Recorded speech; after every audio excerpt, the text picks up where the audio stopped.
string on the Cleveland. He could be the sixth man on the Cleveland Cavaliers. Yeah, and just like them, he doesn't recognize one. He doesn't recognize. How about that? Well, that happens. That's true. That's what I'm saying. I can't perfect my jump shot and know this little motherfucker right here. Who is this? I can't babysit her. Yeah, it's a lot. But he's got a lot of nerve. Do you remember my mother? Yes, it was Ontario, Canada. It's June. That's pretty bad. I don't understand. Here's the thing. I am not making light of what happened, but you do realize who your father. Yes, he grew up with this man. Yeah. He knows the stuff that he's done. Well, Roy Moore Jr. was running for the Senate in Alabama, and he was a known pedophile. Yes.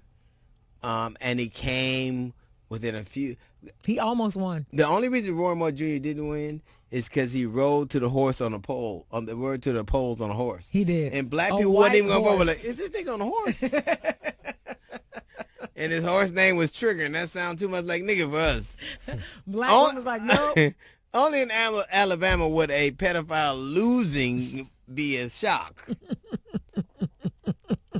I just think it's pretty sad that Donald Trump Jr. actually got on Twitter, right, and posted this meme as if we wouldn't say, hold on there, cowboy. He has like pictures and dialogue being with Jeffrey Epstein. Like his father has pictures and dialogue. Proudly being with him. He when Jeffrey Epstein was arrested and in jail under his Justice Department. Yes. He blamed it on Hillary, even though he Those Trumps, man, I gotta tell you. You can't even make this up. Oh, it's hilarious. You can't make it up, I'm telling you. Listen, the one thing we shouldn't talk about is pedophilia. We shouldn't talk about that. Let's stick to other stuff you can pronounce. Like what? I don't know. We'd be in trouble that they can pronounce. Your father had a fake university just to attract unwitting children. Are you crazy? There you go.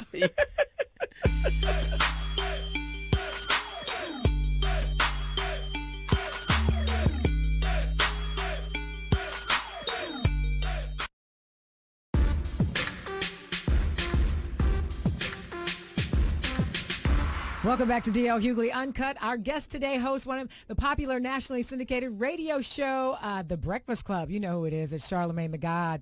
What's up, Big Daddy? Hey, Charlamagne. Yo. Jasmine, how are y'all? Doing excellent, good. man. What about you?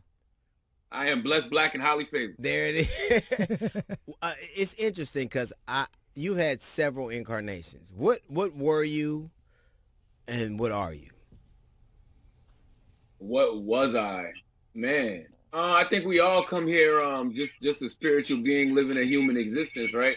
And I think as you grow through our time, sometimes more of the human existence starts to appear than the spiritual existence. And I think as you get older, you start to go right back to the spiritual, So I think I've always been a spiritual being living a human existence. It's just that sometimes you're more consciously aware of that. But a lot of people aren't. A lot of people don't evolve. A lot of people, like I remember when you worked with Wendy. I remember when you first started in the Breakfast Club. I remember some of the things you said. Now I remember you have such an expansive thing that you're actually a hyphenate now. Now no one can say, like nobody can say what you are. Like nobody can. I couldn't. But most people don't evolve like that. Most people are the thing they started out as. Well, yesterday was Malcolm X's birthday, and I always say that's the greatest example of evolution on the planet. Like when you read the autobiography of Malcolm X, that shows you that change is the only constant in life, right? So you should be evolving and growing all the time. Like I'm 41 years old now. If I'm the same at 41 that I was at 21, then I wasted 20 years of my life. What do you think has been the impetus for that? Like, is it success? Is it fear? Is it anger? Is it love? Is it hope? What has been the impetus for your involvement? I think it's all of that, right? I mean, I'm a married man. I got 3 daughters. That's fear right there, goddamn it. That's definitely like I call that parental paranoia. It's a lot of anxiety that goes into that. But it's just like, I've always wanted to challenge myself. And plus, growing up, like one of the first books my dad ever gave me was Message to the Black Man by Elijah Muhammad. And then it was the autobiography of Malcolm X. So I've always been close to the NOI. You watch them brothers and you watch them sisters, man, they'll take the worst amongst us, or the worst society may have to offer and make them into evolved, civilized human beings. So I've never been afraid of the growth part of it. Right. That's never been a thing to me. I think when you get into the industry, you could be doing something that works for you. Right. But it works for you on a professional level. It don't work for you on a personal level. And for me, I gotta sleep. I gotta sleep well at night. So if something that I'm doing is causing me to lose sleep, I gotta switch it up. You said something. I was watching you, Alex, with. Like I'm not very intrigued by a lot of people, like at all. Like I'm like most people, but I always want you because you say the shit I wish I would have, and then I want to assassinate you. That's not the point. And you said it. Let's not turn it into that. But on Alex Witt, about 2 weeks ago, you said that all black people should be armed. All black people. Yeah. I said that, a black person in America having a legal firearm is a form of self-care, and unbeknownst to me, well, I can't say unbeknownst to me, I just like to act loose in front of white people. I thought the Constitution was for everybody. Right. Even though we know that the Constitution doesn't apply to us in the same way, but the Second Amendment, like I'm from the South, like, we always, had guns, some legal, some illegal, but now I'm old enough to understand we can have legal firearms, we have the right to bear arms, and it is supposed to protect us against those militias. Like if you read the Second Amendment, it says that you cannot be a part of a militia and have a firearm. If you've ever filled out a permit to purchase a gun, they ask you if you're a part of a militia. When you look around now, all of these white supremacists... A well-regulated militia. Yeah. It's supposed to be a well-regulated militia. It's supposed to have some rules and regulations. Absolutely. Yeah, but they won't respond to us the same way. We know constitutionally it is our right to bear arms, right? But we saw Philando Castile. We saw situations where black people are legally armed and still they get hassled. The result is not the same for us. How do we change that? I don't know if you can change it. You know what I mean? But I tell you what my daddy told me. My daddy told me that he'd rather get caught with it than get caught without it. All right, right, for sure. Right. I'd rather be called witness than DOA. I know that. Yeah. I would rather be in jail fighting for my freedom because, I defended myself as opposed to my wife and my kids and my family crying over me in a casket. Why is it you think it's come to that? Like, because now the way between our idea of the way things should work and the stated mission of America of the way things should work is at odds with the reality of the way things do work. Why do you think that is? I mean, I have my idea why I think it, but why do you think it is? I think America is working just fine for the people that it was designed to work for. Because if we're really being honest when it comes to America, everything that America is founded on needs to be remixed. Like the Constitution has never applied to black people in that way. Any law that was, created by a white person, any piece of legislation that was passed by a white person is usually to impact white America. And, the rest of us get the short end of the stick. That's why they don't see anything wrong. Yeah. That's what that is. That's why they never see anything wrong. They think everything is perfect. You're absolutely right, Jasmine. And the Constitution always had us labeled as 3/5 of a human being. So that shit was never for us, ever. So America's working perfectly fine for the people who were designed to work. If it's running like the way it's supposed to, then why is there so much angst? Like, because it can't be running the way it's supposed to if everything's crumbling around. Like, if it was running like it was supposed to, everything wouldn't be in such disrepair and such uncertainty. Well, if you have a country that's founded on murder, rape, the blood of Africans, if you have, raped and pillaged to build this society, that was never a stable foundation to begin with. I still believe in the law of energy. I still believe in the law of karma. I think a lot of times, man, we might be getting in the way of America's karma.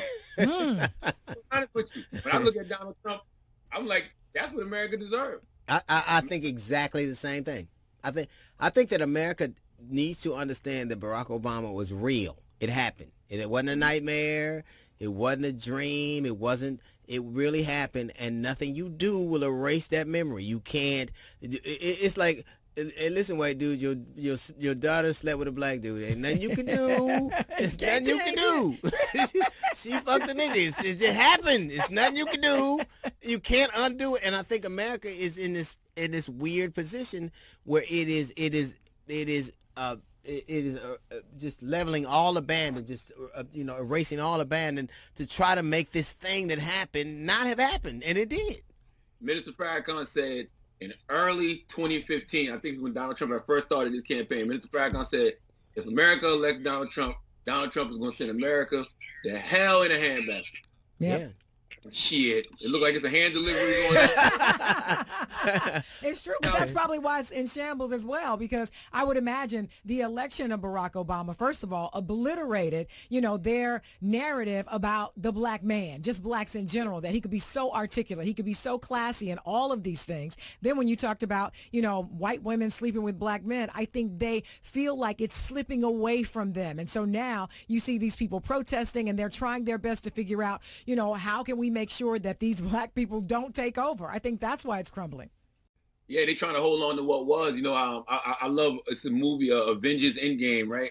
And in the movie, Thanos, the villain, Thanos said, Thanos snapped his fingers to wipe away half the population. But he said that I know what I got to do now. Now I got to get rid of everybody. Because as long as you have people around who remember what was, never grasp the concept of what will be. Mm-hmm. And so, we've been sitting around waiting for all these old white people to die. Now they still around, and now they teaching their kids. Right. Yep. Right.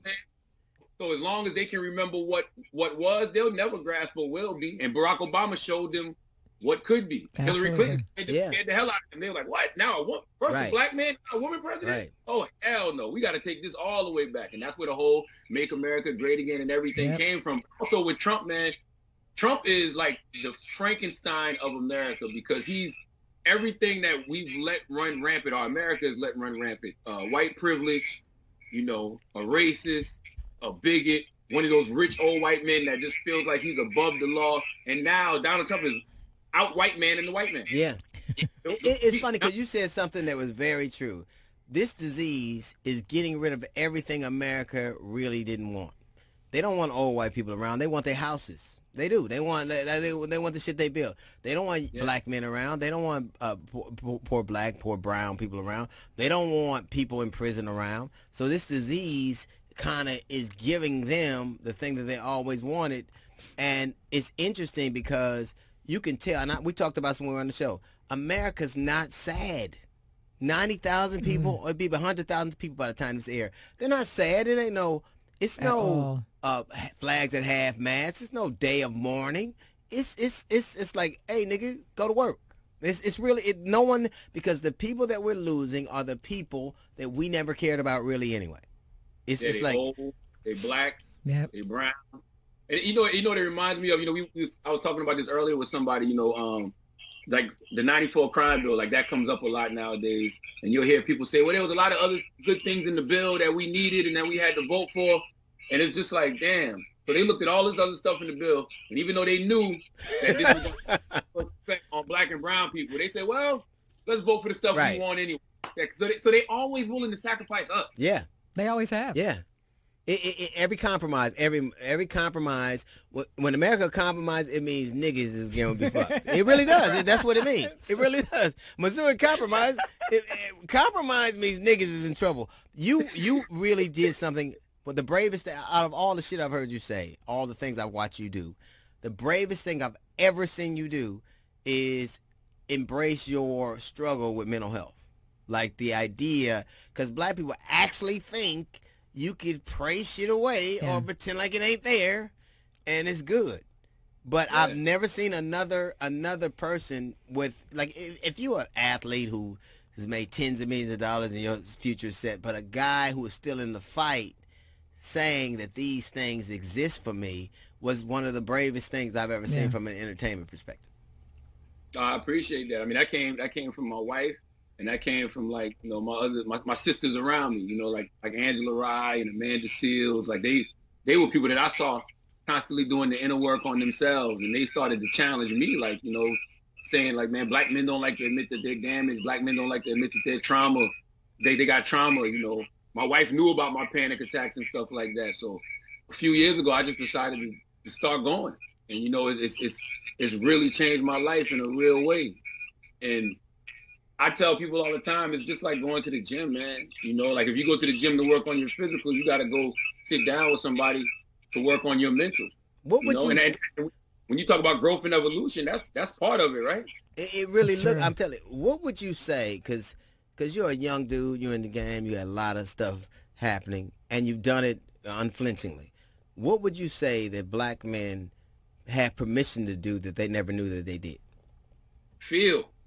What's that? Feel. You know what I mean? Like we get these emotions, and you know, whether it's sadness, whether it's anger, whether it's frustration, you know, anxiety.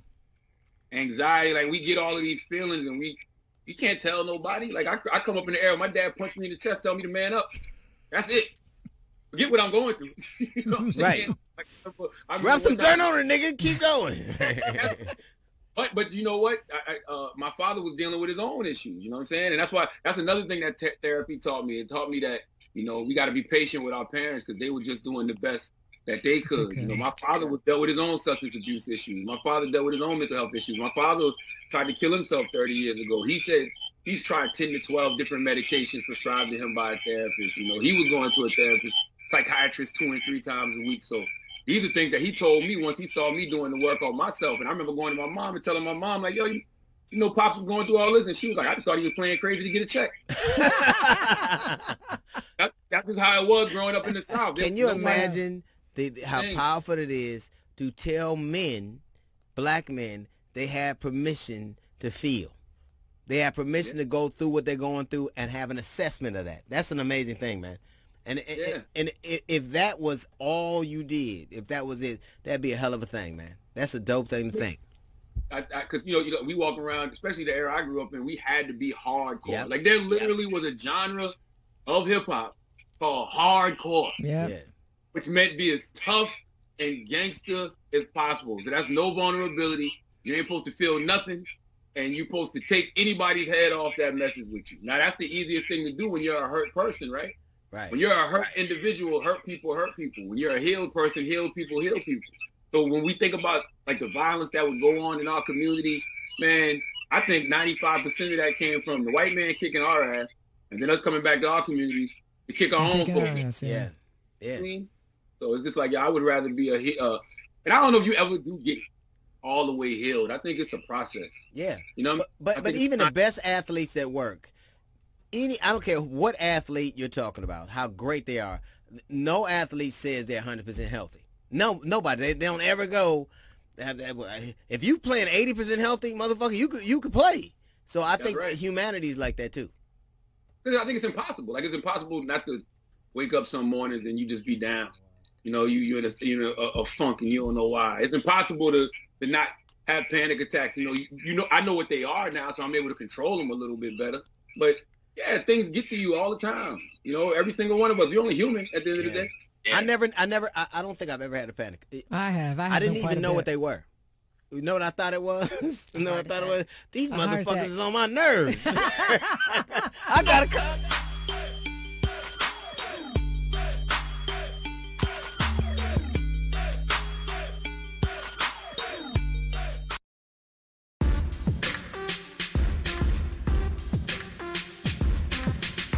That's a hell of a thing. And you were gonna say, what were you gonna say, Charlamagne? No, that nerve thing is real because, like, you know, my whole life, my grandmother suffered from bad anxiety, but I didn't know what it was. Now that I look back on it, I knew that she was having real bad panic attacks. And she used to say the same thing.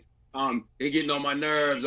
I need my nerve pills. Yeah. You know, like, but that was really anxiety medication. I didn't know back then, though. Yeah. You know, so it's just interesting how you get more information and you can look back on your life and have a lot more empathy for the people who raised you because you realize that they were dealing with a lot of the issues that they're dealing with a lot of undiagnosed issues. And, you know, for me, I don't take for granted the fact that we're the first generation who has the luxury of healing. Yeah. The generation before us was just scratching and surviving on some good time shit. We have the we are actually healing, and I don't take that for granted. But we also weren't talking to each other. Like, my grandparents and my parents, they were having issues, but they never talked about those things because they did not know what they were because their parents didn't tell them. So it just became this constant thing about, oh, you're getting on my nerves or don't tell my business. And so it made it impossible to have a safe space to even come out and say, I'm having issues. I know I've had anxiety for the past, I don't know how many years. And when I first met DL, I would not tell him because I thought he's a dude.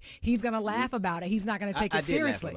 And so when you came out and began to talk about, I never heard not just a dude, but a black dude say, I'm having this particular issue and here is how I deal with it. So I thought it was huge. And I've known you for a long time, and we've had several conversations, but never talked about that. So I commend you for saying that. Absolutely. No, it's real. I'll say this. And I appreciate what you're saying right now, and I appreciate what you're saying. But it does not negate the fact that some motherfuckers just get on your nerves. That's just it. And you should be allowed to express that. Right. Oh, he does. For me to tell you, get the fuck away from me because you're getting on my goddamn nerves is a form of self-care. Right. When all of us were growing up, we had some adult that would kick us out the goddamn house. Right. Where I'm going to play, nigga, on the train tracks. I don't give a fuck where you go. Get up. All right, Charlamagne. I love you, man. Take care, boss. Right, take care. Talk to you soon.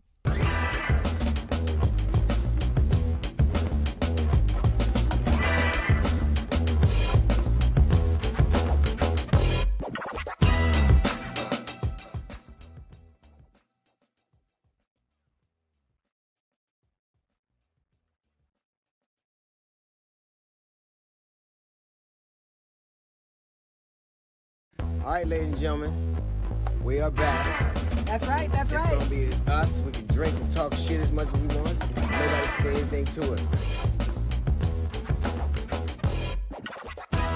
D.L. Hughley, uncut.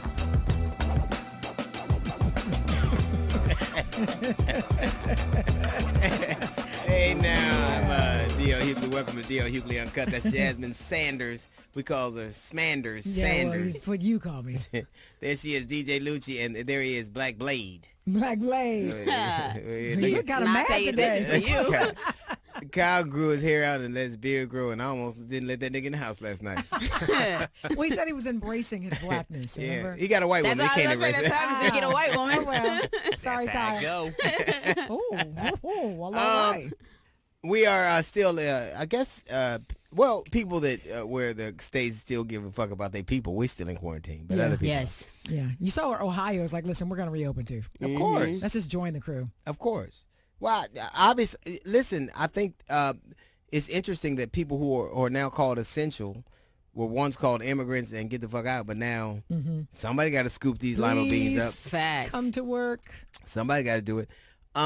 We are, it's just, I don't know how we'll come out or what'll happen. But, now, of course, even here, everybody has to wear a mask, when we're not broadcasting. Everybody has to be socially distant. If you exhibit any symptoms, then we cut your pay. That's how I got to say. Well, first of all, we stop you from coming in the building. No, we do. We cut your pay. I thought this was very interesting that people who are married to immigrants in terms of the stimulus checks, yes, won't get a stimulus check. You get nothing. That's basically what the government is saying. But yet, Donald Trump is married to an immigrant. Yes. But a lot of we don't mean her though. We mean everybody else. But a lot of the policies that they talk about that I guess relate to immigrants. She was just naturalized not that long ago. So all of the things should have applied to her, but they don't. Right. Well, because I think we're very hypocritical. When you understand the fact, the truth of the matter is, America's always needed someone to take advantage of. Always. It's the reason they had slavery. It's the reason they had, the Irish come and dig tunnels and the Chinese, the railroads. But they've always had somebody to take advantage of. And the problem is that the people now, and we do it for various reasons, like brown people, poor brown people do our intellectual labor, and poor brown people do our physical labor. Mm-hmm. Like if you can't pick a strawberry and you can't write an app, we don't really use you. Well, the sad thing too, though, is they do it right to your face. Yeah. Because think about it. It is the immigrants and a lot of the black and brown people that we need at this very moment. But while we need them and we're asking them to show up for work, we're also saying, but we're not going to give you a stimulus check. Right. You don't get that. And after that, you got to leave. Yeah. Mm-hmm. Like if we But kicked out sweep all up the first. Yeah. That's basically what they're saying. If we kicked out all the brown people and black people who served us, like right now in during this pandemic, like if we kicked them all out, like thank God they weren't successful kicking out the Muslims and the Latins, Right. because we wouldn't have doctors or food. No. It's true. Like I'm serious. Like everybody that you see on the news talking about it, who's an infectious disease doctor or anybody, epidemiologist, all these people who are very learned, their last name look like the last line of an eye chart. It's true.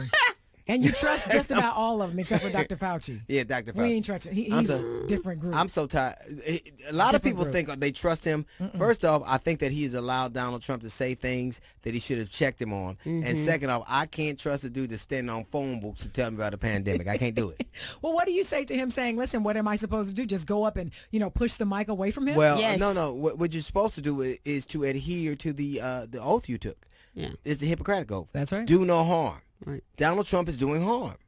When he says things that you know are patently true, here's the unspoken truth. The only reason that you are able to speak in a Trump anything, administration or a conference or a press conference or anything, is because you will say what he thinks what he wants you to. Yep. If you challenge him in any way, you won't be there. And it's the reason why we're in the shape we're in. I don't even know how you get sidelined when there's so many different platforms you can go on. Like, you could literally go on live on your Instagram and people would tune in. So it's just like, But just that's tell the the scary truth. part, because that means that people are out there like Trump himself, from the Oval Office nonetheless, just peddling these lies. The fact that he says, okay, well, you can drink disinfectant, you can do this, you can do that, or hey, how about we check into light? Can't you shine a light on it and it just dissipates? Like, where are you getting this information? Well, and people believe the it. fact that the broad with the Chanel scarf on, Up to here, looking like Diane English from Murphy Brown, like her. Yeah. Like the fact that she didn't say anything. Right. I think that a lot of people who want certain things and want, like any level of personal achievement, they want to be appointed to something, and they forget that their basic charge, the idea that the reason their tenant, their calling was to take care of people. I think that there's so much selfishness, but ultimately, if we are in a pandemic, I think I've seen things that I don't understand. Like if you can't get a check if you're married to an immigrant, or you can't get a check if you owe child support, or if you can't get like the bottom line is, first off, everybody should get a check no matter what. Right. And the other thing is, we should stop with this special dispensation. Look, we're all in this together. Whether you are an immigrant, whether you owe child support, whether you're behind on your bills, we're all in this together. And if that money is to bail you out or to help you out or to help you kind of get you through, then there shouldn't be these kind of limitations. And honestly, there need to be multiple checks. It shouldn't just be one. Here's $1,200. That'll last you for the rest of this pandemic. Yeah. Add to the fact that it's your money. Right. How about add that to it? Because you're going to pay for it one way or the other. So give me my money. So the government it ain't the government. It's J.G. Wentworth. It's my money. I want it now. Honestly, I'd rather them freeze my rent. I'd rather than freeze your rent too. Thank you. Just freeze my rent. Like, you're not paying your mortgage. Freeze my rent. That's what I don't understand. Even the people. One thing I will say is that even when this first happened, I got my business manager got calls from our mortgage. Like I own a place here in New York and then Santa Barbara, and they said we're gonna So what they'll do is take care of people that they think can pay. Right.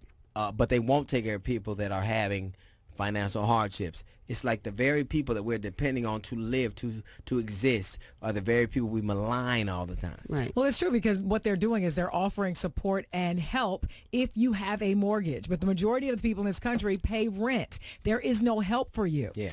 You have to pay that Call rent. J.G. every month. Wentworth. He ain't got your money. So we're going to run out of beef and pork. Or is a And food chicken. shortage. Yeah, Everything. chicken. Yeah. And they say it's a food shortage, and they say it's because basically, first off, we're not running out of meat because the pandemic has, basically compromised the plants. We're running out of meat because Americans are home and we're fat asses and we're eating them all. That's not true. I don't think that's the story. Stop That's it. not Stop true. it. That's not You true. can't leave America. You can't have 97% of America at home with nothing to do and think some shit ain't gonna get ate up. Yeah.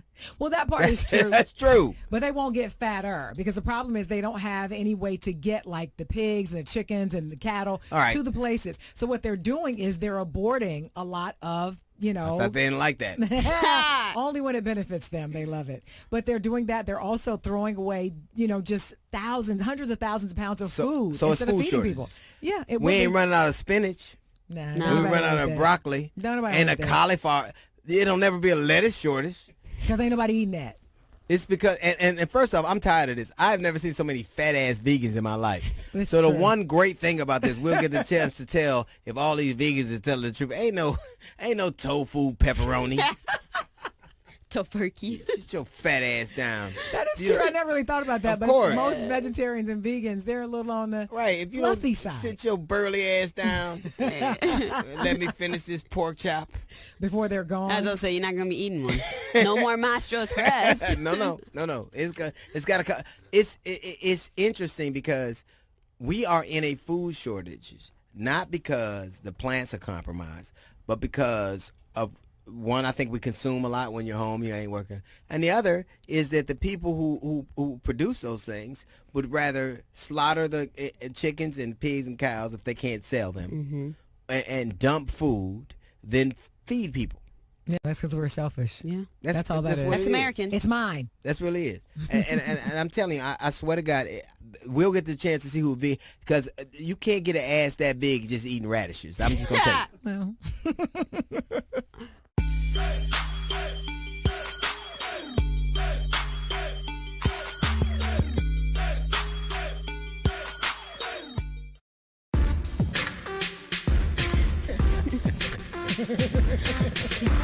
hey there, welcome back. It is DL Hughley Uncut. Hey there, welcome back. Hey there. Yeah, that's my cool talk. Hey there. That wasn't welcome hey back. there. It was cool in my world. You silly. DJ Lucci over there. Yes. It's interesting because did you so you are nervous about this pandemic? Yes. What scares you the most? You guys getting sick. No. Yeah, No. actually. I Really? feel like I might bounce back. Like I You promise know? I'll be all right. yeah. But I all this alcohol I drink, I sanitize from the inside. for sure, Papa getting sick, though. I'm Yeah. like, Oh, your grandfather? yeah. Yeah. It's That, weird. that nigga burned my house down, so I'm ready for him to go. I'm not.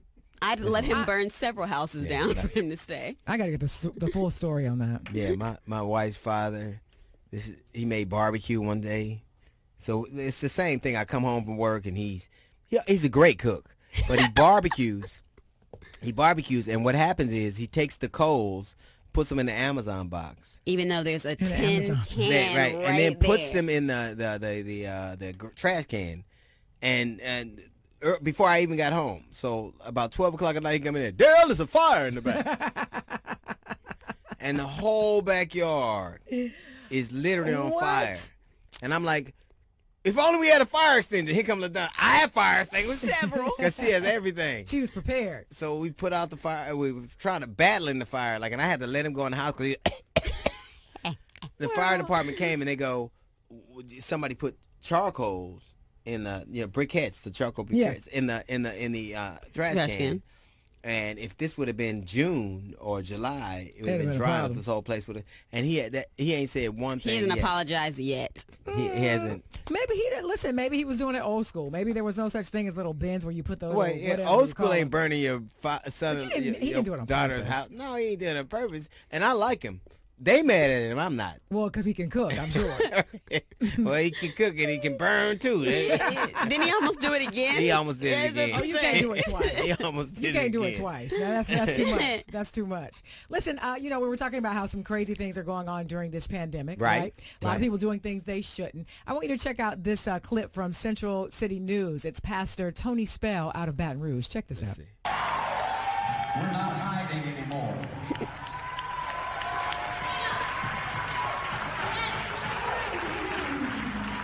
Sorry, folks. We're not hiding anymore. hide in America. This nigga here. Yes. Here's, I understand that people are very religious and people turn. And this isn't about oppression of religion. It's about the fact that large groups of people gathered in small spaces lend themselves to the spread of COVID. So there are a lot of ways that you can worship your God and praise your Lord and still be safe. And I think shoe booty ass dudes like that, like sure. Like recently there have been as many people that got it going to church, to religious services, went to the bar. Ooh. Like, who'd have thought Chili's was safer than a benediction? Yeah. But the interesting thing about this particular case for me isn't really about him practicing religious freedom. It is really more about, well, first of all, my question is, how do you preach from the pulpit on Sunday, then get out in a bus and try to run over a protester? Right. That's why he had the ankle bracelet on for assault. Yeah, so running over somebody, if you run over somebody and you're white, you're a preacher. If you run over somebody, you're black, you Suge Knight. You Suge Knight. Fainting in court. I think that either we're going to all abide by the same rules, and I think there's always these hypocritical stances we take. So everybody, we had the protesters that showed up, and they had assault rifles, and they were saying, let us free, and they were congregating together, and they were saying that COVID doesn't exist, and they were treated with deference. But you had people, and I'm not, I dig it, I think that they're all wrong, but then you had, kids partying in Philly and Chicago, and they were all arrested. And I think that the idea that we're all kind of, they'll paint them as reckless and irresponsible, but the people who still have religious services knowing what could happen. There was a preacher in Virginia that had, a religious service, and he came down with COVID and passed on. His wife had it. That's irresponsible. Well, not only that, I think it's also a blatant showing of how they use the Constitution at will. Right. Because for the protesters, it is them exercising their constitutional right, right? But also, you have the right for life, liberty, and the pursuit of happiness. Right. Maybe your happiness is a party. Right. So that's really your constitutional right as well. But look how they were met. Law enforcement, guns drawn on them. I think that people have even with religion, bars are closed, but church services in some states was open. Right. And what's gonna happen is the alcoholic gonna go to church service just for the wine. Well, on first Sunday for sure. The little cracker and wine. You gonna get that like appetizer. Fuck Applebee's. I'm just gonna come to Mount Calvary. But it's these lines that we draw. Like, I remember we had a situation where Easter, failed when we were all, and so it was crazy because they were telling people to stay home on Easter, which is the very religious holiday. And it's crazy. It's simple. Like, you should have stayed your ass home for Easter because Jesus rose from the dead, but you won't. That's so true.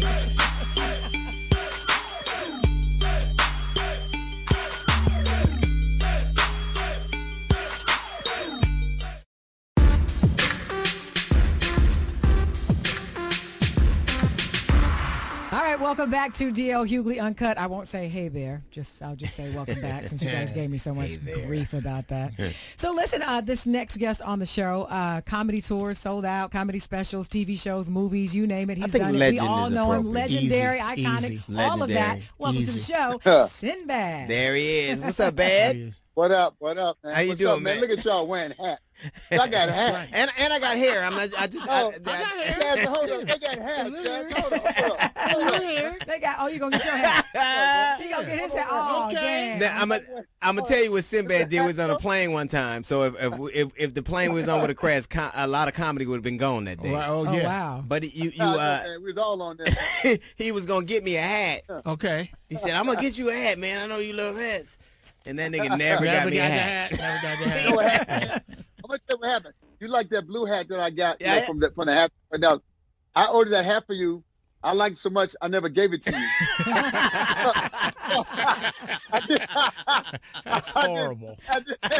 Yeah. So I'm gonna get you another one. Another hat I will never see. That hat came. I said, I see why he liked this hat. That's I acceptable. said, I'm keeping this hat for myself. That hat is fly on you, bruh. Do you know how many times I've seen you on planes going to gigs? It's got to be a couple dozen. We live it. But you taught me See, Jasmine, I be on planes going to gigs. DL got special people who take you parts of the airport. I don't know nothing about. Yes, he does. Right? Special cars. They get your feet. The person worked on my feet, checked my eyes, got me some new contacts. Yeah. I said, what? I've been flying forever. What is this? Yeah.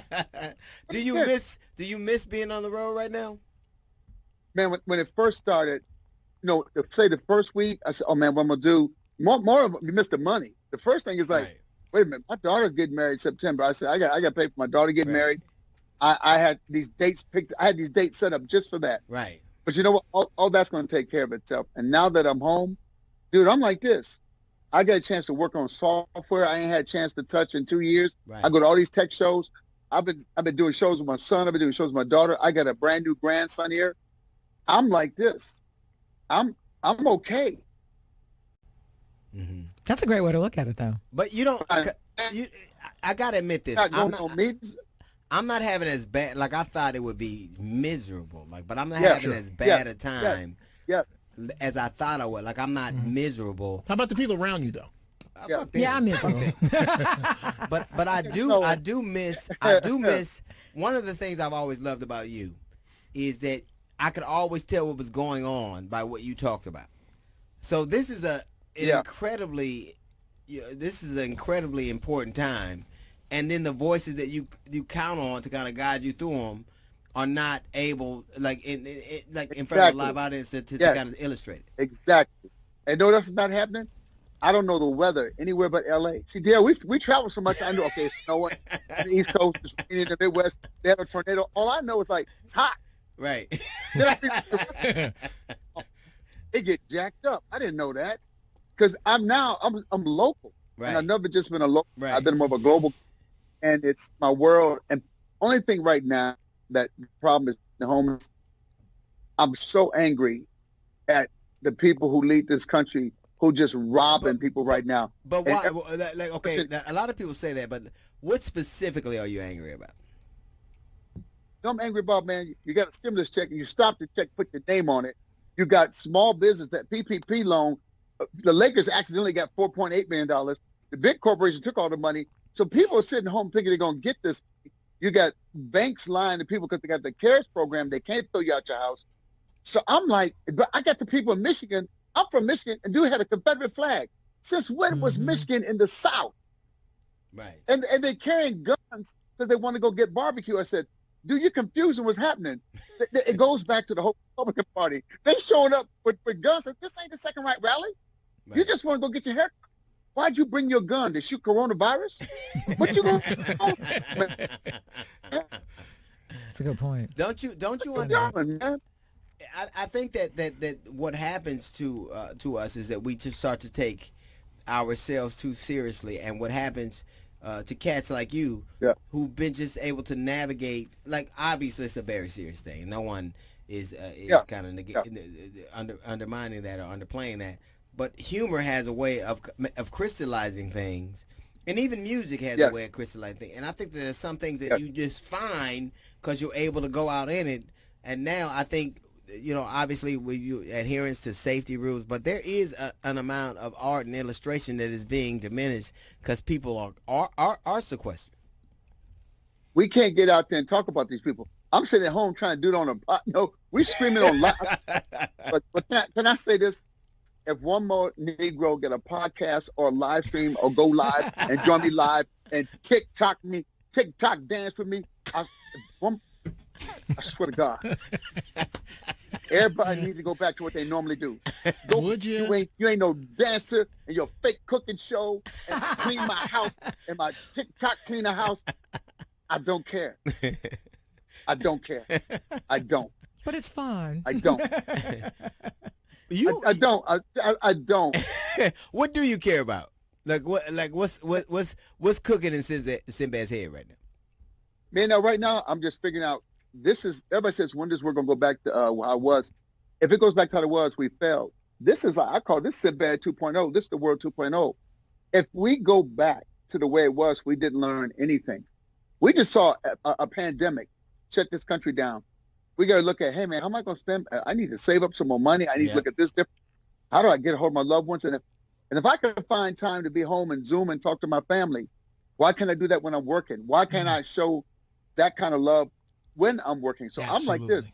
I don't want to work the way I did before. I don't want to live. I know we live that, hey, man, I'm on the grind. Every time you see somebody at the airport, I'm on the grind. What you doing, man? I'm on the grind. I'm on the grind. You ain't on, first of all, you ain't on the grind because that comes from people who work in factories that were grinders. When I was in the factory, they grinded, and that's a hard job, and it's a beastly job. That's an 8-hour job. So when you're saying the grind as an entertainer, now we're having a good time. Even on our grind, on our worst day, it's a great day. Right. It's a great day. The fact you're in the airport talking about, I'm on my grind, get ready to jump into first class and get something to eat. I'm waiting for Sinbad to bring me my hat, nigga. It's ready to go up. As soon as Sinbad bring me that hat. I'm on the grind with a warm I'm on towel. my grind to get you that hat. I'm on that grind to get you that hat. How has, because you're an artist. Like I think a long time ago you were probably a comedian, just that if that were the hyphenate. But you play as much music as you do comedy. So, like, what would you say you were? You know, man, I call myself a Renaissance man. I used to love Renaissance men. People that, remember, you talk back in the days of Sammy Davis Jr. and everything. Yeah. You know, guys say, hey, I sing, or guy says, I sing lead, or guy says, I play guitar lead. Back then, cats had to be a multi-hyphenate. If you didn't, they're like, I sing. Well, I sing too. What else do you do? You have to be able to do a lot of things. I'm like this. I'm interested in everything. I'm interested in tech. I'm interested in art. I love music. You know, I like doing comedy. But dude, there's not much that doesn't interest me, man. The problem is with this ADHD, I want to do it all. I want to do it. And now you're just home, not giving me my hat. No. That's what it is. I got your hat. My hat is like right around this corner on a hat stand. What hasn't even been working. Do you, obviously art is impacted by environment. And I do think, I know we're going to be significantly different. I know that, like, culturally, I think nationally, I think intrinsically we're going to be a different place. And there is an opportunity for, different doesn't mean worse or doesn't mean better, but I think we're going to be different. And I think that there are ways that we can be different that elevate us, and there are ways that we can be different that don't. And I think one of the things I've said about this is this disease affects all the things that capitalism and greed did. It affects the poor, the old, the weak, the underprivileged. Yeah. So I think this disease just really kind of exposed what we believe, what we cherish.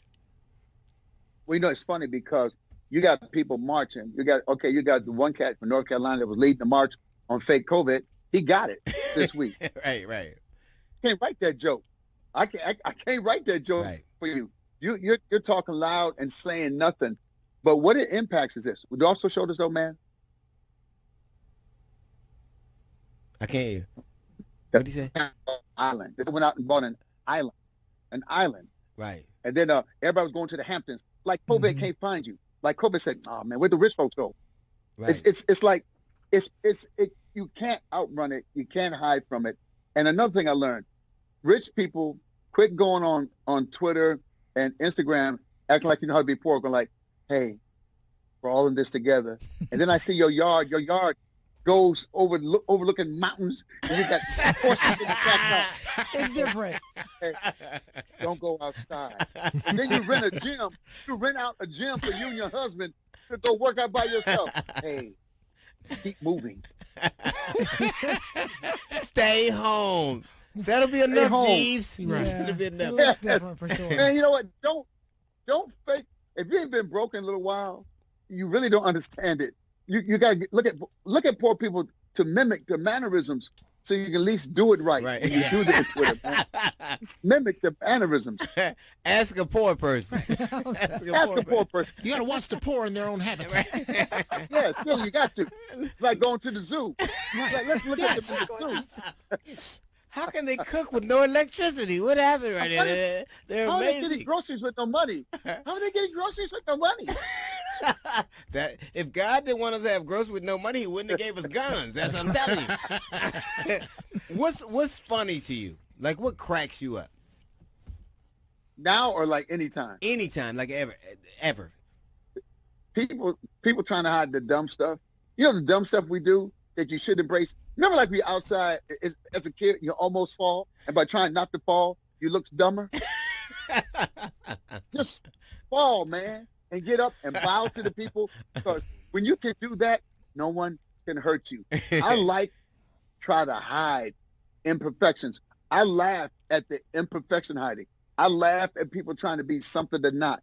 I laugh at all this surgery and all this stuff we're trying to create something, man. I'm like, you can't hide from who you are. Right. And I'm a comic. I'll find it. I'll find an old picture. Don't make me go look for you. I'll find it. I'll find you. What would the sin be? Because you're evolved. Like you've evolved. You've been through things. You won. You lost. You've had. Now you were just talking about your daughter getting ready to get married. That's Paige, right? Is Paige getting ready to get married? That's her. Paige. Yeah. So Paige get married. So you won. You've lost. Now, what would you the more settled you, the more nuanced you tell the younger you? What would you say to you? The most precious commodity is time. When they say that, when you're young, you don't understand what that means because you think forever. I look at these kids say, you only live once. Yeah, dummy, so don't waste it. You act like y'all found something. Yeah, you only live once, but you can shorten that. You can shorten that once by doing dumb stuff. So I look back, since I have a limited amount of time, I'm going to do as much with my time as I can. And I'm not worried about what people think. I'm going to do what I want to do. And it's not about having the big house. And it wasn't about having the car. It was about, man, having the damn experience.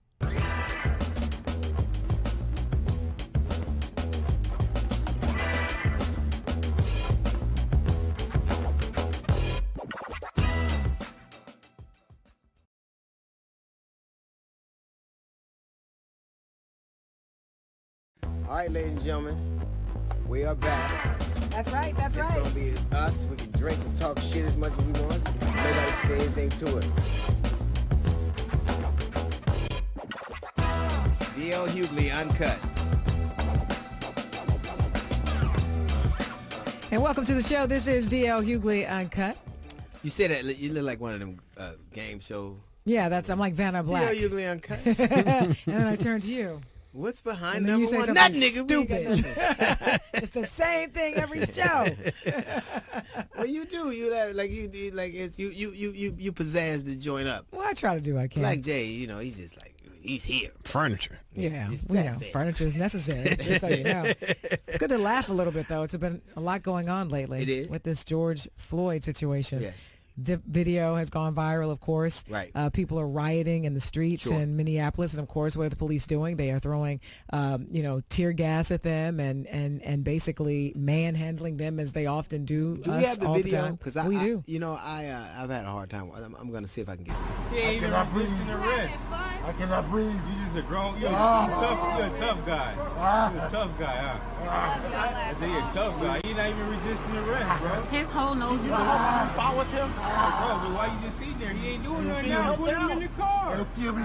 How long y'all gotta hold him down? Why you don't do drugs, kids? It ain't about drugs, bro. I can't really. But there's not a police expert that will tell you that that's allowed. Putting your knee on the neck of a suspect is allowed anywhere, is trained anywhere on any police department in the United States of America.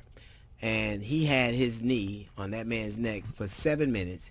It takes 6 minutes to strangle a human being. Generally, the average is 6 minutes before that. He was 7 minutes, and he basically had to feel that man's life leave his body. Mm-hmm. And what kind of people are populating our police departments where no matter what's going on, you can see that and not understand that what we witnessed was a murder in high def. And even if you look at his facial expressions, it didn't look like an officer who was worried. It didn't look like an officer who was trying to. It looked like an officer who was unbothered. When you murder somebody on TV, live in front of witnesses, you are generally unconcerned. Well, not only unconcerned, but you think about how inhumane he was. Every time, George Floyd would beg for his life, the officer would kind of lean in even more as if he was getting off on the fact that he knew he held this man's life in his hands. Or feet, or knee. What is the point of putting your knee on another human being's neck for 7 minutes. None. I don't get it. And what's very sad for me is every black person has felt that fear.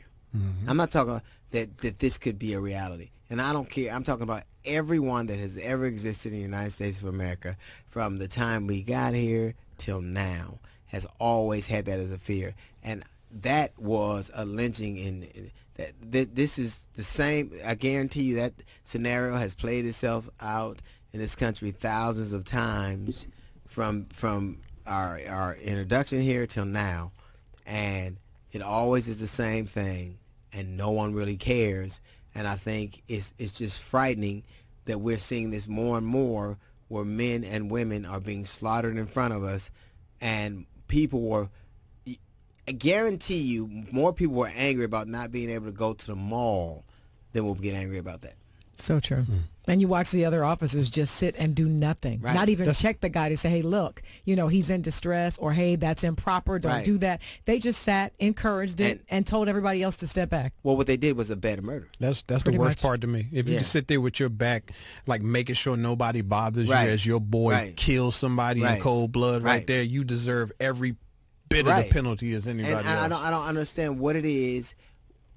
What needs to happen is, one, I think that what's even more assaulting is those men are fired. Mm-hmm. If they're tried for anything, they will then use a union, which uses money from the community. Like, so the community that pays taxes will be paying for the defense of those officers. Yeah. Yep. And I think that if you're going to make decisions like that, you should have a financial responsibility. What I know for sure is going to happen, for sure, is that there'll be millions of dollars that city pays out. And there'll be like anywhere from $1 to $5 million in the civil suit, in a civil suit. They'll pay it before it even starts. Absolutely. Unfortunately, George Floyd won't get his life back. No, he will not get his life back. His children will still suffer. His parents will still suffer. And then if nothing is done and these officers are not brought to account for this, then it will happen again. Imagine if they gave him $1 million or $2 million or $5 million, and the officers that were involved in that were responsible for 15% of it. Out of their own money. I guarantee, like, okay, we're gonna pay this because that's, obviously contractually we're obligated, but your part of that is 15%. So now if it's $1 million, you owe $150,000. Yeah. Maybe then they'll think twice. I guarantee you that knowing that man looked around like he knew that nothing could happen to him. And do you know who his lawyer is, the lawyer who's represented? The very lawyer who represented the officer that killed Philando Castile is his representative. So he has very good reason to believe that he's in good hands. Very good reason. That's what that officer, that's what that lawyer does.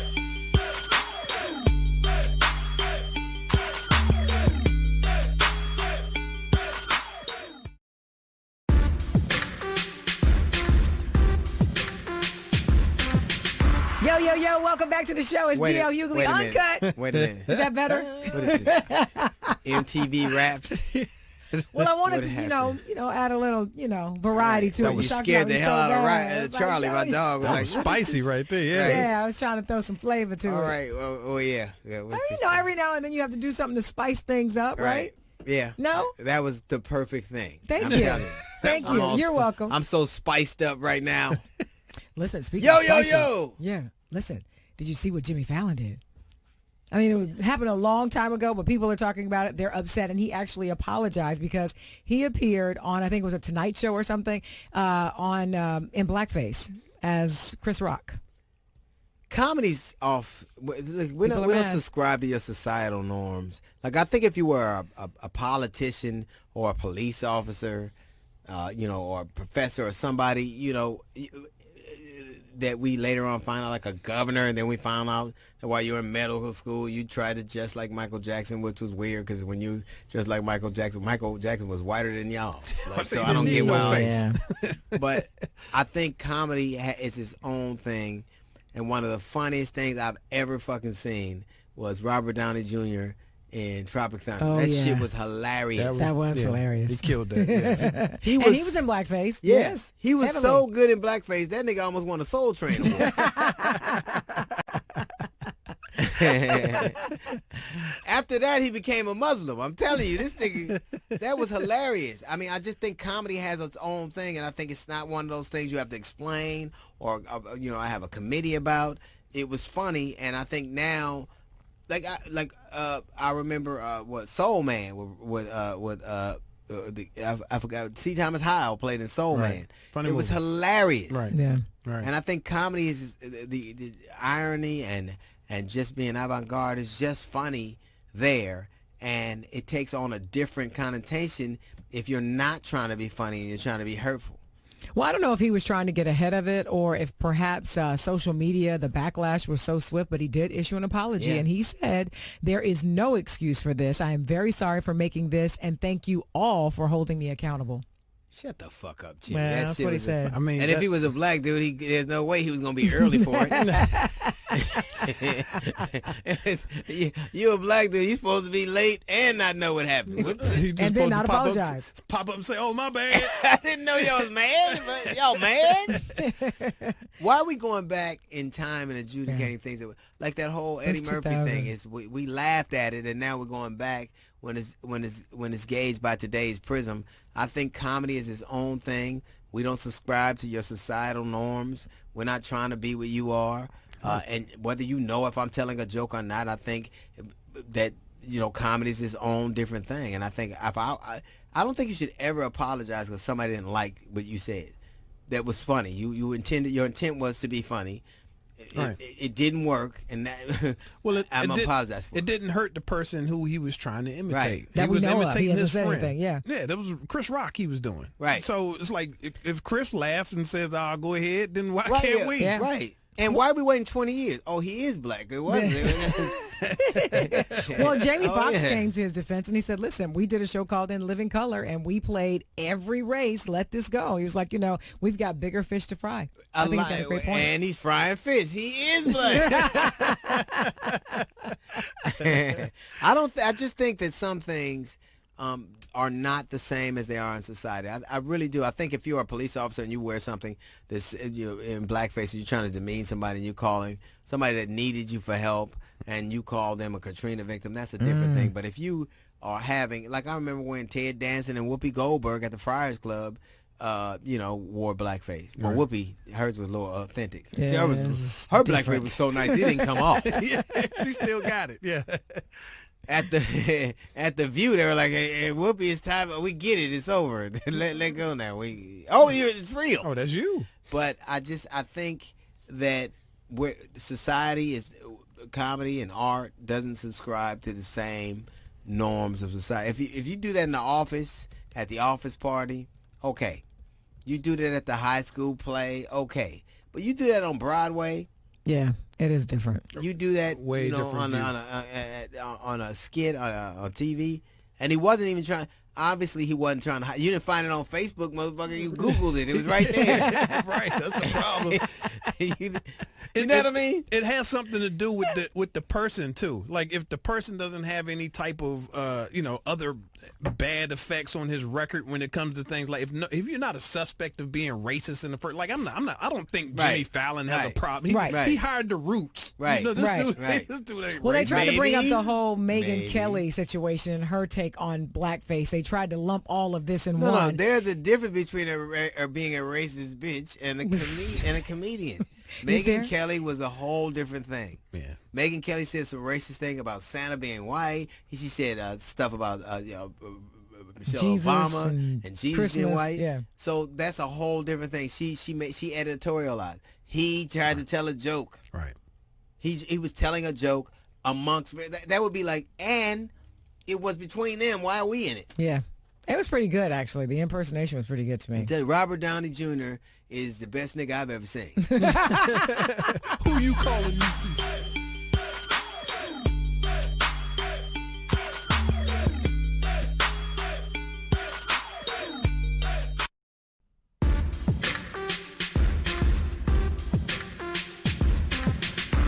Welcome back to D.L. Hughley Uncut. Our guest today is a stand-up comedian, writer, and producer. He has a special that's available on Netflix right now. It's called Fat Ballerina. And I took his stand-up comedy class. Oh, yeah. Please welcome David Arnold to the show. Yeah. Don't hate. Don't say it. Don't say it. Hey, you motherfucker. Don't say Let me. That's how you start that. Okay, let me tell you what happens. What's been happening to us recently? Yeah. This is what's been happening. Drop to the us. scenario. So we're like, man, Jasmine's getting funny. What the fuck is this?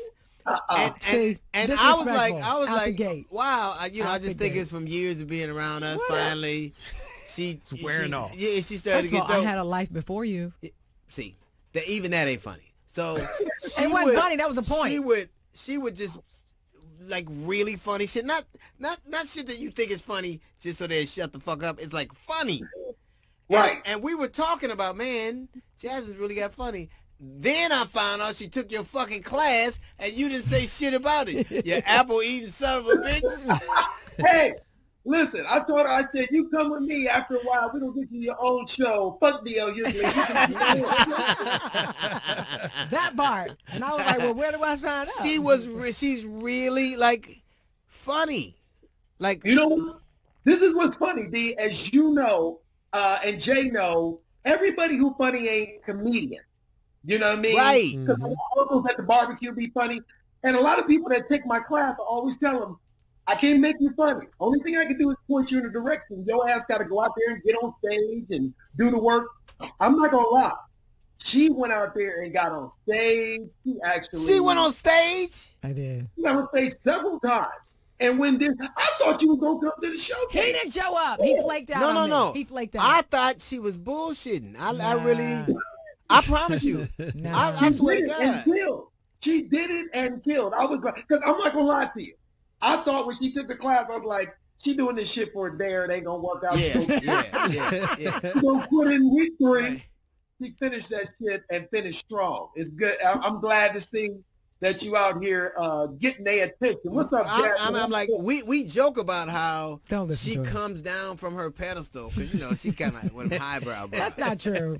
and consorts with the common folk.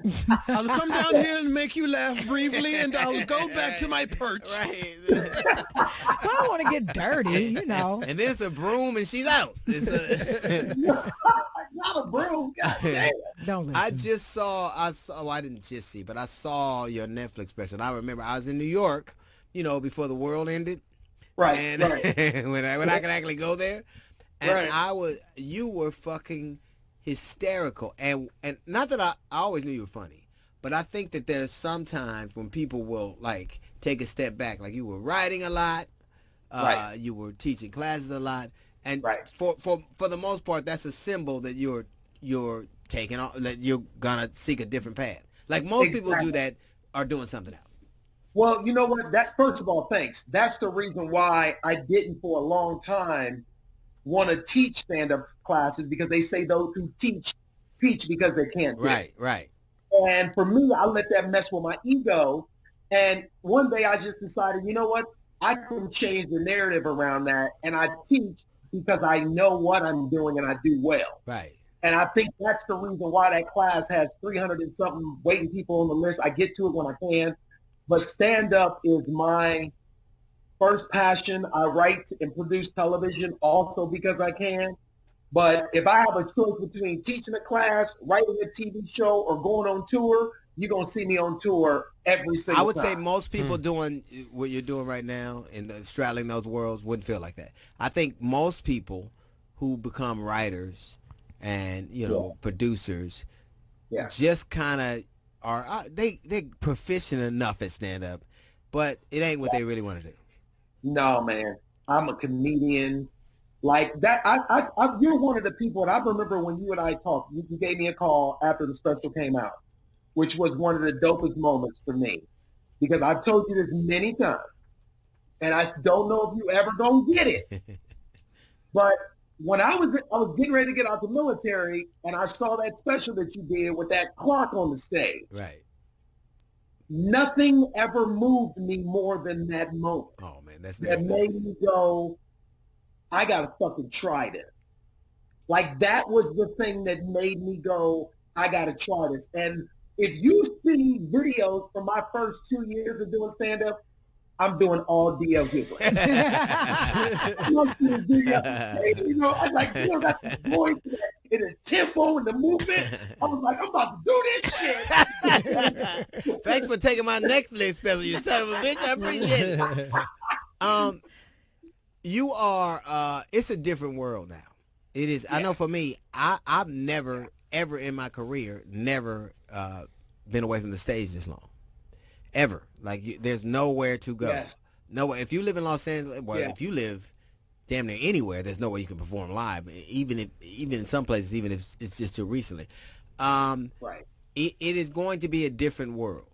Is that something you're factoring in? It's going to look different. It's going to you mean like the way we perform, the way we tour, what the crowds are going to look like? That is that what you mean? I mean, just the whole aspect. Because now there's such a, you know, I've been places where people were afraid of an event, like there was a hurricane or 9/11 or an earthquake. Right. But now there's a pervasive sense of fear and uncertainty that is in the country, and that's one of the things that really make you a performer is to being able to perform in these kind of climates.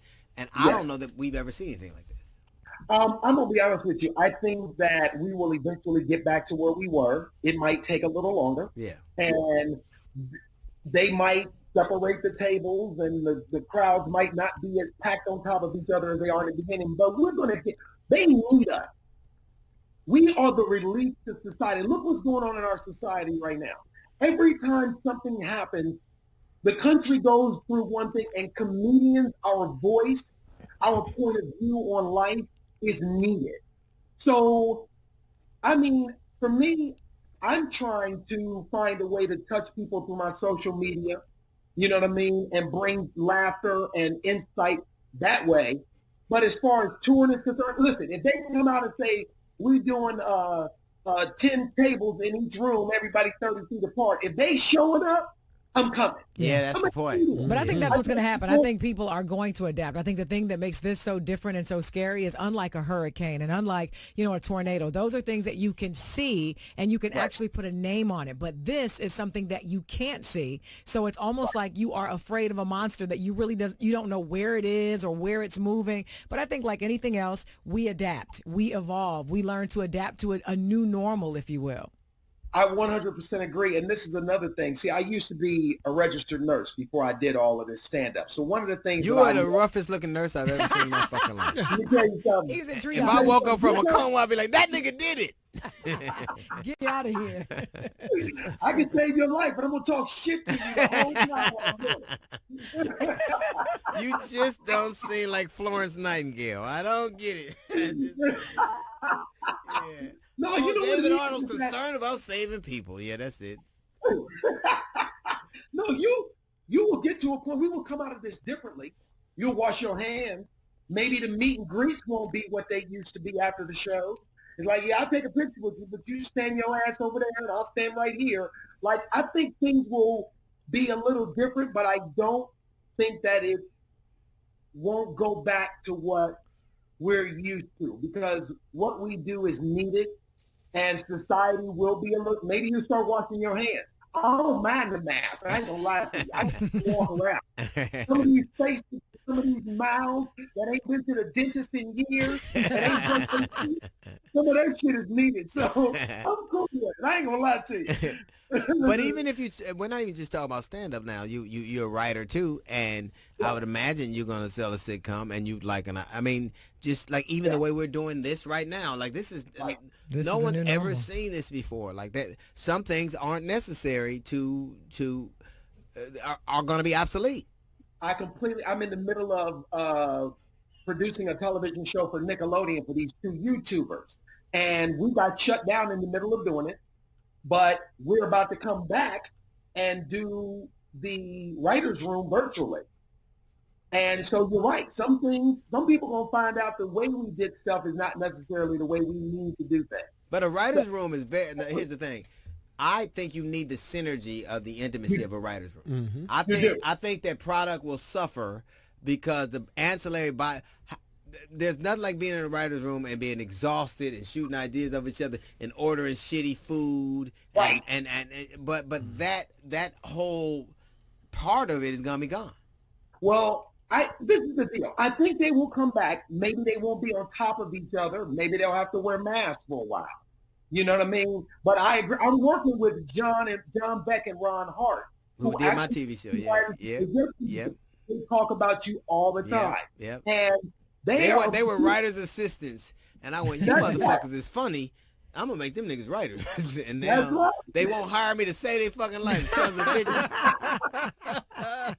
And you too. All these people I inspired, I ain't getting on the show. I see all that shit. Yeah, there's a little dose of truth. The thing is that we are definitely going to find a way to do the writer's room. It might be different for a while, but I agree. We've got to be back. I'm literally developing 3 shows right now. Yeah, that's a good part. That's a good part. I mean, this much time has I think open compartments in your brain you're not necessarily using. You and your wife are hilarious. Hilarious. I love Julie. Hilarious. I love her. So She be checking you too. hilarious. I love it. I think that there is because of the kind of entertainer you are and the kind of person you are, there is a level of openness that you have. Because most people only want to be seen. Like most people only want to wear a cape. They only want to wear a white hat. They only want to be seen in a certain light. But nigga, you be eating apples. You ain't putting no goddamn makeup on. You know. I don't comb my hair. No, I'm like, this nigga doesn't care. You know what it is? There's quarantine, and then there's this shit. This is not. You know what it is? So I think what's tripped out about it is that it started with me just with no agenda. It just, I captured, my stand-up. If you know my stand-up has always been about family, relationships, life. So when I started to, lean into my social media, which was like 18 months ago, I had, 1,200 followers. Now I got over 1 million. And I got on TikTok 4 weeks ago. I hit 100,000 followers literally in 4 weeks. Right. My kid is so pissed off. But I think people respond to the realness. People respond. Me and my wife, we not putting on no air. We're not Boris and Nicole. And I'm not saying Boris and Nicole not real, but Boris and Nicole have an image. They're beautiful people. Right. They always gotta be beautiful. That shit is exhausting. Yeah. You know what I mean? Right. You don't have to worry, nigga. You all right. You know, that ain't gonna go confuse you with Boris.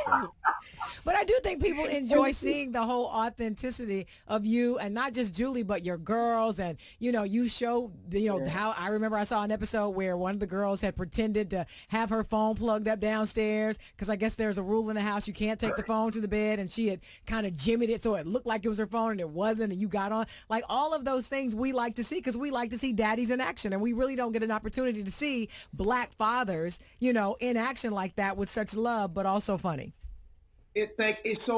I love doing it because it's not us putting on airs. It's effortless. It's working. And it is. We real with my daughter. I'm very real with my daughters. My wife is the perfect balance to me. Julie is, she's as rough as I am. She's the complete opposite. And I think that's what we're developing actually a reality show right now with Bone and Murray. So we'll see what happens. You develop shit, you don't never know what's going to happen. We going through it, we'll see. But you're already doing a reality show. That's the thing. I just think that now the one thing that kind of curtain has been stripped off this whole thing, and you already are producing. What makes you laugh? Authenticity, truth, real shit. People who can find comedy in places where comedy probably should not exist.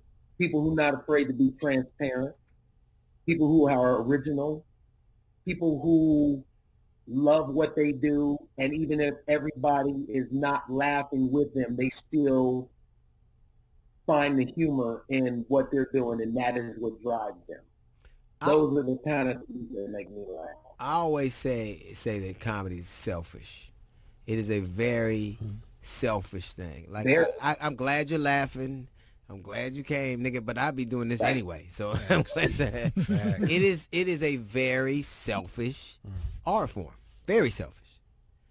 It's a selfish art form because we have to do it by ourselves. Like you and I can be friends and we can talk, and me and you and Jay can go to the club and bullshit and laugh. But when they call your name, you going up there alone. Mm-hmm. And there's nothing we can do about it. So good, we hope it's good, right. And we hope it's not. You know what I'm saying? Like, if it's not, don't the road as comedians alone. And even our wives and boyfriends and people in our lives, our kids, they're all subjected to what is our truth. And and none of it is off limits. If you want to, somebody asked me the other day, what do you have to do to be with a comedian? I said, you got to get the fuck out of the way and let them grow. Yeah, you do. You know what I mean? Like, that's what you got to do. You know, I tell people this all the time. The two things that I've seen take people out of comedy: drugs and alcohol and relationships. Yeah. Them is the two things. Well, a bad relationship will lead you to drugs and alcohol. It will. Right. Are you excited? You gotta love it, man. Are you excited about like, because as nervous as I am about the way things look, and as apprehensive as I am, I'm excited about the opportunity of crafting a kind of a new way. Are you excited about like kind of what lays ahead?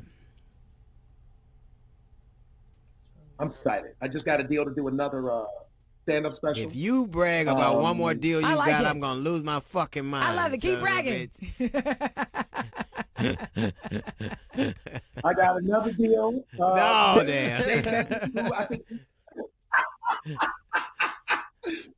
You know what I'm excited about? I'm excited about finding a way to continue to share my comedic voice in this climate. Yeah. You know what I mean? And I feel like people who are like, look at you. Look what you doing. You ain't stopped. No. You play the shit out there. And it's not going to stop. It's never going to stop, because that's what you do. This is what we do. We comedians. We got to get this shit out of our head, or somebody around us going to pay for it.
So we travel into Black Africa to learn the story of the Nile Valley, a story generally told from Egypt.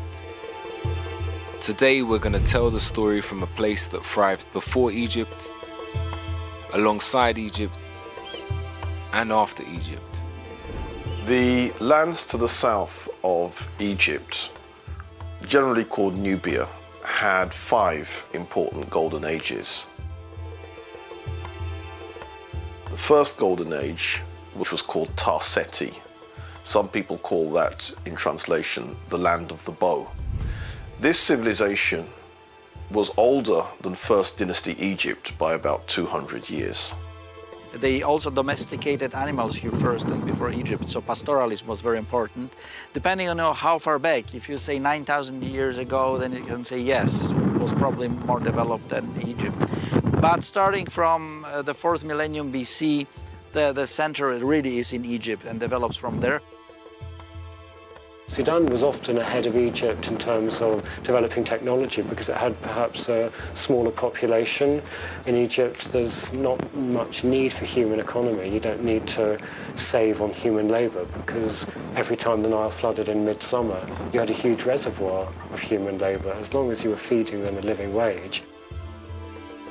The ancient Egyptians themselves said that they came from the south of Kemet, ancient Egypt, which is further up, higher up the Nile Valley, closer to the source. And they identified the mountains of the moon, which are in modern-day Uganda, as their place of origin.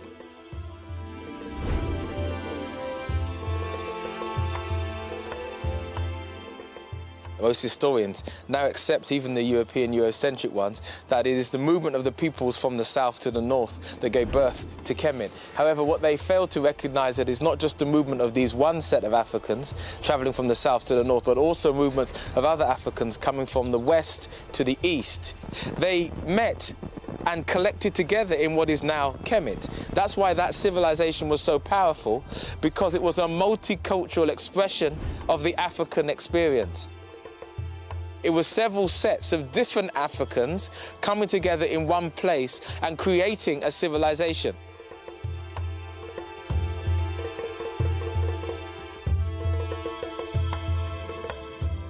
We travel through Sudan, the largest country in Africa, to learn about a world that was already old before our world had even begun.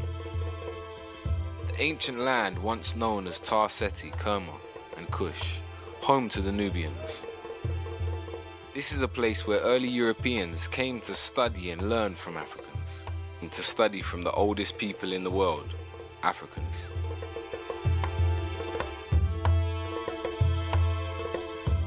So when you hear recent discussions on who were the black pharaohs, referring in particular to the Nubian pharaohs or the Cushitic pharaohs, those pharaohs they often call black pharaohs in a way to try and distinguish them from the others, but they can't be, because as we said, all the early dynastic and intermediate pharaohs were black.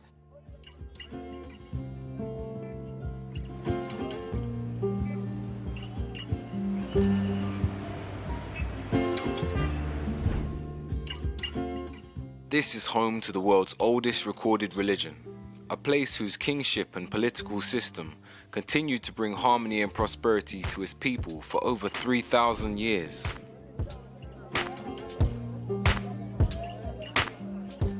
Today, Sudan is the largest country in Africa, rich in oil and other natural resources, but a country culturally split by the Arab African North and the African South.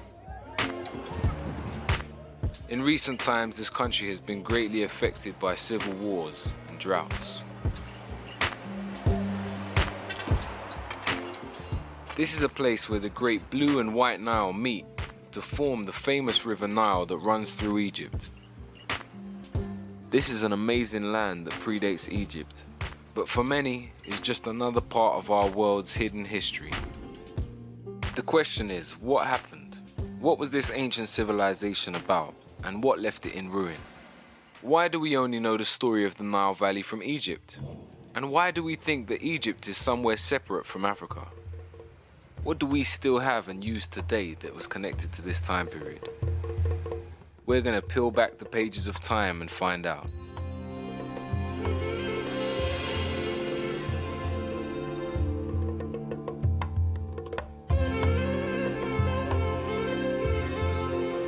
I'm standing here on ancient holy ground, in an area that was once part of the Napatan Kingdom.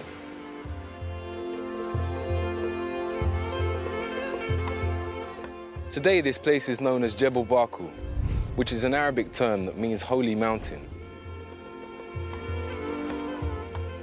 It goes by this term because in ancient times, for over 1,000 years, this area was the Kemetic and Kushite religious center of the world. Home to the Nubians, ancient Egyptians, and other traveling Africans. Jebel Barkal is a very important site, both in the history of Kush and in the history of Egypt, or Kemet if you prefer. The mountain had a particular shape, and both the Egyptians and the Kushites regarded this mountain as the Holy Mountain. That's what the Egyptians called it, the Holy Mountain.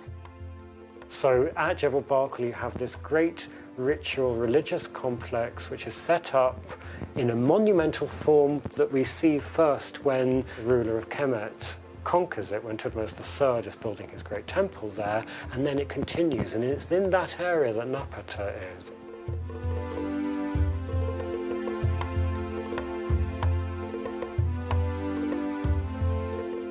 The city of Napata becomes a very important capital during this golden age of Kush.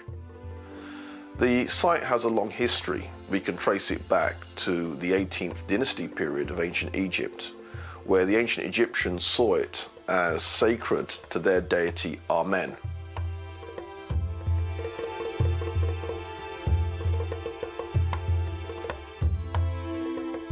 A really remarkable point in the landscape, and again you have to be in the landscape, or you have to have the photograph of the landscape to understand how different it is and why it attracts attention. And people have different theories about that, but they don't tell us. They just call it the Juwa'ab, and they saw there a certain kind of form of sacredness.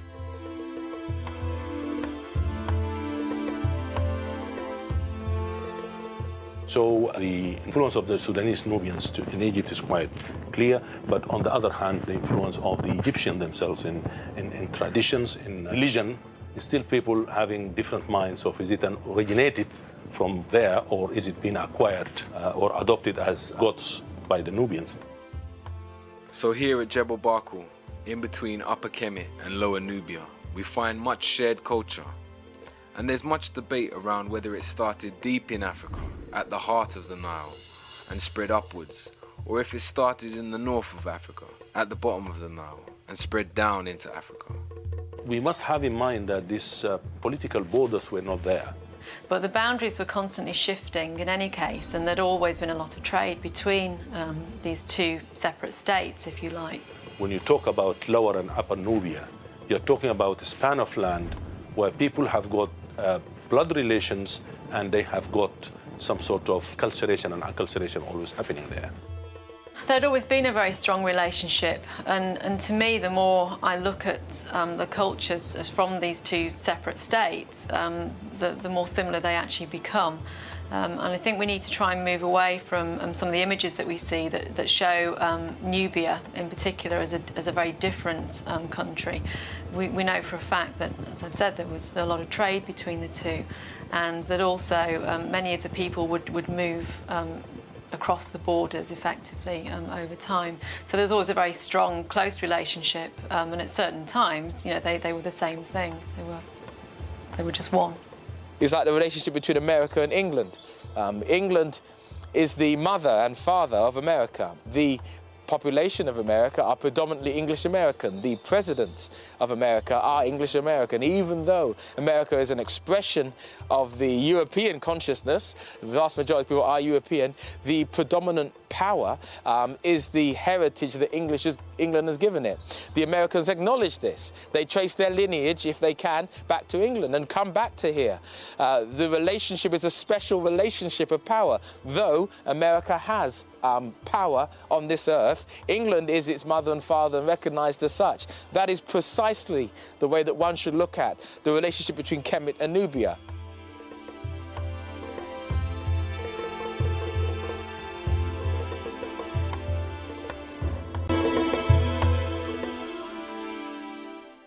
The religion of the Kushites is quite interesting.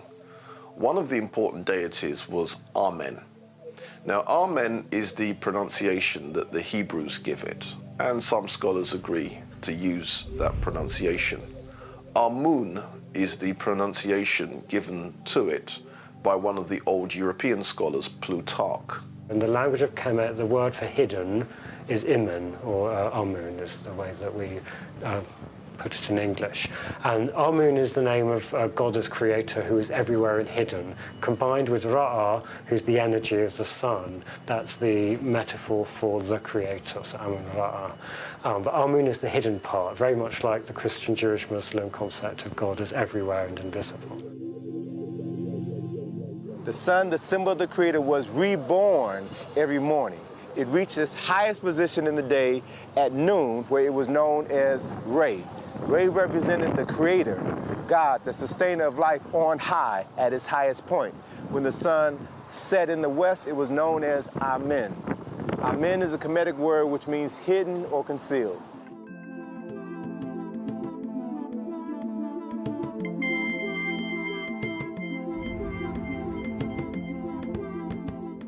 Amen was supposed to be unseen and therefore very all-powerful also, because Amen was responsible for creation. Amen was responsible for everything, knew everything, understood everything, could foretell everything, and so on, the great omnipotent and omnipresent divinity.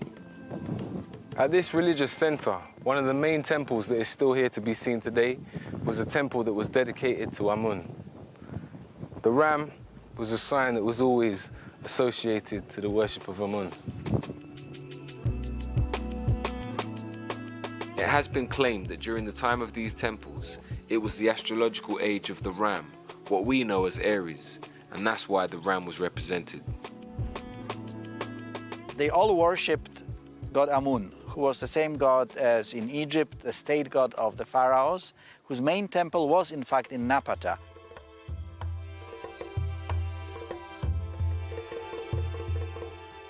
Their deity Amen, they make it quite clear. Amen is a deity coming from Cush. And then during the Kushite Golden Age, they resurrect that same belief system, and then they build monuments sacred to Amen, and then Amen's wife, or Amen's consort, Mut. Mut was the goddess of Amen.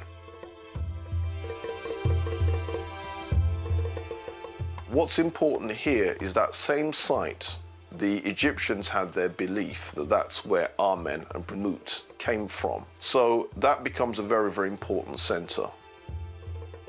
Within the African systems, be they in Kemet, be they in Nubia, or be they in Kush, the male god has an equal and opposite female god. We see this representation in all African cultural systems that flow. Every Netcher in Kemet had his female counterpart. So I reference a Sar and a Set. They were Netcher who complemented each other. They were co-equals. They are usually together in families, producing children. We have a man and a woman and a child produced as the union. We tend to think of the deities as a family. It's not quite so biological, it's more religious. In the beginning there was only Noon, the original ocean of chaos that contained the beginning of everything to come. Ra, the sun, was born and appeared to rise from the surface of the water.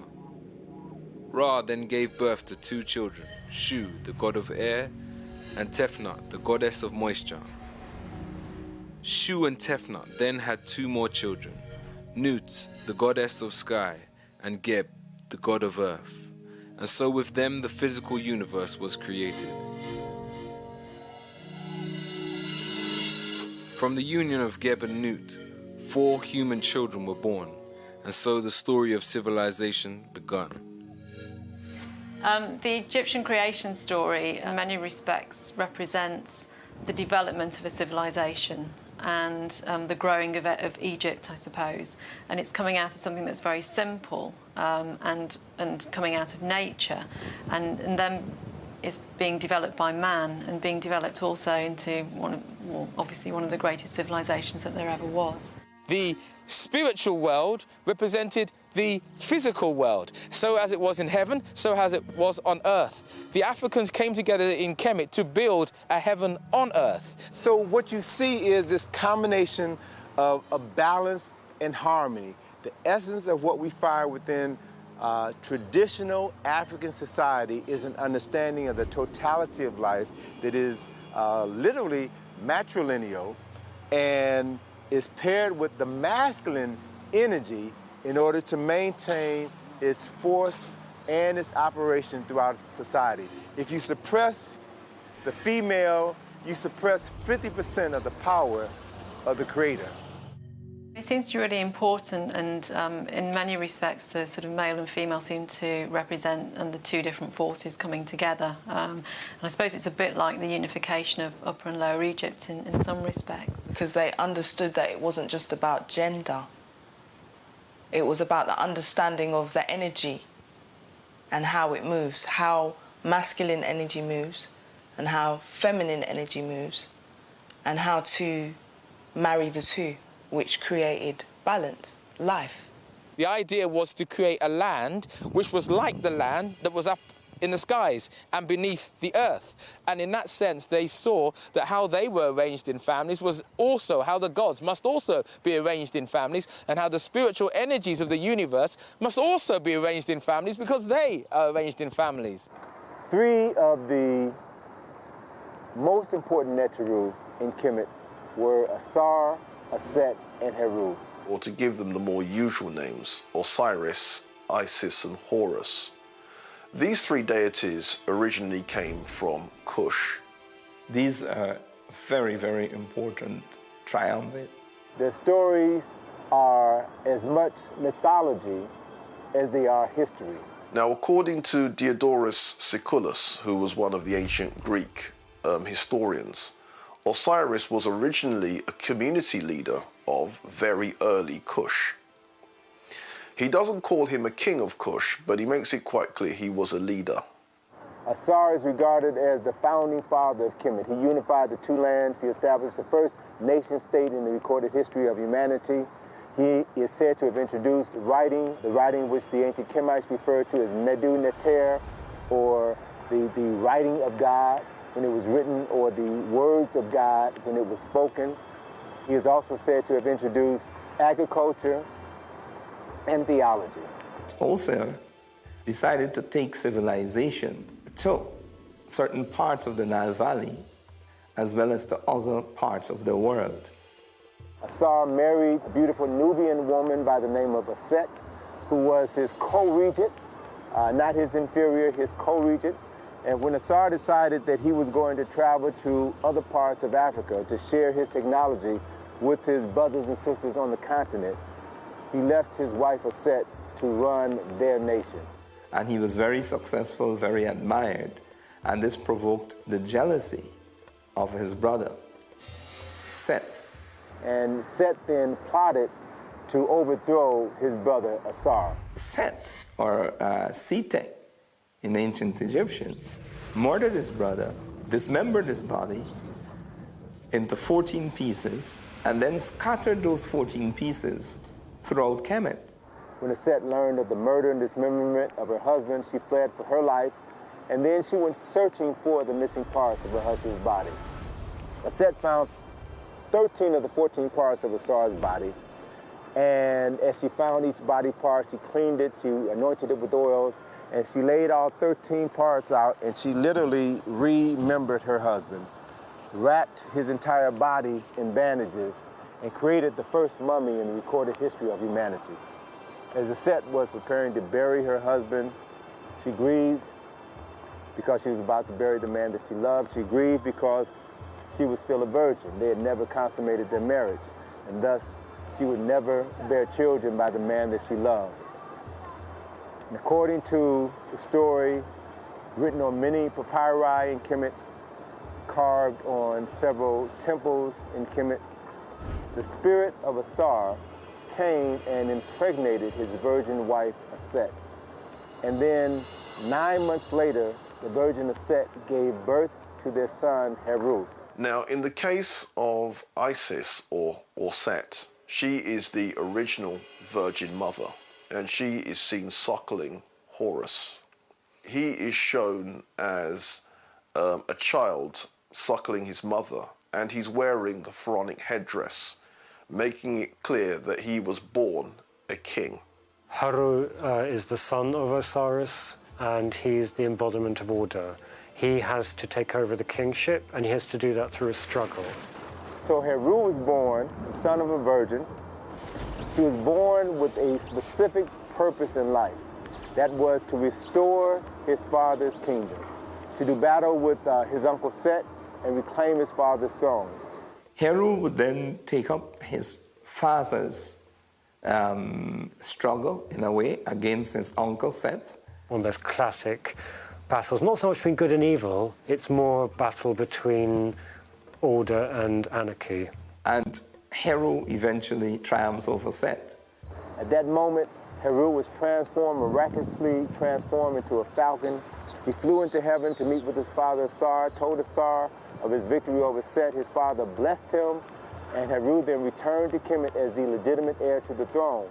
And when he ascended to the throne, the symbol of the Heru Badet, the winged sun disk, was a symbol that was carved above the entrance of every temple in Kemet to serve as a reminder of Heru fulfilling the reasons for which he was born. And at the moment Heru reclaimed his father's throne and was crowned the king of Kemet, his father Asar was resurrected from the dead and took his place on the throne of judgment.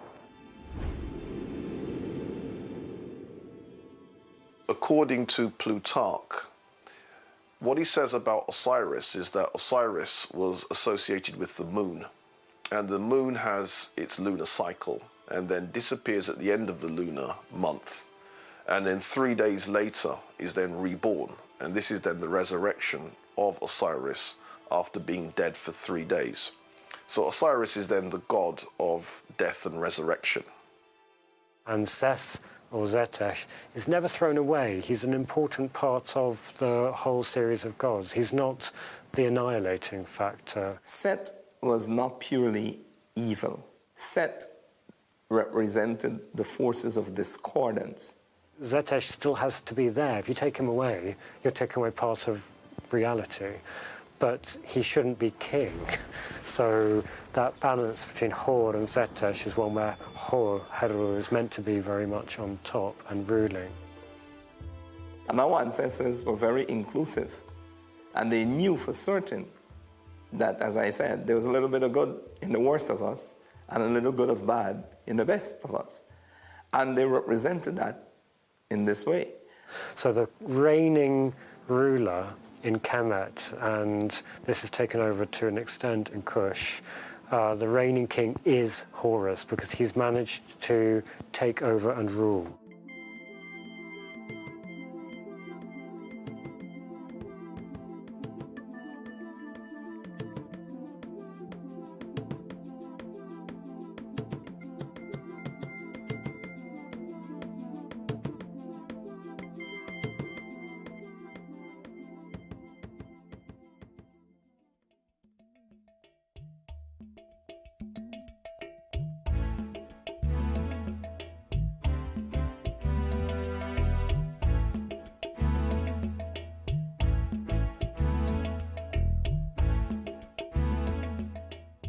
I'm here at Naga, at one of the Kushites' most well-preserved sites here today in Sudan.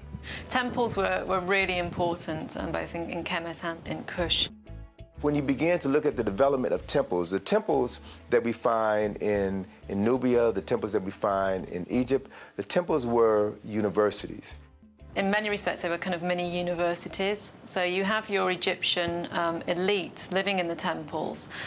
They were developing languages, they were developing mythology, they were developing the religion. There were places where the so-called priests, who were actually priest scholars, part of a system of learning. And the fact that the temples not only acted as places of worship, but places of learning also. One was the house of the book, and the other one was the house of life, Per Ankh, meaning house of the life, house of life. The education was holistic. So you couldn't study maths without studying geography or biology. Everything was interconnected. These priests that came out of these systems were to be the guardians or the custodians of this cultural practice. They were not theoretical religious people. They were individuals who were both warriors, both scholars, and both priests at the same time. It might be important to look at the system of education as a system of formal learning and the system of socialization as a way, or the way, in which one generation was socialized into the fundamental values and rituals and meaning of life of the community and therefore of the society. The belief was that you weren't born man or born woman, you were born male or born female. And through the process of passage, then you became male or you became female. The passage was intended to be arduous, rigorous. They would have had to have gone to the temple and gone through certain rites of passage. The socialization has to do with becoming an adult, with knowing your roles as an adult. And the training was both physical, both mental, and both spiritual. And a lot of this came to rest in the temple, where you had schools in the temple. The temple itself was not to be worshipped. The people themselves understood that they were the most sacred thing, not the temple.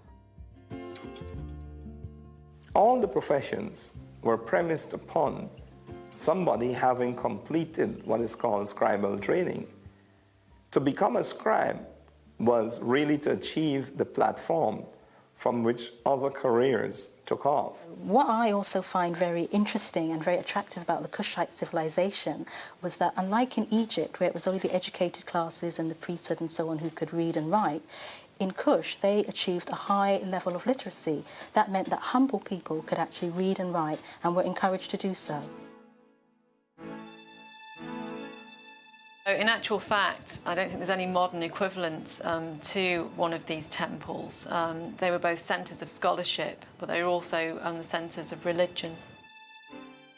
So the custodian, the intellectual custodian, was also a spiritual custodian.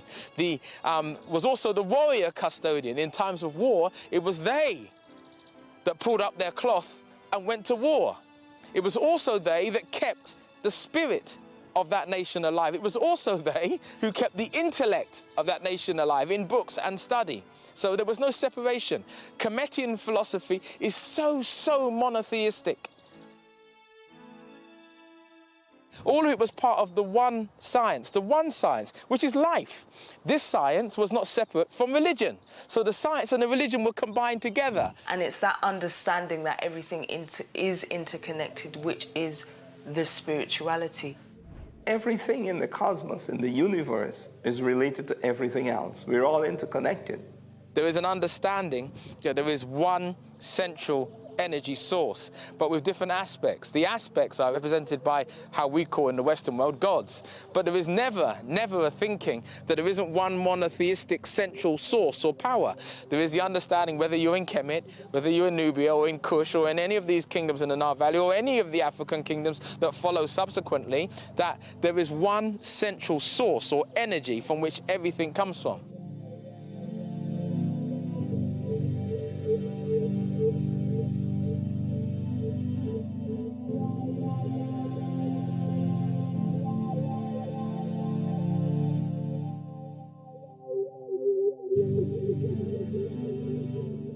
Clearly, they share the same religious beliefs as with the Egyptians, with some additions, so to speak. Some local gods were worshipped, like god Apedemak, a lion god. And you have to remember that lions were common here up until the early 19th century.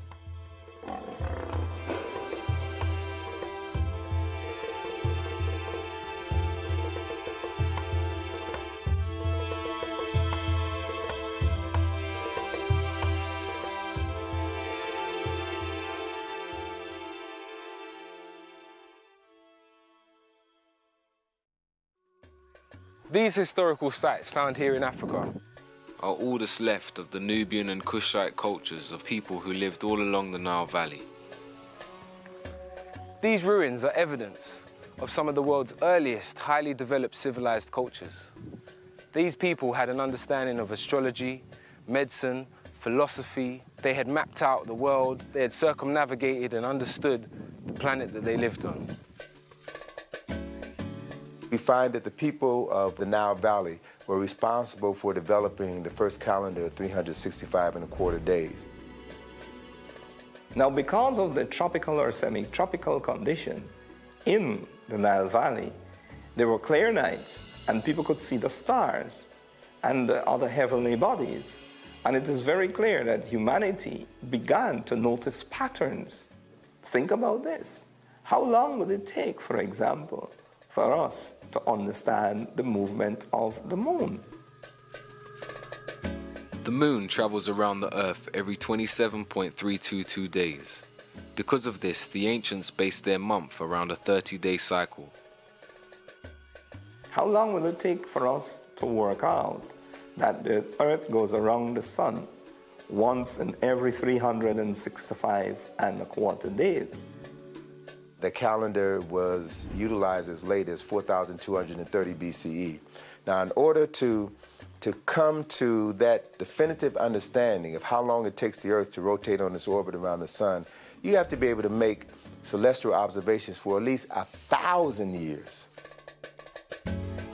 to identify the patterns, to then correct the patterns, to come up with the most accurate calendar that has ever been used by human beings.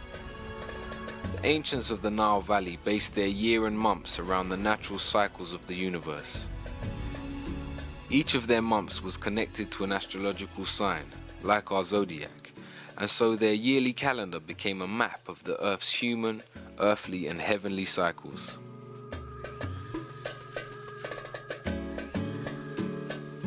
And this is where the sense of time, the whole question of the calendar, the year, different months came out of.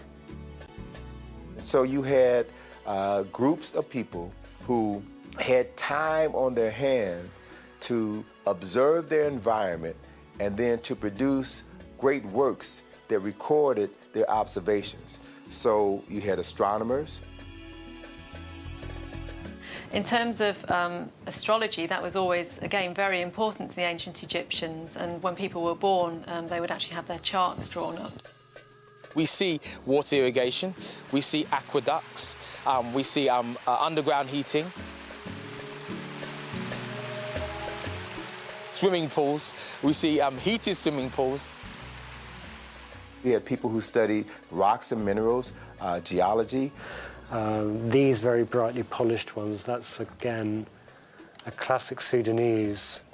I think that particular colour combination, those happen to be the colours of the modern Egyptian flag, but actually it's a very, to me, very Sudanese combination, that clear white with dark and red. Earlier in the history of Kemet, you get a lot of carnelian, the red stone, coming out of Nubia. Precision drilling, iron smelting, precision iron smelting. You had people who studied plant cycles, agriculture. We see papyrus paper, we see glass making, we see stained glass, we see use of gunpowder, not in weaponry, but in religious services and religious rites. You had people who studied building, how to build structures, what materials are best used to build structures. This was a great golden age of pyramids, of temples, of writing, scholarship. We see elements and good deal of evidence, perhaps of electricity. You had artisans who were responsible for creating great works of art, sculptures, paintings. Gold smelting, silver smelting, the creation of refined industries. These are classic faience beads. This is the colour that most of the material in this tray should look. Faience is simply desert sand, it's quartz sand, but it's ground down and fused at a fairly high temperature, and you add the colour from adding ingredients, so that amazing blue will come from copper filings that have been added in. So there's a very close link between the artists who are producing all of this material and the metal workers, because they're using the filings from the metal workers' floor. So the underpinning of order in Egyptian religious art and in the language is a pedestal. It's a block that looks a bit like kind of a carpenter's plane, something to make things smooth. And the word in the language of Kemet is ma'at. Ma'a is smooth, and it's trying to make things on a smooth path. That seems to be the metaphor they use. And ma'at almost means what is good. One of the most significant aspects of spirituality in Kemet had to do with the concept of ma'at. Ma'at represented the ubiquitous powers that flow throughout the universe. that maintain the balance, the harmony, and the order throughout the universe and on planet Earth. Ma'at was represented by a female figure with wings and an ostrich feather. One later came to recognize this figure of a human being with wings as a prototype for angels within Judaism, Christianity, and Islam. Ma'at was fundamental to the Nile Valley because it was its moral code. The ancient Kemetians believed, as did the Africans from the south, that when one passed from this existence to another, there was a point of spiritual judging. This spiritual judging was to weigh your heart with a feather. The heart had to measure itself and be balanced against a feather. And you quite literally get the heart being weighed on scales to see if a person is worthy of going through to the next life. We can actually still see Nubians wearing the feather of Ma'at, showing their connection to this moral order. The people and the pharaohs tried to establish and maintain Ma'at. And they didn't have a word for evil, because that's, I think, what people think, good and evil, light and dark, do you know what I mean? But the opposite of Ma'at was Isfet, which was unbalanced. Ma'at, the feather, would then be weighed against a person's heart. And if your heart is heavy and it tips against the feather, it shows that you have done things to have a heavy heart, meaning you're a guilty person. The idea of the feather was a representation of the female aspect and also of air, but also of the lightness of being, the idea that your heart was not heavy. We still say it now. My heart is not heavy. My heart was light. I had a light heart, a clean soul. They declare their innocence by reciting the 42 admonitions of Ma'at, some of which will sound very familiar to Jews and Christians. Those 42 admonitions were, I have not stolen. I have not committed adultery. I have not polluted myself. I have not polluted the land. I have not spoken ill of my neighbor. I have not spoken ill against God. I have not defrauded offerings. As the person's heart was weighed on the scale of Ma'at, as they recited these 42 declarations, if they were true to these declarations, then their heart would be as light as a feather. This is where the concept comes from. And so it means that they would be pronounced Ma'at Keru, true of voice. The clean soul was the fundamental aspect. We see it represented in all the Kemetian philosophies, which they had taken from their mother from the south. So the idea then of Ma'at is she represents keeping the law, keeping truth, keeping justice, keeping righteousness, keeping reciprocity. And what this basically meant is that we had to say that we didn't do these 42 cardinal sins. And once we lived a life that didn't contribute to those, we lived a good life, a righteous life.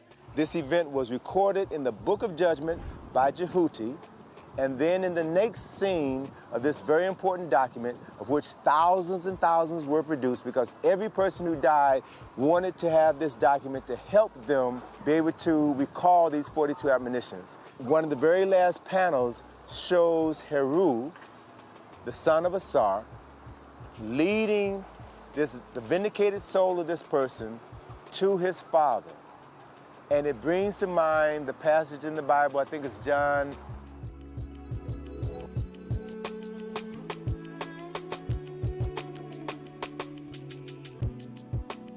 So Heru was the way, Heru was the truth, Heru was the light through which the soul of man was brought before the Lord of judgment and then proceeded to go into heaven or hell to experience the next life. Ma'at is also called Set Ra'ah, the daughter of Ra'ah, the sun god, the creator. And although you find parallels for that in European Christianity, the church is called the daughter of God, so you can see that kind of idea that the great force that protects good is related to the creator. So Ma'at represented the means by which a person can achieve their highest spiritual level of understanding. This wasn't about religion, this was a way of life, of being, of relating to each other, because relationships was our highest value, how we related to ourselves. So before you can relate to somebody else, you have to relate to yourself. It's often used as a kind of unique force that you don't find in any other society in the world. I'm not sure I believe that, because I think every society defines itself by what it thinks is right. So in Kemet, the word of the language of Kemet for what is right is ma'at. All of these ideas and concepts can be traced back to the Nile Valley, to Kemet, to Nubia, at least 1,000 years before the advent of Judaism.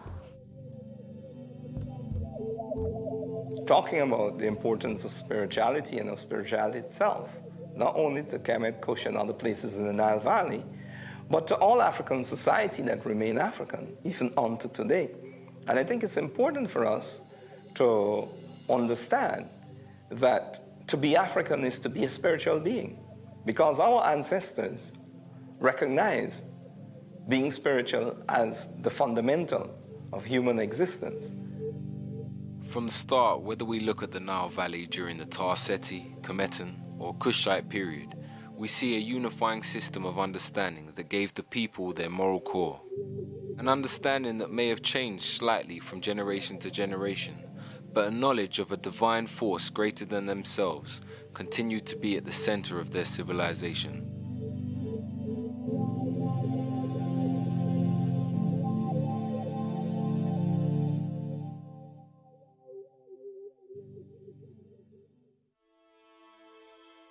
Debates still rage about the length and continuation of the Nile Valley cultures and how interconnected they were. What we do know is that over time rulership changed between the different black rulers along the banks of the Nile. It appears that Kemet was roughly 3,000 years old before it had any interference from cultures outside of Africa. Asiatic people known as the Hyksos melted into the northern Nile society at first, and then by chance took full control of Lower Kemet and ruled for roughly 100 years. During this time, Kemet was inflicted with corruption and a depraved form of leadership. There's still debate around whether they were fully kicked out or not. Society in the Lower Nile Valley continued to come under attack from groups outside of Africa. When the Assyrians took over Kemet, they attempted to separate Egypt or Kemet from Nubia. Now, this was a hard thing to do since both sets of people were entwined. Their families, their culture, their religion was part of the same culture and religion. In about 1,000 years BC, the Nubians moved in and took full control of Lower Kemet, bringing the whole region under Kushite protection. When Kemet got into difficulties, it was the Nubians from the south who came from the south to the north to rescue Kemet. The Kushites, they decided to go into Egypt and to take control of the situation, to sort things out, to restore traditions, to restore religion, to restore law and order, and to basically remind the people in Egypt who they really were. They were trying to retake Kemet because Kemet was theirs. It was their bloodline. They were not foreign invaders. They were individuals who were part of the original bloodline, attempting to retake the bloodline and the land which was once their own. So that line of 7 or 8 Nubian kings was an attempt to give an African renaissance, to return Kemet back to African hands after the Assyrians were attempting to cut off Kemet from the Sudan or cut off Kemet from Nubia. During the period of Kushite rule in Egypt, the way they administered that country was quite interesting. What would happen is the male pharaohs would then rule from the city of Napata. Female rulers would then rule from Waset, which is in Egypt. In Africa, women didn't rule and men didn't rule. Men and women ruled equally. It was a co-rulership with different functions, where the woman was fully vested and the man was fully vested. And what I find interesting and very attractive about this civilization is the fact that women could actually rule in their own right.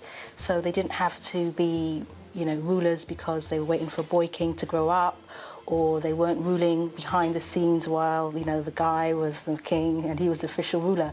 They actually ruled in and of themselves. Now, who were these female rulers? Some people say that they were the wives of the Kushite pharaohs. Some people say that they were the sisters of the Kushite pharaohs. Whichever be the case, they formed a parallel dynasty, and that dynasty would be aunt being succeeded by her niece, and that kind of line.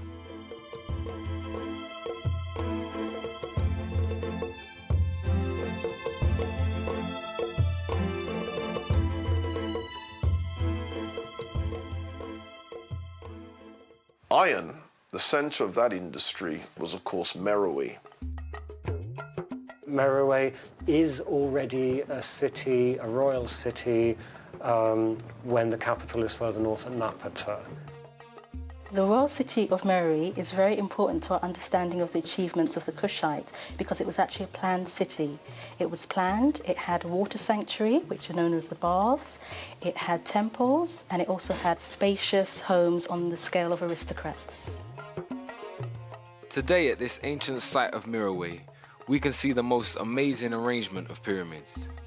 Here, like in other parts of the Nile Valley, it's still debated whether the pyramids were used just for burials or if they were astrological markers and places for holy rituals. The city of Meroe dates back to about the 10th century BC, although this is controversial. If one looks at some of the older writers writing in the 19th century, they argue that Meroe is so old that it even predates ancient Egypt. But let's get with the conservative dates, 10th century BC. Scholars who have been to Meroe have all pointed out the same thing, the huge amounts of iron slag. Meroe was a massive industrial center of antiquity and clearly a major center of iron production. As a production center, it's long before the Industrial Revolution, but in a certain way it's an industrial city. In fact, the early explorers call it Birmingham of Africa. Now, why the Birmingham of Africa? Well, Birmingham, back in the day, was the center of England's iron working industry. As an industrial centre, it was very, very important. The main thing that people think about when they talk about Meroe is iron. There was iron production there. Some people have even said they had steel production. In this area, it was rich in iron ore, so it allowed Meroe to develop not just as a major political and, with some temple, religious center, but also as a major industrial center, which perhaps traded with countries elsewhere. There are reports that the Kingdom of Kush had trade routes going as far as India, and that many Nubians settled there, creating an area called Indus Kush. That makes you look at how people inside Meroe related to one another and to the outside world in a new way.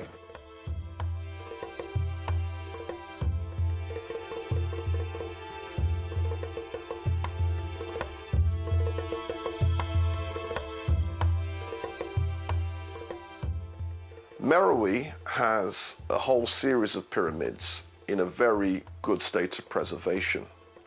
There are at least 84 pyramids, and it's quite possible that many more have since been found. I'm standing here in the pyramid complex of Meroe. Here in Sudan, there are over 200 pyramids that have been found here to date. This is almost twice as many as its neighbor in Egypt. These pyramids were built by the Nubians, and this is just one of the complexes that can be seen here today.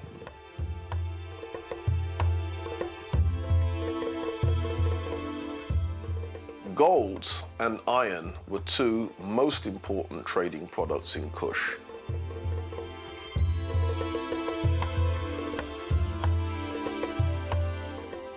Gold has a long history because the reason why Nubia got the name Nubia in the first place is derived from the ancient Egyptian word nub, which means gold. And what the ancient Egyptians are saying is that this is the land of gold. This is where we get gold from. There was a reputation that the Egyptians had that gold was as plentiful as dust. Wasn't true, but this was a reputation that it developed. But where did the Egyptians get their gold from in the first place? They got them from the Kushite gold mines. They traded with each other. Herodotus mentions that gold was used to enchain prisoners. Now, he may well be exaggerating, but since there are images of even mundane things like golden tweezers. The fact that gold would then be used to make tweezers, that shows that it's not a far stretch of the imagination for Herodotus to say that gold would then be used to enchain prisoners. Many of the things that we think of as advanced culture or advanced technology has its root within Kemet.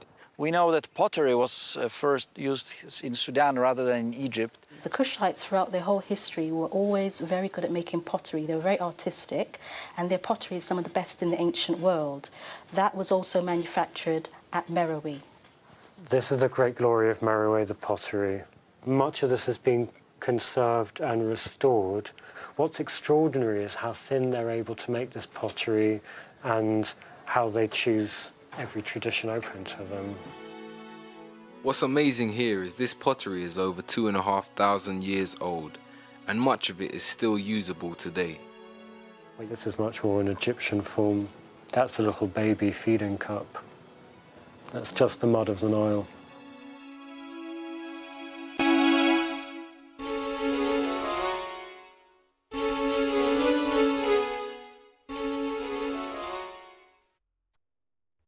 Now, the last ruler, Shepenupet II, was on the throne when the Assyrians conquered Egypt.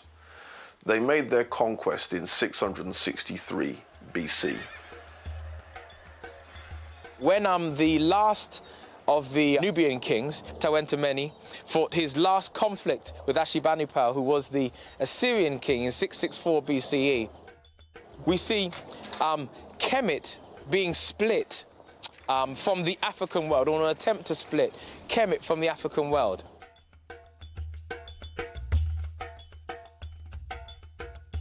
As the subsequent more barbarous invaders took control of Egypt, the kings of Kush were afraid that their central kingdom would be attacked, would be destroyed. So they moved their capital from Napata to Meroe, which is why Meroe grows when Napata declines. The kings moved their burial ground, their pyramids, to Meroe, and perhaps they moved the capital city even earlier, around 500-600 BC. So this dividing line that was set up by the Kushite kings was a matter of defense, a matter of safety. After this, there are no more black rulers of Egypt. The rulers are now Assyrians or Assyrian puppets. And essentially the northern part of Kemet became part of the culture and history and civilization of Assyria. Assyria became the focal point, the married line, the feminine line, the female line of Kemet was deliberately usurped by the Assyrian kings. And therefore Shepenupet II was the last independent black ruler of Egypt. As the Assyrian kings took control of Kemet, then we have a resurgence in consciousness in Nubia. The Kushite people, the Nubian people in the south, resurged because after 664, perhaps by 590 BCE, there were no further attempts by the Nubians, by the Kushites, to retake Kemet. That's why Meroe had a second renaissance. It had a renaissance before, but that's why it had a second renaissance, because the Kushite kings, the Nubian kings, were no longer trying to take back Kemet. That's why the Meroitic script was resurged. Now, during the time of Kushite pharaoh Natasen, the Kushites invent this script, which scholars call Meroitic. And interestingly, they also borrowed from Egyptians the signs for writing their language. But let's be quite clear. Egyptian hieroglyphics themselves date back to the Tarseti period, which is the first golden age of Nubia. So if we wanted to trace the origin of Egyptian hieroglyphics, we have to go back to very early Nubia. Basically, for the longest time in Kushite history that we find evidence of writing, they were using the same hieroglyphs as the Egyptians were using. Both cultures used the same. But later on, when the kingdom became more centered in Meroe, they devised their own script. But they borrow 23 hieroglyphic signs and a number of other demotic signs to write in their own language, which is the second oldest written language in Africa, Meroitic language. They actually devised two scripts. One is known as the cursive script, and the other one is known now as the Meroitic hieroglyphs. The script had 23 letters, of which 19 were consonants and 4 were vowels. There was also a word divider, so scholars know when the words began, when the words ended. And it's only partly deciphered, so there's lots of mysteries in the work. And there are 900 books and inscriptions written in this old script. In terms of understanding the language, it hasn't been translated yet, and so that really hampers our understanding of the culture and the religion, and basically how the people saw themselves and what they'd like to say about themselves.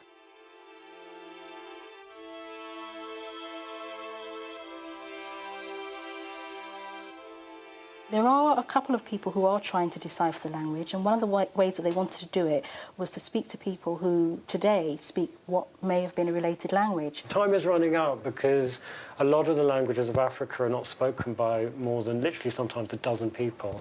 And as the elders die and people don't capture these languages, we won't have that link. People in the landscape won't know what the sound was. It appears that the Nubian Kushites created this new language to protect the last of their secrets from the invading foreigners. In doing so, they created a greater divide between them and their lost gem of the Nile Valley, Egypt. Then Egypt is conquered by the Persians in 525 BC.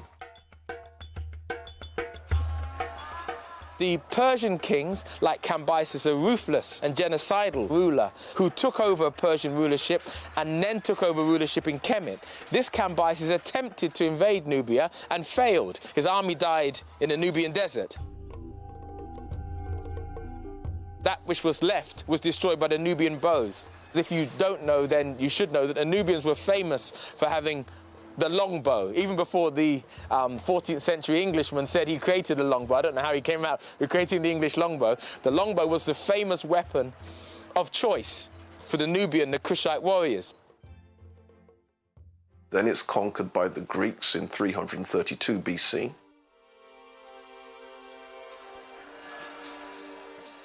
Then, of course, after the Battle of Gargamella, in 323 or 325 BCE, Alexander the Great, a Greek, a Macedonian, defeated Darius III. In defeating Darius III, Alexander the Great then became a pharaoh of Egypt. He took charge of Egypt, which is what we get the name from the ancient Greeks. That's what they called the country. So the Egyptian world becomes part then of the Greek world. And following his death, when his kingdom, which was so big it had to be divided up amongst his generals, a general called Ptolemy took charge of Egypt, and initially as a satrap, as an official who was ruling there, and then later as a king. The Macedonian rulerships, Ptolemy, etc., he was a Macedonian Greek general, married into the Egyptian bloodline. Married into the female Egyptian bloodline, producing Egyptians who are Greek and Egyptian at the same time and facing towards Greece. And he founded really the last resident dynasty of pharaohs. So then Egypt then became even more divorced. And then, of course, there is the classic story. Whether or not there is historical accuracy to it is another matter, although we do have references to it of Alexander's attempt to invade Nubia and the Candace Amerinus with elephants and warriors preventing him from invading Nubia. We have that recorded under several Greek scholars. The Macedonian rulers of Egypt did not conquer Nubia. Nubia remained essentially intact. The Greeks had had a lot of contact with Kemet, and they saw Kemet as a place where they would go to learn. So many of the famous Greek philosophers, mathematicians, scientists, playwrights, all went to Egypt to actually learn from the Egyptian priests. The Greek rulership did not affect the religious systems in the same way that Christianity and Islam did. The Romans started to interfere with Egypt about 100 BC. And that was because this Ptolemaic dynasty, the dynasty, Cleopatra was the last ruler of that dynasty, had started to have a lot of dynastic feuds. So brothers and sisters had been sort of arguing and vying for the throne. One person would be exiled, somebody else would take control. And the Romans were starting to become increasingly powerful. And quite often, the ruler who'd been exiled would actually run to the Romans and ask them to put them back on the throne. Then it's conquered by the Romans in 30 BC. For the Greeks and Romans, the Egyptians were Africans, and when you get depictions of Egyptians, they're always shown people with black skin, afro hair, sort of small noses, broad faces, full mouths. So they actually sort of have a caricature almost of what they see as an Egyptian. And the Greeks often confused Egypt with Ethiopia, so they'll quite often call the Egyptians Ethiopians.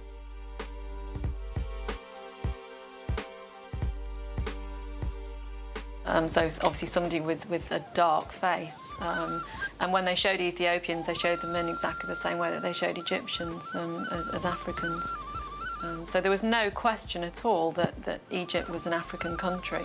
It certainly wasn't seen to be European by either the Greeks or the Romans. Now, the Romans and the Greeks and the Assyrians and the Persians came to Egypt because Egypt was the breadbasket of the world. The control of Egypt and the granaries of Egypt was fundamental to the control of any civilization that attempted to control the world. Not only that, but Egypt, through its trade relations with the South, had control and access to the minerals of the South, the iron, the copper, the gold, the silver. The Roman system of coinage was based on gold and silver. Therefore, they needed access to the mines of the South. So the control of Egypt was fundamental in getting the trade from the gold and silver from the South to the North. So therefore, the control of Egypt was fundamental. Egypt was the most wealthy nation in the world, and it remained so through Assyrian, Persian, Greek, or Roman rulership. Egypt still was the most wealthy, not just in terms of gold and silver, which was, you know, tenuous in terms of its commodity value, but in terms of grain, wheat. Rome as a civilization, like the Greek civilization, did not produce enough food to sustain itself. The Romans saw Egypt, and the reason they really wanted Egypt so much was that it was a grain source for their armies. When Kemet was invaded by the Greeks and the Romans, they effectively ruined the country. They used it not for itself, they used it for their own country. So, for example, when the Romans were ruling in Kemet, they took all the grain from there and sent it to Rome as dole for their people, because the Romans had a dole system where they would give people bread to keep them quiet. That was their dole. And all the grain that made that bread came from Kemet. So basically they ruined the country completely. But they also traded things like animals, obviously for their gladiatorial fights. A lot of the African animals were shipped over to Rome. Because the Romans saw Egypt as this sort of exotic and interesting, sort of another world almost. It wasn't just another country, it was a completely different world to the one that they were used to. So when you overexploit a country like that and you take all of its resources and you use it for another country, obviously there's going to be nothing left for that country. And over time, Egypt became poorer and poorer, and I feel that this ultimately led to the final downfall. So the relationship between Egypt and Rome was fundamental in Roman survival. Not in Egyptian survival, in Roman survival. I think Egypt was crucial to Rome's development, both from a political point of view, in that it gave it a very important, a very wealthy territory, but also because a lot of people in Rome became very interested in Egyptian religion and Egyptian cults. And also, they must have been learning from people in Egypt, as the Greeks had learned from people in Egypt. So I think that Egypt was actually very important for Rome, certainly Rome's early development. But all of this means, of course, that Egypt is getting more cut off from its neighbour from the south. It sees its relationship as being north. Its connections are northward, not southwards. It sees the south as a trade route, a source of supplies and minerals and grain. And we see further connections between the royalty, the royal families, the political people of Egypt, and we see with the south, because the south has cut itself off and it's been cut off. Now, the conquests of Egypt changed the population. And so Egypt was already moving into an Afro-Asian direction.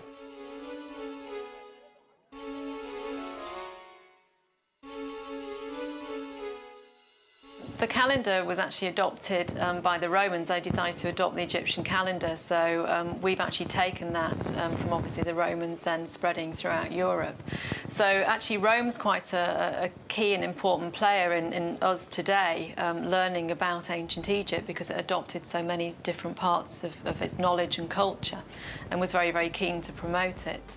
So as Rome tightens its hold on Egypt, and the failed attempt by Cleopatra and Julius Caesar to produce a line of individuals, that line being destroyed by Octavian or Augustus Caesar.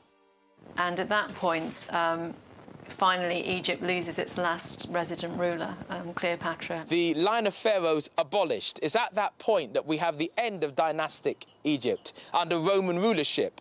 And it's after that point, when Rome takes control, that we start to, in many respects, I suppose, see the downfall of Egypt and the demise of Egyptian culture.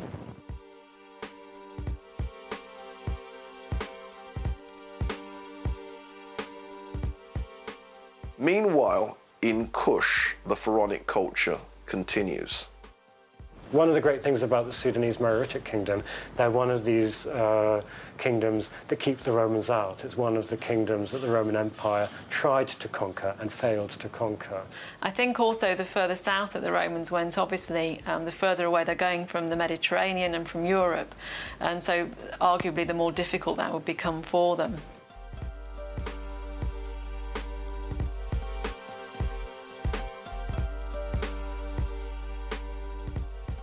I'm standing in the center of the once great city of Miro. Behind me is a temple dedicated to Amun. Excavations done here in the 90s reveal temples with walls and statues covered with gold leaf, a remnant of Merowe's immense gold trade. At the heart of this ancient city, we find the remains of its spiritual center. Here, Amen was revered in temples of the highest splendor. When they moved here, they built another temple to this god, the largest, as I said, apart from Napata, in the Sudan, which unfortunately now is in a ruined state, as most of the site is. The royal city was walled with gates and towers.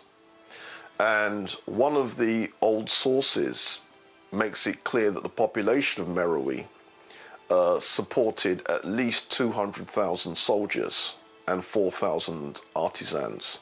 And that would give us some kind of indication of what scale of city that we're talking about. Herodotus, the ancient Greek historian, made reference to a violet-scented fountain where people would wash and they would bathe in these aromatic salts. And the Liverpool expedition at the beginning of the 20th century excavated in Meroe and found that Herodotus was probably talking about this bath that shares affinities with the Roman bath. What's interesting about this capital is that only a tiny fraction of it has actually been excavated. Perhaps I am standing right now on the ruins on the temple, which is still to be discovered. In truth, at least 90% of it is still to be found. I hope to do it in the coming years. We did some preliminary sondages, and we found, again, domestic remains, but also a fragment of a temple from maybe 300 BC, so we hope to find it. So we can only infer from the little bit that we've seen so far, and the little bit that we've seen so far is very, very impressive. Hidden under the desert surface of this ancient temple are the tile remains of its ancient modern beauty. Much of this area is covered with these types of tiles.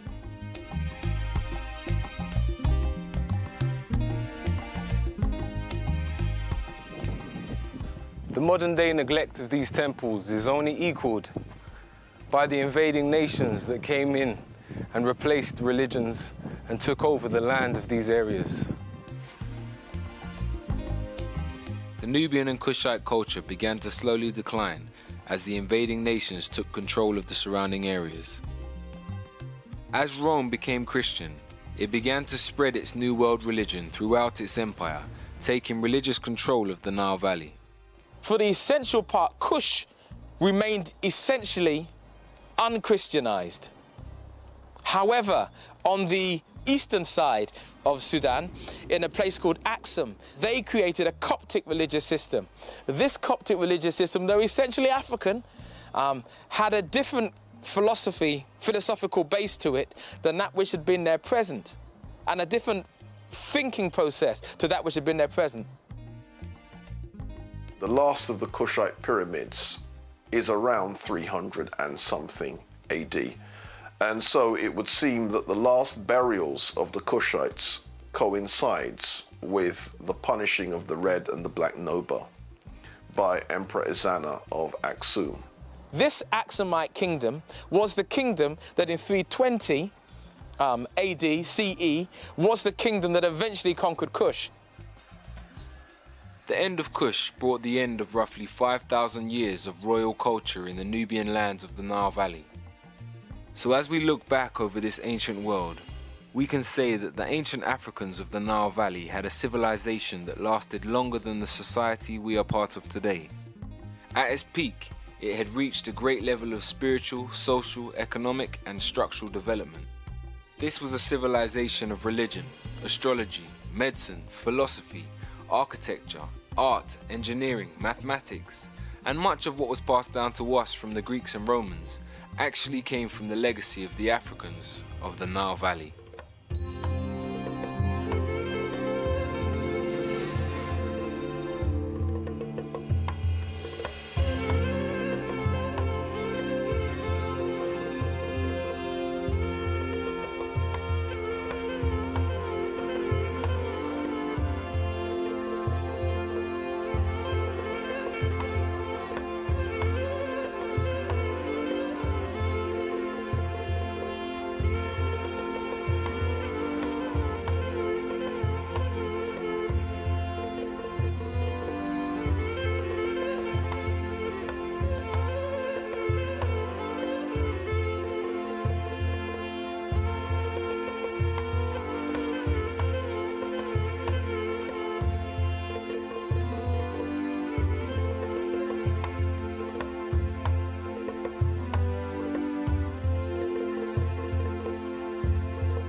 سلومي يوندوش ملكم هذا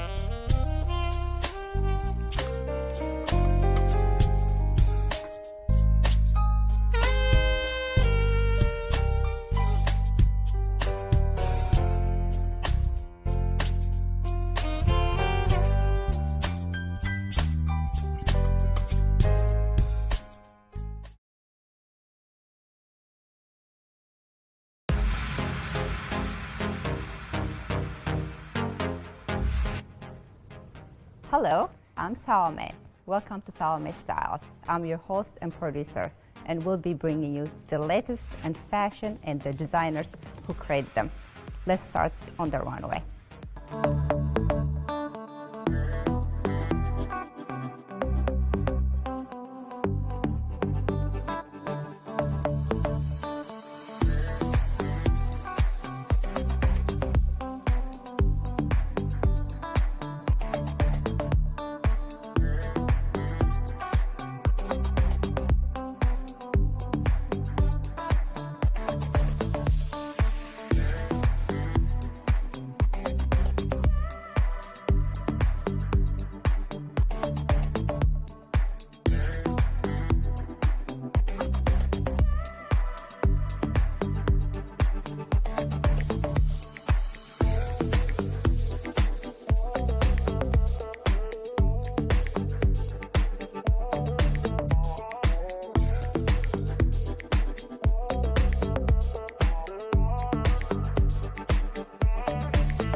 Hello, I'm Tim Reed. For many years, it's been my pleasure to produce a number of documentaries discovering fascinating and provocative tales, the accomplishments, tragedies, and the greatness behind some of the most unique people of color that have ever walked through life. From my archives, here is one such story.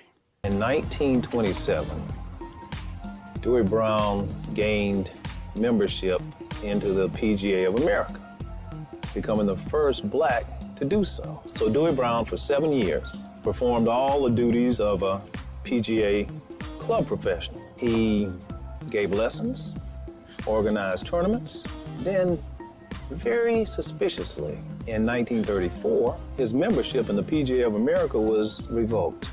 Come to find out, Brother Brown was actually a black man. Somebody found out, dropped a dime on him. Several months later, the PGA of America instituted its Caucasian-only clause in 1934. So for 27 years, blacks and other minorities and women could not play on the PGA Tour.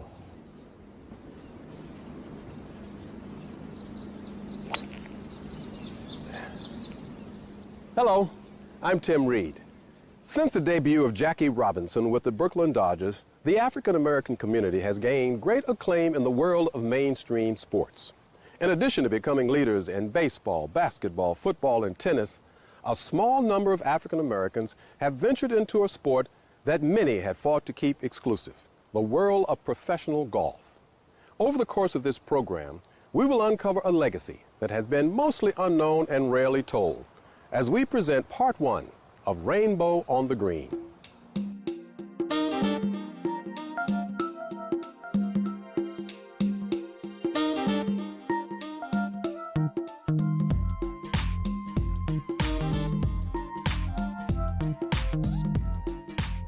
Origins of the game of golf date back nearly 1,000 years to 11th century China and 12th century Europe. The object of the game was to use the least number of hits or strokes to get the ball into designated holes across a playing field known as a golf course. Thus, the modern game of golf was born. By the end of the 19th century, golf had become a highly popular game among the upper crust of European society, especially in England and Scotland.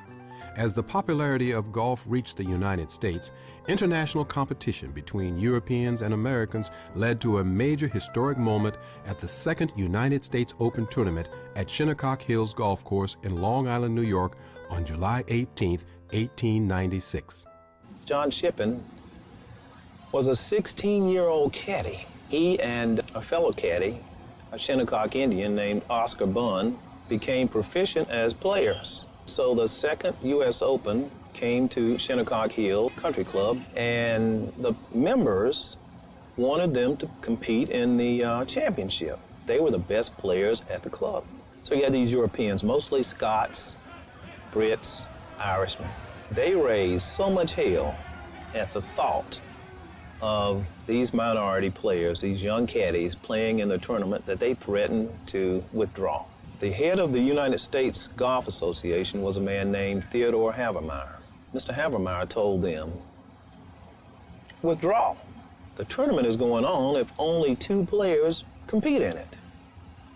They backed down, of course, and after the first round of the tournament, John Shippen, I think he shot a first round 81 and shared the first round lead with one of their top players.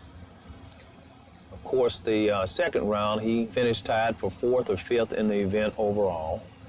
But what he proved was that a black man could play the game at the highest level. Only 3 years following John Shippen's historic U.S. Open debut, a prominent African-American dentist and Harvard University faculty member named Dr. George Franklin Grant brought a new dimension to the sport of golf with a bold new creation. Dr. Grant had a fondness for the game, but he also was a master of haberdashery. He was used to the finer things in life. And so back then, the way that you made a golf tee was to take some damp sand and form it in the shape of a T and set your ball on it. Well, this could be quite messy, as you might imagine. Well, Dr. Grant, I guess he was tired of, soiling his clothing. So he decided there had to be a better way. He came up with the wooden golf tee. He did patent it in 1899, but he didn't exploit it. But what he proved was that blacks and other minorities had the wherewithal to find a better way. And we have done that throughout history in many other areas, and it was the same in golf. When Rainbow on the Green continues, African Americans solidify their place in golf by creating a league of their own. Following the groundbreaking achievements of John Shippen and Dr. George Grant, many more African Americans and women began building on these successes. If you look at the history of golf, we kept inventing and improving. You know, we had our own country clubs. When they wouldn't let us play on the PGA Tour, a group of black businessmen met in 1925 at a YMCA in Washington, D.C. and started our own tour called the United Golfers Association. The United Golf Association, also known as the UGA, founded in 1925, staged tournaments, clinics, and golf outings around the country. Its mission was to gather all colored golfers and golf associations into one body. Despite the success of the UGA, the ability for black golfers to play consistently required the support of prominent black business leaders and entertainers to finance their golf ventures. There were some tournaments that were open to blacks, the U.S. Open, the Canadian Open, the L.A. Open, but it took money to compete. Joe Louis, Ray Robinson, Billy Eckstein, these were the type of people that we had to turn to for our money in the early years that really helped us, to help get us started. That was the impetus of black golf during that period. You had to have someone who could sponsor you. I worked for Billy Eckstein. Teddy Rose taught Joe Louis how to play. But we all used to travel together. Sugar Ray Robinson, Joe Louis, and Ike Williams, you know. Billy Eckstein, of course, was a famous singer, band leader back in the day, and Charlie Sifford was his man Friday, who taught him how to play, who served as his hustle buddy, and would chauffeur him around the country, and so this is how it was done. Celebrities helping black golfers. In addition to Billy Eckstein, Joe Louis, and Sugar Ray Robinson, numerous other celebrities were all influential in the progress of the UGA. This tour spawned many, many great players. Probably the most famous was a guy named Teddy Rhodes. Teddy Rhodes is arguably the greatest black player in the history of the game, bar none. Pound for pound and shot for shot, he was probably the greatest golfer that I've ever seen. He was the best player then, Teddy Rose. It took me 5 years before I could beat him. On the UGA, this man won over 150 golf tournaments. He was a master of the short game. They say that he was the greatest wedge player ever to pick up a golf club. Probably one of the sweetest swingers that golf I've ever seen, and I think that that's probably what won him over and the reason why he was able to be so successful at it. He never got a chance really to show how good he was because of the Caucasian-only clause. By the time Charlie Sifford broke through, Teddy Rhodes was a little too old to be considered a contender on the PGA Tour. Joe Louis rose above the masses as one of the greatest heavyweight boxing champions and one of the most famous Americans of his time. His love for golf solidified friendships with many top black golfers, eventually leading to his support of the UGA and influence over the ultimate integration of the sport. My father was instrumental in pointing out the segregation of golf, pointing out the unfortunate consequence that black pros couldn't play on the same playing field. And I don't think that rule changed until 1960 or 62. The fact of the matter is my father sponsored a lot of golf tournaments.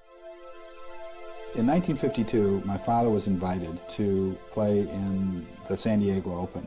He was invited by the sponsors, which were the Chevrolet dealers. And they didn't realize that there was a non-Caucasian rule in the PGA bylaws that said if you weren't white, you couldn't be a member of the PGA. If you weren't a member of the PGA, you couldn't play in a PGA tournament. But they wanted the heavyweight champion of the world, Joe Louis, who dominated for 12 years, to play in the 1952 San Diego Open. When they learned that there was this non-Caucasian rule and they had to disinvite my father said, well, they're going to have to tell me to my face. So he got on the plane and went on to San Diego and said, here I am. And so as it turns out, they asked him to qualify, and some black pros tried to qualify as well. And he was the first black to play in a PGA Tour event in the 1952 San Diego as an amateur under a sponsor's exemption. Lewis was allowed to play, but that didn't break down the barriers. That only nudged the door open about a crack. While Joe Louis and others continued to struggle for racial equality in golf, a group of 13 women, led by Marilyn Smith and star golfers Patty Berg and Babe Saharias, formed the Ladies Professional Golf Association, or LPGA, in 1950, opening the doors for women to stake their rightful place in the game. When we return, a former caddy from poor beginnings in North Carolina breaks golf's color barrier. Up until 1961, they had a Caucasian clause in the Constitution of the PGA that said if you were not a Caucasian, you could not be a member of the PGA Tour. We fought that very heartily and carried it to the courts of California, where it was stricken out of, and we were able to become members after that. Charlie was the first to become a member, then Ray Botts, and then Pete Brown and myself. So I was very fortunate to come along at a time when it was a lot easier than it had been for Charlie, you know. Charlie Sifford says, "Don't give up hope. Watch what I do with this shot." Get in there! Despite dealing with racial slurs, death threats, and hate mail, Charlie Sifford never backed down. And in March 1960, his perseverance was rewarded by becoming the first African American to receive a tour card to play on the PGA Tour. Charlie Sifford. Charlie's been a good player a long time, a hard worker. Deserves a lot of credit. Okay, Charlie. Good shot, Charlie.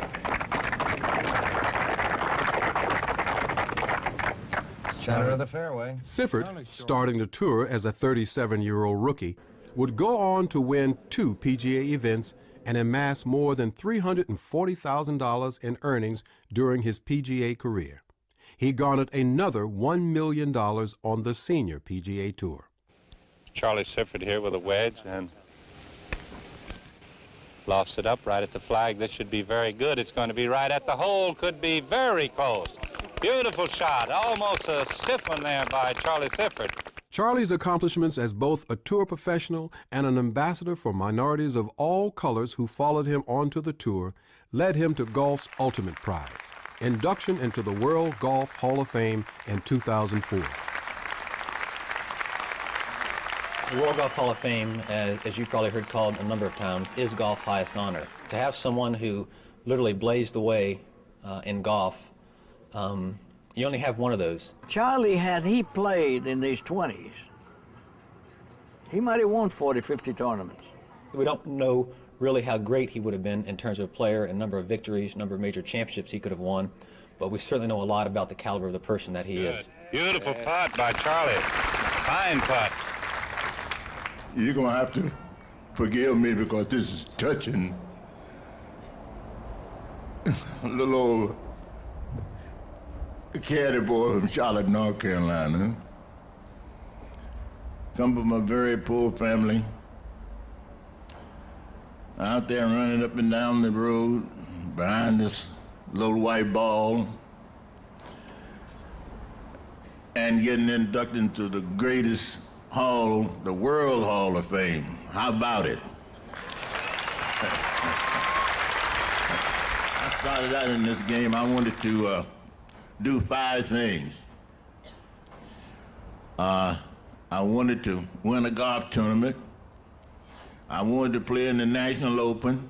I wanted to play in the U.S. Open. I wanted to play in the Masters. And I wanted to get in the Hall of Fame. Well, I got 4 out of 5, so that little old golf I played was all right, wasn't it? Coming up on Rainbow on the Green, with the color barrier broken, golfers of all colors joined the PGA Tour. Following Charlie Sifford's historic run, the torch for African-American greatness in golf was passed to Lee Elder, a former UGA star and protege of the great Teddy Rhodes. He taught me the game. I traveled with him for well over 10 years, and it was certainly something that I enjoyed, and Like I say, he was instrumental in getting my game in the condition that it was in. Lee Elder established a new standard for black golfers on the PGA Tour, becoming the first African American to earn more than $1 million, the first black member of the United States Ryder Cup team, and qualification for the 1975 Masters Tournament, golf's biggest event. It meant that I had did something that I was leaving perhaps a goal for other young Afro-Americans who was coming after me to reach, to qualify for the Masters. Given the racial climate for black golfers on the tour at that time, Elder worked diligently to develop a strong mental focus that helped him achieve his goals on and off the golf course. I felt that if I could make myself strong mentally and be able to really just block it out of my mind and go ahead and compete and do it with my golf clubs, and I felt that it would certainly prove how tough that I could be mentally and physically. While Lee Elder brought black golf success to mainstream America, other black golfers joined him on the tour, including James Black, Pete Brown, and Jim Dent, one of the longest drivers off the tee in PGA history. The first time I ever played with Jack Nicklaus, I played with him at the rail. And I never even think about no distance, how far I was hitting the ball. Well, the first hole I hit at 385, and he hit 325, and he stepped it off. He said, as far as I ever been outdriven by hitting a 300 yard. On the green, Chichi Rodriguez putts out for par. Juan Chichi Rodriguez, a native of Puerto Rico, turned professional in 1960, and in 1963 won his first PGA event, the Denver Open. Rodriguez would go on to win 8 times on the PGA Tour and was a member of the 1973 United States Ryder Cup team. His career on the senior PGA Tour proved to be phenomenal, as he won 22 events in 8 years and established himself as one of the greatest showmen that golf has ever seen. Watch this. I could still hit the ball a long way when I went on the seniors tour, so the golf courses were short, and I've always been a good short iron player from the 5-iron on down. I felt more confident over there. There I had a bunch of guys on Social Security. In 1989, Rodriguez won the Bobby Jones Award, the highest honor given by the United States Golf Association. And in 1992, Chichi became the first Puerto Rican inducted into the World Golf Hall of Fame.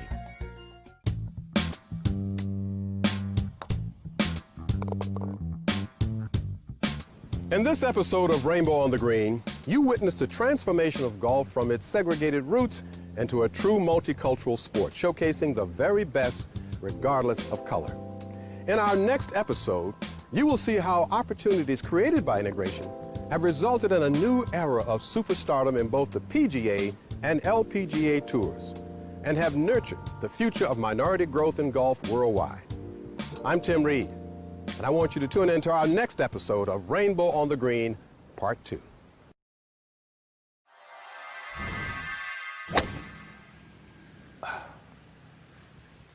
Hello, I'm Tim Reed. In Part 1 of Rainbow on the Green, we explored the groundbreaking accomplishment of early African-American golfing pioneers like John Shippen, Charlie Sifford, and the United Golf Association. This legacy of achievement was only the beginning. Over the next half hour, we will explore the journey of women and other minority golfers and investigate what the future holds for them as they emerge as global superstars in the world of golf in Part 2 of Rainbow on the Green.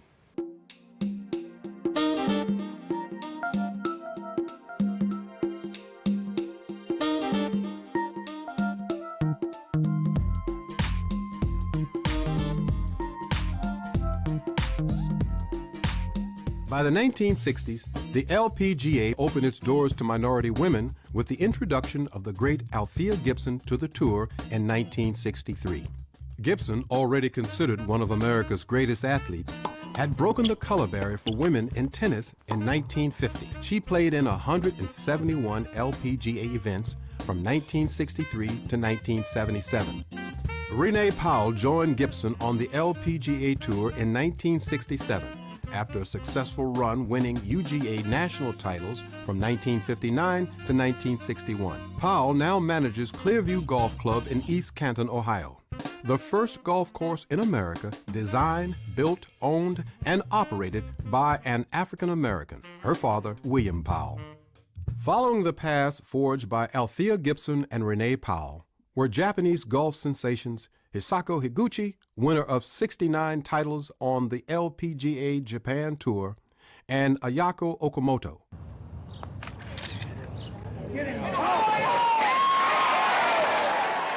Winner of 17 LPGA events and the first non-American to top the LPGA's money list in 1987.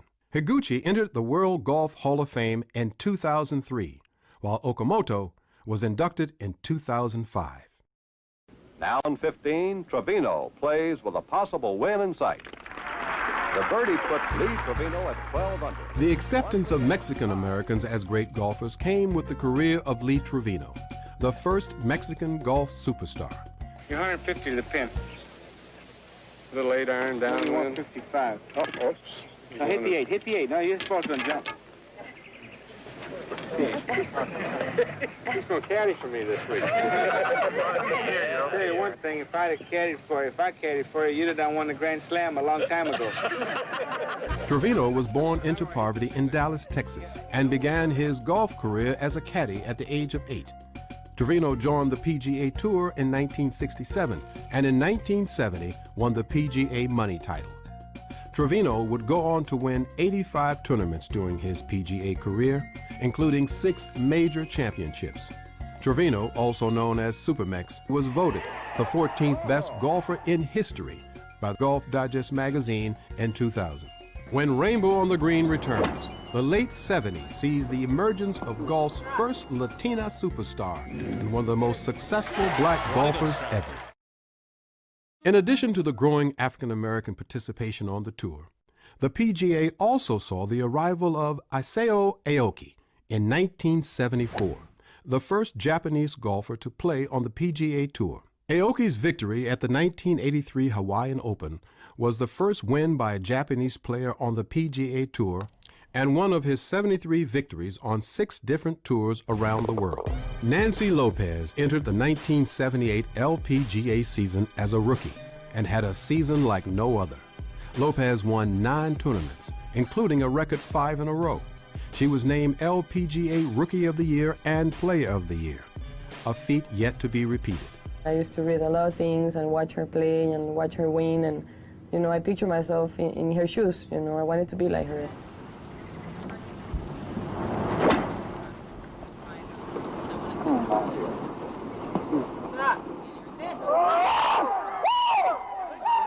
Lopez won 48 LPGA tournaments and was inducted into the World Golf Hall of Fame in 1987 at the age of 30. Alvin then with this tricky little 8-footer coming up the hill. Might break a little from his left.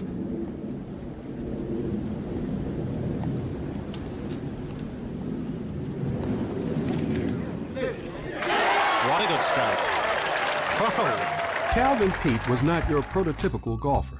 He did not pick up the sport until he was 23 years old, and due to a broken arm he suffered during his youth, never had the power to hit the ball as far as other golfers. However, Peete took on these challenges and became the most successful black golfer in PGA history up to then, winning 12 tournaments over an 8-year period. He didn't hit a soft one this time. And that's right-handed. What a great stroke. In addition to his tour success, Peete played on 2 United States Ryder Cup teams and led the tour in driving accuracy for 10 consecutive years, an achievement that may never be matched. Pete's outstanding career was only a prelude to another legendary career. Tiger is the most complete golfer that I have ever seen in my life. The man does not have a weakness. Eldrick Tiger Woods has become the symbol of world golf and one of the most dominant and influential athletes in history, a child prodigy who began playing golf at the age of 2. Tiger won his first tournament, the Junior World Golf Championship, at the age of 8, and won the U.S. Junior Amateur Championship 3 times. He won 3 consecutive U.S. Amateur Championships, firmly placing his amateur career as the greatest in golf history. Tiger's professional career, which began in 1996, has been nothing short of phenomenal. To date, at the age of 31, Woods has won 61 PGA Tour events, 5th all-time, and 13 major championships, second most of any player of all time. Do you think that Papi Ortiz is the athlete that Tiger is? There's no way. Roger Federer, to win a tournament, has to beat 6 people. Muhammad Ali beat 1 guy, world champion. Tiger Woods has to beat 153. That is quite a difference. Tiger also has become a symbol for multiculturalism in golf, and his incredible talent and allure has drawn millions of people of all colors worldwide to watch and play golf. Tiger has done so much for the U.S. sport, the international world of golf, because a lot of people say, I want to be like Tiger. It's a big word to say, but they're looking for another Tiger Woods, but it's going to be a long time before they find a Tiger Woods because his father taught him everything he knew. Nota Begay III is a former teammate of Tiger Woods at Stanford University and a 3-time college All-American. In 1995, he became the first full-blooded Native American ever to play on the PGA Tour. One of the few golfers ever to shoot 59 in a pro tournament, Begay, a native of Navajo and Pueblo descent, has won 4 times on the PGA Tour and is a role model for Native American youth nationwide. Well, that was a good, clean hit, and it's a great line. What a shot. Oh, this is a great shot. In 1998, Se-Ri Pak joined the LPGA Tour as an unheralded rookie, and like Nancy Lopez 20 years prior, started out with a bang, winning 2 major championships that year en route to 4 victories and the LPGA Rookie of the Year award. During her 10-year career, Se-Ri has won 24 PGA tournaments and 5 major championships. Pak was inducted into the World Golf Hall of Fame in 2007 at the age of 30. Se-Ri Pak's success has led to a Korean revolution in golf.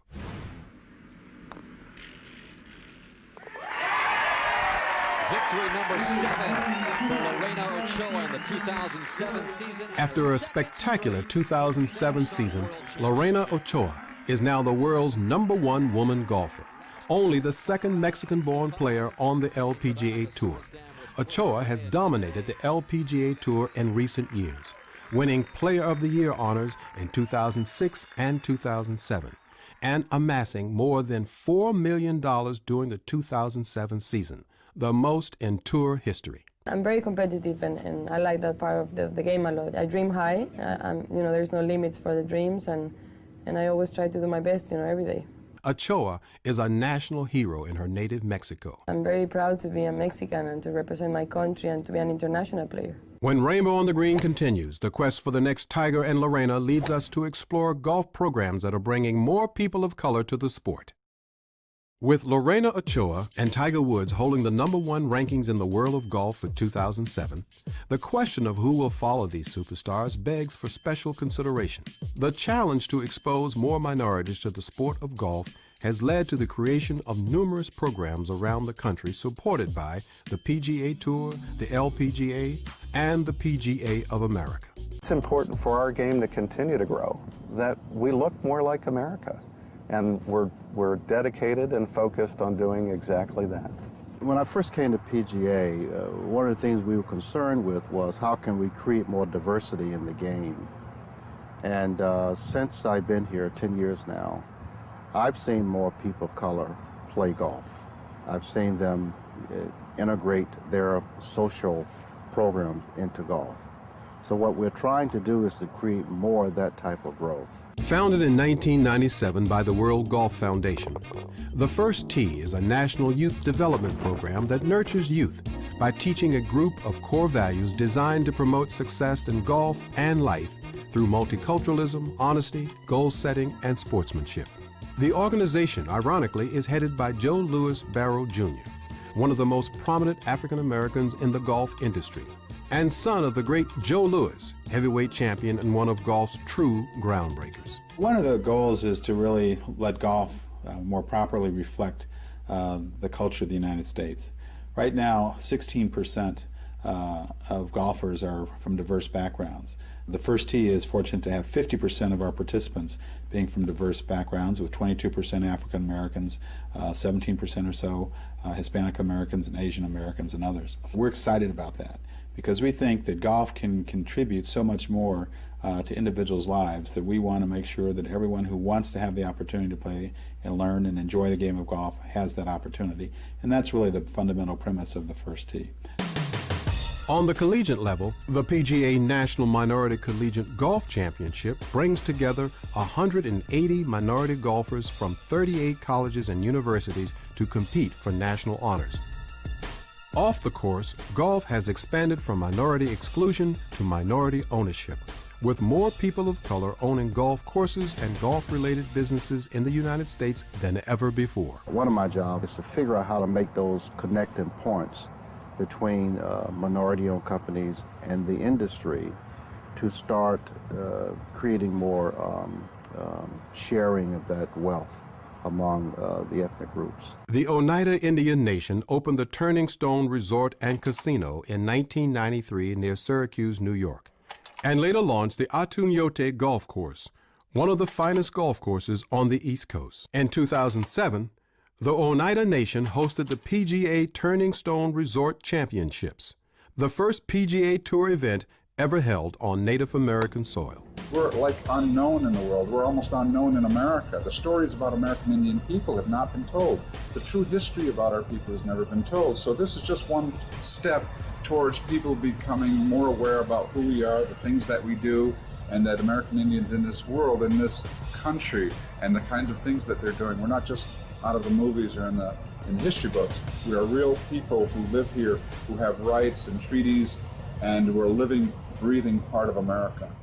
Bull Creek Golf Course, located in Lewisburg, North Carolina, is an 18-hole course built on farmland owned by the Massenburg family for more than 80 years. The course has become a target destination for golfers around the country. Following a stellar Hall of Fame golf career, Chichi Rodriguez moved back to his homeland of Puerto Rico to build what he would call a legacy to my country. The golf course he built, El Legado, or The Legacy, is truly a testament to Chichi's incredible vision and love for his people. Boasting 4 top-caliber courses, the Innisbrook Resort remains one of America's premier properties. In early 2007, Sheila Johnson, a noted philanthropist and entrepreneur, and one of the most powerful women in American sports, purchased the resort and immediately began remodeling a property that was already considered one of the nation's best.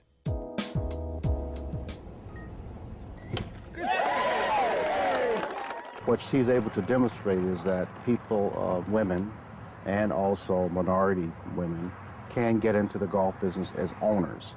And as an owner, you have a tendency to drive more inclusion. I think the word out on the street was that the perception, and this is important, the perception of Innisbrook was that it was just a very exclusive resort where it was very hard to get into, and I really want to make this an inclusive resort. And it's very important that we do that because I want everybody of all gender or nationality to feel welcome to come here to Innisbrook. You know, as an African American woman, I all too well know about the exclusivity factor, and I think it's important that I send a message out there that this is really open to everyone. I'm in heaven. I'm in heaven. Outside the United States, another significant moment in golf history took place in October 2007, when the PGA of America held its first PGA Grand Slam of Golf event on the island of Bermuda. Bermuda was a beautiful choice, and when you get the enthusiasm behind not only the government with Premier Brown at the head of that, the support of what we're doing, you add that to the flavor of the island, the energy, the enthusiasm, the warmth, the open arm welcomeness that has been displayed for us right here and our great champions. It was an easy decision to make, and we are so proud to be right here in Bermuda at this great golf course, Mid-Ocean Golf Club. So we're excited. This is just a day for the history books. For me personally and for Bermuda. We worked on this for a long time. And now that it's here, it's showtime. And for me to have the honor to play with Lee Elder is just over the top. I'm in awe. This is pretty surreal, to be honest with you. I just don't want to get kicked off the island. The sport of golf has evolved into a popular recreation. With millions of minorities in the United States playing the sport, golf is destined for continued growth for the next decade. Just from behind the desk here, the calls I get every day, the emails, it's a tremendous response from black women. They're taking up the sport later in life. Some of them are 40, 45, but they are heavily taking up the sport. And I even heard a number where golf is the fastest growing sport among African Americans. So with that in mind, and the calls that I get every day through the office, I can see that African Americans are very interested in playing this game and being involved both professionally and entrepreneurially. The true success of golf's growing diversity will come with the increase in the exposure of golf and its diverse history to our youth, and by the creation of more opportunities for people to play the game and become leaders in the sport of golf, both on the course and in the boardroom. I hope you've enjoyed Rainbow on the Green, our journey into golf, one of the world's most beloved sports, as we explored African American pioneers as well as present and future superstars. I'm Tim Reed, and history will never be the same.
This is the beautiful landscape of Ethiopia at the end of its rainy season.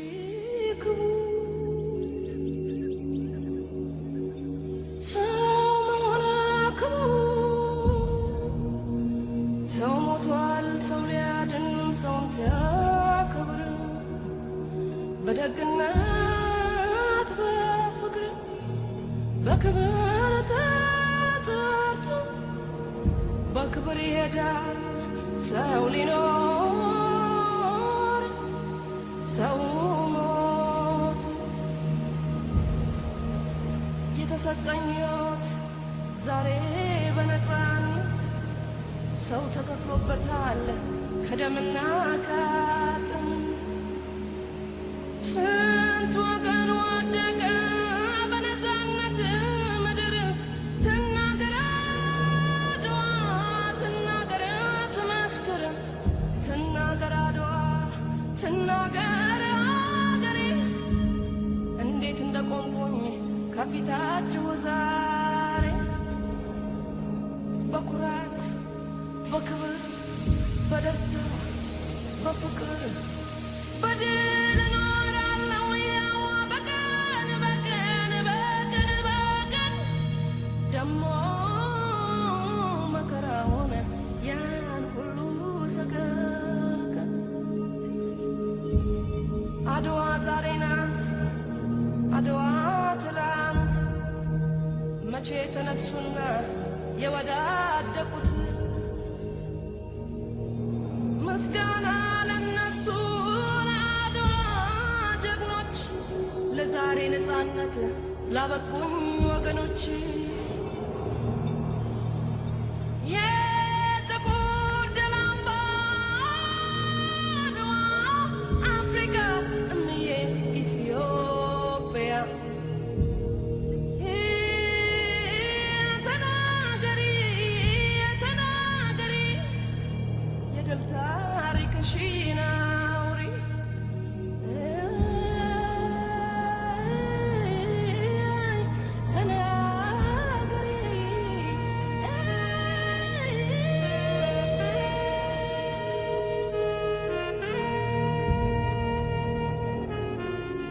Ethiopia is Africa's oldest independent country. Its history is rich in stories of ancient Christian kingdoms and a biblically anointed monarchy that continued up until 1974.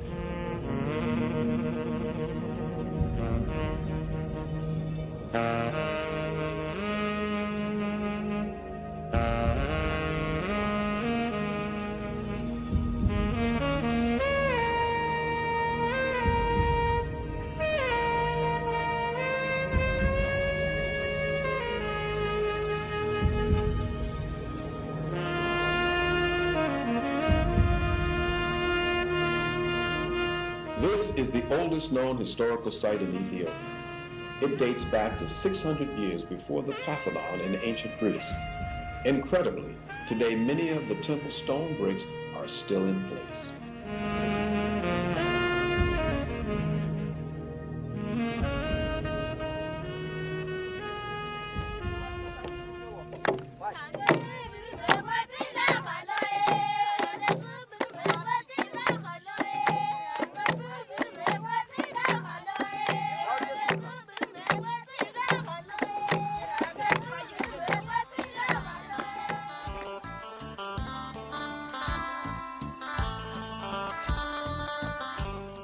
Here we're looking over the terrain of the ancient site of Axum, Ethiopia's first Christian kingdom.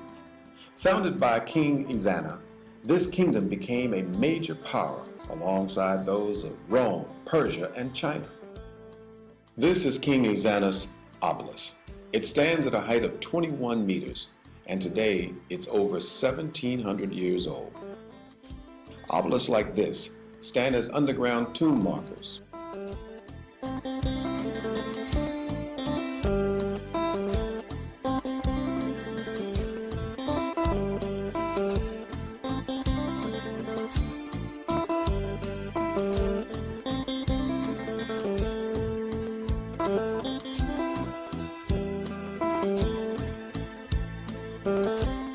Legend states that the Ark of the Covenant is hidden in one of these many churches.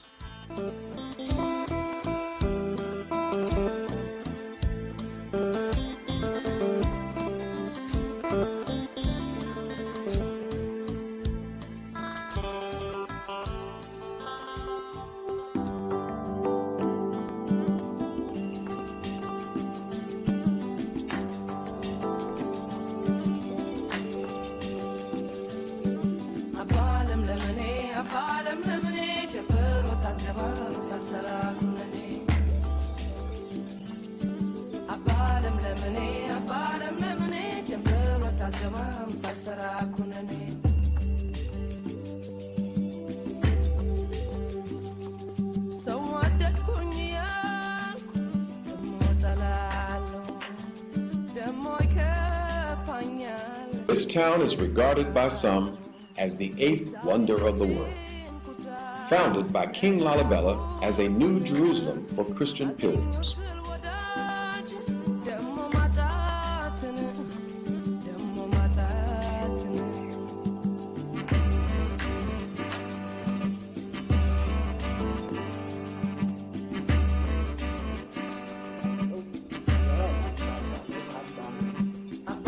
በዚያ ነው የምናምነው ብለው ይሉታል። በኋላ ከእሳት ከምድጃ ከብቶ በእሳት ሲያቃጥላቸው ቅዱስ ገብርኤል ከጌታ ተልኮ መጥቶ በመስቀሉ ሲባርክ ውሃው እሳቱ ወደ ውሃ ተለወጠላቸው እና ወጡ። ምንም ሳይነኩ እዚያ ወደዚያ እሱም ሳይወጥተው እናንተ ሃይማኖት በጣም የጸና ነው እኔ ማምኛለሁ ብሎ እሱ ማመነ። ጭንቀት ጤንነት አይሆነኝ ብስጭት ጭንቀት ጤንነት አይሆነኝ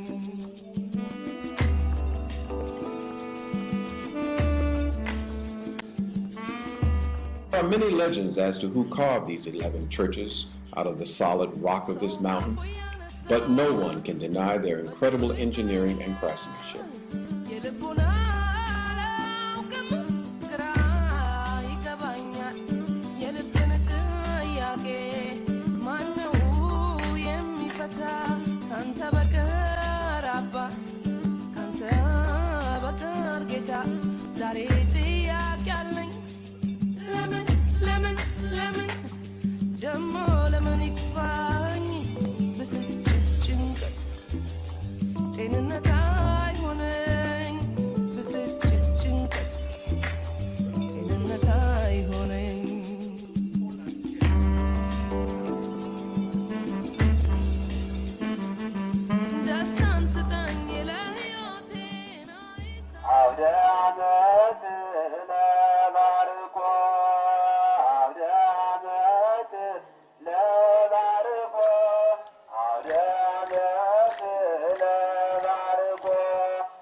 ከእሳት ከምድጃ ከብቶ በእሳት ሲያቃጥላቸው ቅዱስ ገብርኤል ከጌታ ተልኮ መጥቶ በመስቀሉ ሲባርክ ውሃው እሳቱ ወደ ውሃ ተለወጠላቸው እና ወጡ። ምንም ሳይነኩ እዚያ ወደዚያ እሱም ሳይወጥተው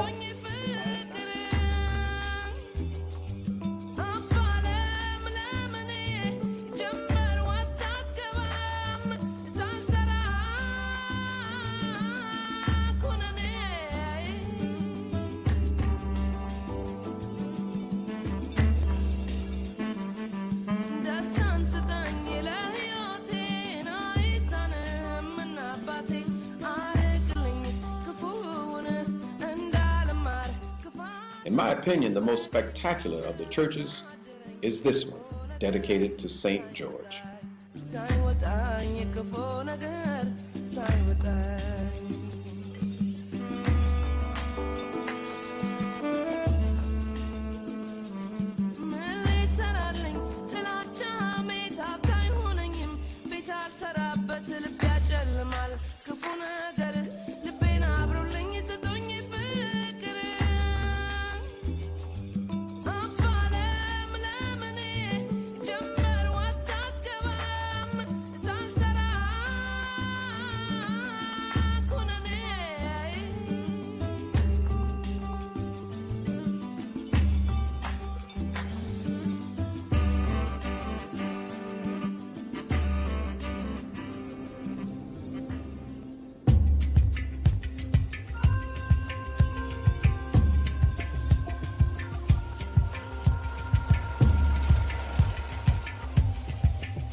Simeon Mountains, we arrive in Gondar, Ethiopia's famous castle city.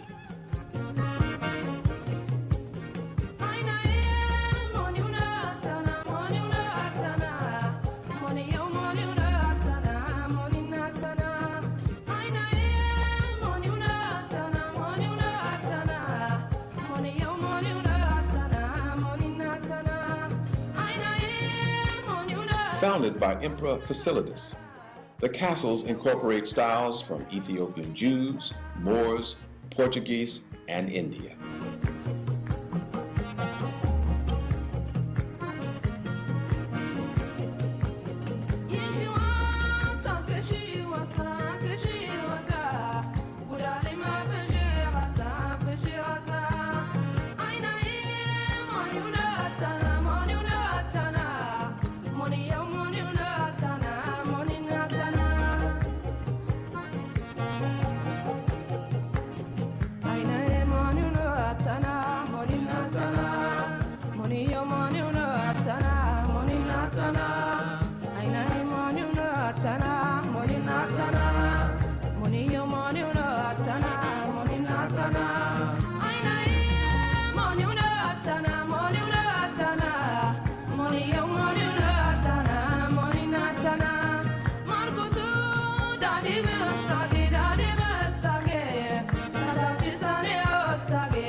The beautiful Lake Tana, the source of the Blue Nile and the largest lake in Ethiopia.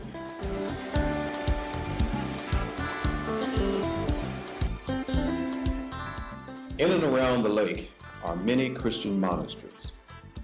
Legend has it that the Ark of the Covenant may have or still may be in one of them.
Hello, I'm Tim Reed. For many years, it's been my pleasure to produce a number of documentaries discovering fascinating and provocative tales, the accomplishments, tragedies, and the greatness behind some of the most unique people of color that have ever walked through life. From my archives, here is one such story. If I didn't get paid for it, if I could just race for free, I'd do it for free. You know, that's how I love it. I just love the speed, the exhilaration. It's the thrill of controlling something that's out of control. It's the challenge of making race cars go fast. When they buckle you in and they hit that roof and let you know you're on your own.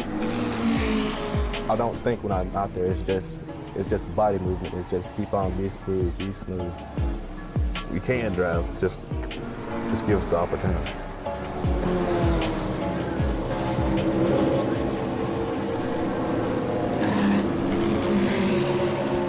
You know, I had to back out of this sport for a while, especially with minorities, because they seem to show no understanding nor concern about the history of this game. If you don't know where you came from, you don't know where you're going. In the mid-20s, the prohibition of alcohol in the United States helped a lucrative underworld of liquor smuggling flourish into a million-dollar racket. It was a period in American history that saw dealers of illegal alcohol become rich gangsters, and police-dodging delivery men transformed into an early brand of auto racer. If you look at the history of motorsports, the history of stock car racing, you'll find a little bit of a common denominator. And the common denominator was the fact that stock car racing was born out of moonshine. African Americans were not excluded from the smuggling of moonshine, as it was called then. Although we know about many of the racers that may have or have not run moonshine, there's very little history about African Americans that ran moonshine. Nor were they immune to the infectious desire to race cars. Nursed in the incubator that was prohibition. I can't say this with any sort of validity or credibility, but I'm sure there were some grandmamas, some mamas that were saying to their sons and their grandsons, I don't want you out there racing those, driving those cars, moving that stuff around. We as a race, we drove cars, we had cars, etc. So there was somewhat of an innate interest in cars, and there was somewhat of an interest in racing them. The negative attitudes of this period saw Ku Klux Klan membership reach all-time highs. In this atmosphere, African Americans were kept from legally racing in sanctioned events governed by the American Automobile Association. Events such as the Indianapolis 500. The black folks wanted to participate, wanted to be a part of the sort of major social events of the day and major sporting events of the day. And since automobile racing was extremely important, they wanted to be a part of that as well. The drivers were more outspoken against them running, and I feel like that's why they had to form their own organization.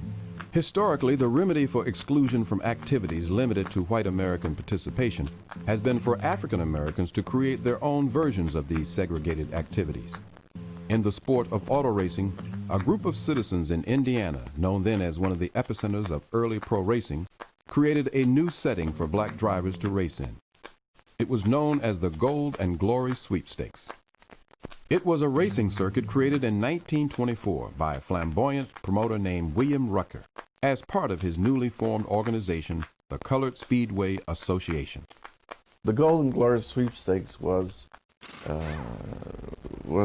the race that belonged to the colored people. It was ours. We owned it. It belonged to us. It was something we could take joy in. We didn't have to explain it away. It was ours. It wasn't done the way that the 500 was done, but we did it our way.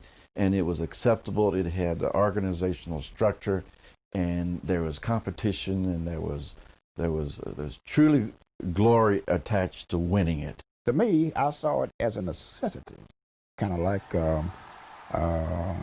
your all-black ball teams. Like before Jackie Robinson was admitted until the Major League Baseball, they had no choice. But if it had not been for the all-black ball teams, there'd have been no Jackie Robinson. Most of the black drivers over the country would come when they had those races, and it was just fun to be there.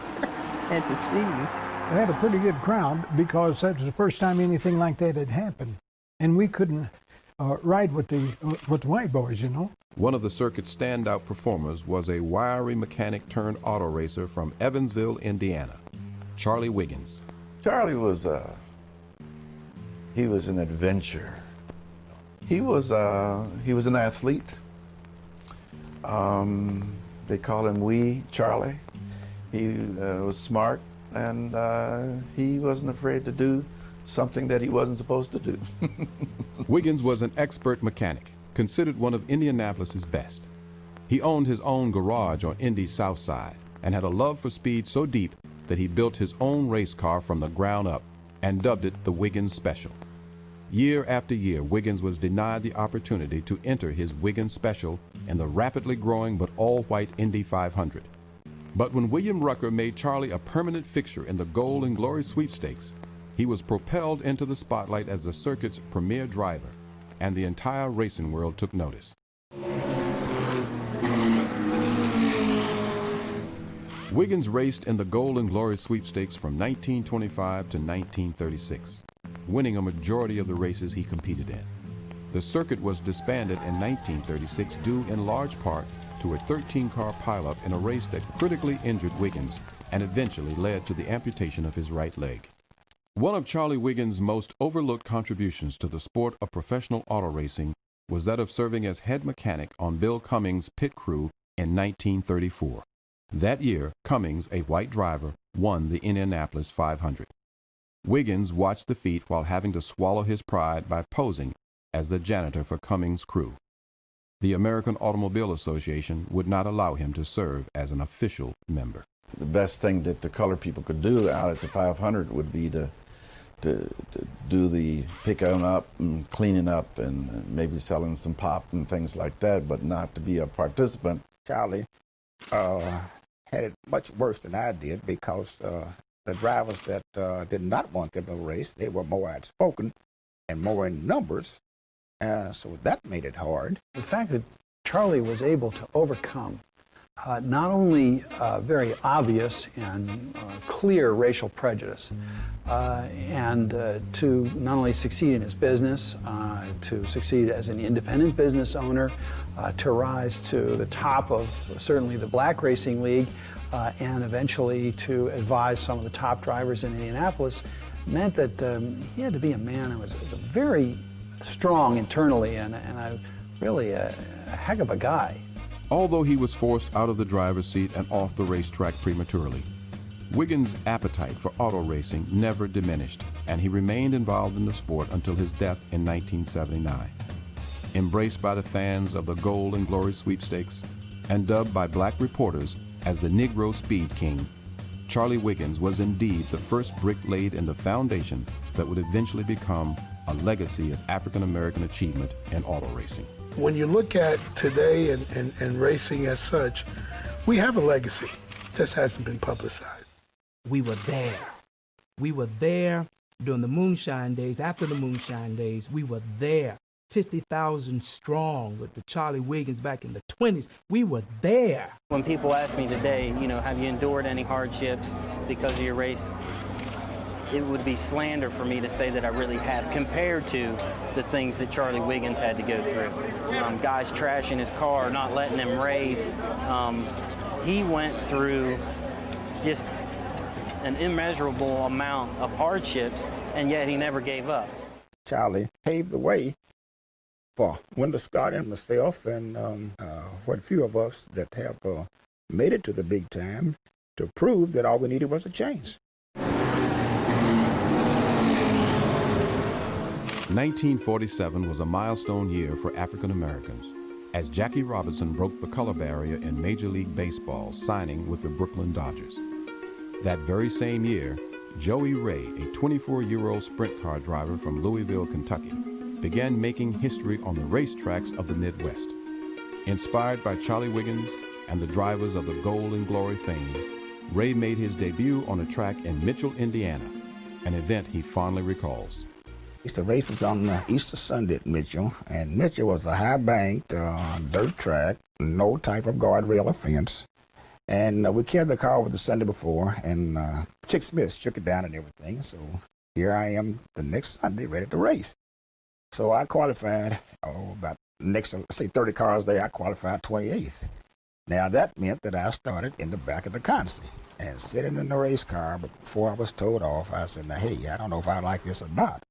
All these rocks and dirt and everything hit me in the face and all on the arms. I said, I don't know if I like this or not. But after I pulled into the pits, and I said, I think I'll try it again next Sunday. Next Sunday wasn't quite so bad, and just kept going from there. Auto racing was a very dangerous sport at the time, and Joey Ray remembers the perils associated with the sport. Cars were definitely not as safe as they are today. Your body was exposed from chest up. No roll bar or anything. Your helmets were cloth, either some kind of well, if a guy had a football helmet, he was first class. And your tracks were very unsafe. Most of your tracks were horse racing tracks with inside fences, outside fences, and but it was just, you know, that was conditioned, and we did it. Ray also recalls how a bout with racism actually helped him forge a stronger bond with his white racing counterparts. We were going to the next town after the race, and we were hungry, and we saw a bunch of race cars on trailers sitting out front of this little restaurant, so we stopped and went in, and were met by the hostess, and she says, what do you all want? We said, come for dinner. She said, I'm sorry, but the policy is that we don't serve color. So I just kind of looked at her, and I looked around. I saw Frankie Lupto, Bobby Graham, and a bunch of other drivers that I just raced with an hour before. So they heard her, and Lupto in particular got up and came and asked the lady, said, well, would you mind standing for the manager? She did. And he said, what's the problem? So no one raised a voice, and Frankie says, well, these two fellas, I heard you say that they weren't welcome to eat. And you look around, there's at least 14, 18 of us you're eating. And we're eating steaks, chicken, whatever. He said, nobody's paid you. He said, now you have two choices. They can join us, we all pay you, and we'll leave. Or if you don't want to serve them, we're going to eat our food, but we're not going to pay you. Joey Ray went on to become the first African-American driver to be licensed by the American Automobile Association, the most prestigious open-wheel racing organization of that time. And after a 16-year career, he was recognized as one of the great sprint car drivers of his era. All of us, hey, we were treated like some of your biggest celebrities and heroes you've ever seen. In 1948, Bill France brought in a new era of professional stock car racing when he formed NASCAR. The first black driver to start a NASCAR race was none other than Joey Ray, who raced at the Daytona Beach Highway Course in 1952. 9 years later, a die-hard competitor and devoted family man from Danville, Virginia, would give NASCAR its greatest black driver and leave a legacy for all racers to follow. Born on August 28, 1921, Wendell Oliver Scott drove a taxi and hauled illegal whiskey before setting his sights on professional auto racing. Scott won 120 races and Virginia State Championships before moving up to NASCAR's elite divisions in 1961. Wendell Scott was very witty. Now, he had that slide out and that move. Today we call the break off the wind, come up on the bumper, get you loose and shake out just like Dale Earnhardt. And he could come up and just seem like his car would just floor, lift the wheel, and I mean, he was off. Although he was forced to operate his entire career as an independent, racing against factory-backed cars, Scott racked up an amazing 147 top 10 finishes in nearly 500 races, finished in the top 10 in points 4 straight times, and became the first and only African-American to win a Winston Cup race when he crossed the checkered flag at Jacksonville, Florida in 1963. Even in victory, racism reared its ugly head, as racing officials, fearful of the reaction that would come from fans by announcing that a black man had won the race, awarded the trophy to second-place finisher Buck Baker. Scott would receive his award days later, yet he continued to endure. The most interesting thing is he didn't talk about a lot of things that he went through and still managed to endure the pain and succeed in the meantime. In 1973, Scott was involved in a 21-car pileup at Talladega Speedway that broke his pelvis and effectively ended his racing career. Although his true recognition did not come until after his death in 1990, Wendell Scott's outstanding legacy as a NASCAR driver can never be denied. Wendell Scott, what he did, and not only as a race car driver, but as a father and a husband and a small businessman. I mean, what he accomplished on and off the racetrack, to me, is an inspiration. Nobody ever bought us a gallon of gas in our whole Cup career. Incredible. We finished in the top 10 in point standing, which is the big thing now, 4 years in a row against factory-back cars. That was unheard of for independent. When my father retired from racing, he was second in miles driven only to Richard Petty. He was second in starts only to Richard Petty. I used to have a little calendar that had the NASCAR points on it. And it used to amaze me to see back in those days when Wendell Scott was top 10 in points. And that's stuff you didn't hear about, you know, but to know that he was able to do that on an independent budget or, you know, just out of his own pocket, I mean, that's, he had to, you know, that lets you know he had to know how to drive a car. Because, I mean, if he doesn't have the equipment that everybody else has, but he's still doing as good as them, that's all driver there. Also not to be denied was Scott's devotion to his family and their place among NASCAR's elite families. It's almost like the family aspect does not exist. You hear about the Pettys, the Allisons, the Gordons, you never heard the Wendell Scotts. My mother is the emeritus of the Women's Auxiliary in NASCAR. Back then, we were racing better than 60 Cup races a year. And my mom would have the food lined up, and it's true, a lot of people ate our food. You know, some of the big stars now, you know, they ate out our cooler. Wendell Scott's success was largely due to the support of his family, including his sons, Frank and Wendell Jr.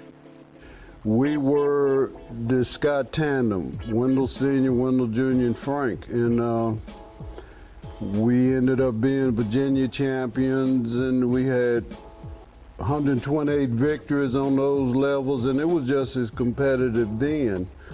And I had a great knowledge of racing. My brother does too. Wendell Jr. had an impressive run that included over 20 Winston Cup starts and the distinction of racing on the NASCAR circuit at the same time as his father. In the 1974 record book, NASCAR record book, we never share anything that can't be proven. That one of the most glamorous pieces of page I've ever seen is with Wendell Scott Jr. and Wendell Scott Sr. in the same point standing. That's wild. Wendell Scott Jr. now works with the Drive for Diversity program, where he mentors up-and-coming minorities and women drivers. Right now, I'm not complaining. You're doing great.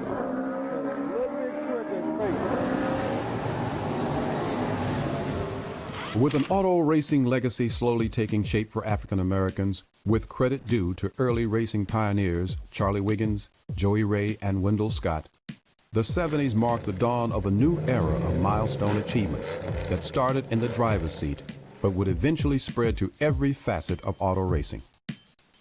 In 1973, Randy Bethea, a black race driver from Newport, Tennessee, bumped a hometown hotshot, Darrell Waltrip, out of pole position at a late model race in Nashville. Bethea's feat marked the first time an African-American driver performed well enough in a NASCAR qualifier to secure the first slot on the race grid. As NASCAR's first black co-team owner, Jim Graham launched himself into auto racing history when in 1978, his Coors-sponsored racing team took to the track with an all-Canadian pit crew. I seeked out myself to be like Wendell Scott, but didn't have the nerve. So since I could not drive the car, I decided to become a mechanic to fix them. That team won the Coors 200 for 3 straight years, from 1980 to 1982. Legendary race team owner Sam Belnavis was one of the first African Americans to achieve success in auto racing beyond the track. I got involved in the sport back in 1981 with Bobby Allison and Miller Burn Company. Back then, the sport was tobacco, oil products, primarily as sponsors, and beer, of course. In 1981, Belnavis was heralded for connecting Miller Brewing Company with NASCAR on a sponsorship level. Sam is one of the greatest people I've ever met. Sam does a lot of hard work, especially for African Americans in motorsports. He's done a lot to help drivers' careers, and he's done a lot for motorsports itself. The driver who left the biggest mark on the sport of auto racing from the mid-1980s to the early 90s was Willie T. Ribbs, the son of auto racer William Bunny Ribbs. Willie T. started his career racing Formula One cars in England, winning a series title, before moving on to SSCA cars in his native California, where he was Rookie of the Year and won 17 races over 3 seasons. Willie T. was one of the, he would just tear the tracks up. He was driving the SCCA.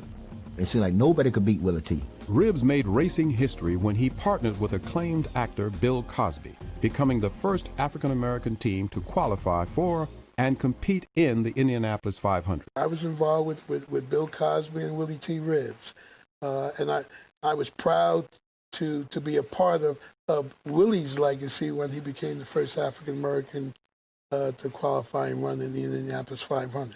Ribbs later moved on to NASCAR, where he raced on the Winston Cup circuit before becoming the first African-American to race in the NASCAR Craftsman Truck Series. In a post-civil rights America, Ribbs was most outspoken when it came to dealing with overt discrimination on the track. You have to be careful out there on the track, and Willie T. was not the man to hold back what he had to say. However, his racing genius cannot be denied. In the late 1990s, Bill Lester, a former software engineer and married father of one, succeeded Ribbs in NASCAR when he followed his standout open-wheel driving career by driving in the NASCAR Craftsman Truck Series. None of my friends were race car drivers. I didn't know anybody. I grew up in, a neighborhood where stick and ball sports were prominent, and that's what myself and my friends played. But really, when I got my driver's license at 16, that was it. As soon as I could drive, I was racing. I was doing things illegally, and I'm not promoting that, but that's kind of what happened as I experimented with the, upper boundaries of car control and sliding around corners and doing all sorts of crazy things. And somebody told me before I kill myself or somebody else, go out there to a racetrack and see if you have what it takes. And I figured that if I got myself an engineering degree, I could probably get myself an occupation that paid enough to buy a race car. So that's what I did. With my first paycheck, I bought myself a race car, and almost like they say, the rest is history. That first year, I was Northern California Road Racing Champion and Sports Car Club of America. The next year, I was the champion for my class, and I just kept on climbing the ladder. Lester is currently the only African-American driver racing in any of NASCAR's 3 main divisions. With Sam Belnavis, Jim Graham, and Bill Cosby making pioneering strides for African Americans in NASCAR, a new generation of black ownership has emerged. In 2002, rapper Nelly formed his own Vocal racing team. Former NBA player Brian Stiff became co-owner of Score Motorsports. And Sam Belnavis, now an executive for Rouse Racing, formed Belnavis Racing, a team that nurtures up-and-coming minority drivers. Anytime that you have an opportunity to open doors for other people, who otherwise probably wouldn't get that chance, you've been a pioneer. And, like I said, you want to be able to take advantage of that. You want to be in a position where you can look back in a few years and say, hey, I was a part of something good, something that was very monumental in the sport. Hi, I'm Bill Lester, driver of the number 22 Waste Management Toyota Tundra in the NASCAR Craftsman Truck Series. Tim Shutt, crew chief on the 02 truck. My name is Daryl Lomick, and I am an inspector/official for NASCAR. My name is Amar Johnson. I work for Bobby Hamilton Racing. I'm the jack man. Really what was the catalyst for my becoming the driver that I am today was when my father took me to a race when I was 8 years old. It was at Monterey in Laguna Seca, where I was living in Northern California. And he took me to a Can-Am race. And to be there experiencing these cars going by me at 160 miles an hour, and the sounds and the sights and the smell of the competition of the racing was intoxicating. I guess I kind of have my father to blame for that. kind of lived some of his dreams through me. We started racing go-karts when I was about 7 or 8 years old, and that progressed into sprint cars where I grew up at in Pennsylvania. Sprint cars were kind of like stock cars are in North Carolina, so that's kind of really what got me involved in it initially. It started out, I was like back in high school, had friends that were interested in NASCAR, and kind of hung out with them and got to know more about it. Then from there on, I went to college. I majored in manufacturing systems and minored in motorsports. And I went to a couple of races, you know, down Lowe's in Charlotte back like 10 years ago. And since then, it was in my blood. I just started liking racing. At the age of 11, 12, somewhere along in there, my brother, myself, and about 5 or 6 cousins had our own go-karts. And my father was generous enough to make us our own track. And of course, I was track champion. My cousins might argue that, but we had our own go-kart track. My job is to try to drive that truck, that Craftsman truck, as fast as I can. The way that I do that is by communicating to my team when I'm out there on the track what the truck is doing and what I need it to do to go faster. As an inspector, I am responsible for aerodynamic shape of the car and the template area.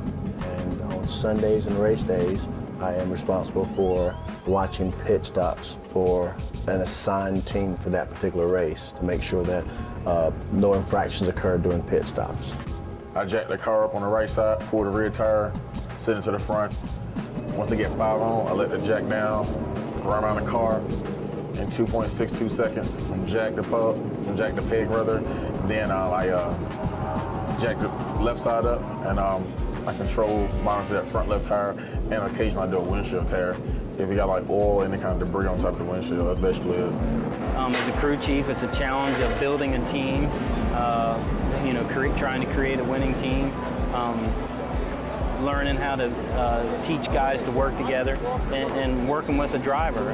Each driver has their own personality, their own little quirks, things that make them tick, their own language, and it's a pretty big challenge to try to make all that work. I always had a curiosity to know how things work. Going to the Coca-Cola 600, my first race at Lowe's, you know, back in like 1989. When I first saw it, it was like in my blood, you know, I was like, man, that's some pretty neat stuff. I mean, it made me have this desire to want to be a part of that. I'm a perfectionist by nature, which I get from my father. So I work really hard at making things as close to perfect as I can. It's the speed and the competition. It's the adrenaline rush. It's driving at 180, 195 miles an hour in the draft. I mean, being inches apart from that guy and beating him, and just the strategy that comes into play as well in terms of how to use the draft, for example, on a super speedway, or how to set up somebody and position them for a pass on a short track. I think NASCAR is a growing industry, and I'll use the word industry because there are so many avenues within NASCAR that can be accessed, I think. Hopefully this will act as a baseboard or springboard for me to go further within this company. Before it's all said and done, I want to race competitively in the Nextel Cup Series. I mean, I'm very happy where I am racing in the Craftsman Truck Series, but I want to race on Sundays so that more people can see what it is I'm doing. Currently, I race typically on Fridays and Saturdays, and I race, you know, an audience that's not as vast as Nextel Cup. You know, I want to be on network TV, racing against, you know, the established stars like Dale Jr. and Jeff Gordon and Tony Stewart, and I want to be able to do that proficiently. Because I think I'm a pretty good communicator as far as reaching people, understanding people. I wouldn't mind being somewhere within NASCAR's communications. I like to grow. I like to work in the shop. Like, you know, I really like being an engine tuner. Really, I really like the engine. I know they got different parts, the chassis, the body. You know, they got people doing shocks and all this kind of stuff. But, you know, I like to be an engine tuner. I know how to build engines.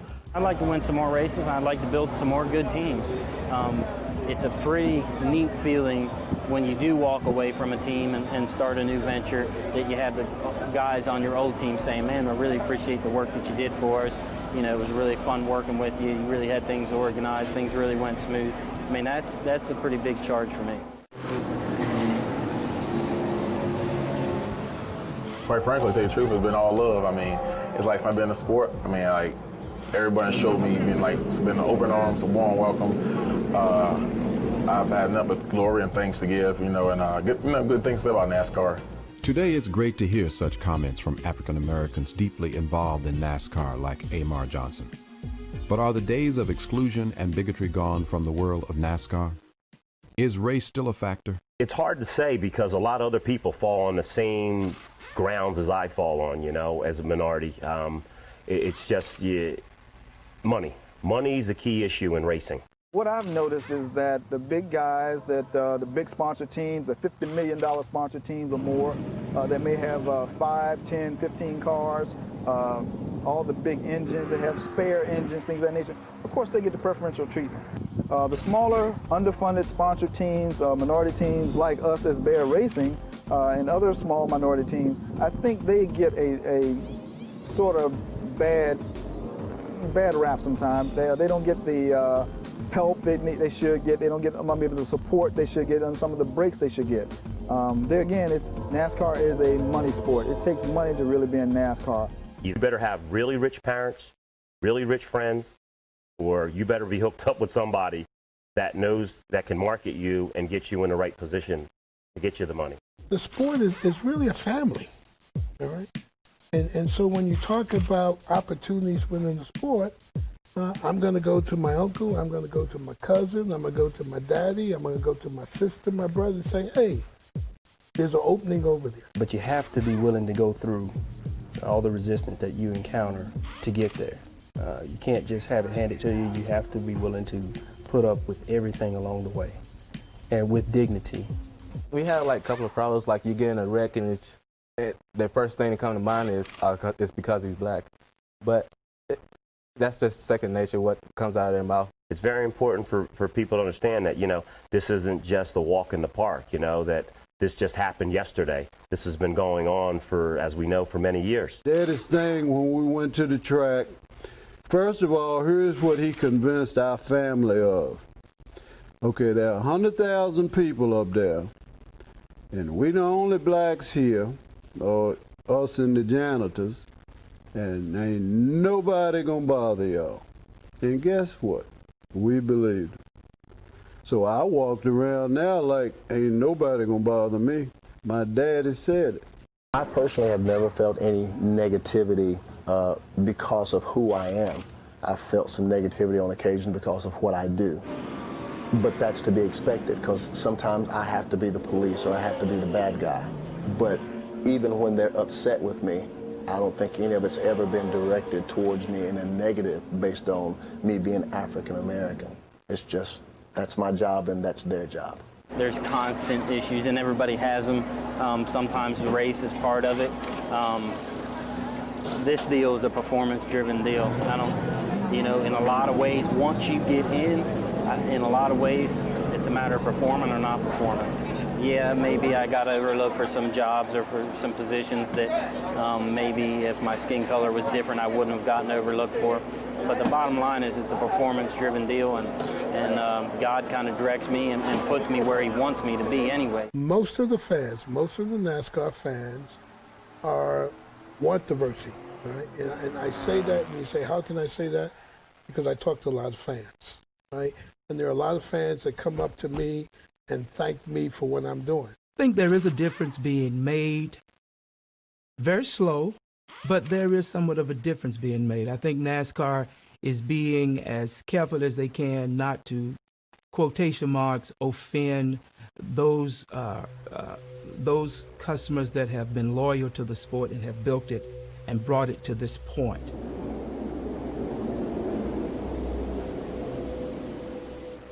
I think that we have a tremendous opportunity. I think that the sport, NASCAR, has blatantly said that the number one priority from a mission of the sport is to make the sport more diverse. We, as a community being in blacks, we have just as much right to go out to the track and perform and do what we have to. It's going to take more knocking on the doors, more people who's in the NASCAR field to go out and talk to the people in the community to make them aware there's blacks come along, there's blacks in NASCAR, and what we're trying to do. The diversity program will work if we get people to work together. In early 2004, NASCAR CEO Brian France announced to the world that diversity would be their #1 priority in the coming year. As NASCAR slowly increased the number of minorities and women in their ranks, they urged their corporate partners to follow suit by supporting diversity initiatives. Among the most prominent of these initiatives is the Drive for Diversity program, created by Access Marketing with support from NASCAR. The Drive for Diversity program provides opportunities for minorities and women to learn the skills necessary to become future NASCAR drivers and pit crew members.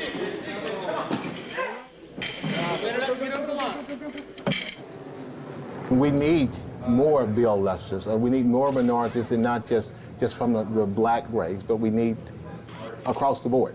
We need more female drivers. We need Hispanics. We need the RIOs.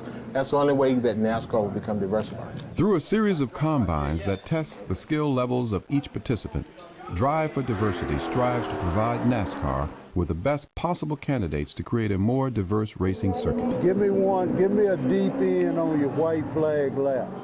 It gives drivers who wouldn't have a chance to sit in a first-rate ride a chance to do that, to be seen, a lot of exposure. Well, it opens up just opportunities. And, everybody always wants an opportunity. And the only way to have an opportunity is, first, there has to be an organization. Well, now there's an opportunity for people to, to showcase their skills. I don't know if some of these companies that are sponsoring, say one of these drivers that are in the program now went up to the company individually, I don't think they would be able to come up with this sponsorship, Many of NASCAR's corporate partners have also joined the Diversity Push, funding D4D and other diversity initiatives. It's a real opportunity for us to demonstrate to the public, to our employees, that we are truly committed to the concept of diversity and inclusion. In addition to sponsoring NASCAR Craftsman Truck Series driver Bill Lester, the only current African American in NASCAR's top 3 divisions, Waste Management recently made another milestone step by sponsoring Jesus Hernandez, the first Mexican-American driver selected through D4D to race in NASCAR's Dodge Weekly Series. Awesome. That felt a lot better. Yeah, awesome. You were a lot better. 3/10. Okay, that's what I'm talking about. Get your breath and go out there and burn up that qualifying lap. Yeah, that was good job. I think it's a great opportunity. It shouldn't be considered a handout by any means. It's a great opportunity to help those that maybe don't have that network established yet to come in and at least meet the people. That doesn't guarantee you anything. You still have to walk the walk.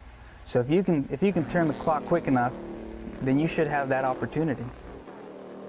I think that Jack Roush, I think that Hendrick, I think that Childress, those teams that are represented here are saying it's now time for us to extend our family. Right? It's now time. So we're going to extend it to Hispanics, we're going to extend it to African Americans, but now is the time. My role within the sport covers many fronts. One, to build awareness that the sport has extended a welcome mat. And they want us to step on it. Step on the welcome mat and let's get involved in the sport. Secondly, educational opportunities within the sport. All right, how we can leverage what we're studying in school, whether it be in trade schools, whether it be in college, how does that translate into the sport? And then more importantly, the economic opportunities that exist in the sport. Even with the strides being made in NASCAR's diversity, the road to opportunity for minorities and women will require even more support from the corporate community and team owners alike. We will never be a mainstream sport until there's a feeling and a belief that we're open to all.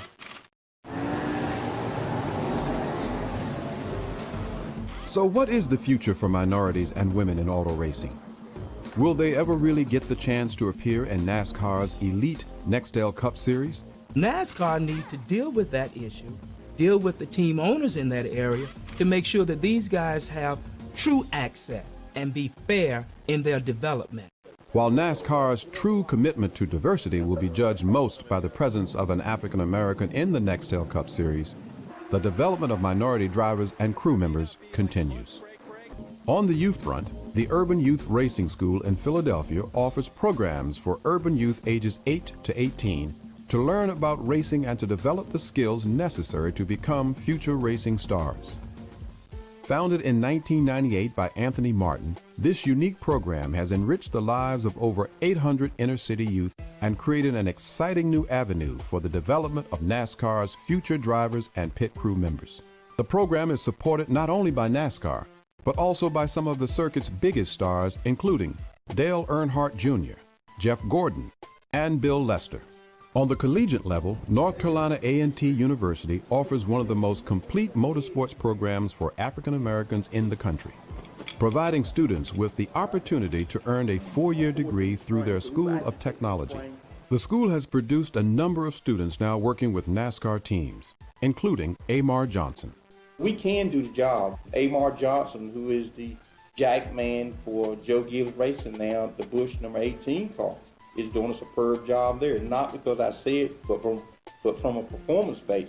Dr. Exum supports NASCAR's diversity efforts, but believes that the crop of capable students outweighs the number of opportunities currently being offered by NASCAR racing teams.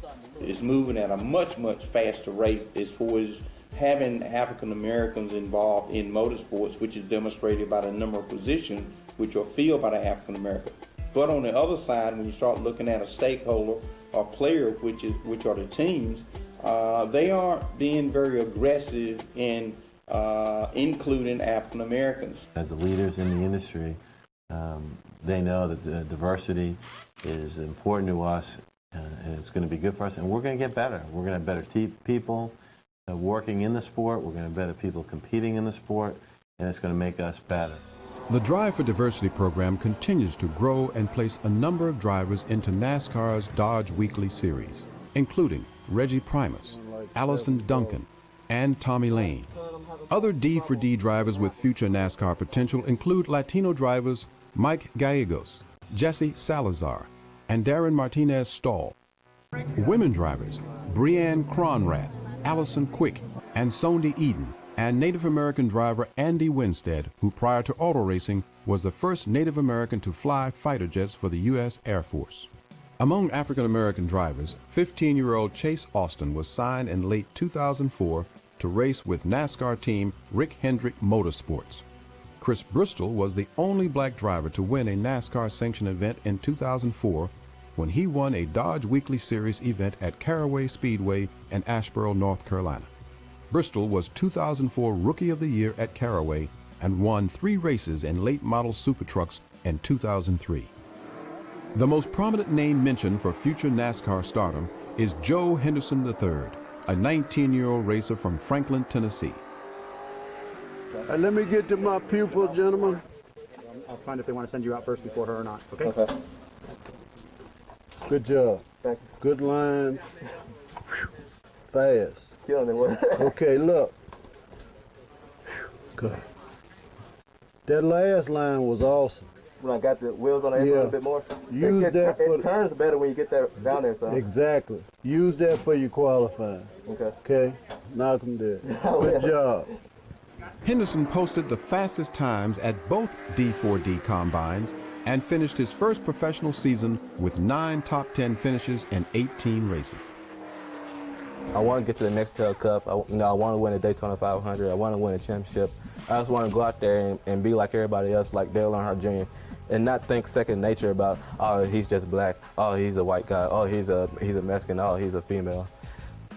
Just go out there and just have fun and just really just earn everybody respect and just, really just be me and just go out there and just have fun racing. So the legacy of great black drivers continues. And no matter what doors be shut in your face, don't take no for an answer, and just be brave and go on out there and do what they got to do. We can. I know we can. I went through the door, and there's no reason they can't go through it. NASCAR and motorsports in general face many challenges as we head into the future. Although diversity and creating new opportunities are important, dealing with the racism at racetracks has to be a priority. People of color should know that the majority of race fans are not racist, and that if we condemn auto racing because of the few people who choose to exercise intolerance, we also fail to support the great contributions of African Americans in auto racing today and over the last 80 years. Let us not fail these trailblazers. Let us honor them.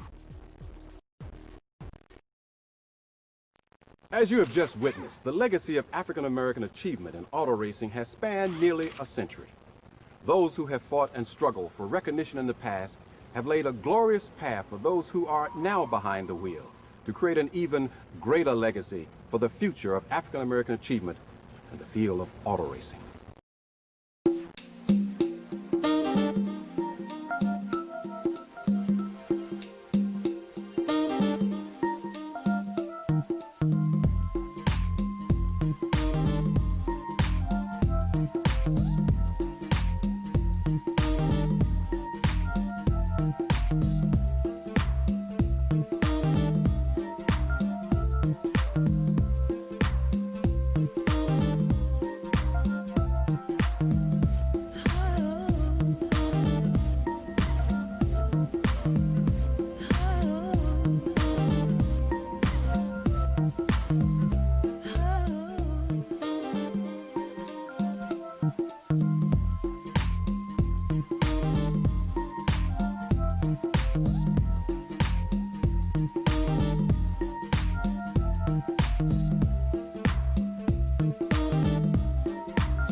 All right, ladies and gentlemen, we are back.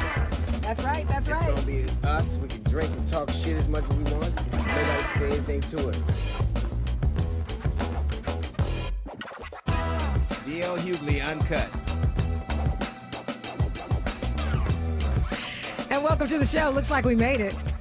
Well, you know, the show We ain't made over it. yet. You All right, don't well, never know. listen, we off to a good start. I know that. Well, the waking up part we got, but the rest of the day, we have to see what happens. Speaking of waking up, it's a lot of people having an age of awakening, if you will. An epiphany? An epiphany. That ain't just a cologne on Eddie Murphy's movie? It's not. That's the real thing. They're talking about changing the name of bridges. You know, they're dropping the name of Aunt Jemima and changing her look. They don't like that.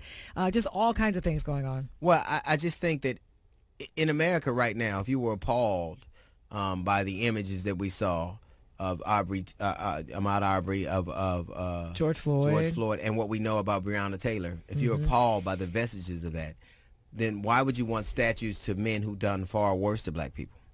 Right. Far worse. Okay, we saw what happened when people saw what they did. Imagine seeing a man performing surgery on enslaved black women with no anesthesia, or ordering the tar and feathering of black people, of black or brown or Indian people, or beheading people, or cutting their genitals off.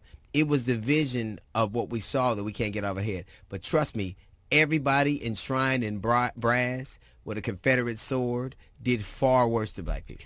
Yeah, but I have a hard time believing that some of these people did not already know what the statues of these men, what they did. They knew, but I think all of a sudden, for some reason, it is hitting them different. And perhaps it was the image of watching a man lose his life or have his life taken from him in front of the world. You told me a story. You went to Middle Tennessee State. I did. And Nathan Bedford Hall was there. Yes, and Nathan you didn't Bedford know Forrest. who he was. Did not know. And I think a lot of Americans don't know who somebody is. They don't we have so many statues and so many monuments.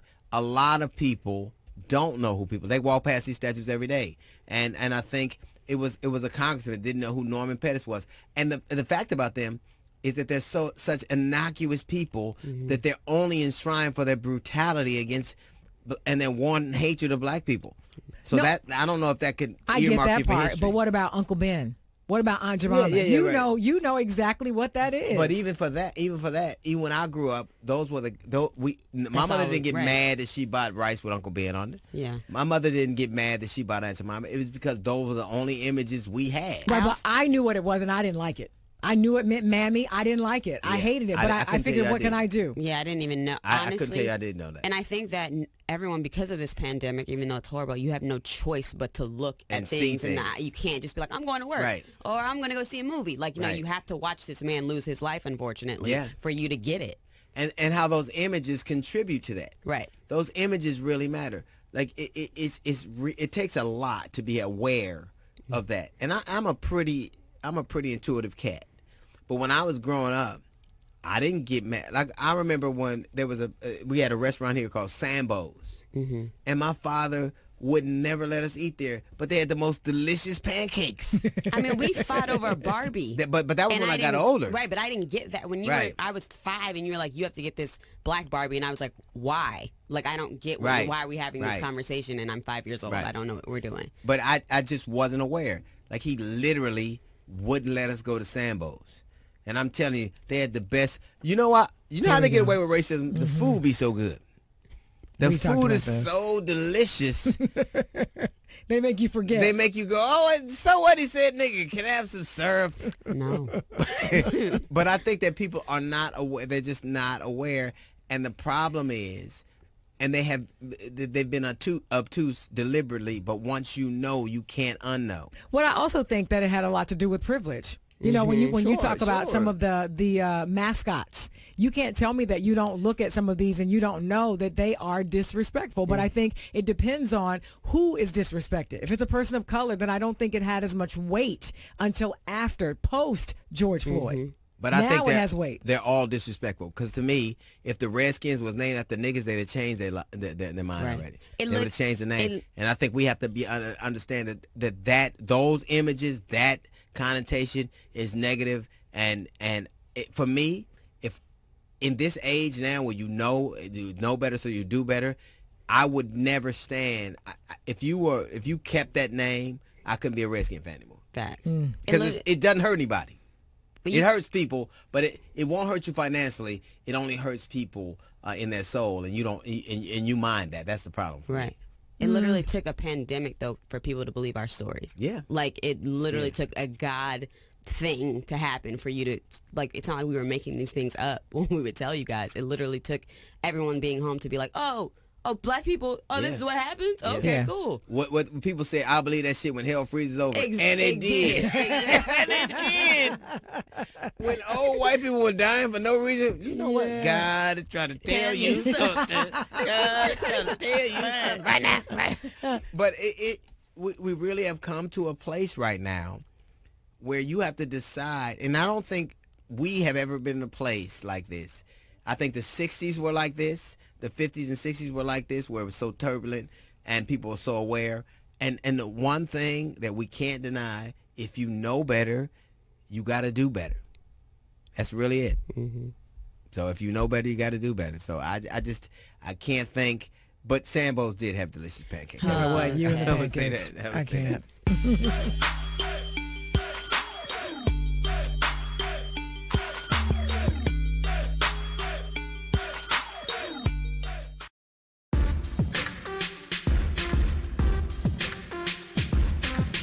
Welcome back to D.L. Hughley Uncut. On our show today is a former race car driver. He was the first African-American to test Formula One and the first African-American to compete in the Indy 500. He's got a new documentary available on chassis.com and Netflix called Uppity. Please welcome Willie T. Riggs. How are you, man? Good seeing you. Good I seeing love you, it. too. I love that hat. Is that it? Well, you know, I live in Texas, and out on the ranch, I just got off the mower right now, and ran in and jumped on the show, and you know, when you're out on that mower, you know, you're getting around rattlesnakes. You know, I don't kill them, I eat them. What? Oh, okay. Well, I gotta, wow. Beat that one. I've eaten ribs, but never a rattlesnake. So you have a new documentary out called Uppity. What's the genesis of that? Where'd that come from? Well, it's about my career, DL. You know, the uppity came from when I raced in NASCAR. When I went down there, and they thought that I came from another planet. So, I bet they did.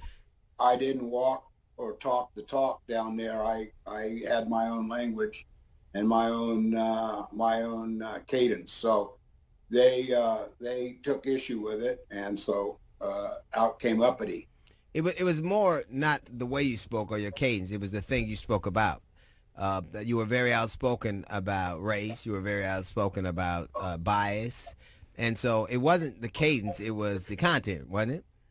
Oh, yeah. No, plus I was fast, and I could win on the racetrack. I think the white Southern girls like me. That was even worse. Oh, I bet it was. Oh, yeah, I bet it was. So with everything all put together, you know, I didn't turn another cheek. And when they got, you know, if they wanted to throw down, oh, I was looking forward to it. And I stood it. I liked it. Yeah. Even the death threats and the N-word, I sort of liked that too. You liked it. Well, that ain't uppity. Because literally, we're talking about the equivalent of what would be because Jackie Robinson of NASCAR, kind of, you know, in that arena. And well, there was Wendell Scott. They made a movie about him starring Richard Pryor. It was called Grease Light. He was in NASCAR before me. I came along after, but my claim to fame was the Indy 500, which is the biggest race on the planet and one of the most dangerous. And do you think that because they're not known for their for their integration, they're not NASCAR isn't known for their they don't have, well, let's just put it this way, they don't have a big urban audience at all. No, zero. Yeah, and I don't think they were ever looking for it. No, they didn't. No. They weren't looking for it. No, and you know, they've got a young kid in there named Wallace. Yes. Bubba Wallace. Yes. No relation to George, but he's down there, and you know, with what's happened with it took a murder of a black man, George Floyd, to get the Confederate flag put away.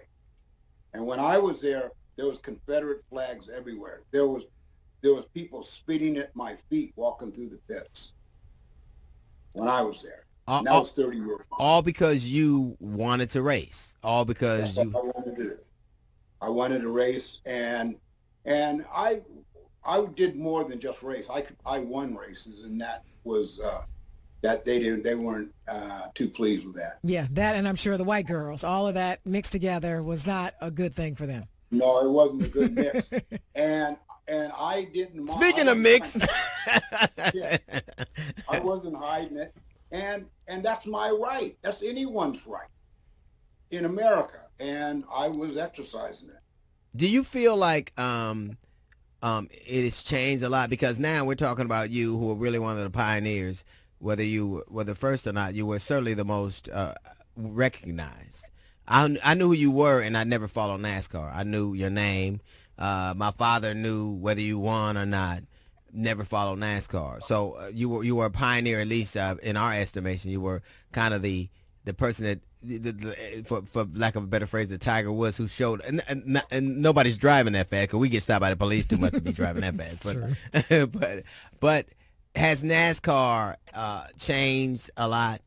Or has it, just kind of taken on the sea change that now has enveloped the whole country? If they haven't changed, they're great actors. So we'll see. Time will tell. When we see more young Wallaces in there, and we see the response. You know, a lot of African American fans have told me they won't go to a NASCAR race. Why? Yeah. Oh, just I'm sure they don't feel welcome. Yeah. They do not feel welcome. It's not an NBA game or it's not an NFL game. So, is there specific? Because I don't think they feel very welcome at Trump rallies either, and I think they're kind of synonymous. But that is Trump. That is a Trump base. NASCAR fans are a Trump base. You know, is it hate? Is hate really that pervasive? Like, is it? You said they would spit at your feet. You said that African American audiences didn't feel welcome, and you said that it was obviously a challenge for you. But do they deliberately try to disparage black people from attending, or is it just they kind of want what they want and don't mind making and don't want to feel bad about what they're doing, so they don't want anybody else around to see it? What is it?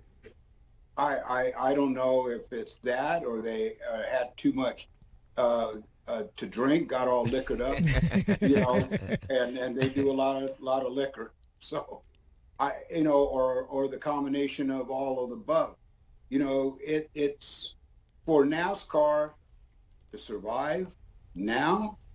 You're going to have to change it. For IndyCar to survive. Why do you say that? Because their bases are going to be more expansive. And you mentioned alcohol and liquor. That's in virtually every sporting event in America. They're the major sponsors primarily of every sporting event in America. So it can't just be attributable to alcohol.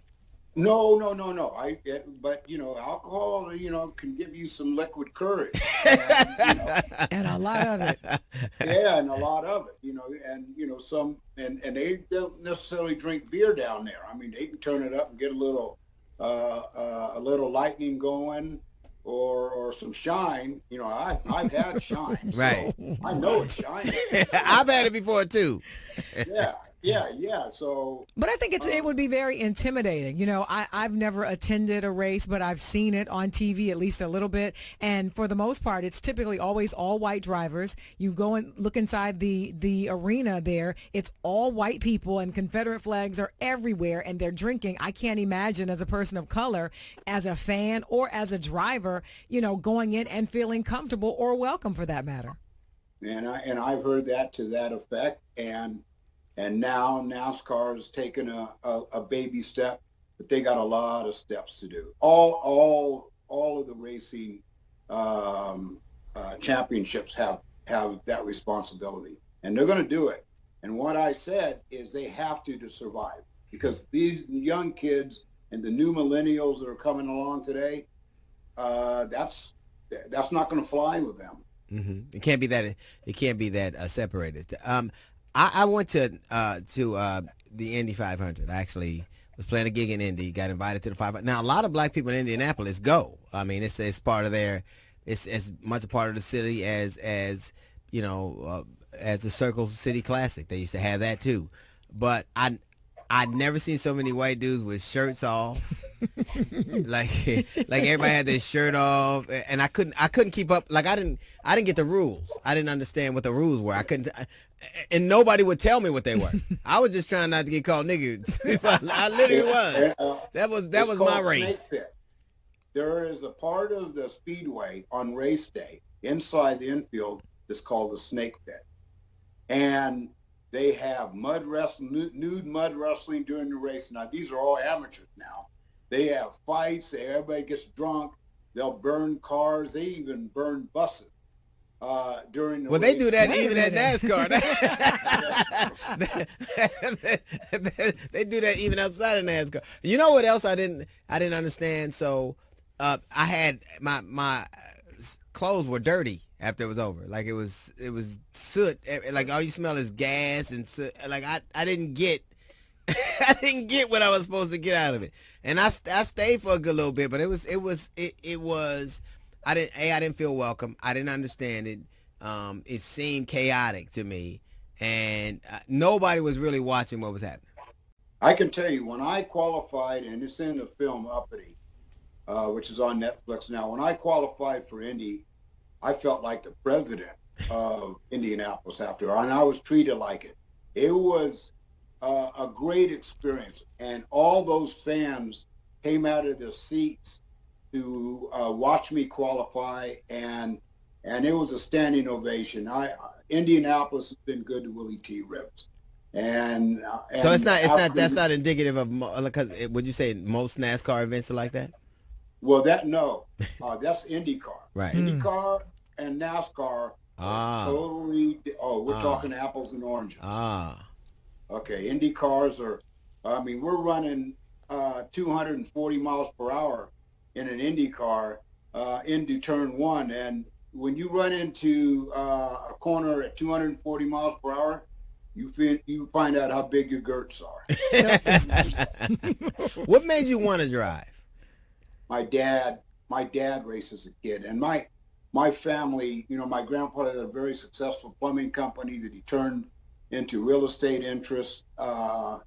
And so when my dad did it as a hobby. My grandfather didn't like it. He was up on the ranch, and he was into hunting and shooting. And so when I got out of high school, I told my family I want to go to Europe to start my racing career.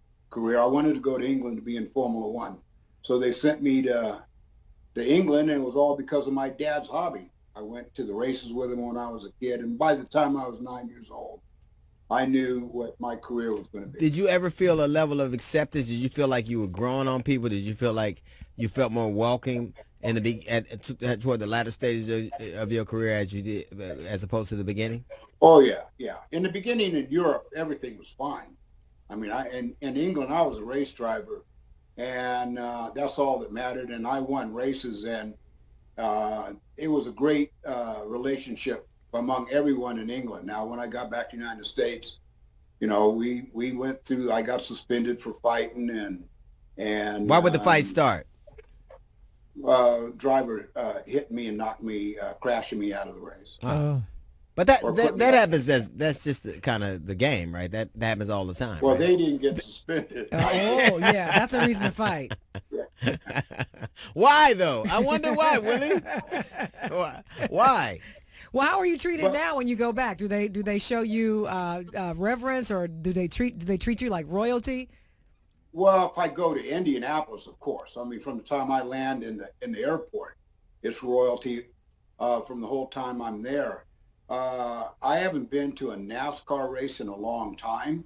I mean, it's really not my genre. Now, I've done NASCAR, but you know, I want to see more out of them. I want to see. Like what? What would you like to see? Well, I want to see about 3 or 4 more African American drivers in their big championship, and I want to see. Are there enough drivers Are there enough drivers to, you know, because to bring along now? Because most sports have a farm team. Most sports have an outreach program. Most sports, you know, they start an inner city program, or they have an outreach program. But does NASCAR? No. They call it, well, yes, technically. They call it their diversity program, but it's preschool. It's not. It's preschool, and a lot of these guys get in there, and you never hear about them. A couple of guys have gone through, including Darrell Wallace, who's currently there now, but not a lot. It's like I said, it's preschool.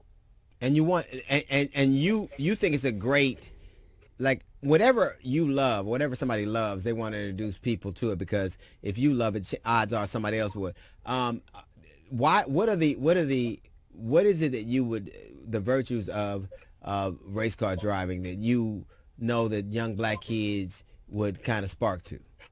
I would put it on the automobile manufacturers, all of them, not one where they can soak themselves down with glory like a horse. Every manufacturer should have the responsibility of anteing up and creating these Drive for Diversity auto racing program. We all drive their car. We all spend our money on them. Now you get off and start showing your support back. That should be mandatory by the sanctioning body. Do you think that young black kids all over the country, is there something in it for them? Because, you know, we it's very expensive. Like most things, what I found is if you can learn it for free at the park, black people gonna win. If somebody can drop you off for free, but is it expensive sport is it expensive sport to learn? Well, Lewis Hamilton, who is a man of color, he's half British and half black, is the richest British athlete in history. Lewis Hamilton makes $100 million a year. He races for a Mercedes Formula One team, and I've never even heard of him. What? I have. I've never had. Yeah, I have. Yeah. Oh, he is 6-time world driving champion in Formula One. Formula One is the NFL of auto racing. There's nothing bigger than Formula One. NASCAR, IndyCar, they're popcorn farts compared to Formula One. Wow. So he's bigger than LeBron, bigger than Kobe was. Oh, bigger than... LeBron flies on Lewis's plane. Hey, can I get a ride, Lewis? Wow. No, Lewis and Lewis has Serena Williams as guests, and Venus Williams and Lindsey Vonn. Every year here in Texas for the Grand Prix, I'm Lewis's guest, and I'm good friends with his dad, Anthony. If there is a system that can create Lewis Hamiltons, like Ron Dennis, who was white, very wealthy man who owned a Formula One team, saw Lewis when he was 12 years old on go-karts and says, I'm going to groom this young man. Why? And he spent his money, Ron Dennis, and took him all the way to Formula One, and now he's 6-time world champ. Wow. So you think exposure is the key? Exposure and access? Money. Money. That's always the case. Right. Always the case. But and I mean, to develop yourself on the court, whether it's basketball or football or tennis, when it comes to auto racing, it's an investment. But the automobile manufacturers and the corporate advertisers in this country have a duty to those who support them. Is that one of the things you hope happen? Because literally, you allude to the fact that it's money, but all the great athletes I know primarily learn how to play on the playground. They learn how to play at the park. They learn because it's not expensive. All you need is a ball and some grass, a ball and some land, and you have a sport like a bat. And so most of the things we excel at not because of just natural physical aptitude, but also access. And you're saying right now that's not prevalent right now. We don't have a lot of access. These kids don't have the access. And access is money. If these kids started off the way I did on a go-kart or Lewis Hamilton and go through the ladder stages, right up the ladder. Once you get good on a sprint kart, then the next step is open wheel in Formula 3 or Formula 4. Then GP2 or Indy Lights, then IndyCar or Formula 1. If you go to Formula 1, you're in the NFL. Somebody's gonna see you right now, and they're gonna say, "This is what I want to do." Somebody's gonna see you right now. Somebody in the process of seeing you right now, never had any idea, maybe didn't want to be a driver, and they're seeing you right now, and they've heard some of the things that were drawbacks in your early stages of your career. They've also heard a lot of things that were advantageous. What would you tell somebody like that? You don't let that stop you. What kind of man are you? My grandfather, he put his foot up my butt and twisted. If I ever acted like I was going to quit, or once you set your mind to it, you make it happen. And you do everything to do that. You know, getting hurt or killed in a race car, so what? At least you were doing it. There you go. I hope you don't put that on a brochure, will it? Or a T-shirt. Hey, man, what a pleasure talking to you, man. Thank you for taking the time talking to us, Woody. Oh, all right, thank you. Get back on the lawnmower. I don't want to blow. You got another half of grass to do. That tractor.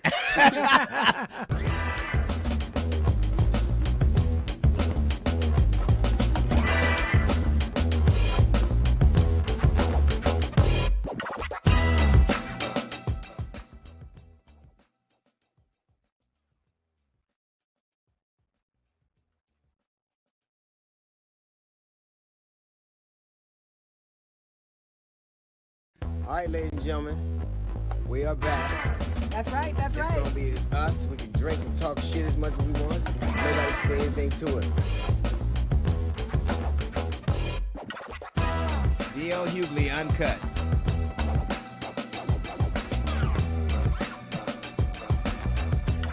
And welcome to the show. It is D.L. Hughley Uncut. You know who we are. You have such a Demi Moore. Don't be disrespectful. You can borrow some of this space if you want it. I will always love you.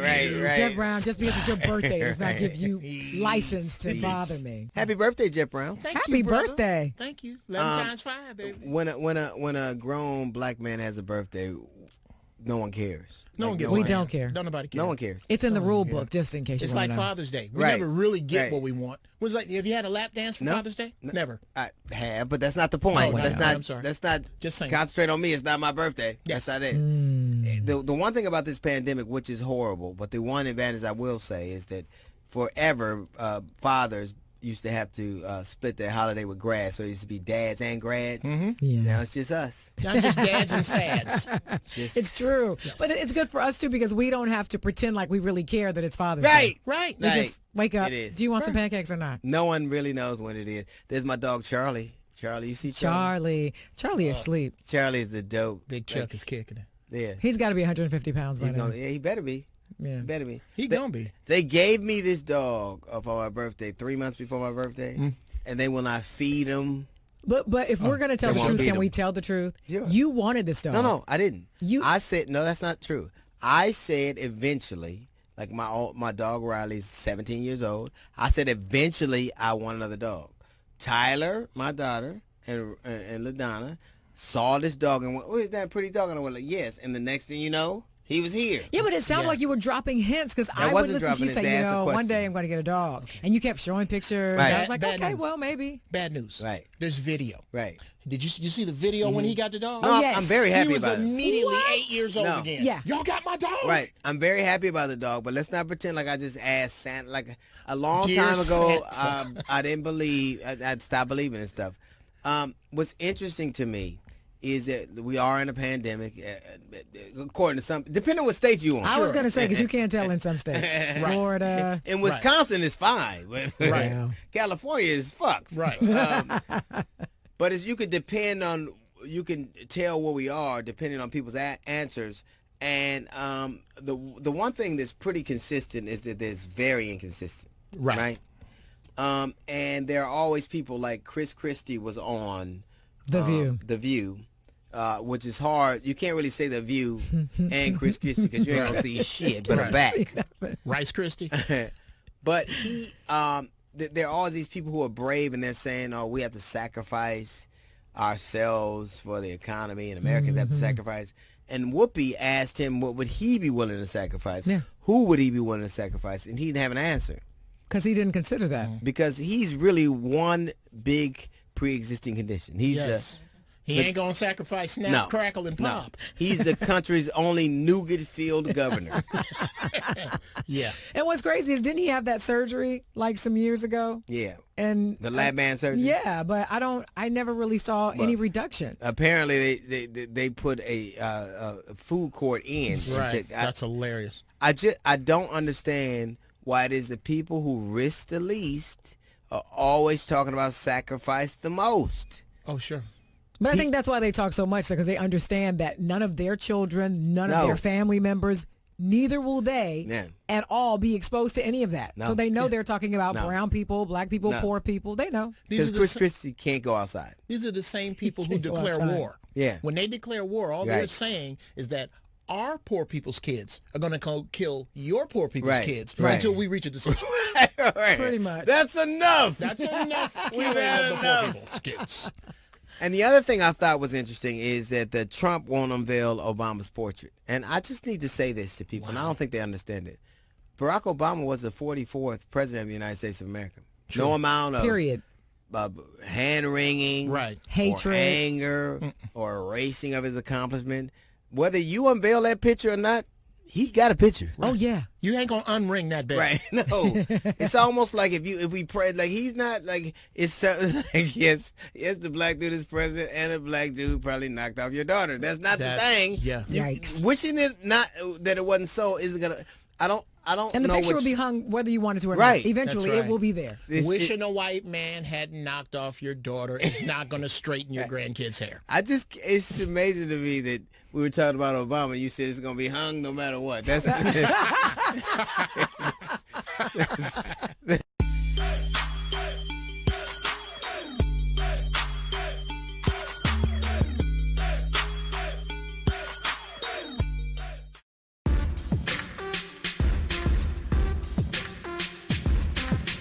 Welcome back to the show. Now, earlier this month, the CDC's original guidelines for reopening America were suppressed by the Trump administration, and new ones more favorable to the president were released instead. Here to talk about these new guidelines is Dr. Peter Robertson, senior aide of the Coronavirus Task Force. Welcome, Dr. Robertson. Oh, hello. Nice to be here, DL and Jazzy. Hello, Peter. Now, can I ask you, why didn't you agree with the CDC's initial suggestions? I think I just, first of all, DL, I just found out about the pandemic yesterday. Oh, you just found out about it? Okay. From what I can tell, that our guidelines are almost identical. Oh, okay. To the CDC's. Okay. Uh-huh. In fact, for example, the CDC would like to limit all non-essential travel, and we couldn't agree more. In fact, we think travel should be limited to just those travelers willing to spend their stimulus checks at any Trump property. Oh, book your flight, get your hotel room, and have some fun out there. I mean, it's the safest way to have fun. That's interesting. It's interesting because disproportionately, black and brown people are, dying of COVID at disproportionate rates. We represent a smaller number of the population, but we seem to die at disproportionate numbers. Anything in your recommendations address that? Yes, we also share that concern. In fact, we actually recommend that black people stay away from, like closed indoor spaces. Okay, I can understand that. Yeah, and instead return to the fields. Because, as you know, black Americans have done some amazing things in the fields. I mean, I'm wearing cotton now. Right. I know, DL, you have an indoor job, right? But we're recommending that even you take a second look at the fields. So you got a muscular build. You look pretty fit. Okay, this is. Also, go ahead. Yeah. Well, I was just curious, like, these are like your guidelines. You want DL to work in the field? You think that would be better? If you look at the data, okay. When you're outside in a field situation, you're distancing, and there's it's just I'm thinking about your health. Okay. Appreciate it. What about masks? People are suggesting not only social distancing but wearing masks. What do you come down? We agree with the CDC there too. We always said that we should have masks. In fact, we're recommending though that we start wearing you wear the new masks, the kind that have the eye hole cut out that cover the whole head. That kind of mask. Yeah, we're calling those the N86s. N86. I don't know what the N stands for, but I know what 86 means. Okay. Thank you, Dr. Robertson. It's very nice of you. Are there any other specific guidelines that we should be following? Any other information? Because, information is sparse, and we kind of don't have a uniform approach to this. But is there any insight you can give us to help keep us safer as a country? Safer as a country? Yes. Yes, actually, it's a new guideline that we added, and it's basically Tide Pods. Why not start eating some Tide Pods? It might work. The president, he's been eating them now for a week and a half, and he's feeling pretty good. And DL, the way we look at it is that, hey, if the president's feeling good, it's time to reopen. Wow. Okay. Well, thanks for joining us today, Dr. Robertson. We appreciate it. Thank you. Thank you. Thank you.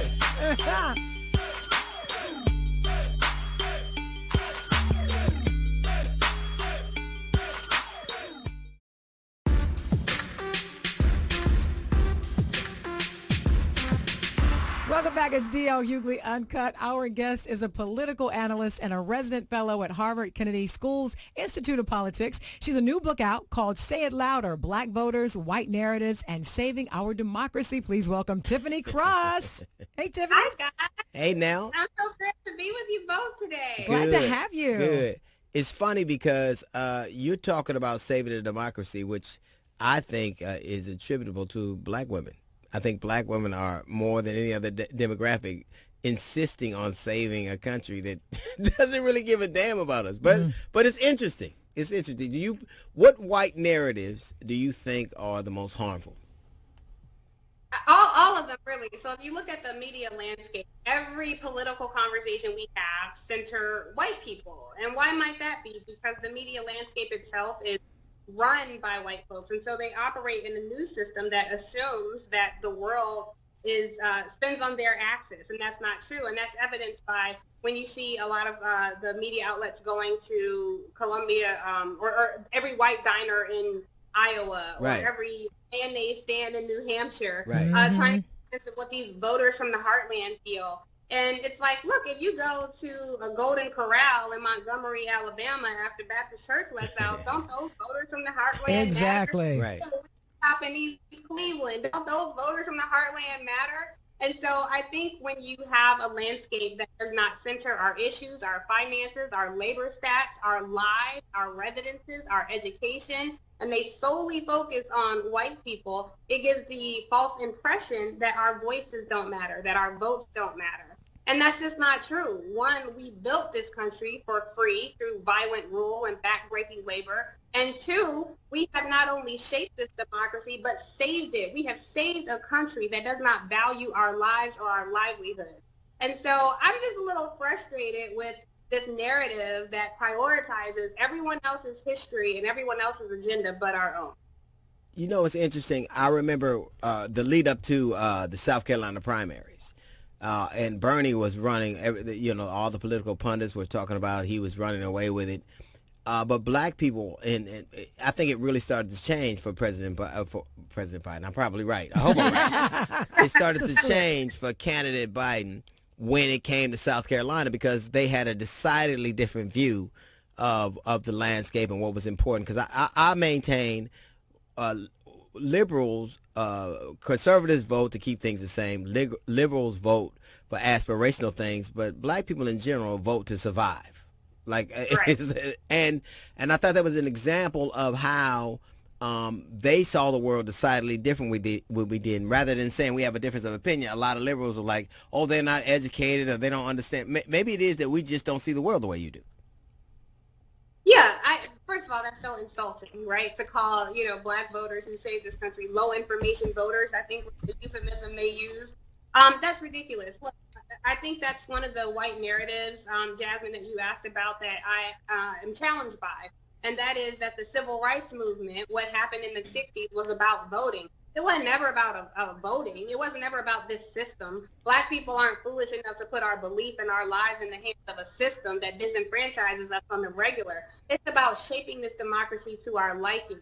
And so this is something you and I have talked about, Dio, where people are, we're asking people to believe in a system that has imprisoned them, that has poisoned them, that has kept their families in redline communities, that keep their children in dilapidated schools. And now we're saying, hey, that system is the thing that can change your life. I understand why some people might say, you know what, I don't know if that's true, but we have to fight and inform these people that that's the only thing that's going to change. But it's not about the system. I'm not asking anybody to have faith in this system. I'm saying have faith in you, brother. Have faith in the agency and yourself, and create the society and the democracy that you want to see. So that's one of the things that I try to pick apart in the book and try to give people a sense of their own vision for what this country could be and what it should be. Okay, what's interesting to me is you just laid out a whole series of things that would be a backdrop, that would be a negative why black women specifically, vote in higher numbers demographically than any other demographic. Why?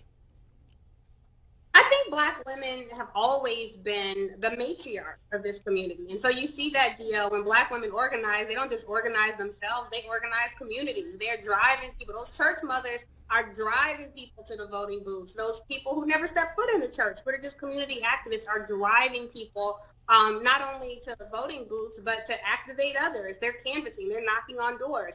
I think black women are overwhelmingly breadwinners for their families in disproportionate numbers relevant to other communities. Black women are far outperforming any other demographic in the country, so we have more to lose. I don't think that necessarily black women are voting, again, out of their belief out of a system, but they're voting out of love of a democracy lost. They're voting so their child can go jogging and not end up with a fucking bullet in his head because he's running. They're voting because they want their children to get an education worthy of them. They're voting because they don't want their husbands or the father of their children driving home, getting pulled over and beat to death. They're voting because they don't want the small business that they're running to lose funding. They're voting because they don't want their So I was right. We vote to survive. We really do. We vote like it's not as aspirational for us. And It's people true. understand it. But you know what's so sad, though, is the fact that, we've always done that, right? We've always done that. Like you said, black women, the way that we participate in the election. But the sad part is the narrative was so negative about us not voting, even women and men,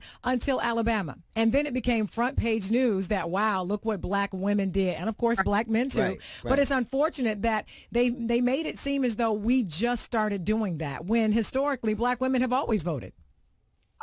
These are the white narratives I'm talking about, Jasmine. Absolutely. And in Alabama. Wait, let me look at our white producer, Charlie. You motherfucker. Oh, he Hang on a knows. minute. He knows. But in Alabama, isn't it shameful that the race had to be that close? Black women had to give better than Barack Obama That's type right. numbers to keep an accused pedophile from roaming the halls of the Senate. And not only did they do that, but the black women of Alabama also helped elect 9 black federal judges to the court, which also has a disproportionate impact on our lives. So when people talk about, and if I may, I just want to talk about 2016, how the narrative was that black people didn't show up. The devil is a lie. Black people did show up. There were places in Michigan, in Detroit, one of the most populous cities, the biggest African-American voter turnout, 75,000 people voted only to have their votes cast out because of the Republican-led state legislature threw them out. That's GOP-led voter suppression.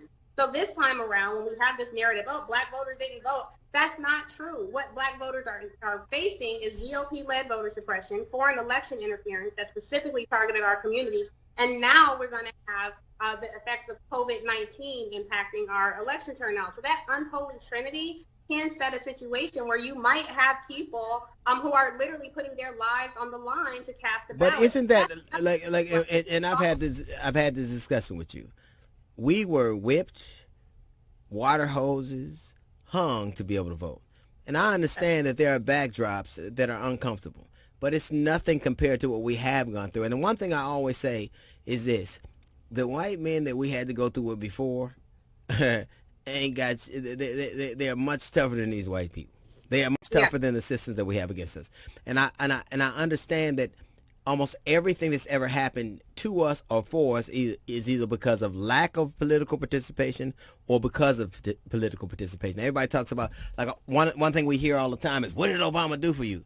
The fact that poor black people and brown people can go to a doctor where they couldn't before, the fact that we see ourselves slightly different, the fact that that his impact was significant enough that they're trying to, whatever, the equivalent of what they're trying to do with Barack Obama is the equivalent of blowing the nose off the Sphinx. I don't want that. Yeah.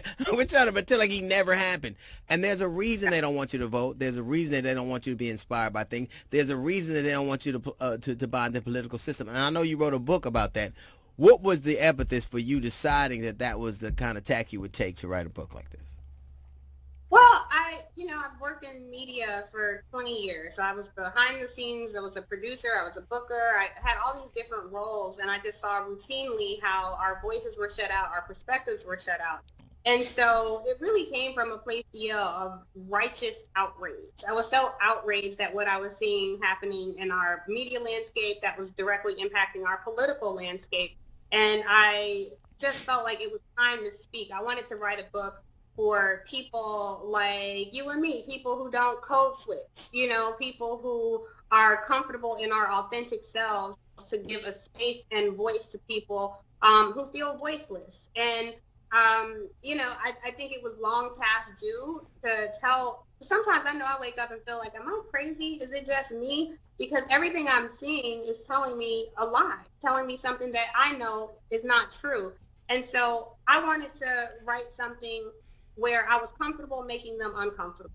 If it meant the greater good of my people and my community having a voice, saying I deserve to have a say in how these United States take shape, and that meant that some people were going to have to lose power in that. I know power concedes nothing without demand. And I wanted to write something that not only informed people, but inspired them and empowered them to take up space in this democracy that we not only built, but we have saved throughout history since its inception. Let me ask you so something. I hope people get that from what I wrote. What is the best you hope for in this election cycle? I think the best we can all hope for is that this white supremacist in the White House gets booted. I mean, I think he is literally an existential threat to this country. He is trying to tell people to drink Clorox, and he's up there, But I think I really do. I think that bleach is the perfect symbol for Trump. It's like it only works on whites and it's hell on colors. What do you worry about the most? Oh, I worry that the election won't be decisive, and so even if you have results that are close, will people accept it? Because we've already seen him dangle out this idea of getting rid of term limits, which he constitutionally cannot do. We've seen his son-in-law say we shouldn't have the election in November, which is constitutionally mandated. They cannot do that. So, and they've already set up a situation where they're going to say it's cheated. He's trying to bankrupt the post office, so we can't have mail-in ballots.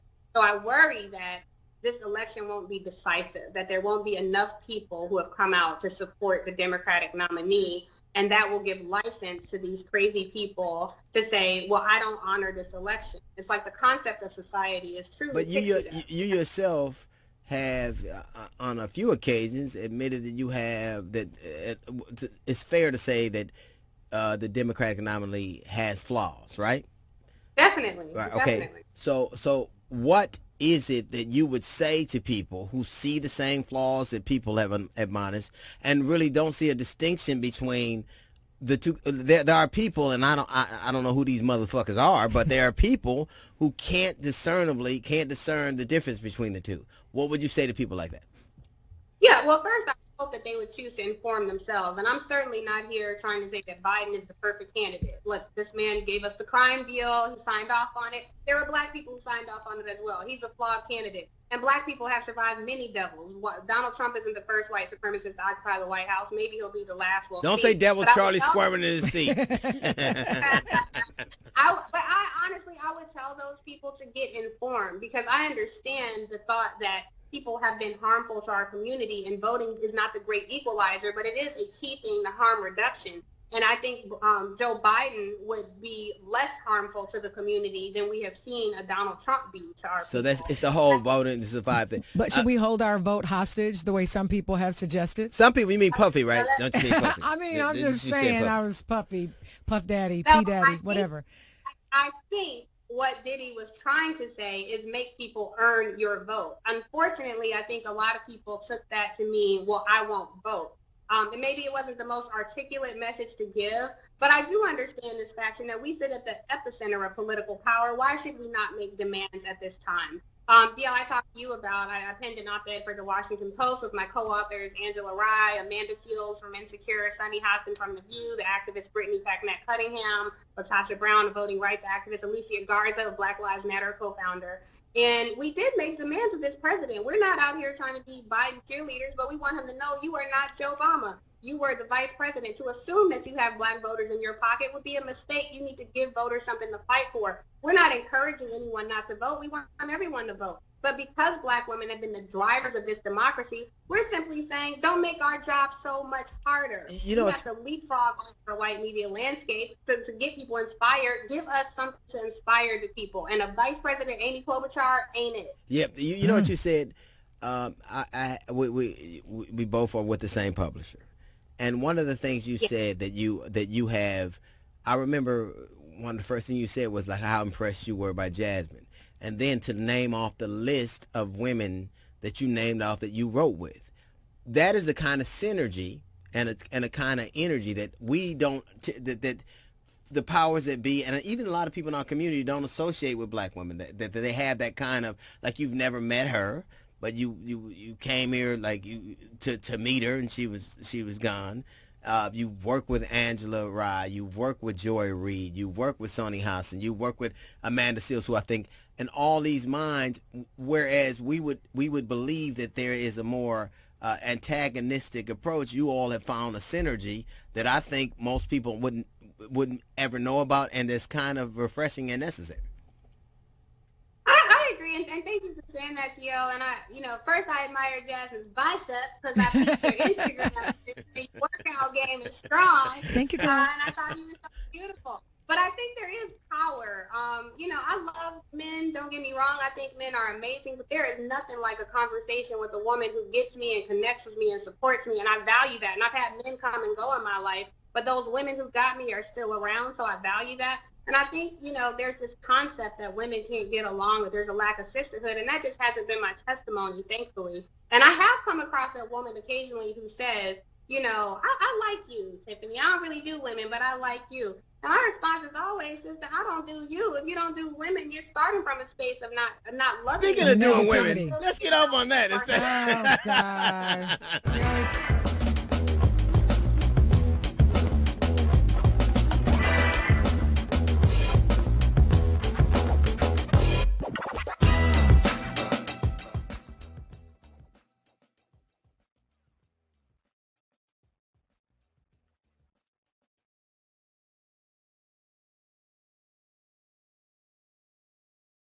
All right, ladies and gentlemen, we are back. That's right. That's right. It's going to be us. We can drink and talk shit as much as we want. Nobody can say anything to it. D.L. Hughley, Uncut. And welcome to the show. It is D.L. Hughley, Uncut. I like the little sleeveless t-shirt. Thank you. I like your little jacket. Yeah, dope. Little, so got to dope. say that. I do. I like them Angela Bassett arms. Oh, dang! Thank you. That's a compliment. What's love got to do? Got to do with That's it. That's why I didn't like the movie. Why? Because of Angela Bassett's She arms? beat the hell out of Lawrence Fishburne. Stop it. You don't think he had a chance? No, with them guns, stop it. I thought it was the sidekicks that he had the problem with. Stop. Yeah. Nah. You got your He ass didn't stand a good and chance. beat messing with Angela Bassett. Absolutely. And she still looks good. I don't care if he She was kept all of Morpheus, he that. still got his ass whooped. You crazy? Can I share so Donald Trump is basically saying, you remember the dude in Buffalo, the 74-year-old, Yes, 75-year-old they said dude, tripped. who's That one. basically the same age as Donald Trump, Right? And he said it could have been a Antifa plan. He could just a setup. Yeah. He was messing with police scanners. Yeah, I don't really know. Like, I can't really I can't prove a negative. But when an old dude get pushed down and blood starts coming out of his ears, Right. and he's in serious but stable condition in the hospital right now, if he's bullshitting, he's taking it a little too far. You know what? Right. Come If on, it was your acting, stop.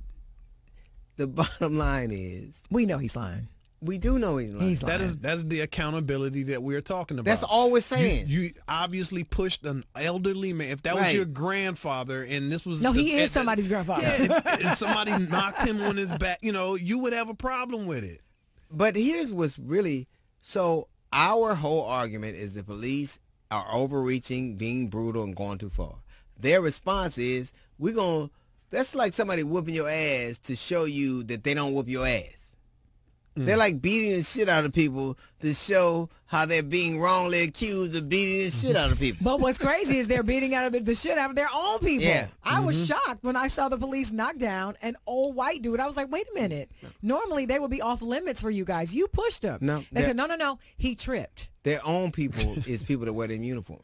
That's it. That's their own people. That's their loyalty right now. Literally, look, I'm as scared getting pulled over. The only time I ain't nervous when a black dude pulled me over is when he got stripes on his arm, like he's in charge. Right.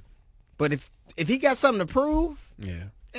I've had some terrible encounters Come with on, some man. black cops where Stop. it's just like, hey, bro, you ain't got to do that Tryna- with me, man. Don't bruh me. Right. Like, come on. Right. That's not that's the bruh right. I meant. Don't do, when they and it can't be stripes here. It got to be stripes down here. Mm-hmm. Stripes up here, I don't understand. Stripes down here, Yeah. and it's because something happens to people when they put on that uniform, where they really are a brotherhood. It ain't a brotherhood; it's a brotherhood. Right. And my only argument about that is, I don't give a fuck what color your skin is. I don't give a fuck what you do. You shouldn't be allowed, I don't care who it is, to be able to treat. If somebody in the general population, like if we on radio, or we in any of our endeavors treated people the way they do, I'm not saying all of them, but some of them, we couldn't keep that job. Just the act of being disrespectful to a customer would get us fired. Oh, for sure. You don't even have to put hands on somebody. You can use the wrong terminology, whether it's about their gender, or you could just say something that they felt was inappropriate, and even that could get you fired. Exactly. And I'm always saying you should be held to the same standard as we are. It's really, I don't even know how people are insulted by a word that they ascribed and they attach to black. Accountability, just be responsible for your actions. That's it. And be willing to take the consequences of them. That's it. Because we have those conversations with our children all the time. Yeah, you said it's called reform, don't you? Yeah, that's right. Why you mad because we making you go? Football players got mad that they couldn't hit a defenseless, a defenseless. They can't. Right. I don't give a fuck how mad you is. You're gonna follow the new rules. That's right. And all we're asking you to do is follow the new rules. Fuck the old. Every time you go to a company, like even in radio, I remember when you used to have to do this. You do now, motherfucker. That's it. That's the papers you signed, ain't it? That's all it is. That felt personal. I'm just saying. I remember when my father didn't treat me like, I ain't your father, nigga. You doing the shit the way I want to. Right.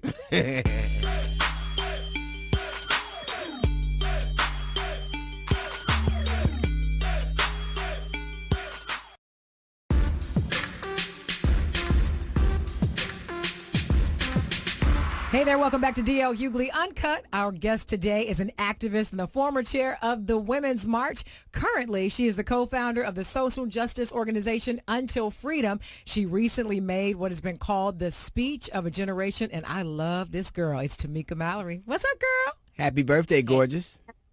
Thank you. Hey, DL. Too long since you picked on me. Yeah, stop it. Stop it. It's not coming true. shortly. It's coming. The first thing she says to me is that. Because she knows what to expect from you. She wants it. She knows. I want to tell you how proud of you I am. Thank you. Because I think that I think that in the very early stages of what we're seeing right now, you perfectly articulated the rage and the hopelessness that a lot of people feel. And I think that you can't plan for moments like that, but I think that it was always in you.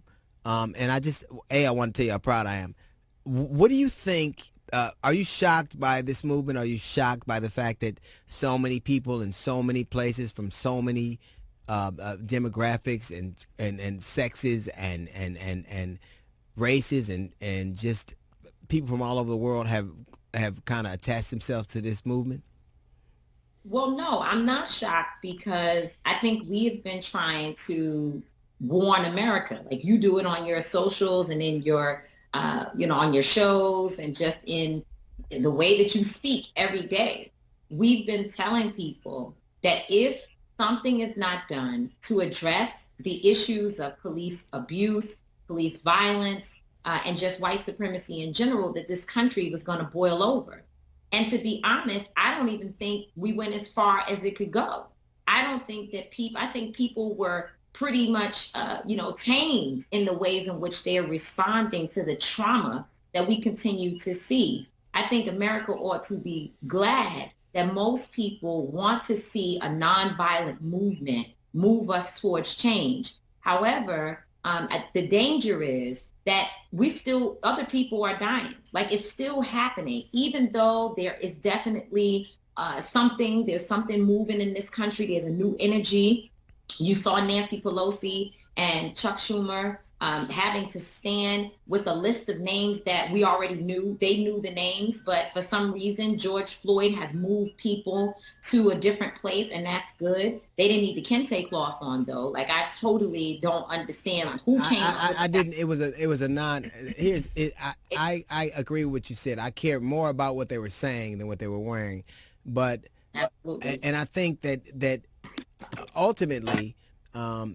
You are able right now, for whatever reason, and for whatever reason, George Floyd has become a lightning rod, and we're able to have allies where we didn't have them before. Absolutely. And I don't care who you are. Everybody needs allies. Everybody needs people who are maybe not of their struggle, but can relate to it. And I think that it's stunning that even with your speech, you were able to.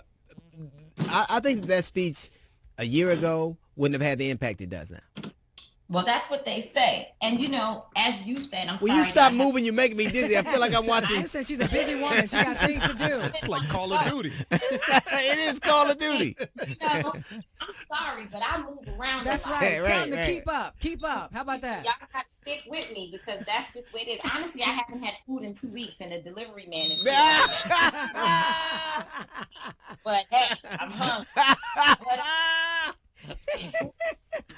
But see, that's one of the things that people love about you is the fact that you are so real and you are authentic at all times, including the speech that you gave. And the thing is, though, you were making those kind of speeches long before that. You, as long as I've known you, you've always been that voice of truth, that voice of reason, and to be able to deliver it in such a passionate way. So when I saw it, it wasn't new to me. I'd seen you like that before. And usually I practice, right? Like I really prepare myself to speak. I do, because I get nervous. I want to say all the right things. I want to make sure that whatever it is that I'm saying properly represents the audience that I'm speaking to and that Black people feel proud of me. There's a lot of pressure. And in this particular moment, are you guys still here? Yeah. Oh, we still here. We're getting dizzy. Like that movie where they did that, where the people the invaded. Blair Witch Project. Oh, man, goodness gracious. Listen, sorry. I'm serious. I want to know what you ordered. I'm going to be honest with you. On the road, there was no food because COVID-19 is happening. Yeah. And then at the same time, the protests were making people board their businesses. Right. So I was literally eating like chicken gizzards from the gas. So I'm hungry. But anyway, usually I practice my speeches. I prepare them. I'm trying to say the right thing. I want to make sure that y'all are proud. And this particular day, if you remember, at the moment that I was speaking, there was nothing. Like no one had been arrested, not even Chauvin, the first officer, the one who actually had his knee in George Floyd's neck. Now, mind you, I'm coming off of a 10-hour drive overnight from Breonna Taylor in Louisville, Kentucky. So I was there with her family standing outside of her apartment, looking at the bullet holes in the window that went through her sister's bedroom, and she was out of town.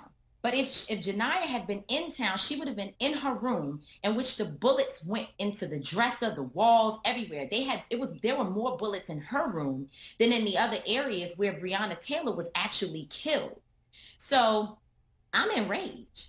I know y'all were enraged. Like what we saw, it's not acceptable. It's not okay. Black people were not okay. And when I got up to speak with no one arrested, no accountability, people were angry. I just spoke the truth.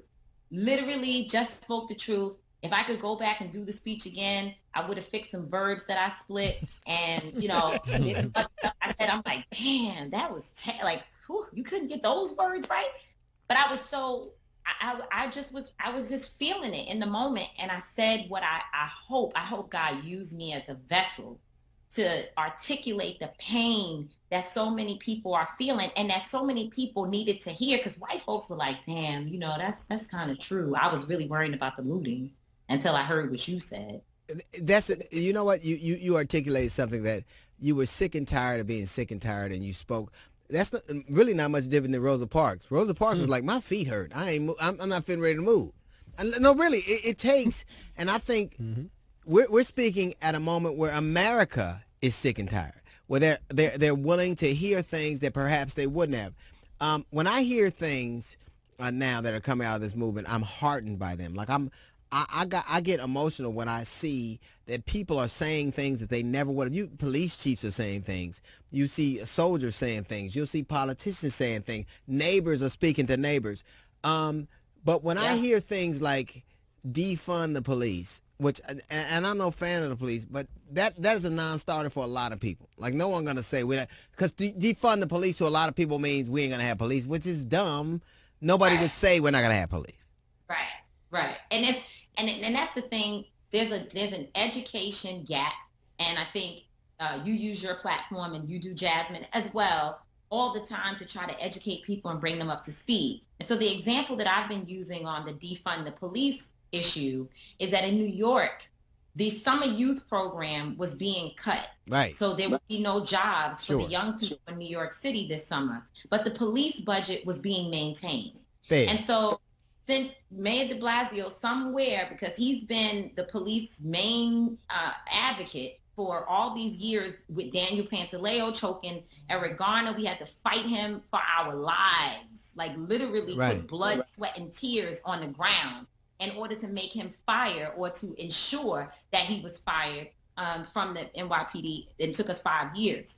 But what he all of a sudden, he decides, he wakes up and says, you know what, I'm going to join the calls to defund the police. And what that means in this situation is not that he's not going, that the police departments won't get any money or that the police department will be completely cut from the budget. But what it means is that there will be balance. So they will take some of the money that the police department now gets and apply it to the summer youth program so that these kids can have jobs. Because what we know is that public safety is not only about policing. In fact, police officers being in our community makes the situation worse. That's Absolutely. exactly. That's Absolutely. but it also, you're absolutely right. But we have to understand that saying that to people who are politically minded would use that to bludgeon people. They don't want the police around. Black people want safe communities, and they want whatever it takes to have them. We don't think that the trade-off, it's not a binary choice that we have to have brutal cops or mayhem. I think that you're absolutely right. But defunding the police is probably not the best slogan. Well, I guess maybe it's not. And there's people who are better than me at marketing that could come up with the right words. And maybe it does make people feel like, you know, there will be no police at all. But they've been defunding education. They've been defunding our communities for a long time. Sure. And so now folks are just saying there needs to be a balance. And so maybe the words is balance the police. I don't know. Exactly, because what people do is what women do a lot all the time. Oh God, here they we go. never hear what you said. They hear what they thought you said. You knew it. You knew it. They never like you could be having a conversation. You go, I said no. What you meant was, and I think that to avoid things like that, that was a very succinct way. I think that our policemen do not need the same arms and weapons they have in Afghanistan. They don't. They don't. I think that in addition to jobs for our children, there need to be people who are trained to deal with people who are in mental or emotional duress. Yeah, the same thing goes for homeless people and all of this other Period. thing. Police do not need to show up on that call. I don't think policemen need to be issuing tickets and generating revenue for municipalities. I don't think policemen. Right, correct. Like social distancing, they were literally beating black and brown Right. people. Right. Instead of saying, just like they did with the white people, Right. there's a Passing out masks. Right. You need. Right. And I think I think bias training, by the time you need to be trained to be unbiased, you already are. I think that policemen need to be held to the same standard as everybody else. If you can't do it in Afghanistan, you can't do it here. Yes, your job is hard, but you signed for that job. If you beat your woman, you will beat strangers. I think that it's just what we want is the same thing that they ask our communities for, the simple word accountability. Whatever I can't do, you shouldn't be able to do. That's right. I mean, I think that's it's basic. Nothing we're saying is hard. Nothing that we've been asking for is hard. And in fact, even what I said in my speech, it's not hard. It's very clear. You know, people say, well, I don't understand, you know, again, the looting thing, like I don't understand. Are you saying that people should loot? No, that's not what I'm saying. What I'm trying to explain to you is that we want to focus on looting and vandalism instead of the violence that happened to make people vandalize property. And not to mention, since y'all really want to get into the conversation, let's talk about infiltrators and detractors and people who work for police departments and people who work for white supremacists who show up at our marches and popping, so that the young people are like, oh, that's what we doing? We throwing bricks? Sure. You know, that happens all the time. This is not a new phenomenon. Like, I don't know who y'all think y'all talking to. We're not stupid. So no, we don't want to talk about whether or not Gucci got their windows blown out. We want to talk about a man, because they can pay for that. They have insurance. They can pay for that. And in fact, in the speech, I talked about Target and AutoZone because it was that I was in Minneapolis. So of course the local news was all about the Target being looted and, you know, AutoZone being burned down. And my position that day was, hey, Target should be out here with us. Like, they should be in the street. AutoZone should have stood up, since they're in the car business, against the killing of Philando Castile when he was shot to death in a car. And you know what happened? Target put out a statement about yes, they did. They sure did. Yes, they did. saying, we're going to send truckloads of supplies to, you know, protesters and demonstrators to make sure that they're okay. We just got to push these people and tell the damn truth.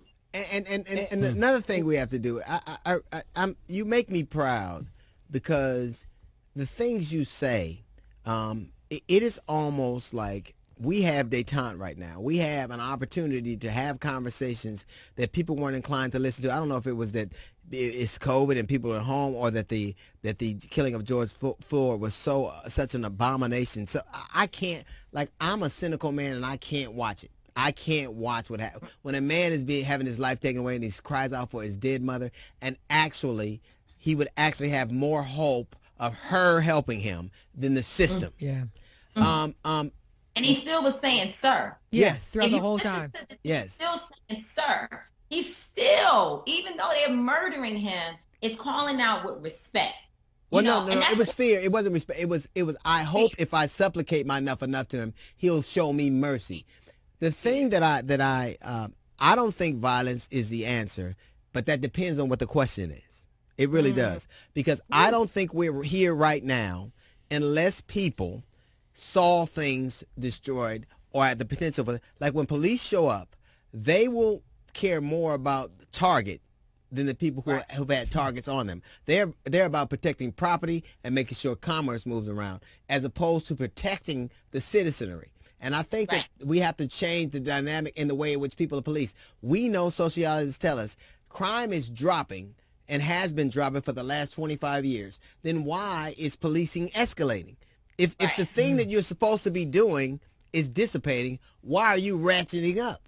Right, and creating new task force. First of all, the equipment that they had to respond to protesters is crazy. Like, they came out, and what kills me, and I know the two of you can get this, y'all are mad at us for being mad at you for killing one of ours. What do you call that, Jasmine? Yeah. What they call it? She says it to me all the time. You're trying to beat me being mad. That's right. Because I'm mad. That's true. Why would you? Yeah, they were angry. Hell yeah, they was screaming. Hell yeah, they was in the street. Yes, they was throwing water bottles. The mayor should have came to the middle of the street with the police commissioner to say, you know what? We're sorry. Right. We get it. But the mayor, I've never seen a mayor, and I've watched this for a long time, I've never seen a mayor act as swiftly and decisively as that mayor did. And I've never seen him say, after seeing the video, those men should be charged for murder. And then what I saw is when he came to a protest, protests were mad because he didn't say that they wanted to defund the police. And they took an ally and made him an outlier. I'm like, he just did what we're asking people to do, and you're mad because he didn't do something you thought a politician should do. Well, we're not always going to agree. And so, you know what, if those people want to be mad that he didn't say it, they've gone through 400 plus years of trauma. Sure. They can be as mad as they want to be. At the end of the day, if they want him to look at the balance of police and programming, because what we know is that when young people have jobs, they are less violent. There's less drama that happens on our streets. Because they're distracted. Because they're distracted, because they have money. Right. You know, summer jobs sometimes are actually helping to feed families. Like, let's be clear. And so if you want to talk about the real violence, it's the fact that a kid needs a summer job to be able to take care of things that, you know, getting a pair of shoes to go back to school with. Sometimes that becomes, because it's not like during the summer parents get a raise to get ready for the new school year. These kids need that money. They need those jobs. And like you said, they need distractions. But if people want to be upset, that's fine. What they have to do, though, is organize and stay in the streets, stay out there, stay, you know, calling, texting, doing all the things that we've been doing, emailing. So until there is change. Until you can actually move. Exactly. Don't give up. You said something very important. Everybody needs something to do. Everybody. take a dog, leave that dog at home, and see how he tears stuff up. Not because he's a bad dog. He needs an assignment. They need a place to belong. They need a thing to do. Whether it's about, everybody talks about, you talked about summer jobs and needing the money. How about this? Everybody talks about that, but people need to understand the pride and a sense of accomplishment with earning something for doing something is something that no one can take away. Once, I'll tell you a story. My mother used to buy groceries, and I got a job, and I went and I bought all the groceries my mother brought. I took my first check and I bought all the groceries my mother bought. When my mother came home, she saw that groceries were in the house and she didn't have to get them. And she said, where'd these groceries come from? I said, I got them. There was a way that I felt when I provided for somebody that is the reason I work. And that's what those people want to be appreciated. People want to be a part of something, and people want to accomplish. And those things are more important than having tanks on the streets and riot gear. Absolutely. Absolutely. And you know what I noticed? Everywhere that I went, when I got to Minneapolis, I was with my team at Until Freedom. And we went around to the different areas where protests were happening, obviously outside of, right at the area where George Floyd was murdered. There was a large crowd of people, and they were yelling and hollering and doing all the things they should be doing. They were righteously angry, but there was no violence. I went to another protest, which was at the county attorney, his home, and people were literally on his lawn, kind of like, hanging out while they watched the speeches and the program that was happening right in the street in front of his house. Nobody burned his house down. They were right there. You know what the difference was?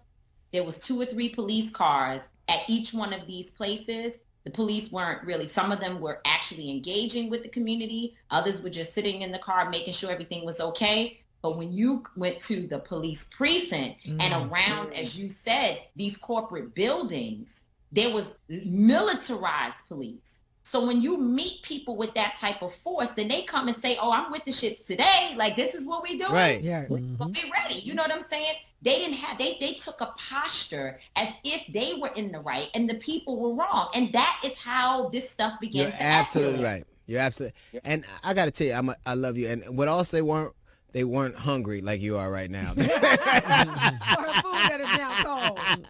Happy birthday, baby. Happy birthday. I love you.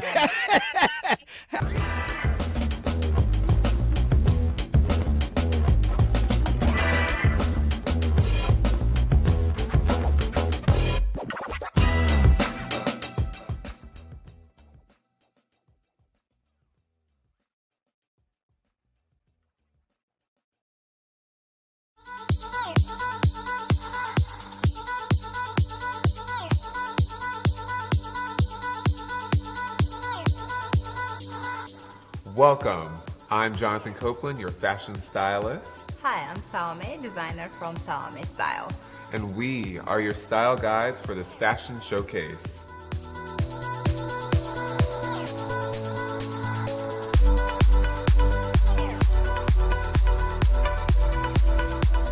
First up is Fanny House Collections. Great.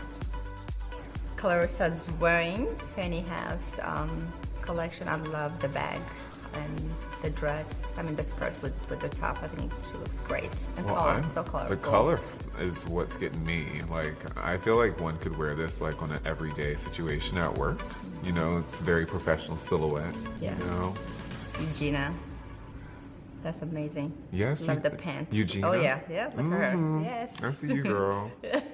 Oh, look at the back. Yes. Oh, that's a fantastic surprise. Those Beautiful. little design details, those are perfect. Good. And this is really for every age group, you know. You don't have to be, young or older. It's for every woman. Oh, and look. I love the way she put it The together. right. Yeah. She has that mesh going on. That's super. I mean, it's like the mesh, I feel like always adds an edgy little flair to a look. Oh, blue. That jacket. Very nice. Oh, and it has my peplum going on. But Yeah, it's there you interesting because, now we have the cutout. We're Mhm. introducing that, which adds a little more sexy flair to it. Mm-hmm. Love that. Ooh, and it's Look military. amazing. Oh, I hadn't realized that Okay. it's like a jacket almost. The back. Oh. And then we I have the actually have that pleats piece, going on in so- the back. Oh, do you? Yes. Oh, I'm sure it looks fantastic, like everything else. Look at it. This red, is that leather or no? Yes. Yes, it is leather. That looks awesome. With the African fabric, like amazing. Very good combination. Yeah. Very good, very good. Beautiful. Look at him with the jeans. Yes. And again, you know, even with white shorts for the couple guys. combo. Yeah. Is that a cape? Yep.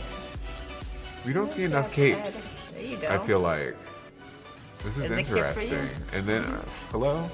And then we have the metallic detailed top. I mean, that would be like a nice, if you go into like an event, you know, like a red carpet, you can always take out the cape. And I'm loving the wristlet Gorgeous, yeah. Beautiful. and the fabric and the setting. You know, I'm a big fan of like accessory if you love like big. my Wonder Woman cuffs. And here Fanny Look comes. at the designer Fanny Yes. with her gorgeous model I mahogany. love what Yeah. what Fanny's wearing. That's fun. Good job, Fanny. Come on. I know. Team Africa, there you have it. Perfect, Richmond, come on. perfect. Gorgeous. Beautiful. Mahogany looks Oh yeah, amazing. I love the headpiece, the accessories. Yes, that headpiece, Gorgeous. amazing. And then the little detail, the belt. I mean, Mhm. beautiful, absolutely. Next up is Alan Fur. All right, let's see it. I do like the poncho. I think love that's the beautiful. collar on that poncho. Yeah, that's really brown. interesting. You know, I love a dramatic situation. I agree.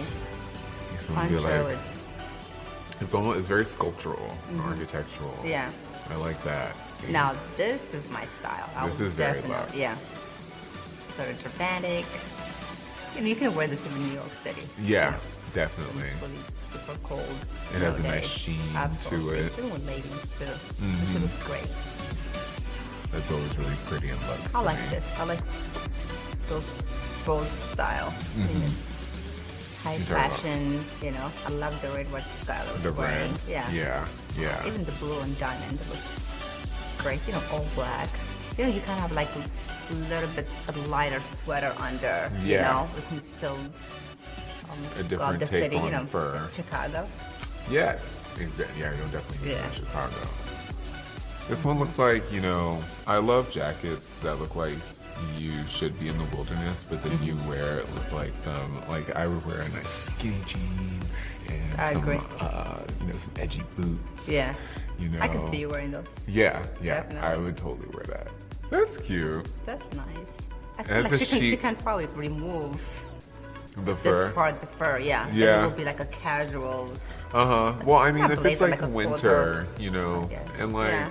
you know, you need the extra bit of warmth for I'm the from Ethiopia. I'm poncho. hot all the time. Is that a fur hat? Yes, it is. Yes, it is. Eugene and the So Coaches. you could wear that. I would wear the fur hat, and then just you can not wear fur, like as you're, you know, like just have that be the statement. That's what I would do personally. Okay. Next up is Urban Marsala. Okay, awesome. Let's see it. They're so fun. Is that tie dye? It looks like that. You don't right? see that She- much yeah. often in like She bottoms designed. I mean, either. everything is handmade in detail. Beautiful pieces. I feel like I love need both them pants. to come back. You like that? I do. I really love those first two pieces. That was a good opener. Diana's wearing the blue with the pants. Mhm. Looks like what's the jacket? The blazer almost like crochet. Yeah, yep, Really crochet. nice, I was yeah. just about to say that. I love that. And I feel like that particular design, you know, is very indicative of the 60s. Yeah. You know, kind of your flower child girl. I love a long classic. silhouette. Like, this Yeah. is something I would wear. I love an overpiece that gives you that long kind of like, I like looking like Jafar. I can see you. Look, see, and then I Gorgeous. love that whole movement when you see trench fly open. It just Yeah. gives you so much of a visual effect as you're walking down the street or walk into a room. It's like, I am here. Look at that. That's gorgeous. It's actually Shocking pink. a romper. Oh my gosh, Jumpsuits. is it? One piece, yeah? Look at that. Well, She I added the little totally would scarf. wear it in lieu of this whole romp him situation. I'm like, hello, I think clothes are clothes. We Yeah. can all wear them, and I would totally wear that. Love that dress, mahogany. Yes. Gorgeous. Absolutely. That is very Picasso. Class, beauty. And yes. Absolutely. I could totally wear that to a museum opening. You know, Yeah. Yes. Urban Beautiful. Masala. Oh, yeah. Very Gorgeous. wonderful. Very wonderful Absolutely. indeed. Beautiful. Up next is Bernard Moore. Yes. Bikinis. My yes. favorites. Yes. It is time for summer. I mean, I'm telling you, when you look at this piece, every pieces, you feel like you're in Europe. Yes. Like Milan Fashion Week. Oh, love. Absolutely gorgeous. We were just talking about that. That's the Earlier. one place I want to Yeah, be. beautiful. Milan. Really. I mean, he's very talented and Stripes. from Washington, D.C. Look at that black and white. Oh, I love the backing of that bikini. Gorgeous. Look This at is that. interesting. She looks like a art piece. Like something that needs Such to a be in a beautiful museum. model. It's She made for her. is. Absolutely. Black and white. Class. You know, you Mhm. don't need too much. Mhm. Less is more, you know? It's good that he has both combinations, you know, for, you know, He's- both audiences. Absolutely. Who Oh, yeah. want to wear Because the not trunks everybody's and comfortable then, enough to wear. Yeah. Right. So, Look at this. Like your eye, I'm traveling from You the see? top Look to at her. all Look- the look at way the back. through her. Yes. Oh, my like goodness. your eye just follows his path. tuxedo? What do you call it? Okay. Well, a I mean, I think tuxedo it looks situation. great, yeah. But you guys like more like longer. Oh yeah, like the shorts. Like I love that. I agree. Do you I wear think that? me. Hello. I mean, and besides, you show less skin. Like, or you know, you can. It's about Exactly. letting the air hit your skin. Bless Like that's you. what a bathing suit is Yes. about. Look at that. Like I don't want to be wearing basically clothes. This is so sexy. Beautiful. I love the cutouts on the side, and then we have. I mean, there's like a lot going on, but it all works Yeah. together. Beautiful. Look at Beauty. Bernard. He yes. is. Oh, that was my Molto favorite. applauses. Amazing. Absolutely. Next up is Thomas Ruffin. Awesome. These are I fun. love it. Like Eugenia, the one on the left. Of course, someone Mhm. young and then teen. And then what's Laureate wearing the red pant? Definitely, I wear that. You know, for work. You know, blazer. I think Mhm. for any woman. So I could see you wearing the top on the left and then the pant Absolutely. together. Together. Oh yeah. Mhm. Yeah. For Maya, I would definitely buy this for my daughter. Yeah. I think it's really very age appropriate. The blazer looks great on her. blazer is yeah. definitely And the I love the statement. skirt. Look at that. That's really fun. She looks like a storm. Yeah. And I Like love a the storm blue in the city. blazer for him. Yeah. With the white and black. He added colors Mm-hmm. with more like a modern, you know, Yes. classy look. More. I wear black all the time. I love this. I mean, and it's black, but Beautiful. then with the transparency, Yeah. it gives more, you know. If somebody's not comfortable, they can always add the tank top. Mhm. You know, a Right, blazer. right. Really, Or really- cami, you know. Absolutely. I like the detail on the shoulder. It's good. It's very edgy, but Yeah. feminine. And I love the V-neck. Yeah, the details gorgeous. Yeah, on the back. Almost gray stones, you know. Yes. There we go. Look at it. You see, if you look at this Okay. piece now, the dress she can wear in daytime. Yeah. You know, I Yeah. mean, work with the blazer. And if you take the blazer off, you know, she's going out for cocktail, meeting her Right. friends. Right. Still Mhm. simple, classic. I would like the blazer just with a blue jean and a white shirt. There you go. Yeah, I agree. Two different dresses. Oh, the I same wish dress. the guy would have came Yeah. forward. I think he added the belt, the It looks like accessory. it. Yeah. Oh my. It's a gorgeous dress. But they look very Yeah. feminine, very 1940s, I agree. 50s. Very elegant. Classic female, yes. Yeah. Wonderful. Yes. Bravo, bravo. Next up is Aspardi Privé. All right. Look at that. Clean. I love the white. Summer. Yeah. Beautiful. And the They long both look great. silhouette. Yeah. Absolutely. I love the sleeves. Especially now, you know, we're all into like the bell sleeves. Yeah. The frilly neck. The, you know, just, I feel like it's very it just gives you a bit more You have to be swing able without to- having to wear it on the Yeah, bottom. you have you to be know? able to travel well to kind of appreciate what he's trying to do. You Mhm. know, I get it. Really, I mean, I will wear every piece of the Mhm. collections. I'm loving this red. I just have to throw that in there. Again, layers. Right, the layers, Yeah. the length.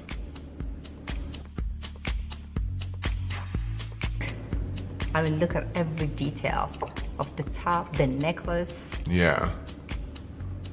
It's gorgeous. I love Absolutely that. beautiful. It's a good contrast too, because it's really like I agree. Yeah. you know, dark on top, and then we have the light on the bottom. Yeah. Mhm. I love Yes. I this one. beautiful. I really appreciate this. You know, adding that blazer on top of Yeah. the layering. And I like the little hat he added in, the accessories. I think Yeah, that's really yeah. neat.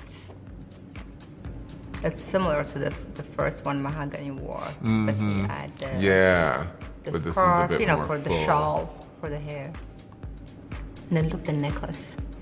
Is that did he design Beautiful. those too? Oh, yeah. Oh, Yeah. awesome. Everything designed by him. That's wonderful.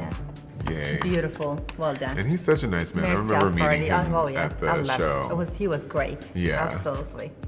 Next up is Michael Carter. Awesome.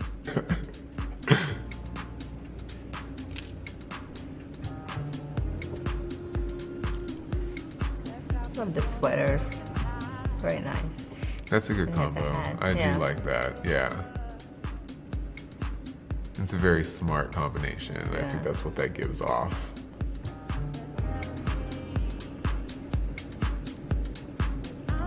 Now I like this. I love the other piece again, you know. I mean, the suit. Look at the suit.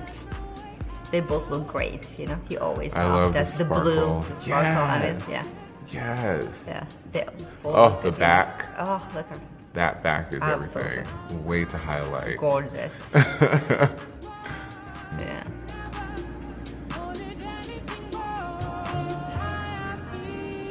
Simple, black. It's simple, but I mean, I think with that, you know, the bottom, the flippy bottom, like that just gives it that extra oomph to that Yeah. little black dress. Like that's the type of little black dress that I would want. That's another one too. I love the you know, across How it the comes detail down like into the diamond, necklace. you know, yeah. And then you Yeah. add the leg. But you know, you gotta show the leg. Uh-huh. The gorgeous long legs. Nice slit. Beautiful, yeah. This red looks Kimberly's great on this gorgeous. model. Absolutely. Yes. It's beautiful. Love the earrings, the necklace. Her hair looks great. See? Yeah. See, and that type of dress, I feel like it really gives the woman the opportunity to glow. Absolutely. And that's what's pretty about that particular I like that. dress.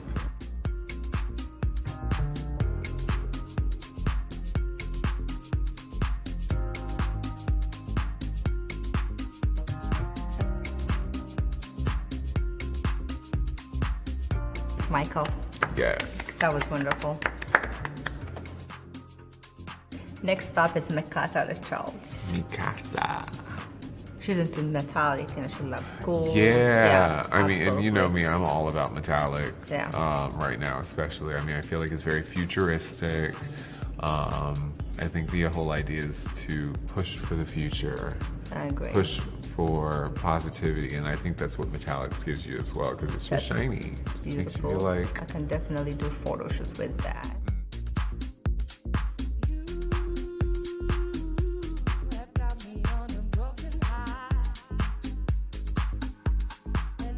That's just it's like Black Swan. gorgeous.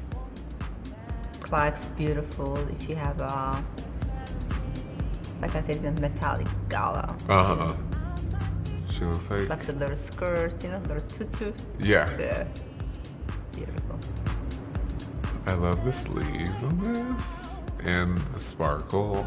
Like that's really Near your kind of sleeve? armor. Yeah. That's perfect. Absolutely. That is That's your perfect. dress. That's another beautiful pieces. I love the leather top. Mm-hmm. you can't really see the whole thing, but it's gorgeous piece with skirt. And then she had the oversized coat to go with it. Yeah. Absolutely. I always love high-waisted pants. I like the Sure. cutout Oh, I love the cape. situation. We're talking about the cape. Yep. Yeah. She's very into gold, metallic, black and white. Yeah. Absolutely every detail. Gorgeous. It's an interesting spot to Beautiful. put. Is that a full? Oh, so they're just It like reminded me little also of pillars this dress on the on side. Versace, and he's all about gold, glitters, Yeah, That's Versace absolutely in beautiful. the 80s, Yep. the early 90s. Amazing design. That Yes. she is. Oh, she has wow. high Yes. energy. Oh, yeah. Yes, I love Amazing. it. Absolutely.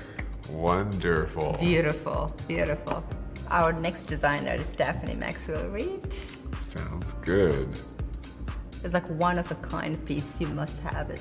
Yes. Absolutely. I love the gorgeous. fur on this one. Beautiful. See the frog fastening? Yeah. See, I'm a sucker for those small type of details. Black, of course, black goes with everything. And like she said, when I was interviewing her for Salome Styles from our website, and she would say, like, this is for every woman, because from day to nighttime, with jeans, with skirts, tights. Super you see elegant. most of our models wearing with tights.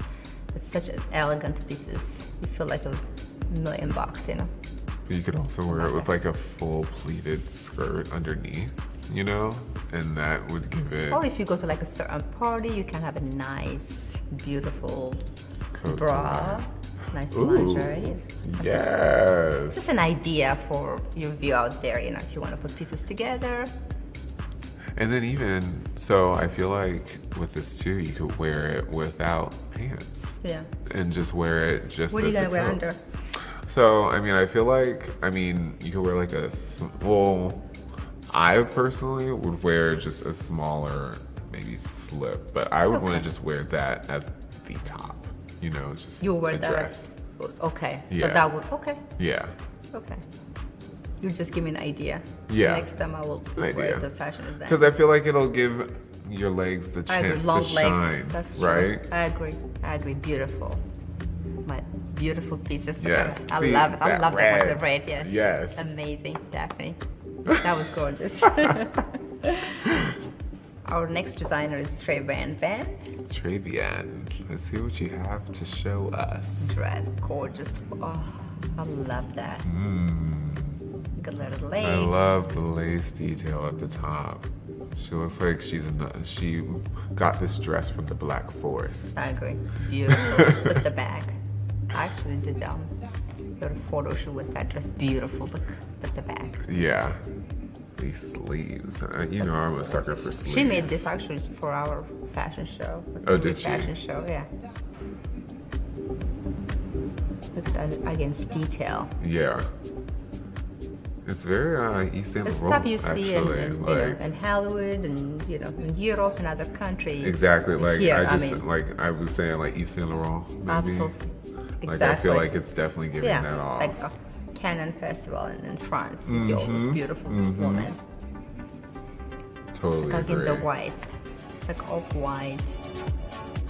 I'm really interested in The the bag fabric is choice gorgeous, used too. for the Yeah. bottom Look at half the of the back. piece. Yeah. Oh, that's fun. Makes her tall, long. That's another piece I love. Yeah. Absolutely. Skylar, she looks great. That would definitely be daring. to wear Beautiful. that. Yes. Yeah. You can have, the bralettes, something lace under, absolutely. But for the show, it's a fashion show. Yeah, So yeah, she gives us definitely. fashion. I We're talking about agree. Fashion, absolutely. Van. Gorgeous Yes. piece, no? Beautiful. Very nice. Very talented nice. designer, Yeah. absolutely. And so what do you think overall, John? I was really impressed. I am in love with the fact that, Virginia has a wealth of designers here who have great design eyes. And, this collection just showed, a variety of different looks for everybody. Which one was your favorite? Honestly, I think I have to go with Travion Vaughn. The whole Maleficent, Yeah. that speaks to me so much. the second piece that Mahogany was wearing with the sparkly head to toe silver bodycon gown, that was amazing. John, thank you so much for joining me. I had a wonderful time. Thank you for having me. It was You're great welcome. chatting about fashion and all the great Virginian designers, and I look forward to next time. So until we meet again.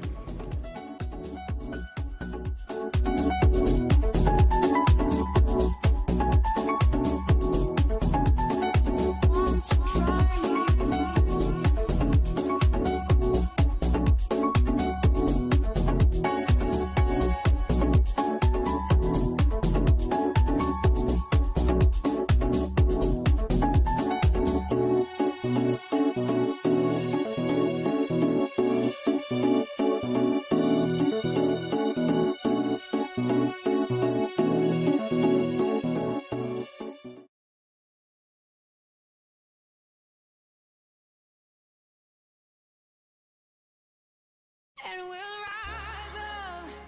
I like the waves. We'll rise up. In spite of the ache, we'll rise up.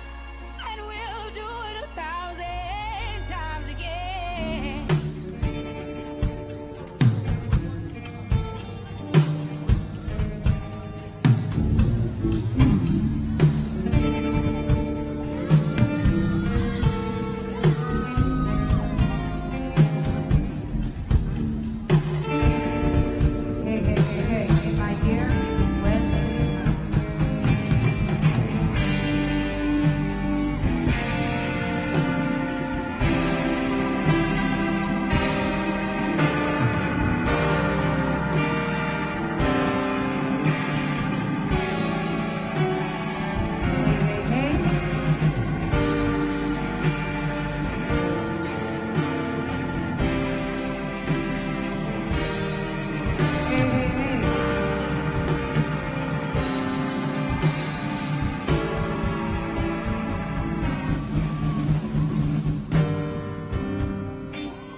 Are we coming or going? Is it on? Is it on? You're in the wind just like a palm tree in a star. But I'll be the only one to break and fall when you call. Oh, give me your love, give me fire, love me, let me fly. See how cold, no just right, but give me your love, give me fire, 'cause you ain't no good when you're just the one, and I'm closing this heart. So make your last call. We can have everything or nothing at all. Give me honest, give me vibe, give me honest, give me vibe, give me honest, give me vibe, give me honest,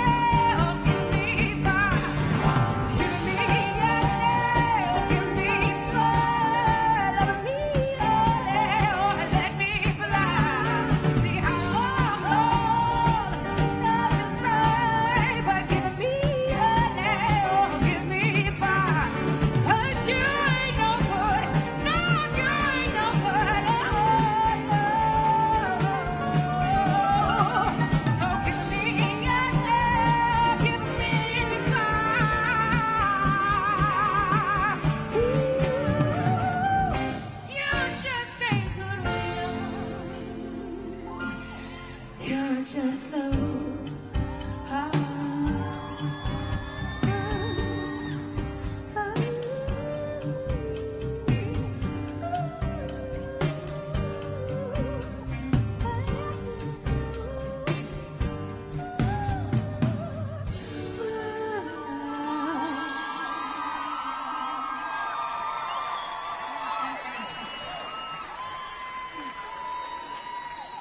couple technical difficulties we're working through.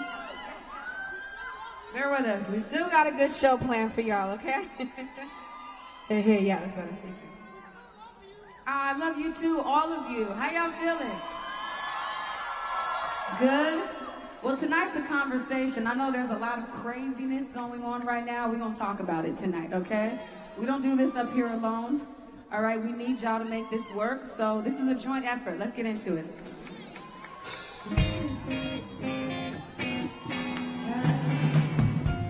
So I learned a lot of times in the past. Yeah, but like there's different types of love that I should know. Wow. And so my question is, what kind of love is it that can leave me all alone at some bar with just a 6 boys sweetly laughing at my foolish heart? Only love can break your heart like poison in stars. How we apart. And if it's all the same to you, this kind of love, yeah, it taught me nothing true. I was guilty of for now. And so my question still remains, what kind of love again can leave him all alone in his car with just the radio blasting, singing to his foolish heart? Honey, love can break your heart. Oh, you are. Oh, yeah. Only love can break your heart like poison, but there's dark. How you are. Yeah. Only love can break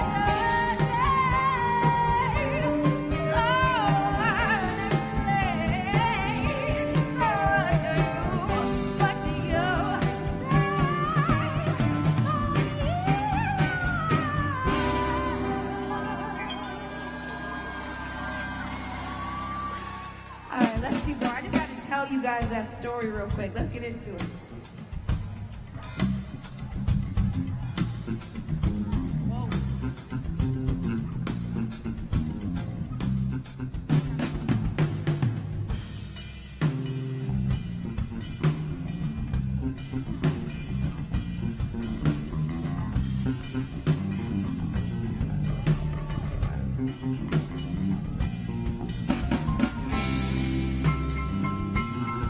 So this is a love story, a love song that I wrote. I wrote this love song to God, but it could be for any of your loved ones. So hold your loved one right now, okay? Here we go. My heart has been a chessboard, making moves and losing out. But played so many times before. Oh, when there ain't nothing to brag about. But this might be never. When you call, I'm singing your mood. You turn me all the way around. Oh, when I'm tired of the fire, see, I just want you to be forever mine. Oh, you got to be forever mine.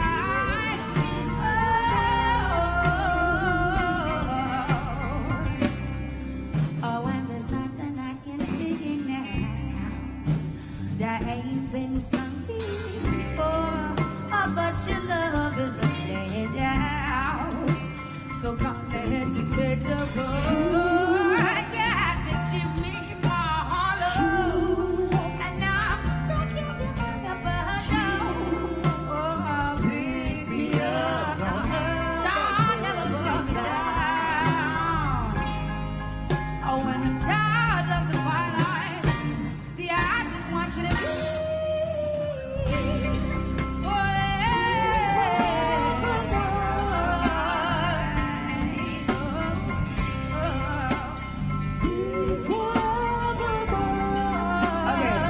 For a minute. I just want to dance. You know, sometimes I don't always sing, you know what I mean? Sometimes I just want to get down, you know what I mean? Oh, somebody's in the mood. Hey. Hey. Ready? The way that you never seen it before. Looking for my head, you rest in my heart and I get the reward. Winning the fight like a Trojan. Come back every time. You got me shit like the mouth when they rap. Come out and I wake up blessing my life. I just want you to be forever.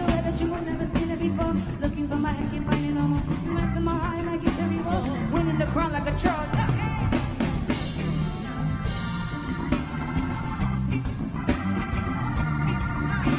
The way that you will never seen it before. Looking for my head, can't find it no more. You mess in my heart and I get the reward. Winning the crown like a Trojan. Come back every time. You got me shit like a mouth when they run. Come out and over, no mess in my life. I just want you to be forever mine. The way that you will never seen it before. You rest in my heart and I get the reward. Winning the crown like a Trojan. Come back every time. You got me shit like a mouth when they run. Come out and over, no mess in my life.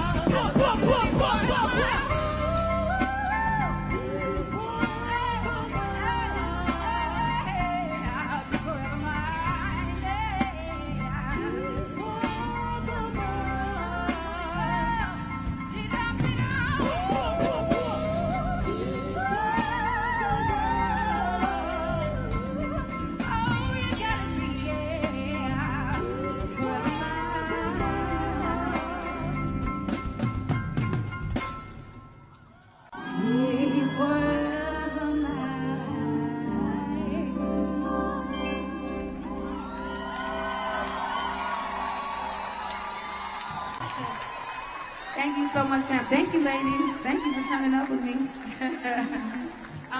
So one of the things, like we said, this is a conversation, we're talking, and one of the things we like to do is pay tribute to the greats who came before us, who paved the way and allowed us to do what we do. So we are at a jazz festival. Are there any Nina Simone fans in the audience? So, in 1963, in a Baptist church on 16th Street in Birmingham, Alabama, a woman is sobbing, and this woman is holding a shoe. And this tiny little white shoe she's holding has blood all over it. And she's sobbing because this bloody white shoe belongs to her now dead daughter, who was in a church earlier that day that was bombed because of hate. God damn. Now, surely justice can deal with injustice like that, right? Whoa, wait a minute. A man peacefully pulling his wallet out of his pocket was shot 4 times dead in the arm. Surely justice can deal with injustice like that, right? Well, now our pants they stand a little lower, we stand a little taller, and we talk about injustice like this.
Man, oh man, oh man. Sometimes we get pissed off. We can't stay that way though. You know what I'm saying? We gotta get progressive. We'll talk about that.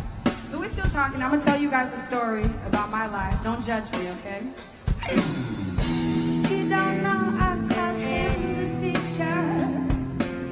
He had hard lessons for the kids.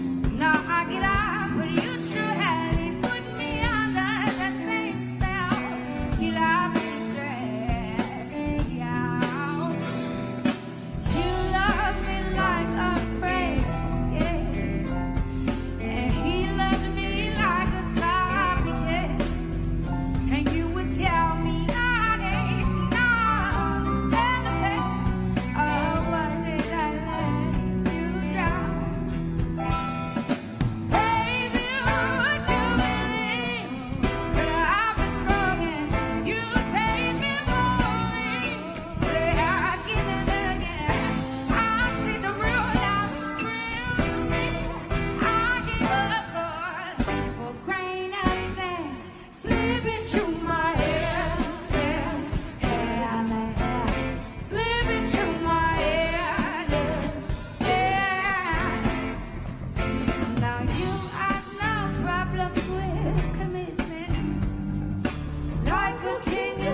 Thank you, thank you. Okay, so I have to tell you, you know, we all have that person or that thing in our lives that we gotta say, let go of my hand, okay?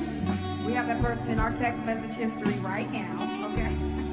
Okay, let's get funky for a minute. Let's talk about it.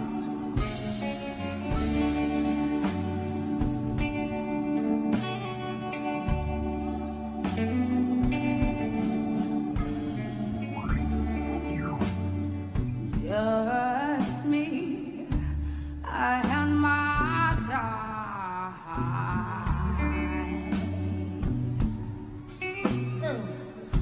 A wisdom gem, yeah.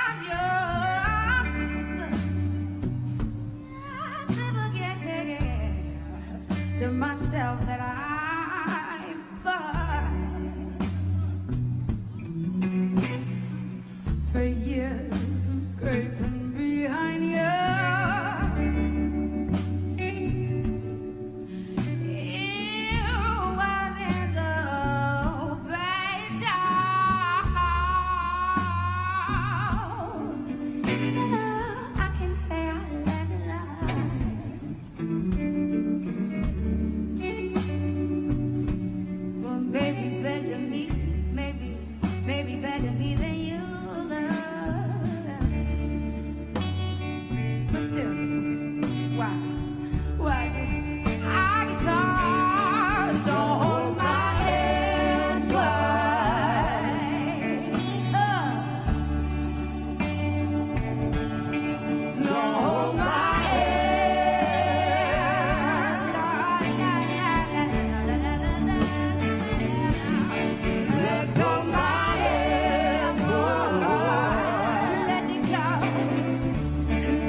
Trying your best to excite me.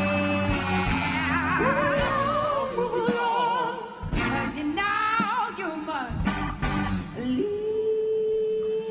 me. I'm more than one or two. Oh, fiery night. We broke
I love y'all. Thank you so much.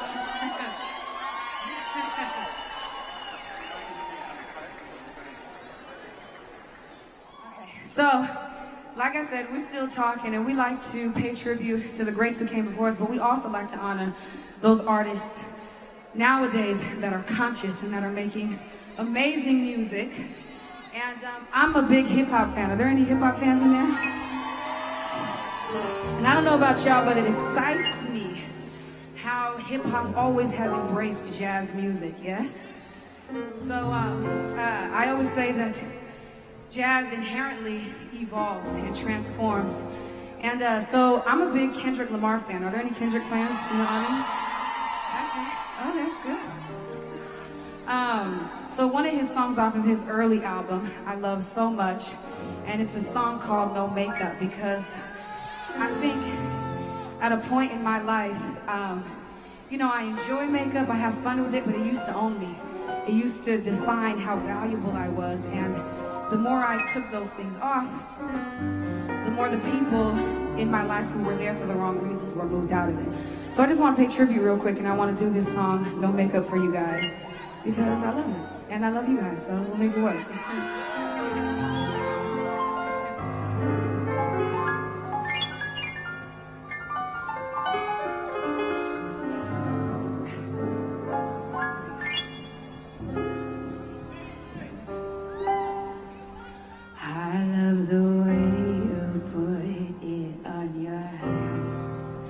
The colors on your face light up the sky. Those lips are colorful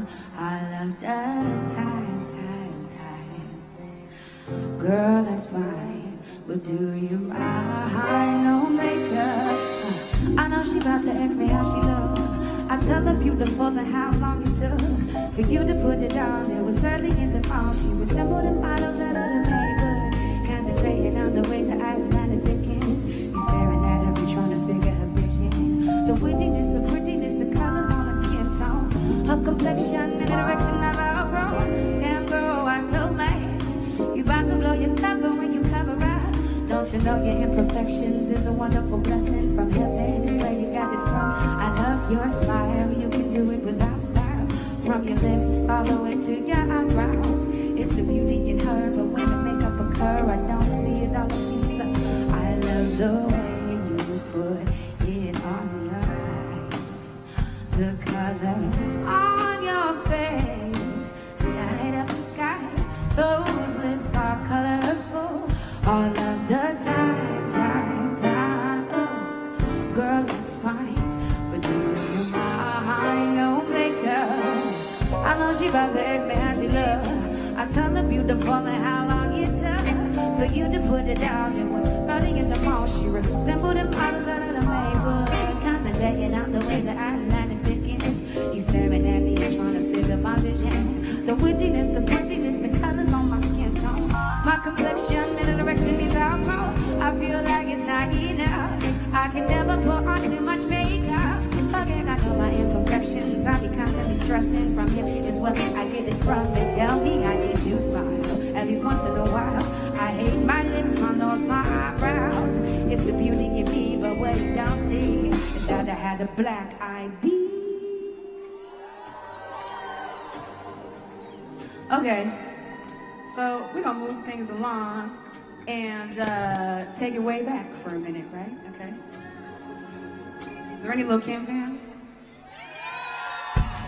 Hey, here we go.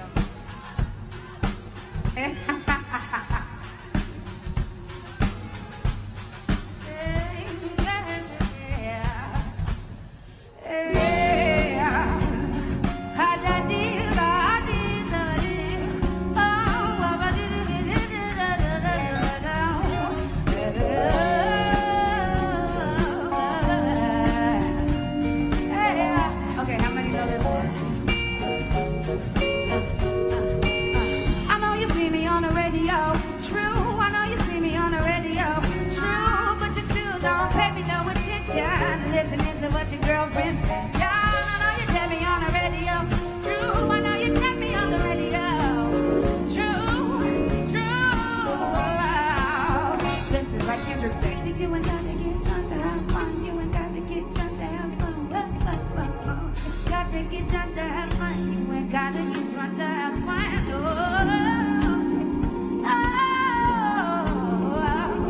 Cause you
I love y'all. Okay, so we're gonna keep it rocking. Yes. So while we're talking, this is still a conversation, right? So I want to talk about family because that's a big thing for me. All of these men and women up here and behind this stage are family, and all of you out there are my family as well. And this doesn't work, you know, without every family member pitching in. Y'all gotta listen real good. We gotta play real good. You know what I'm saying? So I want to take a second though to highlight this man in particular. So they're all amazing and gifted, and he over here is extraordinarily gifted. He is one of the best keyboardists, but also probably the best vocalist I've ever heard in my life. I had to do it. And I always say, when I first heard Charles sing, he made me want to be a better singer, a better artist. He's helped to grow me as an artist. And so I just think it would be a real tragedy if we left this place without him blessing y'all with a song. Because he's also a gifted songwriter. So, Charles, I will step to the side. I'm going to step over here with the backgrounds. And ladies and gentlemen, I give you Sir Charles Jones. Yeah. Give it up for Andra. Like, she's a rare human being to let somebody do that. Okay. It's such an honor to sing for you, Cape Town. If you feel good, clap your hands along to the song.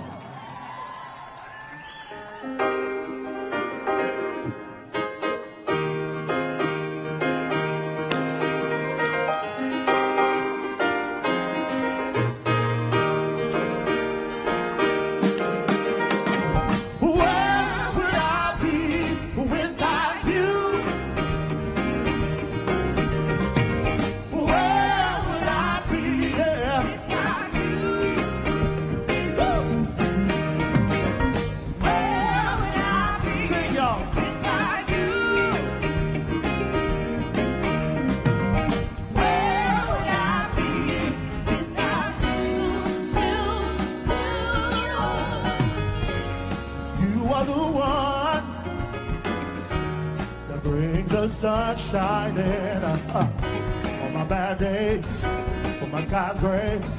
Just one smile makes my whole world brand new. You are the one. Every minute I choose, but your family is there for me, and I'm so grateful to know someone just like. Where would I be without you? Hey, I don't know where I would be. Where would I be without you? Oh, and I never, never want to find out. Where would I be without you? Oh, I don't know where I would be. Where would I be without you?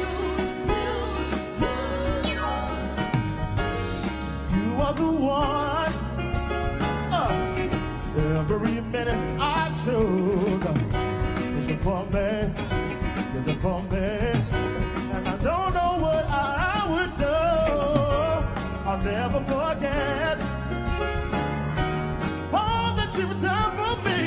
Hey, when I needed, when I needed, and I'm so grateful to know someone just like.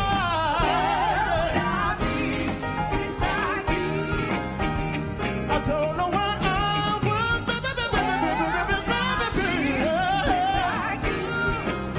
and I never, never want to find out where would I be without you. Hey, I don't know where I would be. Where would I be without you? I hope I'm even half the friend that you've been.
If I didn't have these big old boots on, I would take them off and throw them at him, okay? That's right.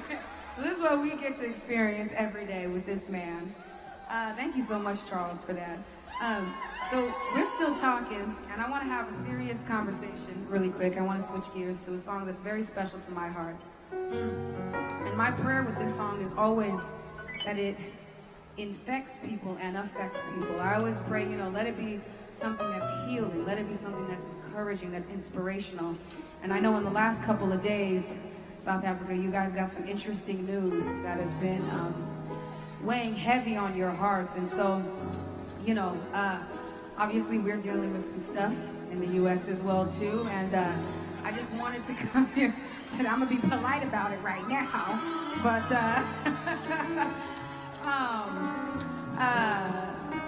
anyway, so what I want to say is really I would like to make this, instead of something about anger, although being fired up and, being progressively angry, wanting to do something, understanding that we can't just sit and watch the scene pass or just expect it to pass. We have to stand up and we have to do something. We have to say something. We have to all come together as South Africans. We have to all come together as Americans and say we won't stand for this anymore. We're better than this. We deserve more than this. And so I want to speak to all of you guys who are tired, all of you guys who aren't sure about the future, who don't know what's around the corner, and I want to just instill a sense of hope in you. Because the only person that we really serve, that I know I really serve, is upstairs, is way, way, way upstairs. And that's who really controls our fate. But we still have to act, and we still have to do something. So I want to encourage all of you guys and encourage us on this stage and backstage tonight. This song is called Rise Up. I hope you enjoy it.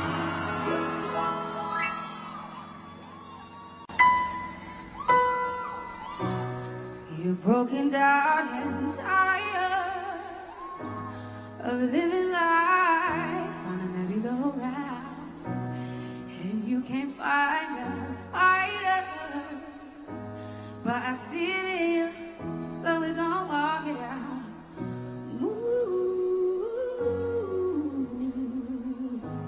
Ooh, mountains, we gon' walk it out.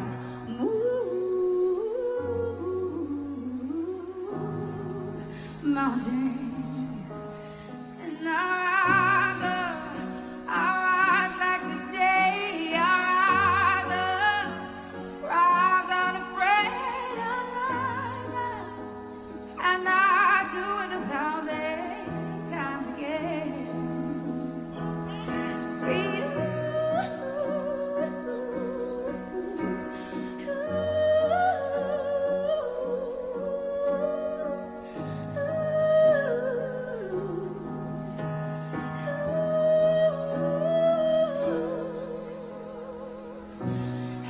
Silence is quiet, and it feels like it's getting hard to breathe. Oh, and I know you feel like dying, but I promise we'll take the world to its feet.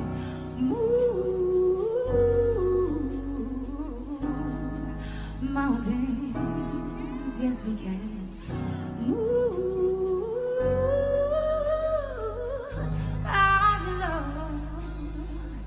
And I'll rise up, I'll rise like the day. I'll rise up, I'll rise unafraid. I'll rise up, and I'll do it 1,000 times again.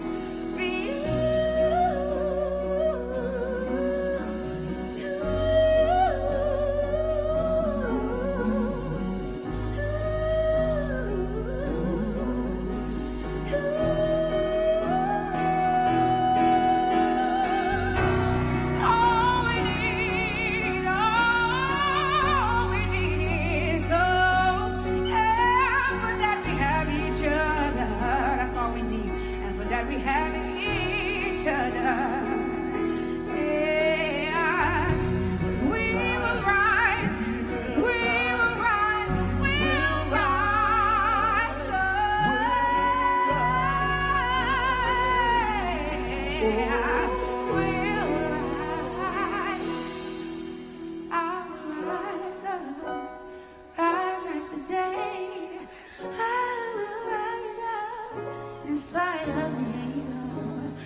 Thank you so much, family. Thank you.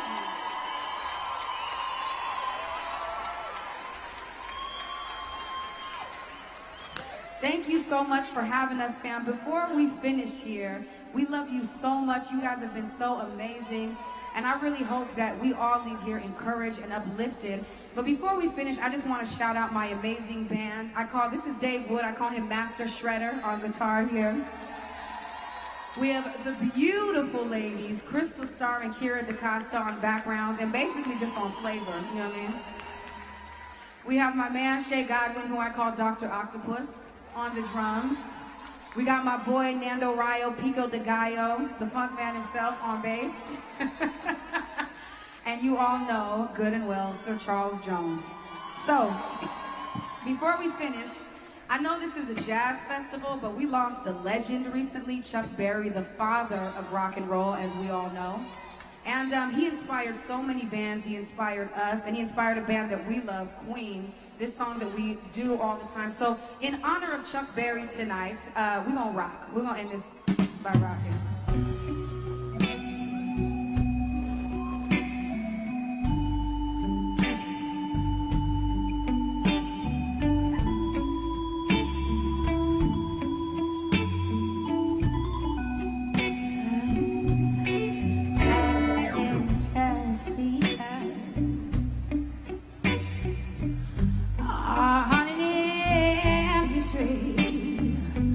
Just an alley creeper.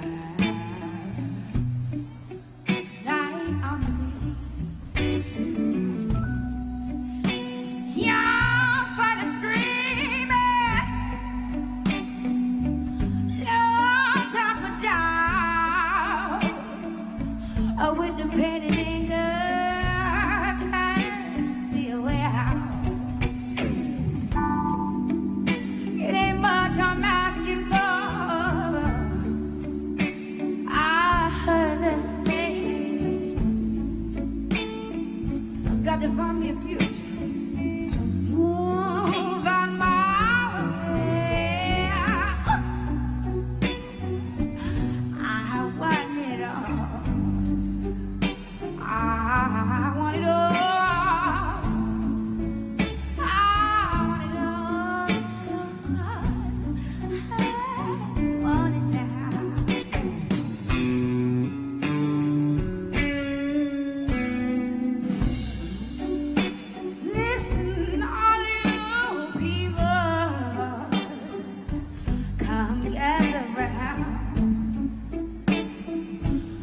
Give me a game plan. Gotta shake you to the ground. Just give me what I know is mine. People, do you hear me? And just give me the sign. No, it ain't much I'm asking for.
Now, I must read the disclaimer one more time.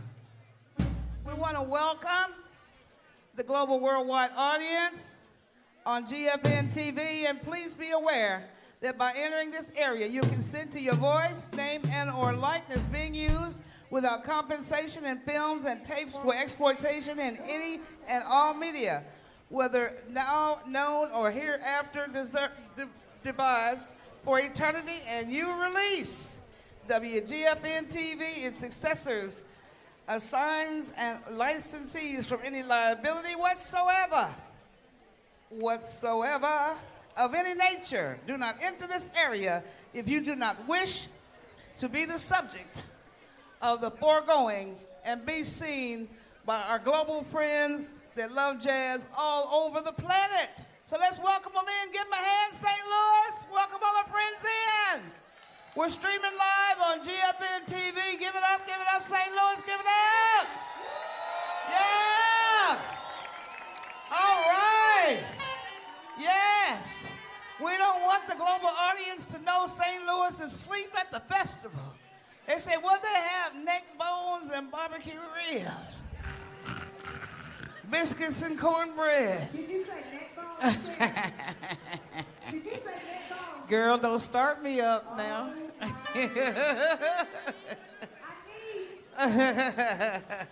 I'm from Kansas. I'm country Kansas, okay? I really am from Kansas.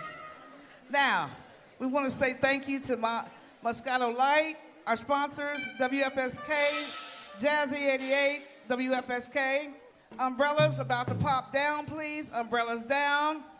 Get your food, get your drink, get your spot, get yourself ready. And are y'all ready for Najee? Are you ready for Najee? Are you ready for Najee? Are you ready for Najee? He's in the back. He can't hear that, y'all. Are you ready for Najee? Are you ready, y'all? We got 30-some years of hits coming now out of this man. Are you ready for Najee? All right, coming to the stage, live and in color. Let's welcome the one and only Mr. Contemporary Jazz himself, the one and only Najee!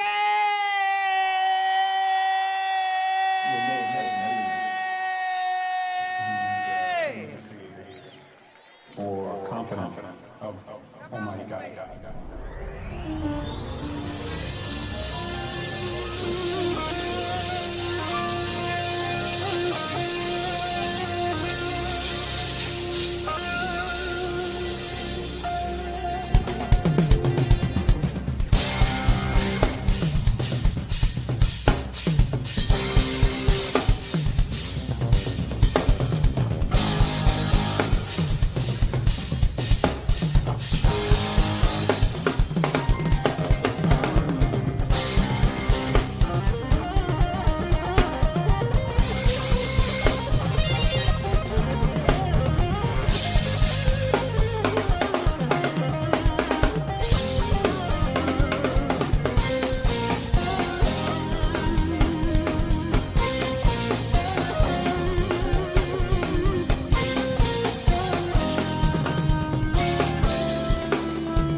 gateway. What's going on here?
How y'all doing?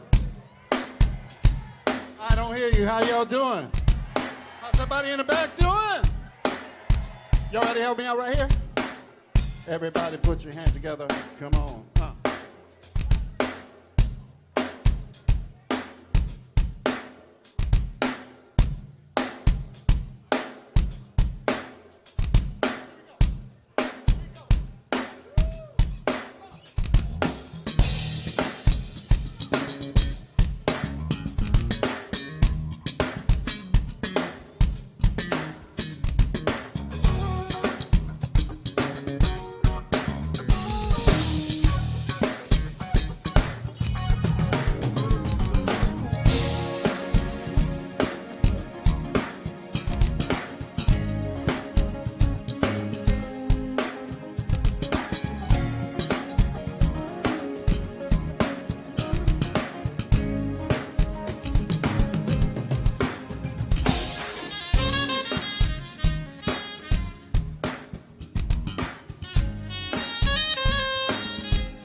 Sean Northern.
Thank you so much. How you doing, ladies and gentlemen? I want to thank you all for coming out and supporting live music, all right? How about a nice round of applause for all my friends? I don't get to see them often.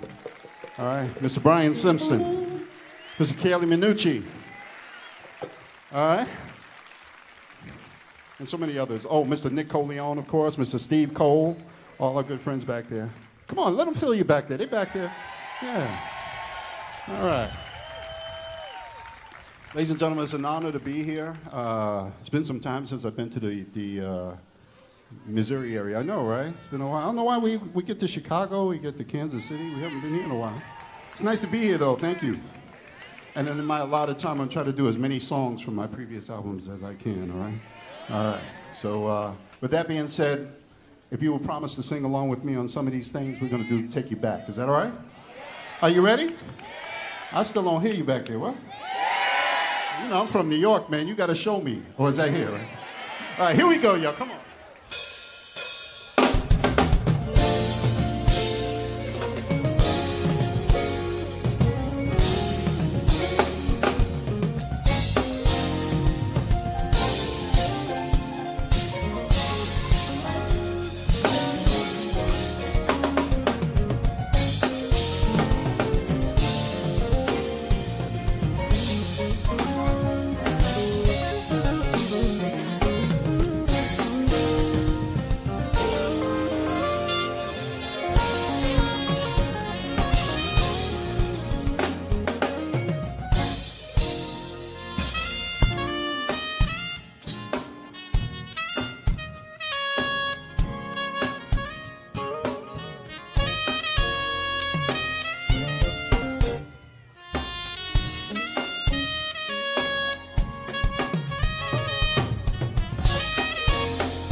good time with us so far? All right, we'll take it back. We're doing a song for a very special lady. She's not my ex-wife, but she got the house, I got the song. You know what's up.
don't mind if I take a break from the soprano saxophone, do you?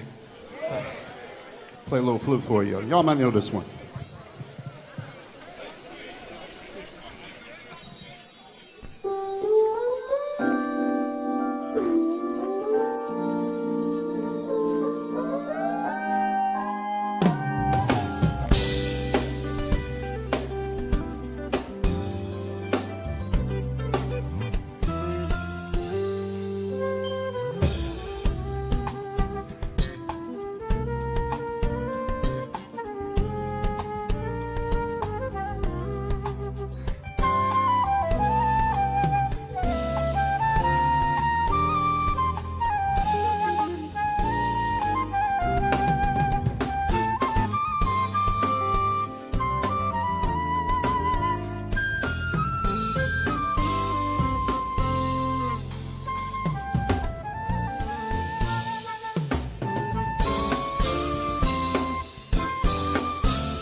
Everybody in the back.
How you doing, everybody? Y'all all right?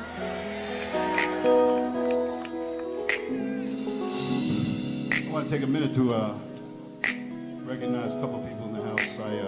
I'm very fortunate to have my daughter here tonight, Salima. She's around here.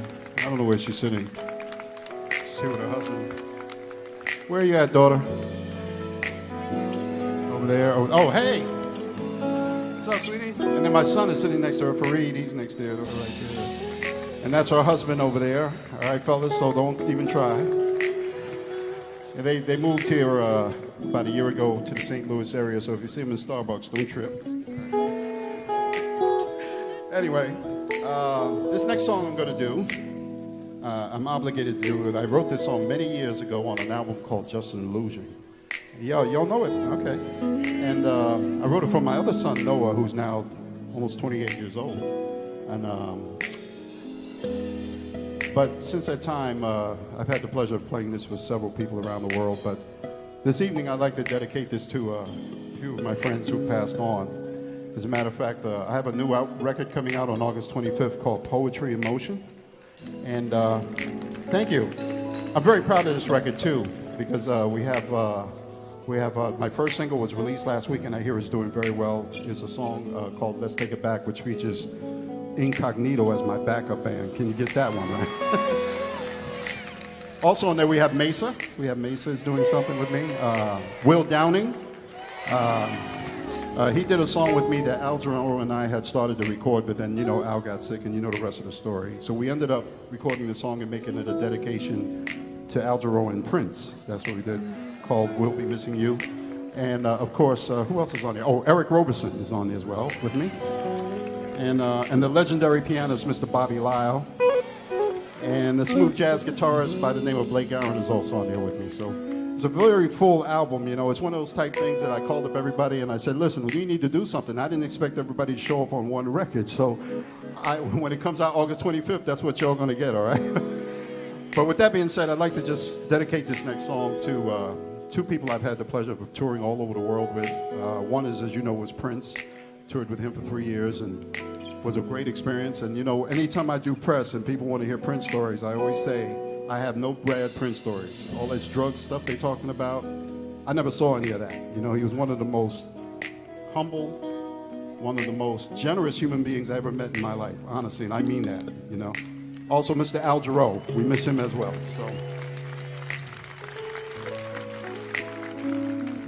So this song is called Noah's Ark.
get up, get up, get up, get up, get up, get up. Get up, get up, get up. Give it up for Najee.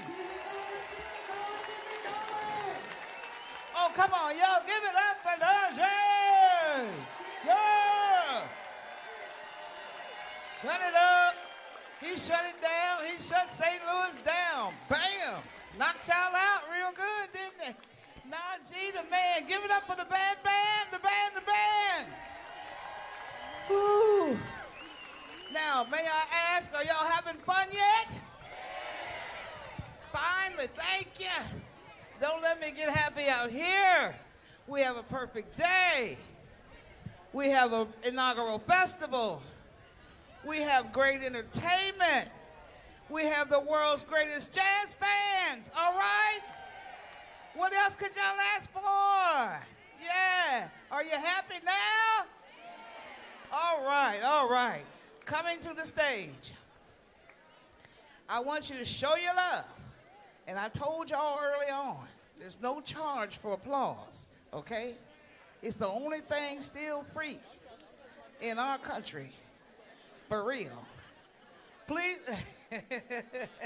but the band members, oh man, he's bad. Give him a hand, y'all. Now, I really want y'all to give some thunder love to my brother. Now, you see, I'm dangerous on the mic, don't you know? To Mr. Somerset Jazz. He had a dream. Yes, he did. She said, Sharon K., would you stop? I can't help it. He had a dream. He said, Sharon, I think about St. Louis. I'm like, huh? Last year, he said, I'm thinking about St. Louis. Okay, and I was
This is the beautiful landscape of Ethiopia at the end of its rainy season.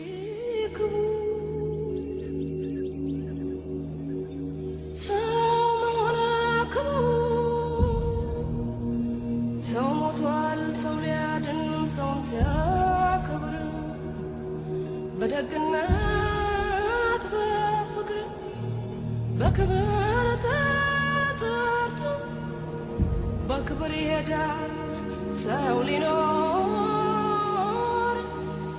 ሰው ሞት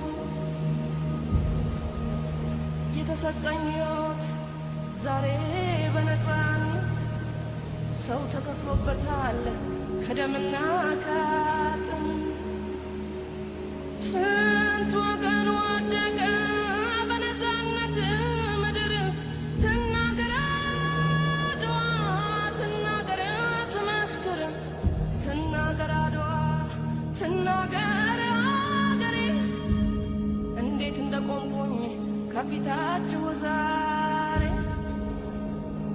በኩራት በክብር በደስታ በፍቅር በድል እኖራለሁ ያው በቀን በቀን በቀን በቀን ደሞ መከራውን ያን ሁሉ ሰቀቀን አድዋ ዛሬ ናት አድዋ ትላንት መቼ ተነሱና የወዳደቁት ምስጋና ለነሱ ለአድዋ ጀግኖች ለዛሬ ነፃነት ላበቁኝ ወገኖች የጥቁር ደም አምባ አድዋ አፍሪካ እምዬ ኢትዮጵያ ተናገሪ ተናገሪ የድል ታሪክሽን አውሪ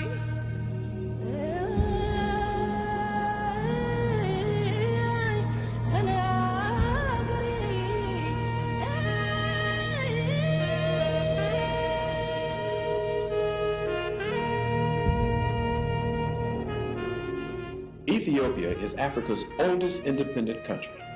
Its history is rich in stories of ancient Christian kingdoms and a biblically anointed monarchy that continued up until 1974.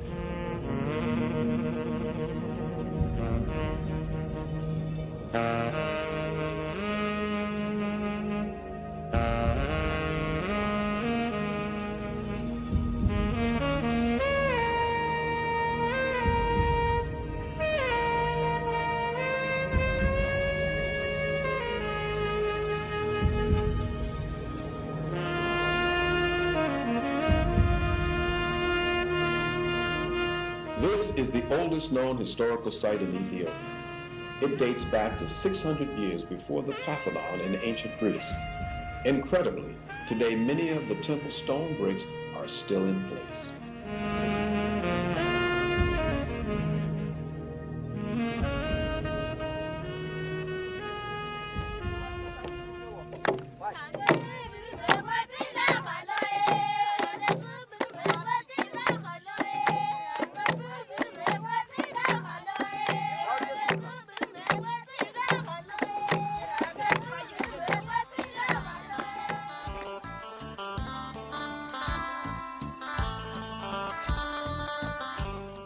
Here we're looking over the terrain of the ancient site of Axum, Ethiopia's first Christian kingdom.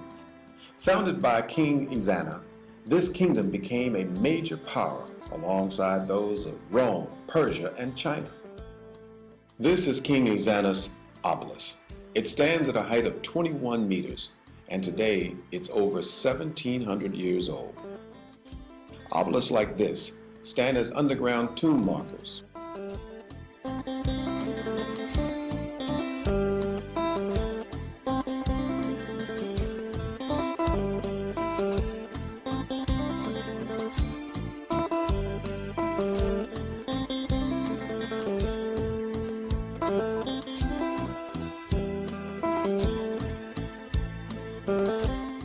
Legend states that the Ark of the Covenant is hidden in one of these many churches.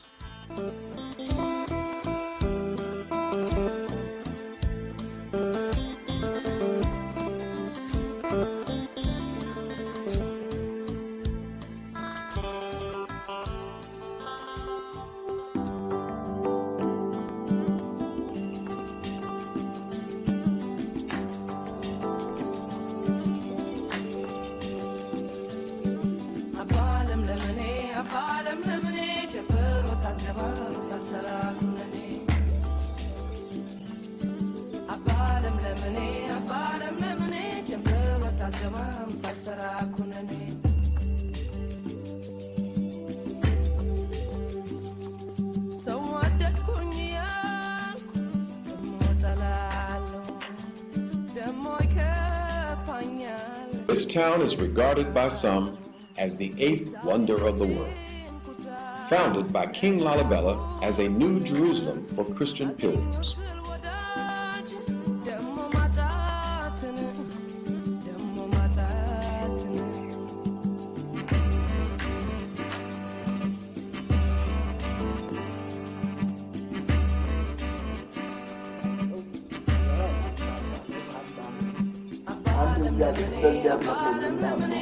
ብለው ይሉታል። በኋላ ከእሳት ከምድጃ ከቶ በእሳት ሲያቃጥላቸው ቅዱስ ገብርኤል ከጌታ ተልኮ መጥቶ በመስቀሉ ሲባርክ ውሃው እሳቱ ወደ ውሃ ተለወጠላቸው እና ወጡ። ምንም ሳይነኩ እዚያ ወደዚያ እሱ ብቻ ይወጥተው እናንተ ሃይማኖት በጣም የጸና ነው እኔ ማምኛለሁ ብሎ እሱ ማመነ።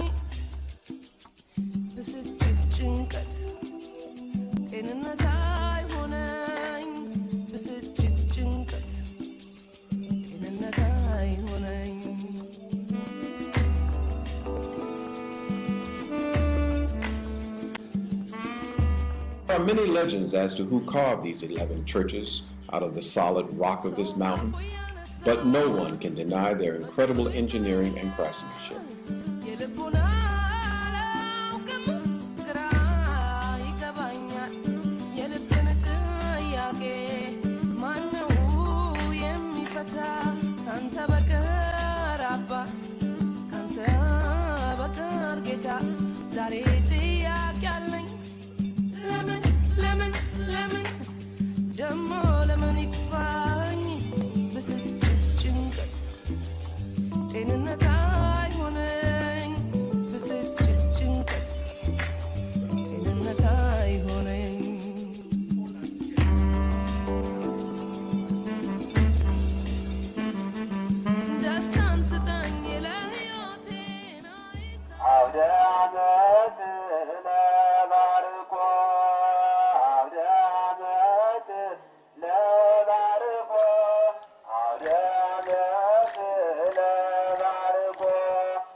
ከእሳት ከምድጃ ከልቶ በእሳት ሲያቃጥላቸው ቅዱስ ገብርኤል ከጌታ ተልኮ መጥቶ በመስቀሉ ቢባርክ ውሃው እሳቱ ወደ ውሃ ተለወጠላቸው እና ወጡ። ምንም ሳይነኩ እዚያ ወደዚያ እሱም ሳይወጥተው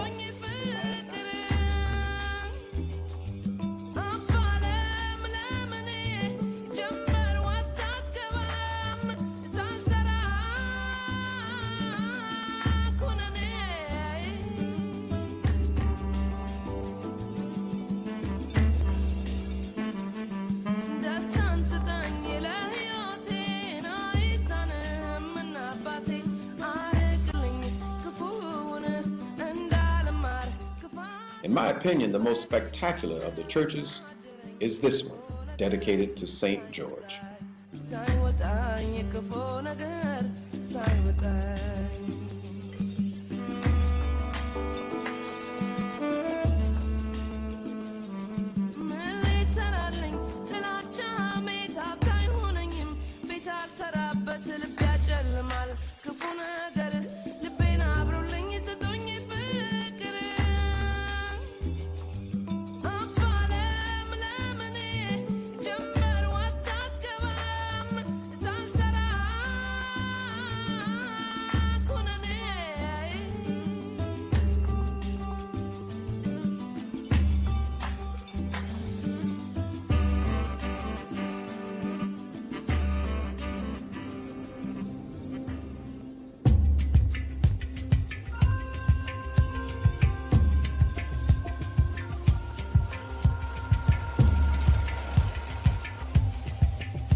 Simeon Mountains, we arrive in Gondar, Ethiopia's famous castle city.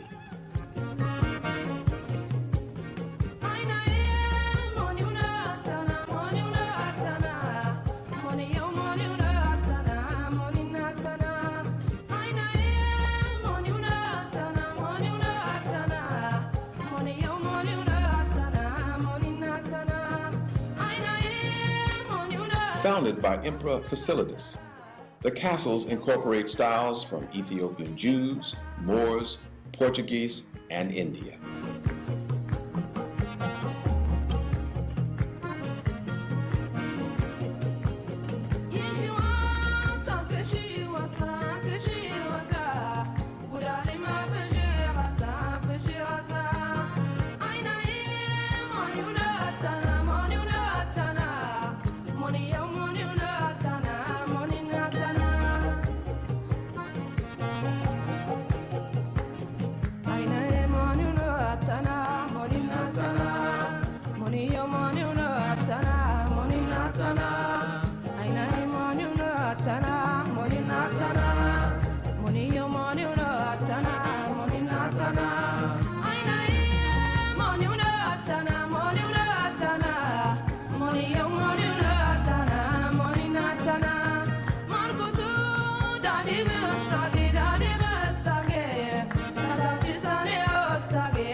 The beautiful Lake Tana, the source of the Blue Nile and the largest lake in Ethiopia.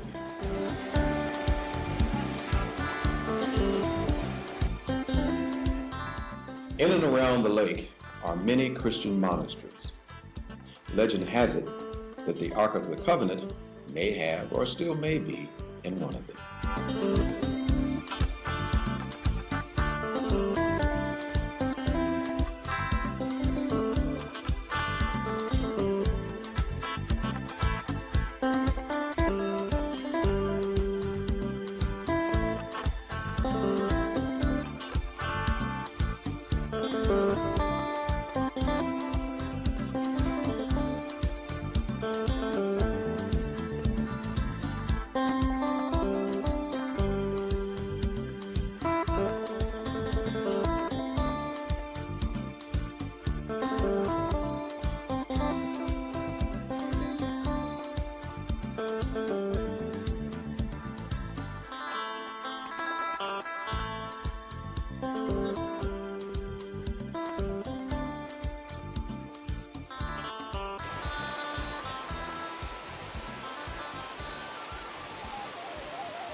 Welcome back to Alley in the Valley. I'm Allison Ball, and tonight I'm going to do a wild-caught sockeye salmon.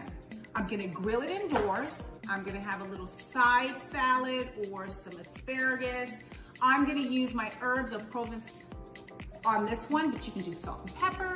You can also do my essence, whatever seasoning you like, but this is a quick weeknight dinner that anyone can execute, and I'm going to show you a trick to how to keep it moist. Let's get started.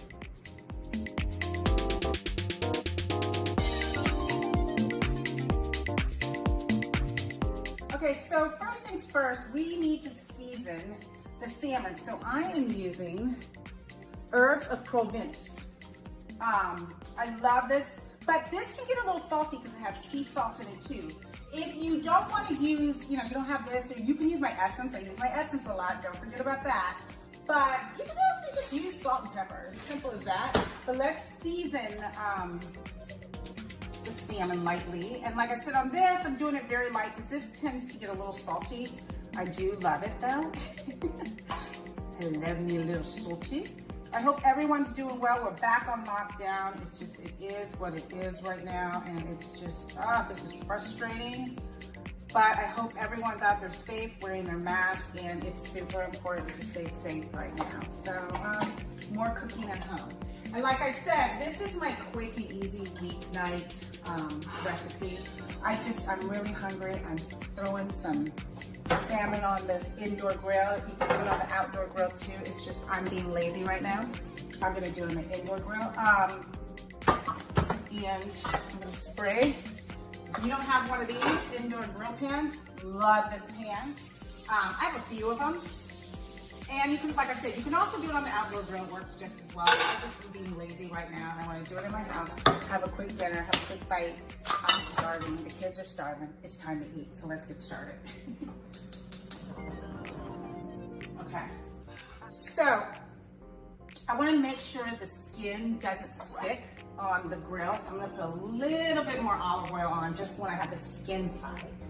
Because, I don't want the skin to stick, A little spray, a little olive oil, that will do the trick. But my other trick is how I tint them, which is really easy to tint because you really want to trap the moisture of the fish. You don't want dry fish, so put that on. We are on a medium-high heat, okay? And then I'll put this one. So I'm doing 2 at a time. I'm gonna move this over here. And then I'll show you how I keep them moist. How I keep these moist is I tint them. Let me show you what I tint them with. Just a regular old aluminum pan. Tinfoil, okay? Simple as that. We all have these from Costco or wherever you go shopping, Smart Final. You're just gonna tint it. So now that's gonna trap in all the heat and it's gonna cook the fish perfectly. All right, we'll be right back. So you can see how, and you don't have to flip them, so it's perfect. I'm gonna cut some lemons up and put a little lemon juice on them and get some vegetables, and then dinner will be ready, okay? All right, let's check to see if the salmon is ready. Oh yeah, see that? Okay, I'm gonna put a little lemon.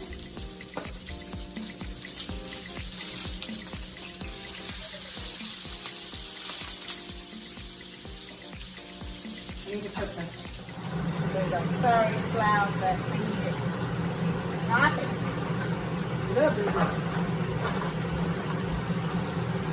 And if your tin pan doesn't stay all the way down, you can just put something heavy on it.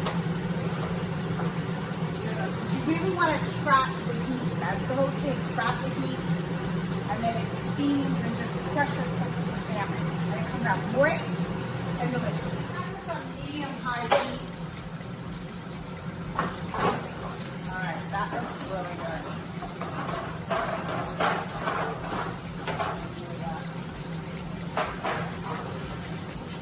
And the skin is really crispy. Oh yeah, see that skin? Looks good. All right. We're going to cook for a few more minutes and then I'll put some asparagus. And it's time for dinner. For tonight, easy 15-minute wild-caught Alaskan sockeye salmon. Anybody like to do it? All right, the salmon's done. Together the sauce.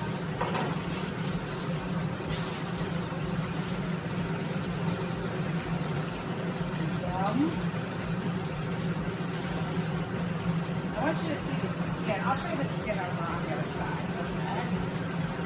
We're going to tent. I'm leaving the grill on because I'm going to throw some asparagus on here.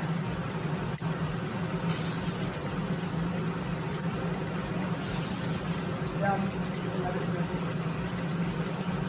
little lemon. Before it's charred up. Then let's go over here and plate this easy weeknight wild-caught Alaskan salmon, sockeye salmon with some asparagus and some brown rice. Whatever you like as your side. I'm hungry. Okay, so tonight's meal is done. 15-minute wild-caught sockeye Alaskan salmon, super moist. Look at that. And if you want to, you know how I'm crazy about truffle oil. You can add a little drizzle on there just to give it another little flavor and kick.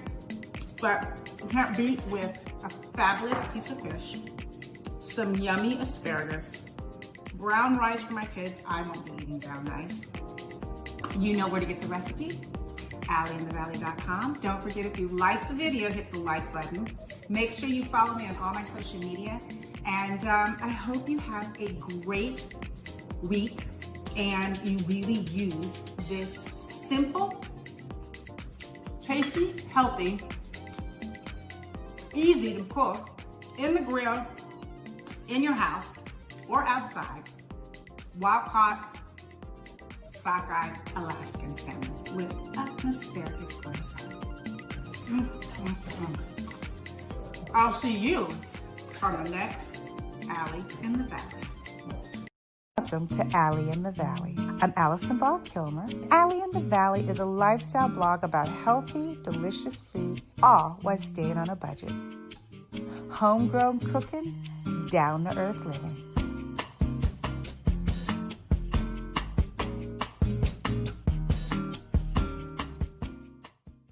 Welcome back to Allie in the Valley. So I'm always cooking these healthy meals and healthy this, healthy that. Every now and then you need a really good pasta dish. At least I do. I love me some pasta. I try to limit how much I eat of it. But today I'm making you one of my new little favorites, kind of smorgasbord of stuff. So it's called baked pasta. And I'm going to use Sicilian sausage. Now, you can use regular sausage, but I'm always trying to keep us healthy here at Allie in the Valley, right? So I'm using chicken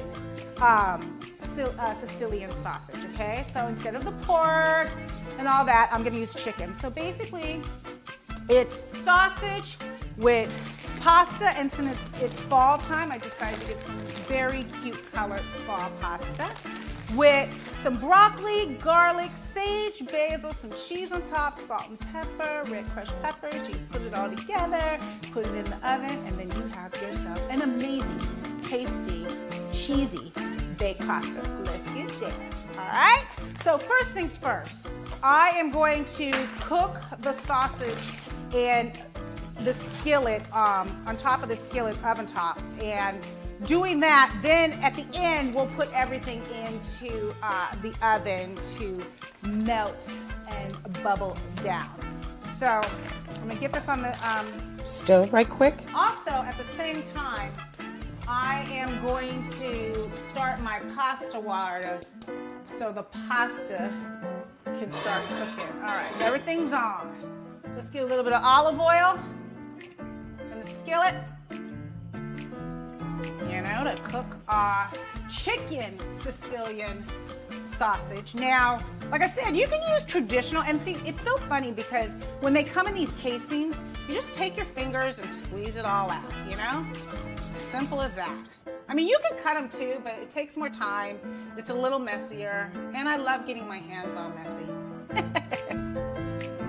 So we're gonna get these all browned. Brown up the meat, then we'll put some garlic and some sage, and we'll just build from here. And everything is going in this cast iron skillet. Now, I've told you this before in Allie in the Valley. If you ain't got a cast iron skillet, go get them. You can get them at Home Goods, you can get them at Costco, you can get them everywhere. Bed Bath & Beyond, Macy's, but everybody needs a good cast iron skillet.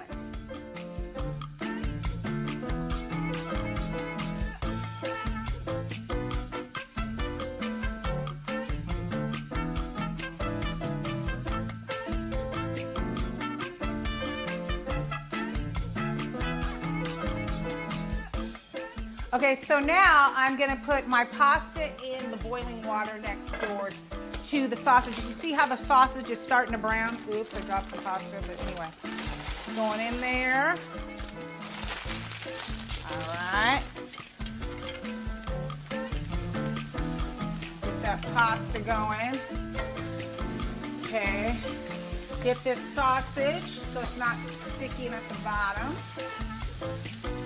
So we're gonna let the pasta cook to al dente.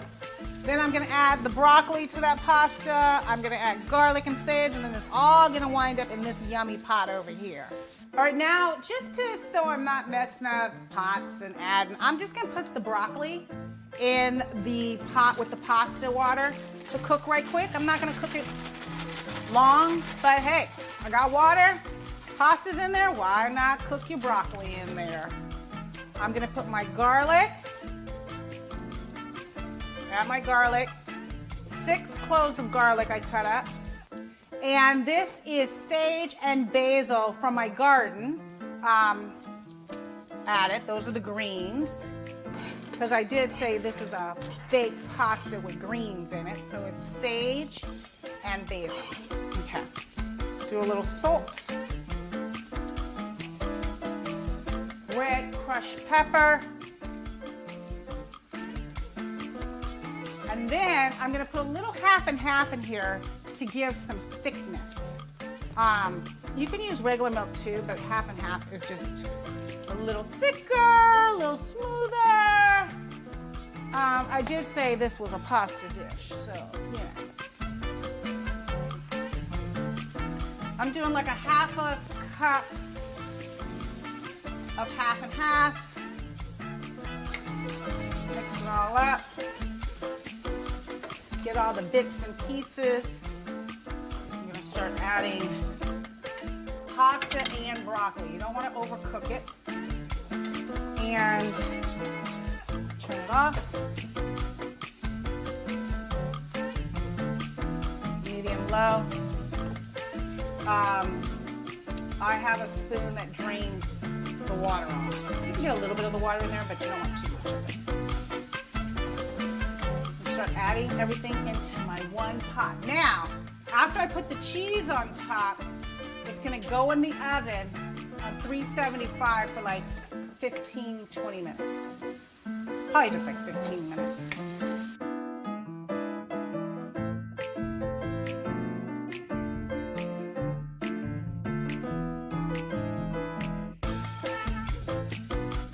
And then this is gonna go in the oven to melt and mix.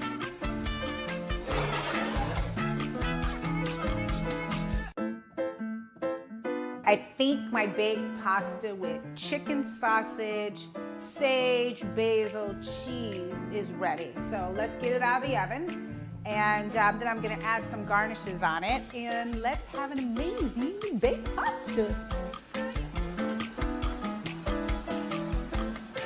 Oh, and broccoli. Oh, look at that. Baked pasta with chicken sausage, broccoli, I forgot the broccoli, cheese, and yummy sage and basil and cheese. So I'm cutting up some sage to put on top of it to garnish right quick. Look at that. How fabulous and yummy that looks, right? I'm so excited. Don't eat pasta a lot. My kids are gonna be very happy. Then I'm gonna put some sage on top and a little olive oil. You don't have to, but a little olive oil just to garnish. You know how you put a little olive oil in your pasta? If you want some more cheese, you can. Just some more cheese. Okay. Let's go. Yeah. It's gonna be hot though. Okay? Forget about it. I'm gonna tell you right now, this is a bomb. You better make this. This is better than I thought. Oh my God. The sausage, the flavors of the sausage just kicked this very Italian, but fresh, and then the sage and the basil. So good. If you're not growing your own, you can always buy sage and basil in the store. And you can do any herbs you really like, but this has a kick to it with the chili peppers in it. Oh my God. Oh my God. Go ahead. You know where? Oh, hot. You know where to get the recipe. AllieInTheValley.com. If you like this video, hit the like button. Don't forget to subscribe.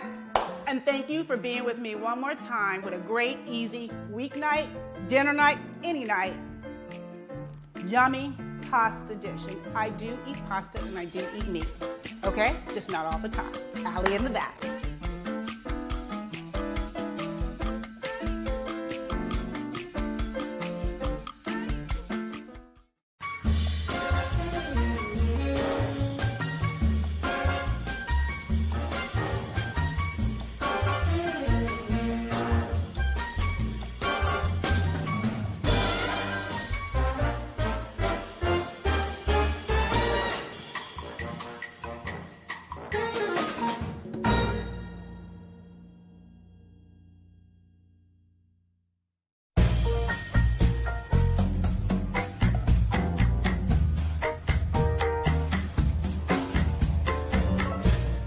Welcome back to Allie in the Valley. I am Allison Ball Kilmer, and today I'm doing a great, simple, wonderful roasted chicken thigh dish with tomatoes and basil and some fabulous grappa.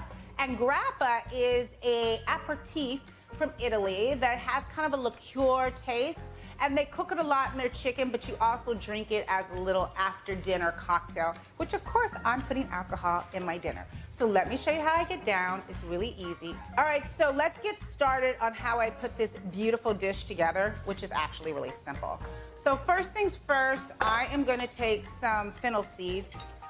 Fennel seeds kind of have a nutty, flavorful, they kind of have a liqueur thing too. It's really interesting. I'll do 1 tablespoon. Okay. And then I'm gonna add some olive oil. This is about a half a tablespoon of olive oil. You don't wanna over grease anything. And then we're gonna do the grappa. I should pour myself a glass of grappa. I will in a minute, so I can taste the grappa while I'm cooking my meal. Make sure it's right. I'm probably gonna put about a tablespoon of grappa in. There you go. And you could do salt and pepper, but you know what I'm using. I always use my essence. It's fabulous with salt and garlic powder, and the recipe is on my website. And let's just mix this all up, okay? You can really smell that grappa. Whew, I'm getting a little drunk already smelling it. All right, so now I'm gonna season the chicken.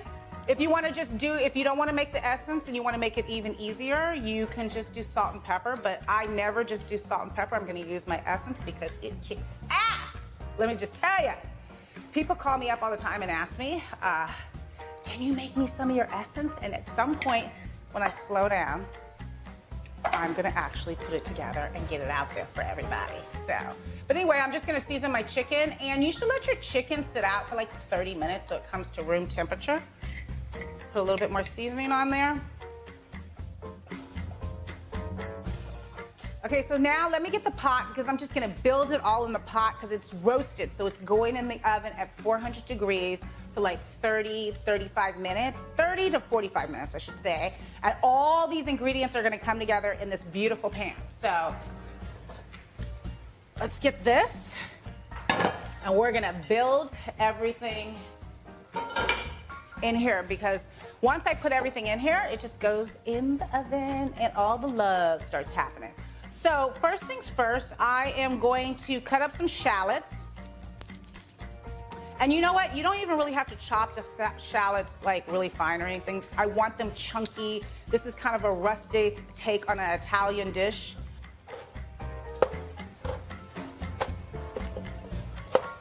And you can put as many shallots as you want. I don't cook with shallots a lot. They're actually amazing. And a shallot's kind of like a cross between a garlic and an onion, or a type of onion instead of running red onions. But they're a little milder than red onions. Red onions can be very strong, and shallots are a little milder.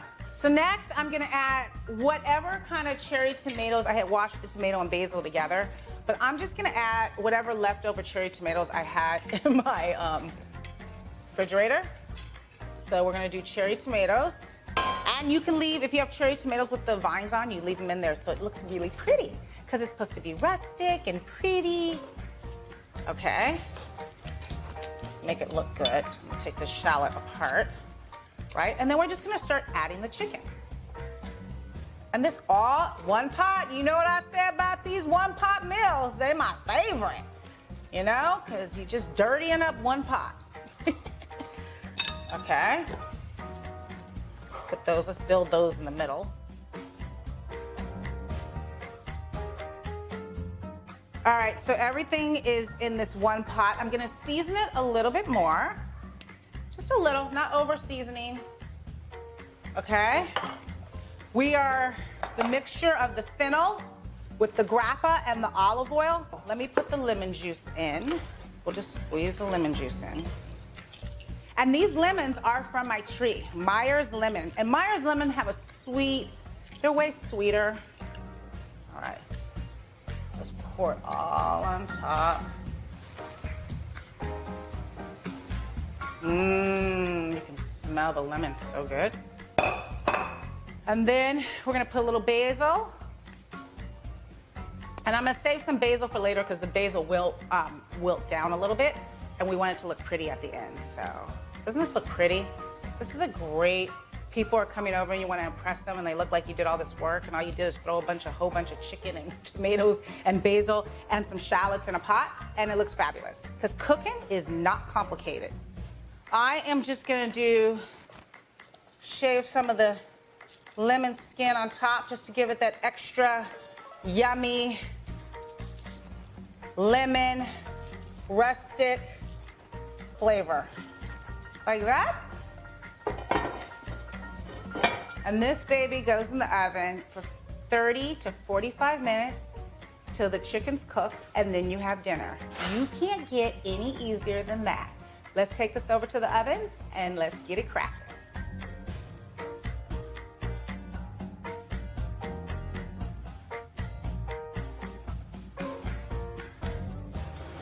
All right, let's broil it to caramelize it now.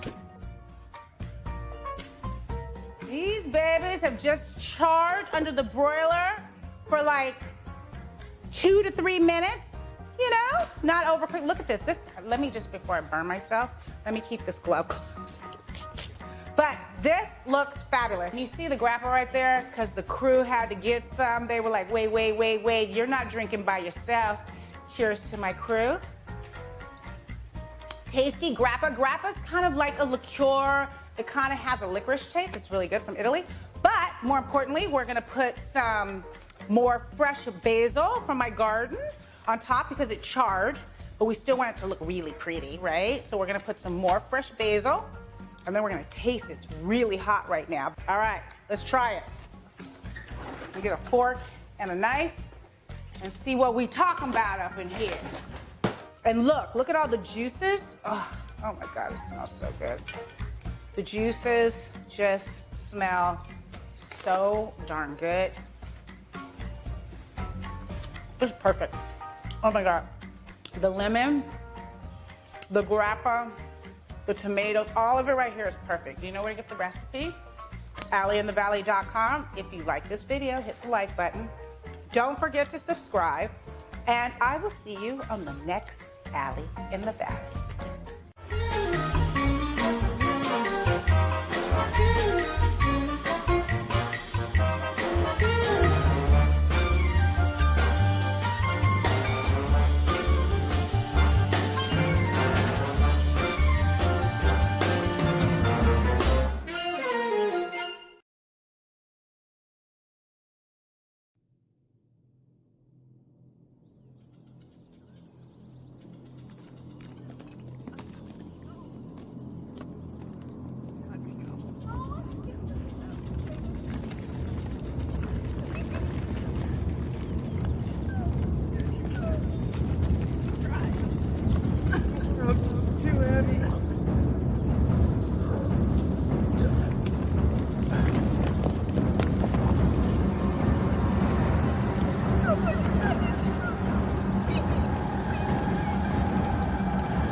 What's your demon? What's your giant? Did you fight it? And did you lose? Lust is raging, fire's burning. God bless you. Is this Delilah or is this a muse? Now do you run or do you crawl behind her? Dig a grave, you've got to choose.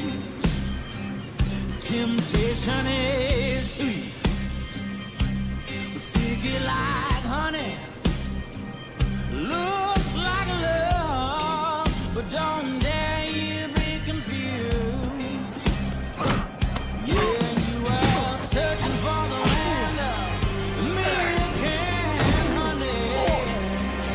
And now you're hanging from a noose. Yeah, you are searching for the land of milk and honey.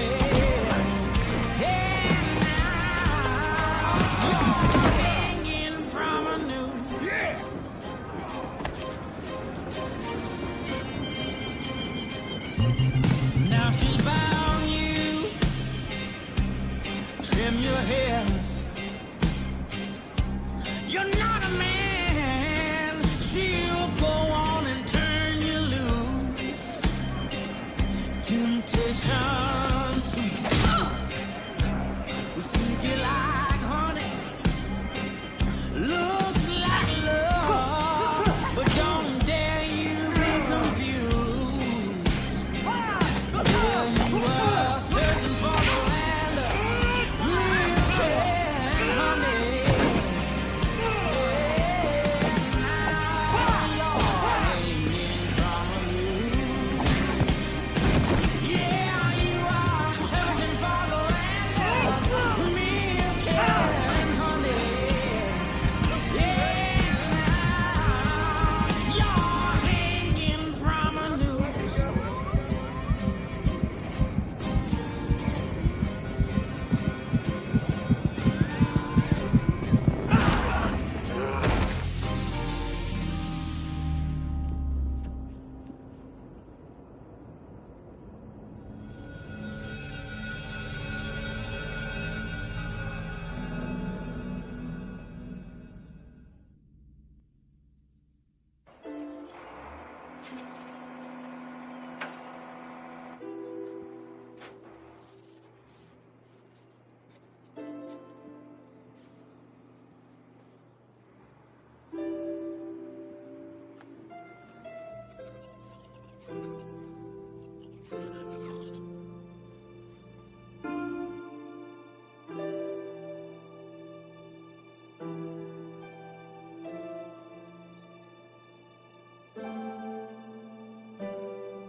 The day won't go away, Mommy. Grandpa said you have to be ready at 8.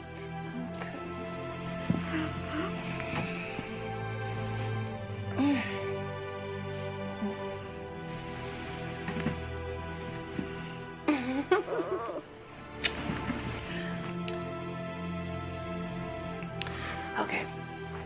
I'm good. Come on. We can't be late, and you can't be fat. I'm not fat. Not yet. I'll go get your clothes.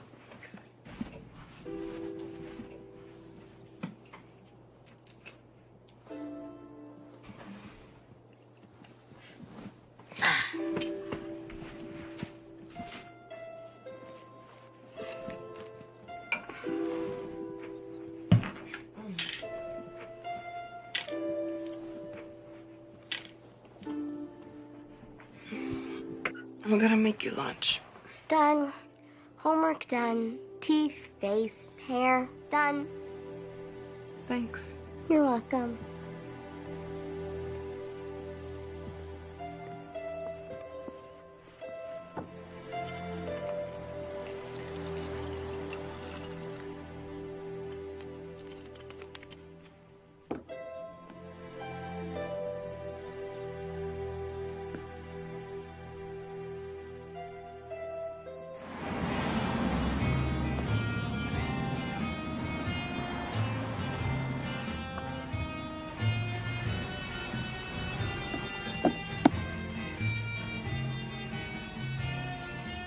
What are you doing with those thugs?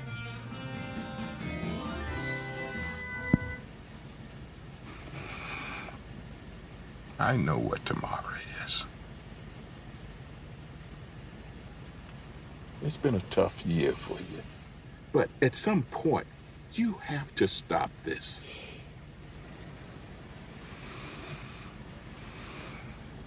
Tomorrow, come to the church. I'm not going to that church. The bank call. Your reference. 90 days behind, Laura. You don't want to lose this place, do you? It's one of the few stable things in Kate's life. Kate is fine. No, she's not. And you should see that. Open the door.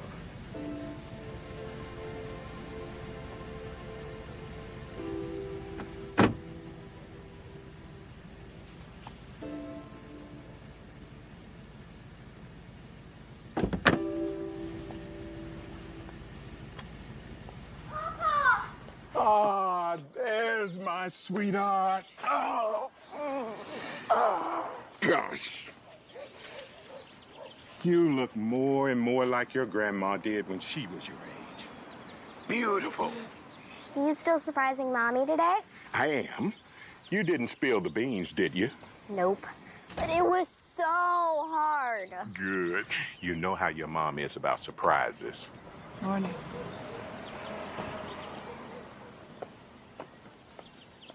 Grumpy pants.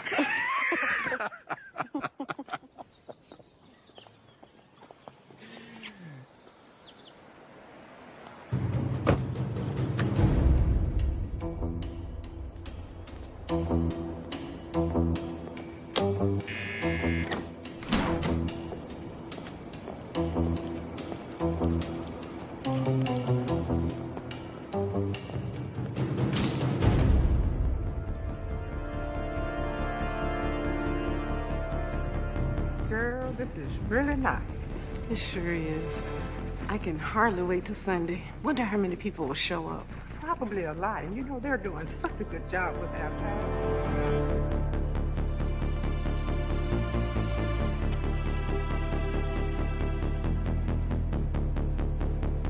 Copy that.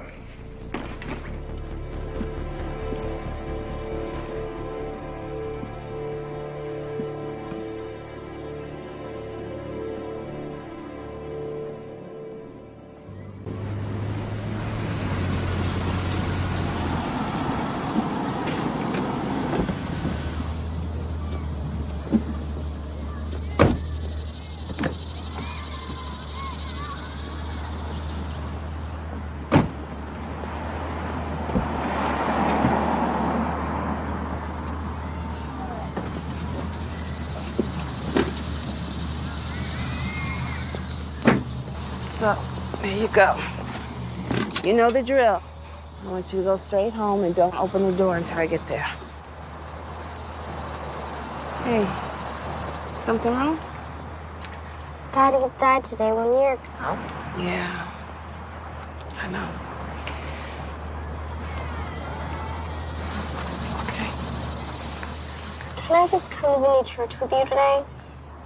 Oh, please? We talked about this. Remember, you can't miss any more days of school. Hey, I got something.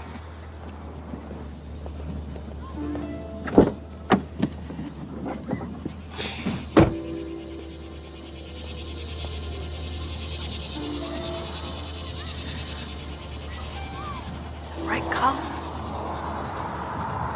It's a bright day. All right, kiddo. Go ahead, get to class before the bell rings.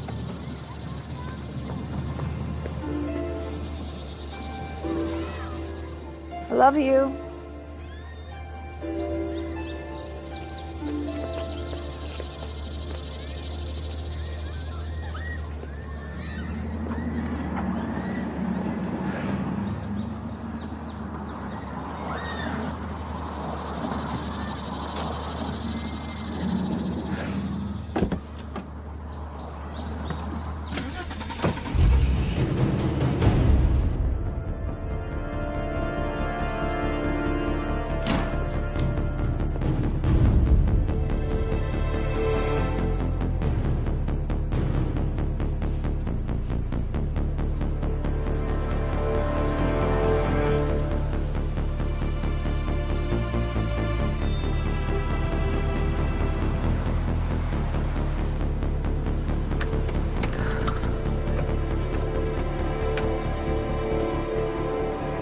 Here she is, more beautiful than I remember.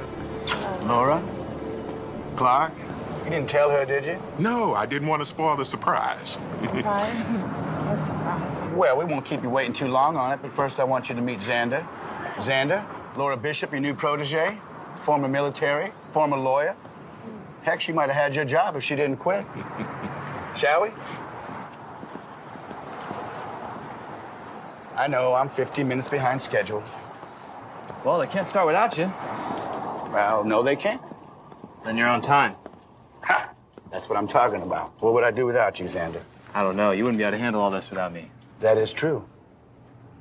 Do me a favor, will you prep her while I get up to this deacon's meeting with Clark? Yeah, sure. Yes, Reverend. That's better. Clark, shall we? Sure. Do me a favor, will you run up ahead? I just got to stop at my office for a second. Sure. All right, thank you. Started working on security for the new building a month after you left. You hired me to replace you, so I guess I should say thank you. No. You don't have to thank me. Cameras in all directions, two-way. That glass is bulletproof. All doors have automatic locks. You don't think it's a bit much for a church?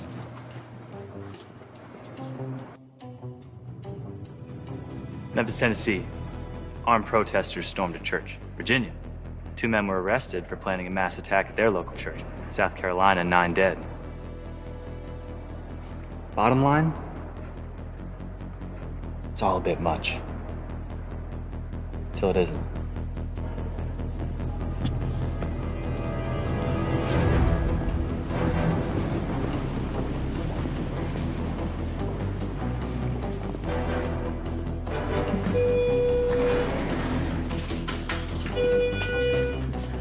There's more?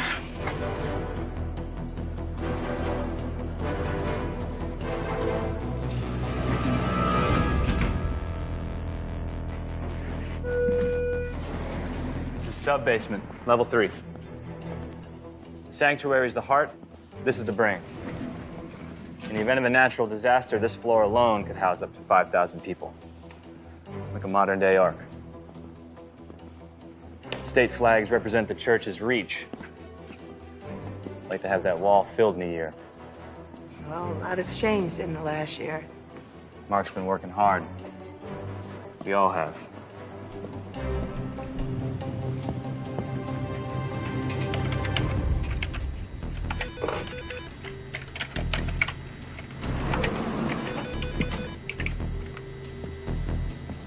Jenny, Tang, meet Laura Bishop, our newest member, Clark's daughter. Hi, I'm Jenny. What happened to your face? Oh, Mike Tyson got lucky. She's got a sense of humor. We're gonna get along just fine. And Tank. Nice to meet you. This is where you will start your shift every day. You'll primarily have exterior patrol. Fridays are the slow days. Tank, do me a favor. Get her personnel info on file, please. I'll be outside.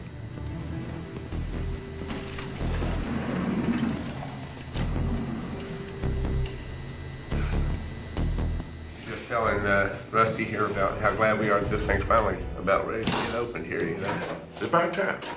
Gentlemen, hope I didn't keep you waiting too long. Punctuality is a virtue. Reverend? Carl? Good to see you. What do you say, what do you know? Better to be seen than viewed, young man. How you doing, Rusty? The old silver gray fox, you. Oh, I'm excited. Can you believe that it's only 3 days out till we open our new chapter? Let's get you back topside. The deacons wanted to have a word with you. Last thing. Room 139. This is where we house the emergency exit. It's the only way out from this floor if the elevators go down. This is janitor. Yep, hidden in plain sight. Pray you never have to see it.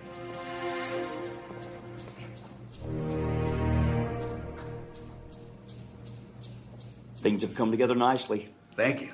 I still do not believe this move was necessary. But, as you all know, I got outvoted. Well, Rusty, you're always slow to change. People have lost faith. This building screams faith. Amen. Something to aspire to. Speaking of lost faith, guess who's back today?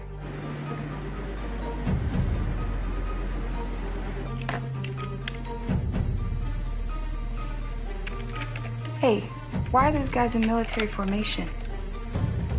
Xander's training for opening day.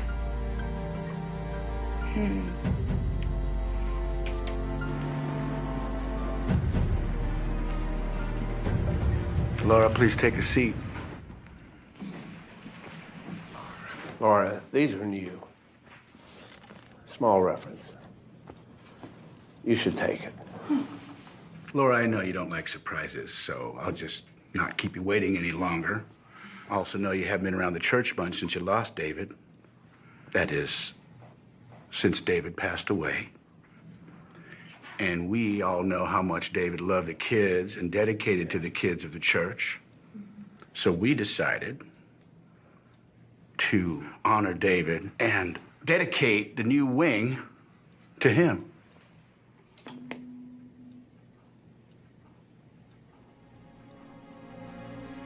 From this day forward, it'll be known as the David A. Bishop Youth Wing.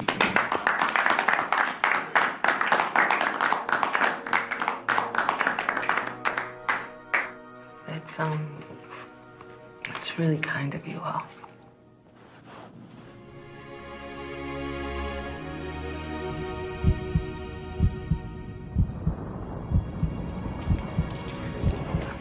Would you excuse me for 1 minute?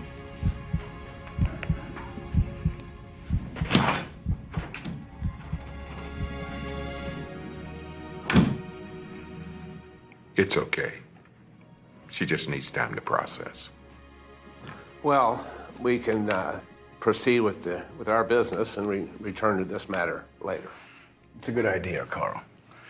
If we could all open our books and turn to page 1.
Silver, orange, 3rd floor. Yellow, green, 2nd floor. Blue, red, secure the conference room.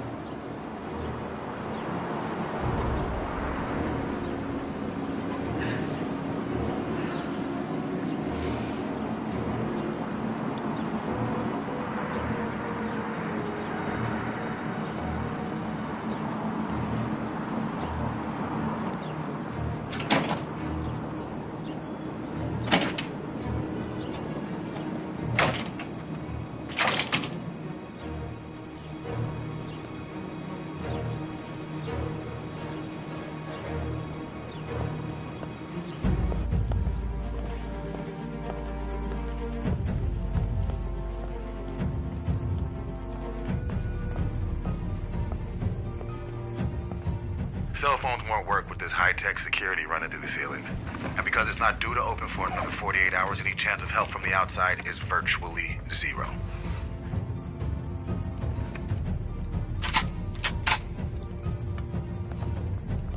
All floors locked down. Cell signals are jammed.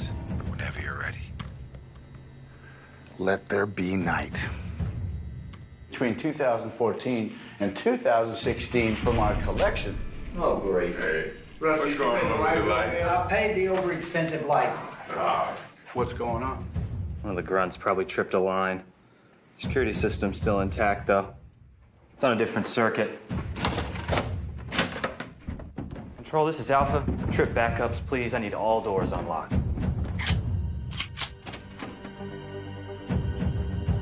Mark, get down.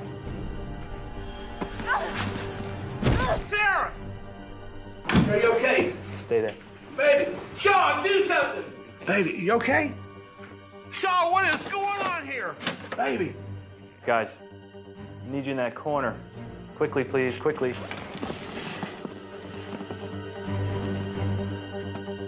Xander, are we all right?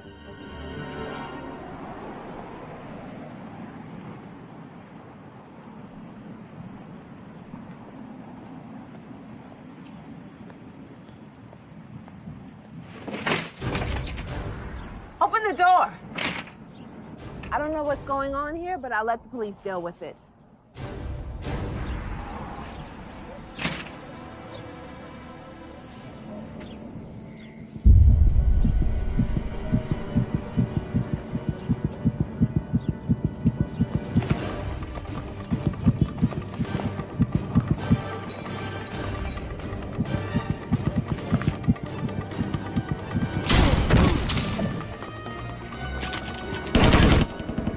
Were those gunshots?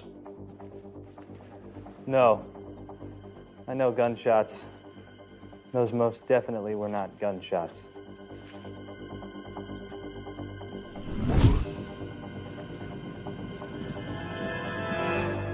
Where are you going? This woman still got in here. You swept the whole place. Yeah, but she got past me. You better find her before Black runs out. Come on, man, I got this. Just a chick.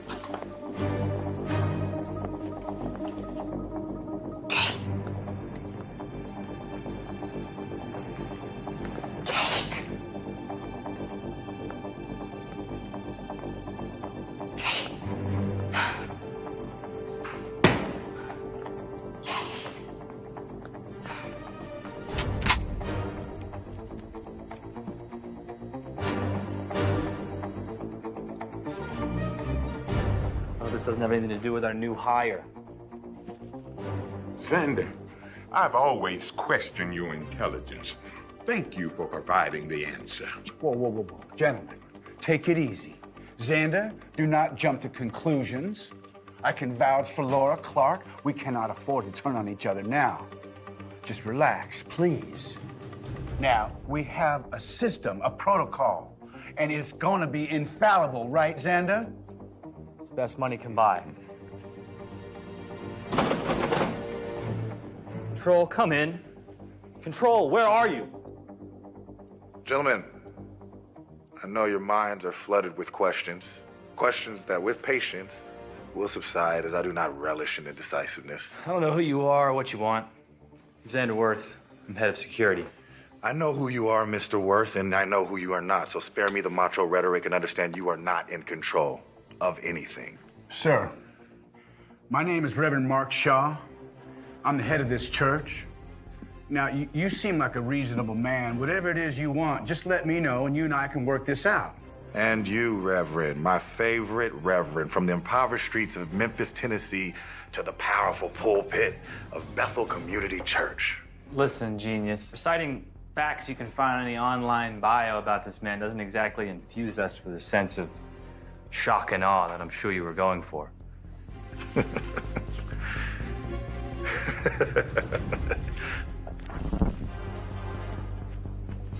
How's that for shock and awe? Oh, Jesus. Oh, my God. Now that your mouths are closed and your eyes are open, we'll make this simple. Sir, what is it that you want? Harming us will achieve nothing but more hurt, more bloodshed. I'd like to come up with a reasonable resolution with you, one that we can all live with. Reverend, always with the silver, should I say, golden tongue. I believe that relationships require a give and take as well as trust to be fruitful. So given the abrupt beginning to our relationship, let me start first by offering some goodwill. How kind. I will allow one person to leave. They will be allowed to wait in the delivery area until our purpose here is complete. When we leave, they'll be allowed to leave. How do we know you won't kill him once he's out? If you cooperate and simply follow my rules, everyone will make it out of here alive and well. If not, well, you made that decision. Please confer. You have 1 minute. Endo, one person. Any more than that, and you will have revoked my goodwill. Oh, baby, it's okay. It's okay. We're gonna get you out of here. I promise we'll get you out of here. Shaw, she leaves. She goes. Yes, Carl, that's a good idea. Women and children always go first. There's no kids here. She goes. I'm sorry. I'm sorry. I'm gonna follow her out. I'll duck behind her. By the time they see me, I'll be all over them. They're not gonna shoot her. How do you know they won't shoot her? And how do you know how many are out there? Easy, Clark. You said you heard a gun. There's 2 of them down there. How many did you see? One? There might have been 2, but I only saw one. Right, she saw 1. I don't think it's a good idea. It's not smart. What, Clark? Your daughter's gonna save us? I have a plan. I'll handle it. Why don't one of us go? Just in case it might be a ruse.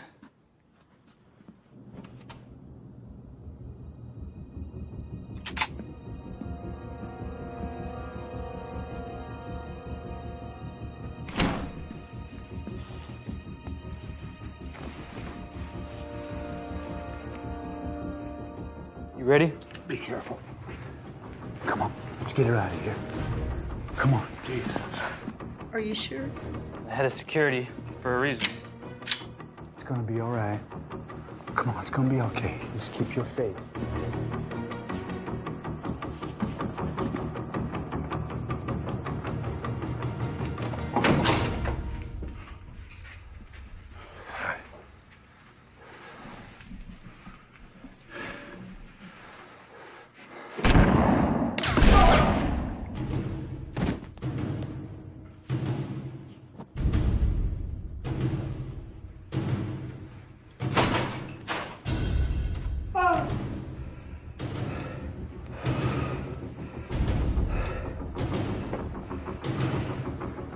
What happened, Xander?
Can I just come to mini church with you today?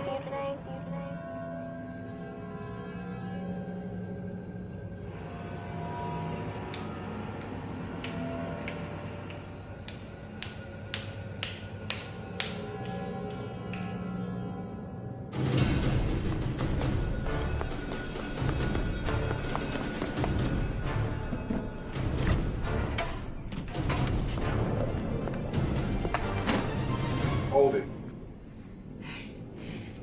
We're going downstairs. You let me find my little girl. I'll let you live.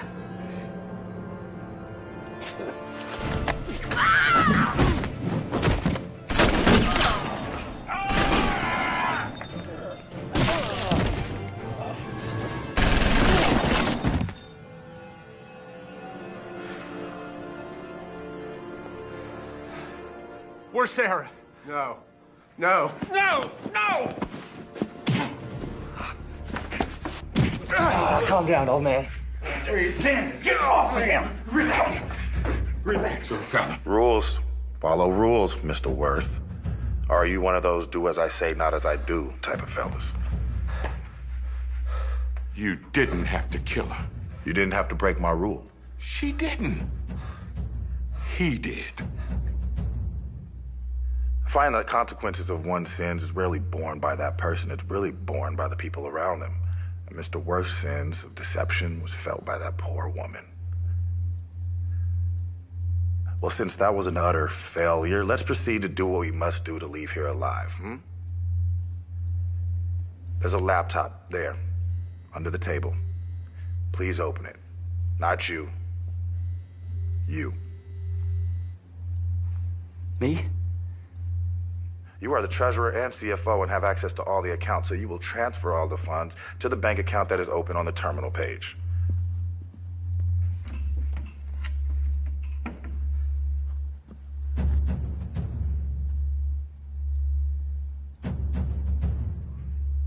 Wait a minute. He doesn't know how to do that?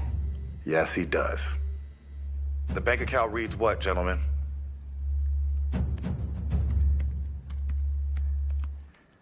$10,400,000. And in the pastor's fund? Please tell me there is no pastor's account. We set up an account, a pastor's account, that would not technically be income to the Reverend nor the church. And the Reverend spends from that account. How much? $4.1 million. Perfect. Now, please execute this transaction. No! No! No! We can't give him the money. Don't you understand? Reverend, are you speaking out of concern for the lives of your sheep or the loss of your luxury home, car, boat, and apartments for your mistress? You shut your mouth. Do you hear me? Shut your mouth! You son of a gun. This isn't some mafia family. This is a church. You have a board. And you two sicken me.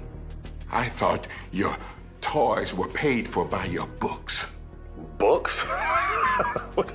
Has anyone checked his book sales? And I thought you was the real thing.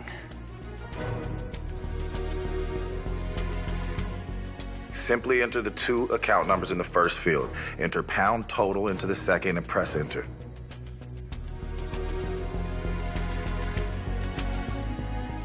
Give him what he wants. Confirming the funds. We need that money. Done. It's there. It's there.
Guess those weren't gunshots either.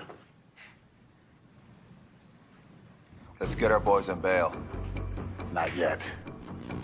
Hello? Kind greetings. Who do I have the pleasure of speaking with? A witness. Someone who wants to go along with our business. But first, I need something. Well, that presents us with a problem. A couple of my friends seem to be missing. Have you happened to see them? Well, if I have. Then they should return to me unharmed and we can consider your request. And if I haven't? Then they should return to me unharmed and we will consider your request. And if I don't? Then you don't. Guess we're at an impasse. Since our paths are bound to cross, can I have the pleasure of knowing who it is I'm speaking with? And give away the element of surprise? I hate surprises. Sounds like we have something in common. Okay. I will see you soon. Not before I see you.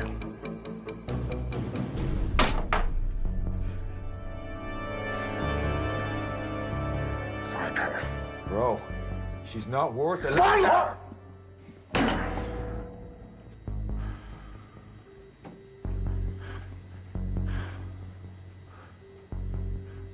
Attention, team. There seems to be a loose end we need to clip. Find her. Kill her. Blackout.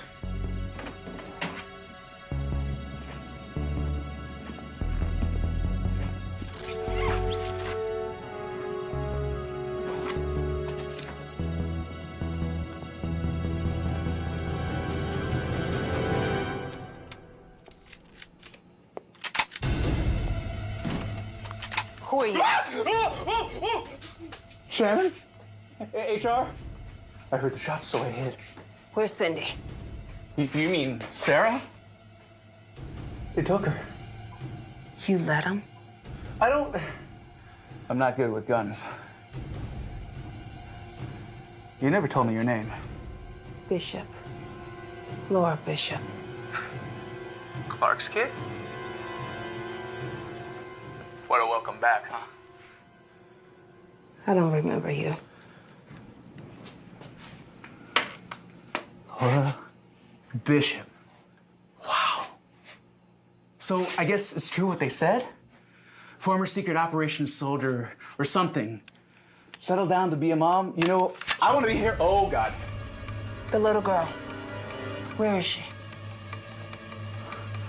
Where is she? The little girl. I don't... Are you with them? No! No, I don't believe you. Look at them. And now, look at me. I saw dudes with guns, so I hid in the supply closet.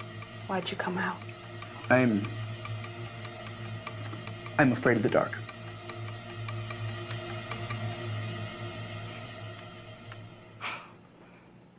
We are gonna get out of here, right? I am. You can find your own way. No, we am. I don't have time for this.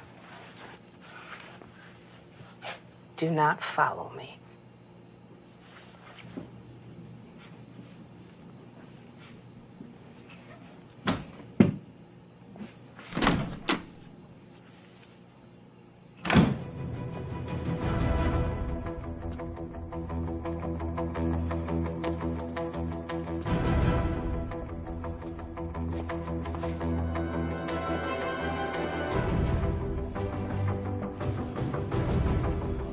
All right, lads.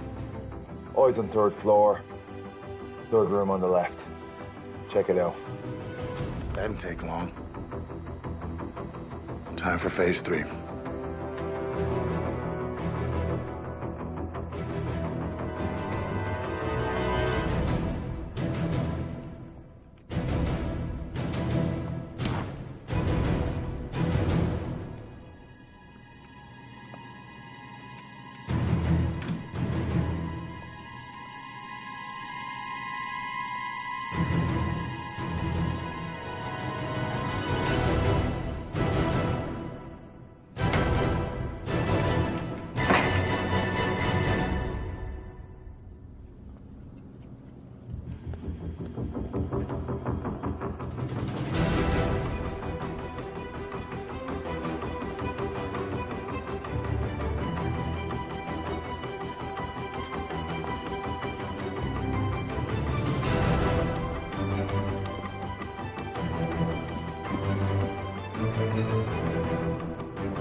means 3.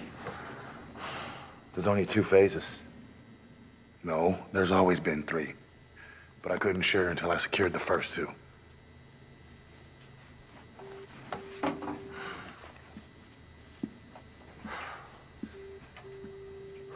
I said, let's go. I'm sorry, brother. You hypocrite.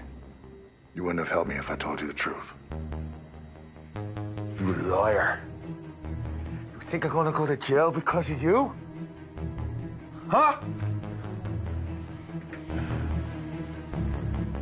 I'll bleed and blow your brains out right now!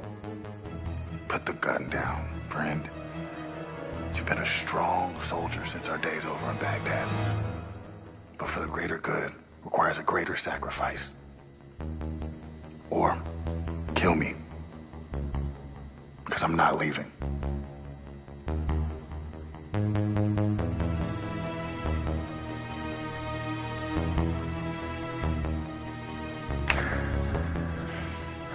Your wife will have enough to be okay. Brothers in arms. I need you to help me finish this, man. Hoorah! Hoorah!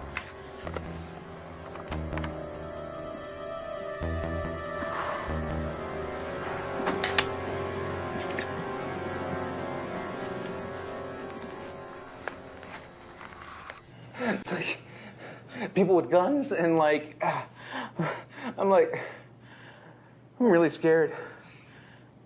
I'm gonna go up there and I'm gonna keep looking for my daughter. Oh, no. I have to come with you. No, Shannon. No, you I have can't. to come with you. No, Shannon, you can't go with me. No. But we're friends. No, we're not friends. We are not friends. All right. I'm going this way. You take care of yourself, okay? Are you cranky because the David thing? Because they're naming a wing after David? You don't Wait, know please anything don't. about my husband. Don't even bring his name up. I'm sorry. I didn't mean to upset you. I just was trying to figure out what was wrong. Do you want to talk about it? No, I don't want to talk It about seems it. like you might want to talk about it because I remember one time when I was like really little. He died on this day a year ago. My daughter is trapped in this building. There's a bunch of gunmen going around. My dad thinks I'm crazy. And I'm being shot at and... Shannon, I'm tired. I'm really tired. Yeah.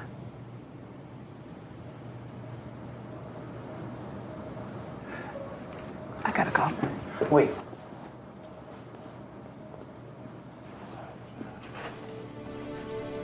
You're like a real life soldier, like a take a cyanide pill when you're in trouble kind.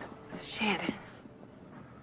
Did they call you 007? Shannon? Okay, I'm sorry. Where are we going? Kate! Kate! Kate!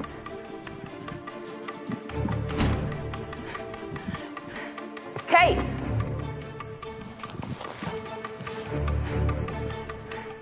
Maybe, she's not here?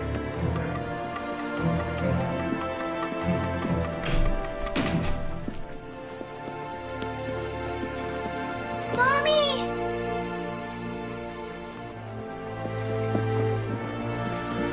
Mommy! Cupcake. I was so worried about you. Are you okay? Yeah. Why weren't you in school today? Papa told me about Daddy's surprise, and I wanted to be here with you.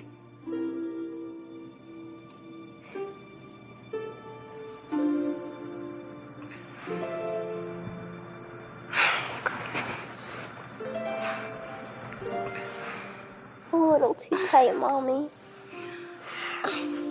Sorry. All right. So we're gonna get out of here, okay? Ready? Let's go.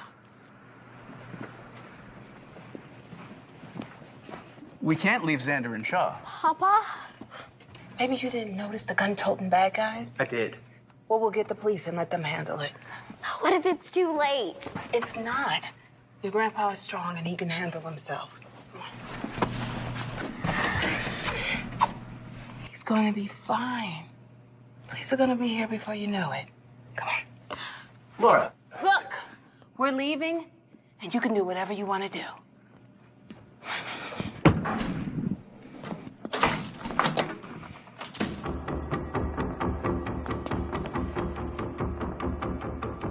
I gotta get out of here. If I don't make it, she stays with her uncle.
You know what really bothers me? I told Sarah that I'd be the first to go.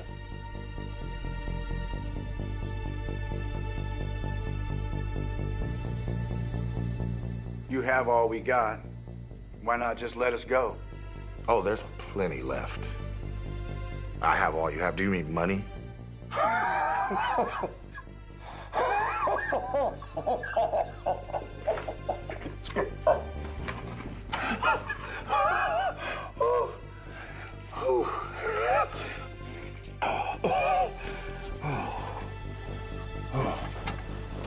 Sorry, Rev. Please forgive me. My manners have escaped me, but it is laughable that you believe you will solve your problems here today with money. No. Your problem's much deeper. Your problem lies at the very foundation of this building. I don't understand. I tell you what, Mr. Shaw. If you're able to answer one of 3 questions correctly, you live. If you can't,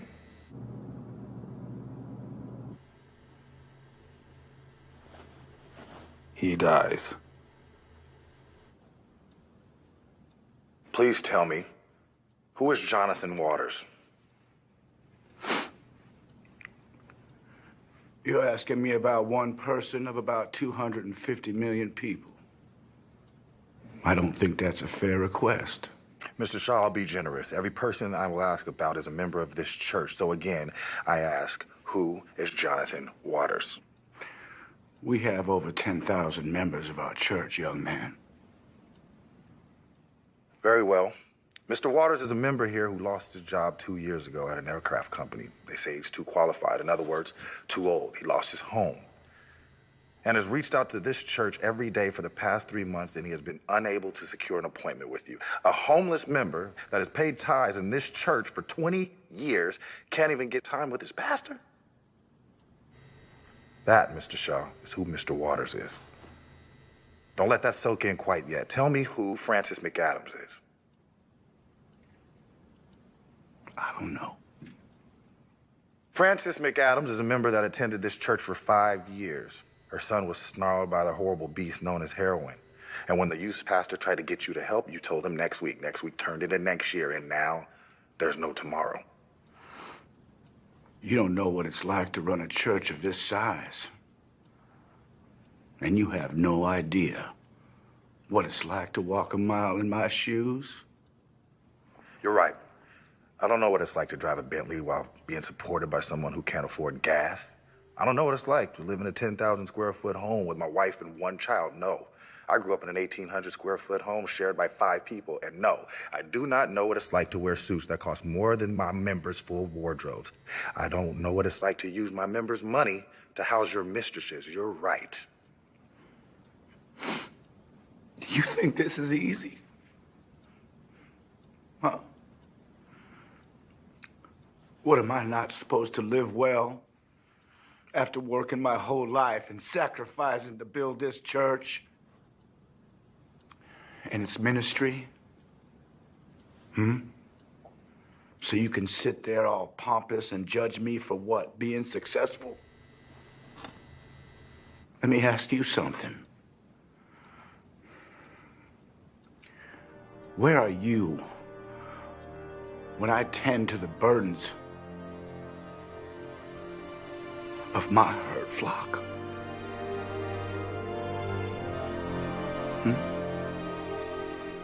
When I'm at my wit's end and I suffer their pain and their strife and their darkness, and I have no one to talk to, nowhere to go, because I suffer with them. I bear their burdens with them. Where are you? So you're gonna judge me for my success, for my positions? Well, you don't have the right to judge me, young man. You don't have the luxury. Why don't you go ahead and cast that stone? You waltz into my building with your criminal element, toting your guns, killing our people, stealing our money, and you have the audacity to point your finger and call me the bad guy? Yes, you mentioned building this new building. Perfect transition to my last question, Mr. Shaw. Who is Dolores Gentry? I don't know. I can't possibly know the name of every member of my congregation. It's impossible. The one who enters by the gate is the shepherd of the sheep. The gatekeepers open the gate for him, and the sheep listen to his voice. He calls out his own sheep by name and leads them out. I am not God. Finally, an admission worth notation. You are not God. He owns the heavens, not you. Dolores Gentry is not just a member. She left you this land to build this building, and yet you did not have the time, the decency to fulfill one wish for her. Just to hold her hand and pray with her. She was dying, and you were being paid to be a celebrity.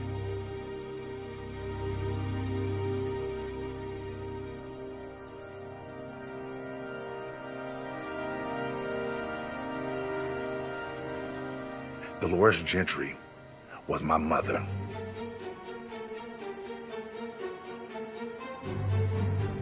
Now,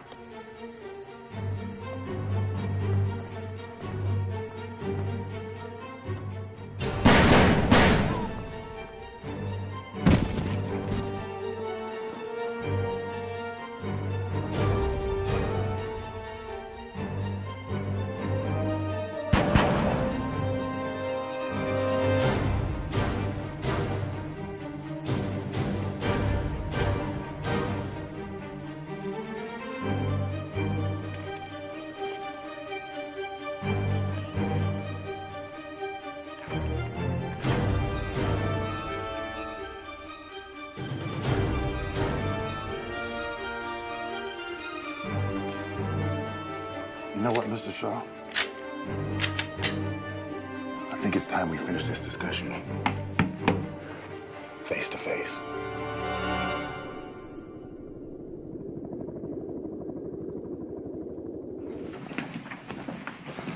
You know this is all your fault, right? After all that money I spent on security, you told me this church would be impenetrable. Hey, now look at us. You lay this at my feet.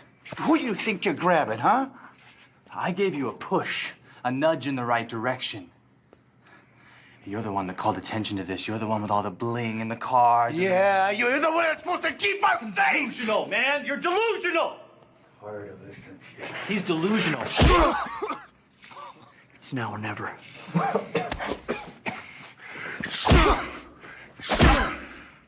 Now.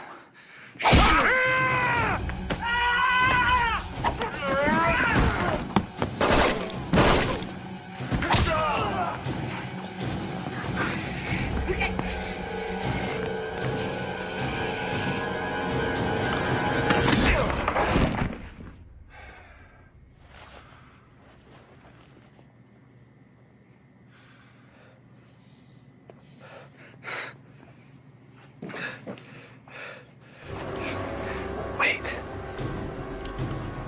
Wait. Wait. I'll get you, Shaw. Kill Bishop, too. I know this place better than anyone. The price? My life.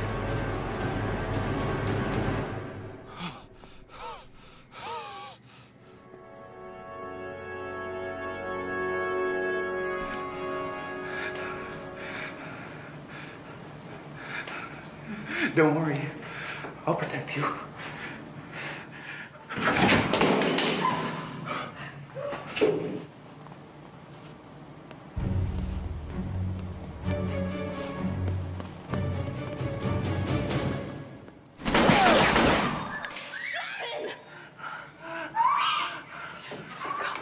I'm sorry. I'm sorry. I'm so sorry. Wait. Let's go. No, Laura, don't leave me. Don't leave me. No, look back.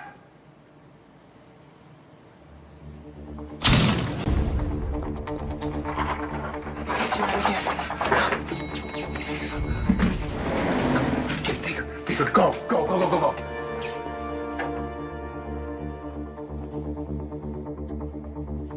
You can't run from the imposters. I'm ready. Are you?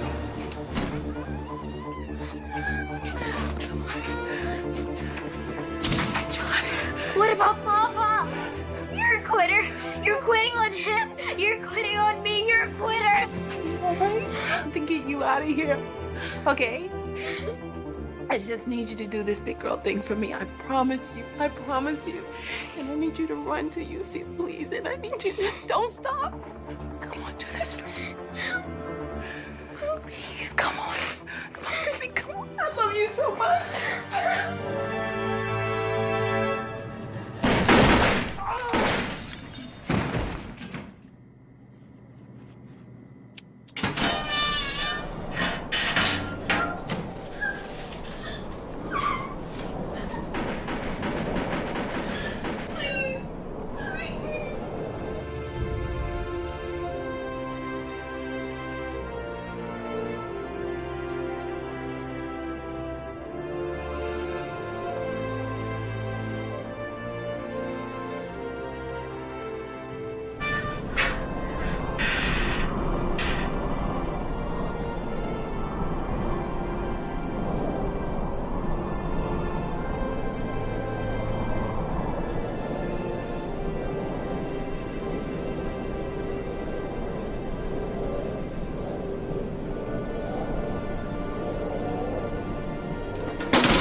Move.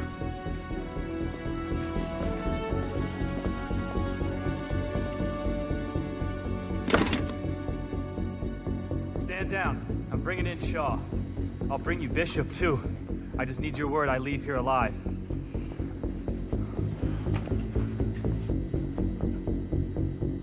We got a deal? You're a strange fella, you know that? You were willing to help me catch him just to save yourself? Everything I do is about survival. Have a seat.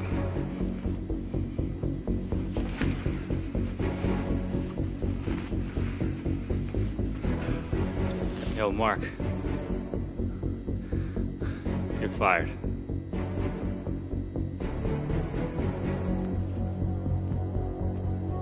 Man, fire that man.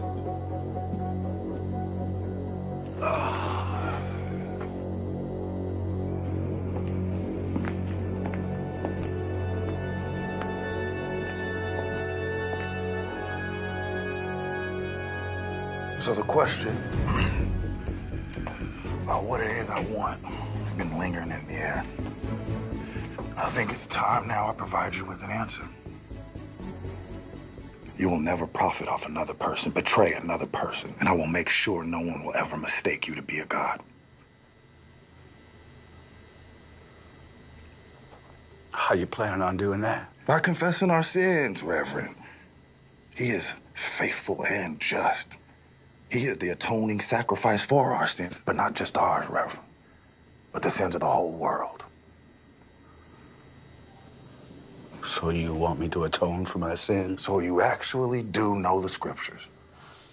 Yes, Reverend. I want you to atone for your sins. I want you to look into that camera over there and tell your flock. Atone for your sins.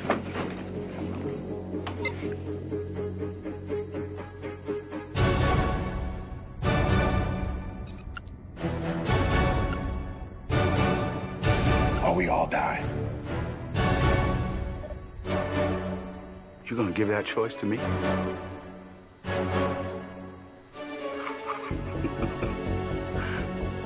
You are sharp. Very smart. Only you can't die a martyr. Martyr has to die with no choice. A true martyr dies with faith in everything that he believes, no options. You, son, have a choice. So if you want to die out of the grandeur, that's on you. You think this is about me? Isn't it?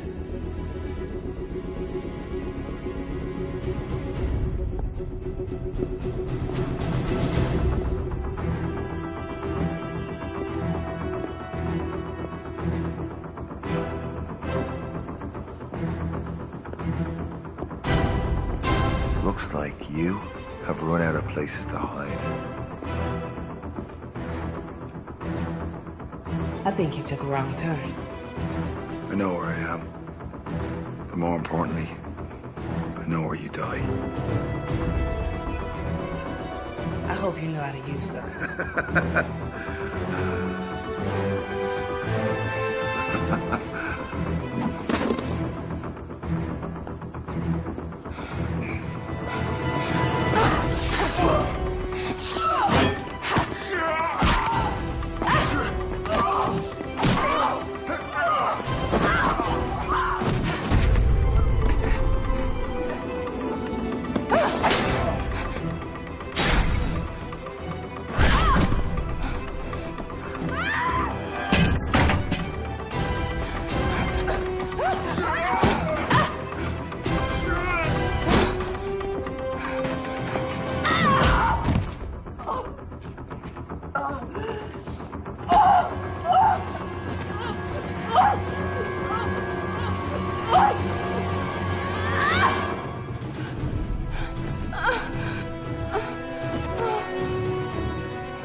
think this is about me? Isn't it? I mean, you come in here pulling triggers, killing my people, took all that money, spitting judgments at me. You have the means to the money. You have your own agenda, and you're using your poor mother as justification. You don't know anything about me. You think that money was for me? It wasn't for me. Right now, there are groups that actually care, receiving anonymous donations that will total $14 million. So how could it be about me?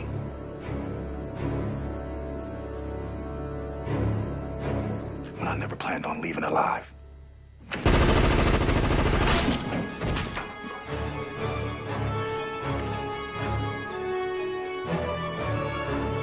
This timer stops only once you confess.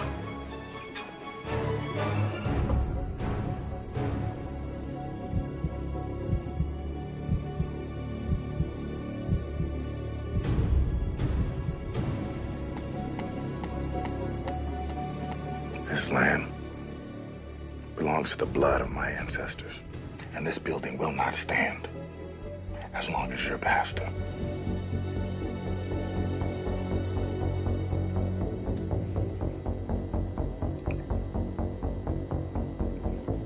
I'll quit. You'll quit.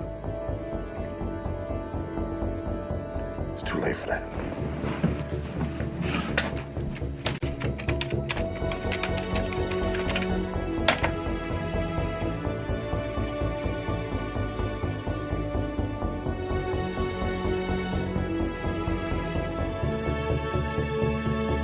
You will confess live to your members and to the world. And then this stops. And I bid you farewell.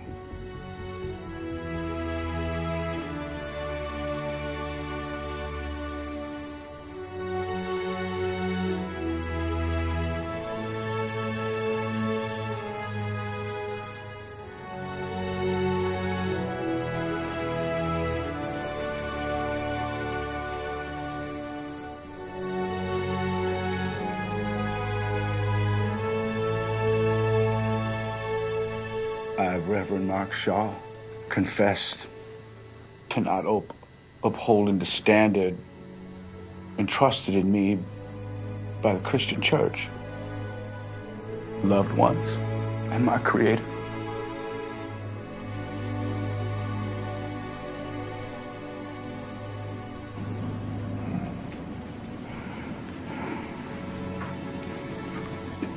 To my wife, Jenny.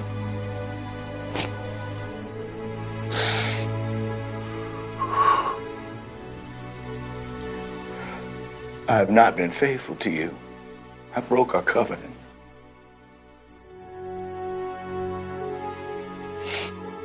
And I know that the revelation of this news is going to cause great harm to you, to my son. I'm truly sorry. To my church members, I have allowed earthly possessions to cloud my spiritual calling. I came to believe that the measure of my success was measured by the things that I owned. Honestly, I started to worship my own shine. And I am ashamed of that. Truly ashamed. And when you trusted me most, I turned my back on you. And there's no way I can make amends for that.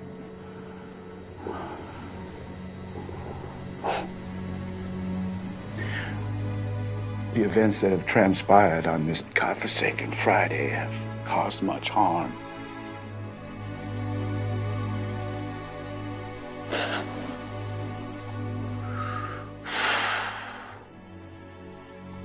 But most of all, I didn't uphold my responsibility.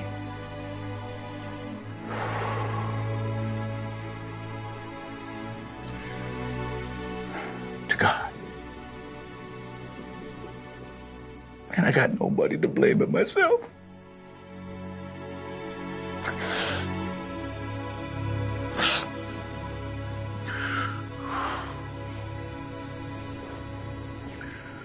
I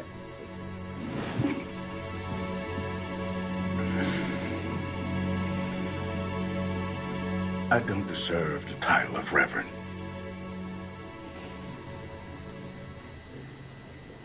May God forgive me.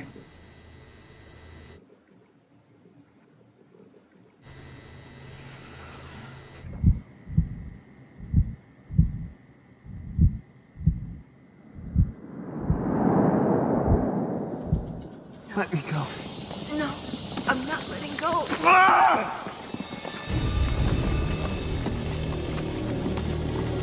Try. Laura, I'm too heavy. Come on, you got it. Please.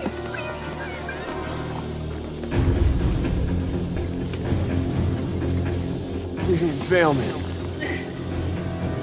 You did everything you could humanly do. David, you're slipping! Fine, God. No! The world needs you. I need you! You can't do this alone.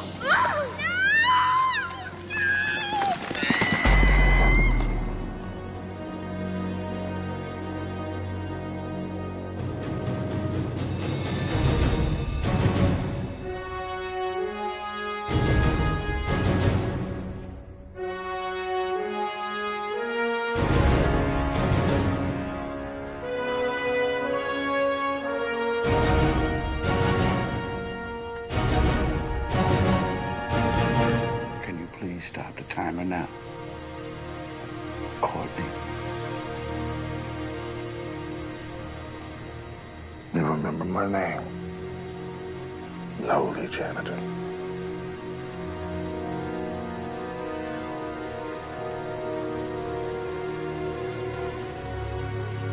Yes. I remember you.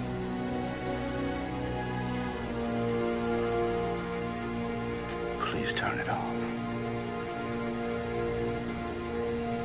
Please. I won't.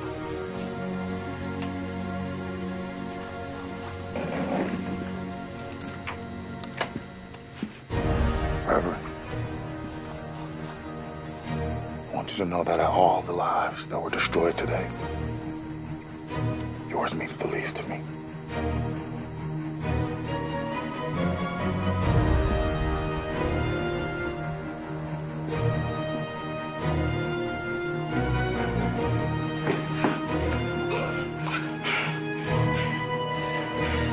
Bishop.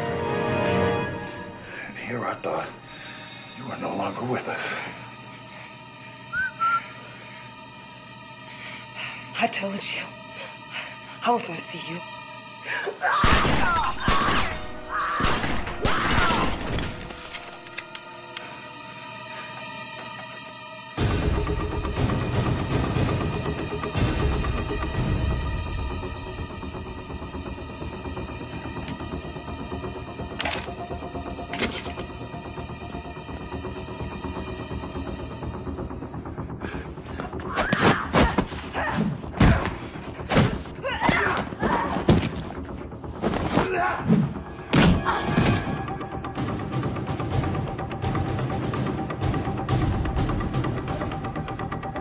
You just won't die.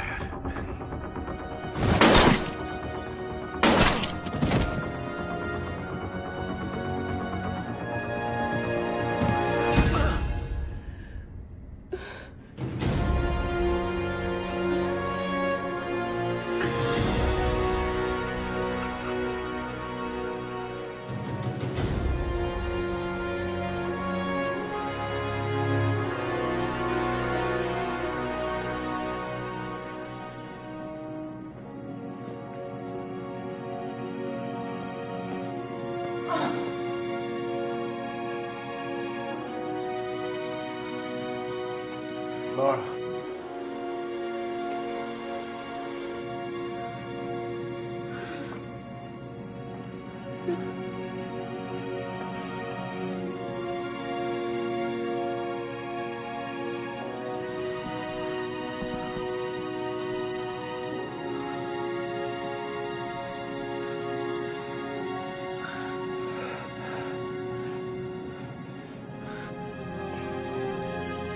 just her, right?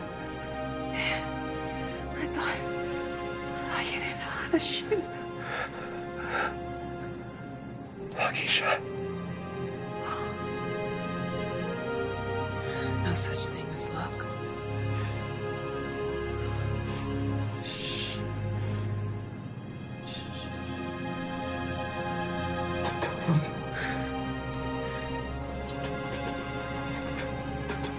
That you are a hero and my friend.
Get up. We gotta go.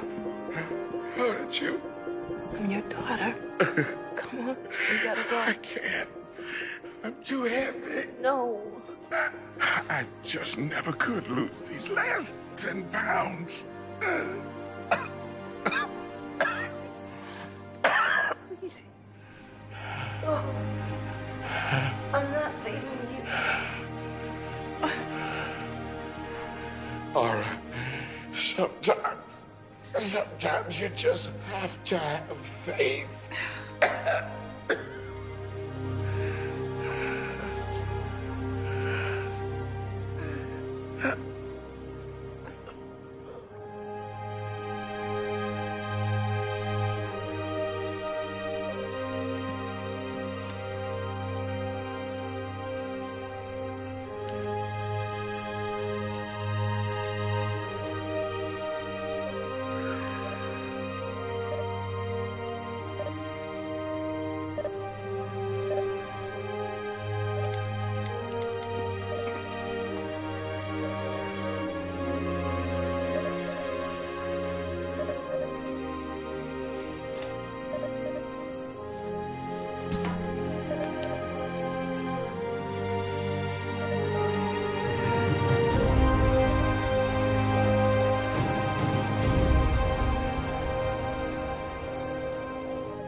Many people turned away from the church after Shaw's confession.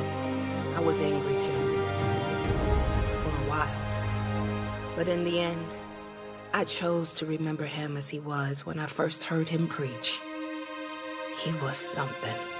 That's why nothing, and I mean nothing in God's world, happens by mistake. Everything's for a reason. Nobody ever promised us that life would be easy. If life were easy, there'd be no value in it. So the key is to pray for the knowledge of God's will, nothing more, nothing less, nothing else, and the power to carry that out. Faith in action. I'm here to tell you, no one gets to the Father but through the Son. Amen. Life is not about the destination, it is about the journey. And sometimes the journey can seem bleak, dark, hopeless. It can feel like it has no meaning. And that's when you turn to the one who gives all meaning, and that one is God. May you find him right now. Y'all remember to be grateful this week. See how you can be of maximum service to God and to your fellow brothers and sisters. And rejoice in each day. And I'll see you all next week, same time. Thank you. Not a day goes by that I don't think of everyone who lost their life that night. My dad's smile is forever etched in my memory. He made me promise to take care of Kate. That's the easiest promise I've ever made.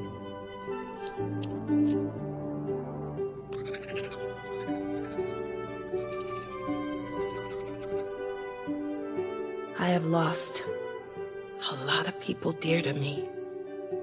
Some people wonder why we should live if we're destined to die. But the challenge is to live, so a part of us never dies.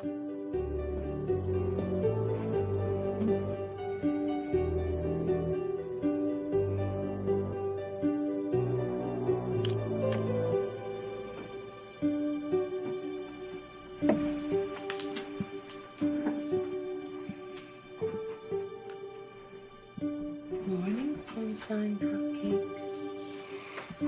Morning, sunshine Kool-Aid.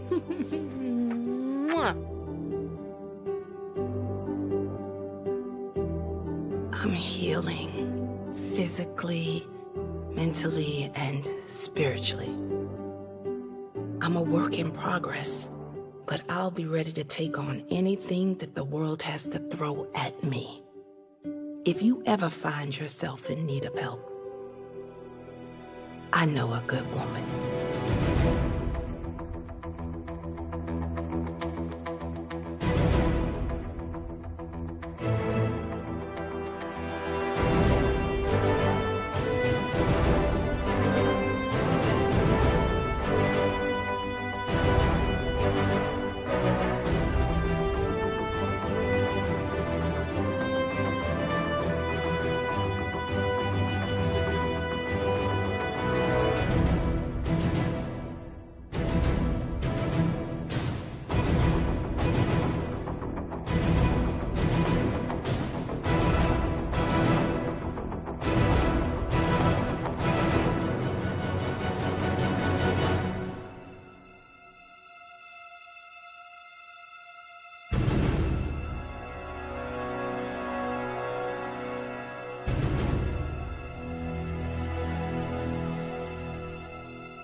Hello, I'm Tim Reed.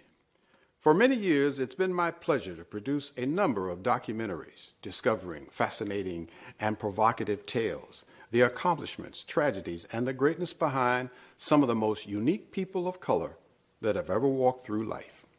From my archives, here is one such story.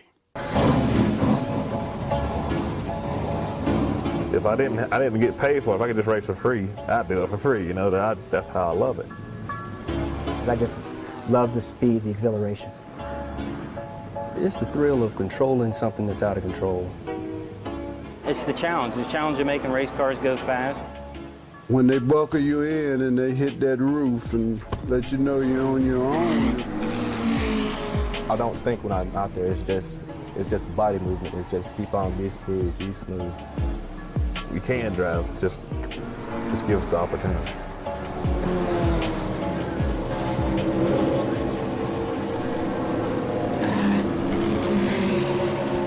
You know, I had to back out of this sport for a while, especially with minorities, because they seem to show no understanding nor concern about the history of this game. If you don't know where you came from, you don't know where you're going.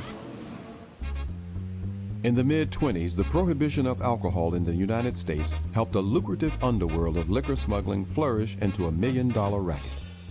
It was a period in American history that saw dealers of illegal alcohol become rich gangsters, and police-dodging delivery men transformed into an early brand of auto racer. If you look at the history of motorsports, the history of stock car racing, you'll find a little bit of a common denominator. And the common denominator was the fact that stock car racing was born out of moonshine.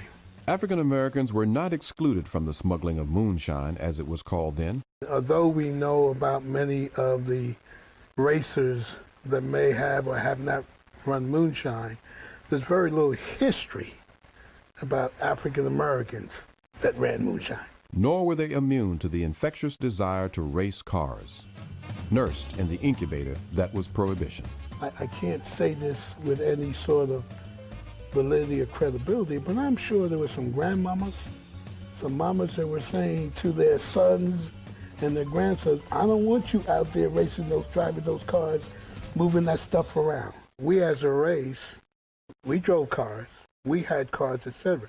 So there was somewhat of an innate interest in cars, and there was somewhat of an interest in racing.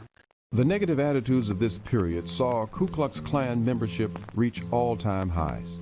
In this atmosphere, African Americans were kept from legally racing in sanctioned events governed by the American Automobile Association. Events such as the Indianapolis 500. The black folks wanted to participate, wanted to be a part of the sort of major social events of the day and major sporting events of the day. And since automobile racing was extremely important, they wanted to be a part of that as well.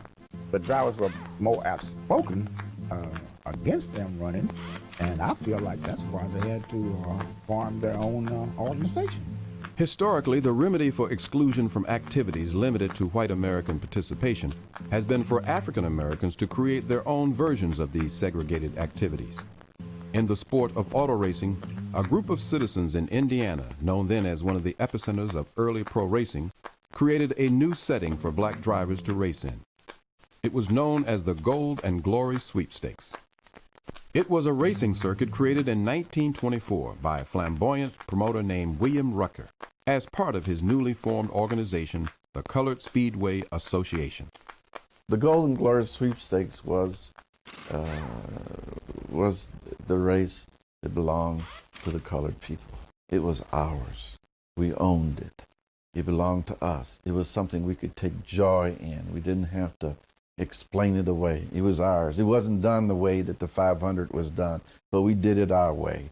And it was acceptable. It had the organizational structure, and there was competition, and there was truly glory attached to winning it. To me, I saw it as a necessity, kind of like your all-black ball teams. Like before Jackie Robinson was admitted until the Major League Baseball, they had no choice. But if it had not been for the all-black ball teams, there'd have been no Jackie Robinson. Most of the black drivers over the country would come when they had those races, and it was just fun. It was fun to be there and to see. They had a pretty good crowd because that was the first time anything like that had happened, and we couldn't ride with the white boys, you know. One of the circuit's standout performers was a wiry mechanic turned auto racer from Evansville, Indiana, Charlie Wiggins. Charlie was he was an adventurer.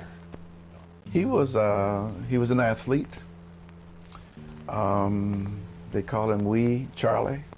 He was smart, and he wasn't afraid to do something that he wasn't supposed to do. Wiggins was an expert mechanic, considered one of Indianapolis's best. He owned his own garage on Indy's South Side and had a love for speed so deep that he built his own race car from the ground up and dubbed it the Wiggins Special. Year after year, Wiggins was denied the opportunity to enter his Wiggins Special in the rapidly growing but all-white Indy 500. But when William Rucker made Charlie a permanent fixture in the Gold and Glory sweepstakes, he was propelled into the spotlight as the circuit's premier driver, and the entire racing world took notice. Wiggins raced in the Gold and Glory sweepstakes from 1925 to 1936, winning a majority of the races he competed in. The circuit was disbanded in 1936 due in large part to a 13-car pileup in a race that critically injured Wiggins and eventually led to the amputation of his right leg. One of Charlie Wiggins' most overlooked contributions to the sport of professional auto racing was that of serving as head mechanic on Bill Cummings' pit crew in 1934. That year, Cummings, a white driver, won the Indianapolis 500. Wiggins watched the feat while having to swallow his pride by posing as the janitor for Cummings' crew. The American Automobile Association would not allow him to serve as an official member. The best thing that the colored people could do out at the 500 would be to do the picking up and cleaning up and maybe selling some pop and things like that, but not to be a participant. Charlie had it much worse than I did because the drivers that did not want them to race, they were more outspoken and more in numbers, so that made it hard. The fact that Charlie was able to overcome not only very obvious and clear racial prejudice, and to not only succeed in his business, to succeed as an independent business owner, to rise to the top of certainly the Black Racing League, and eventually to advise some of the top drivers in Indianapolis, meant that he had to be a man who was very strong internally and really a heck of a guy. Although he was forced out of the driver's seat and off the racetrack prematurely, Wiggins' appetite for auto racing never diminished, and he remained involved in the sport until his death in 1979. Embraced by the fans of the Gold and Glory sweepstakes and dubbed by black reporters as the Negro Speed King, Charlie Wiggins was indeed the first brick laid in the foundation that would eventually become a legacy of African-American achievement in auto racing. When you look at today and racing as such, we have a legacy. It just hasn't been publicized. We were there. We were there during the moonshine days, after the moonshine days. We were there.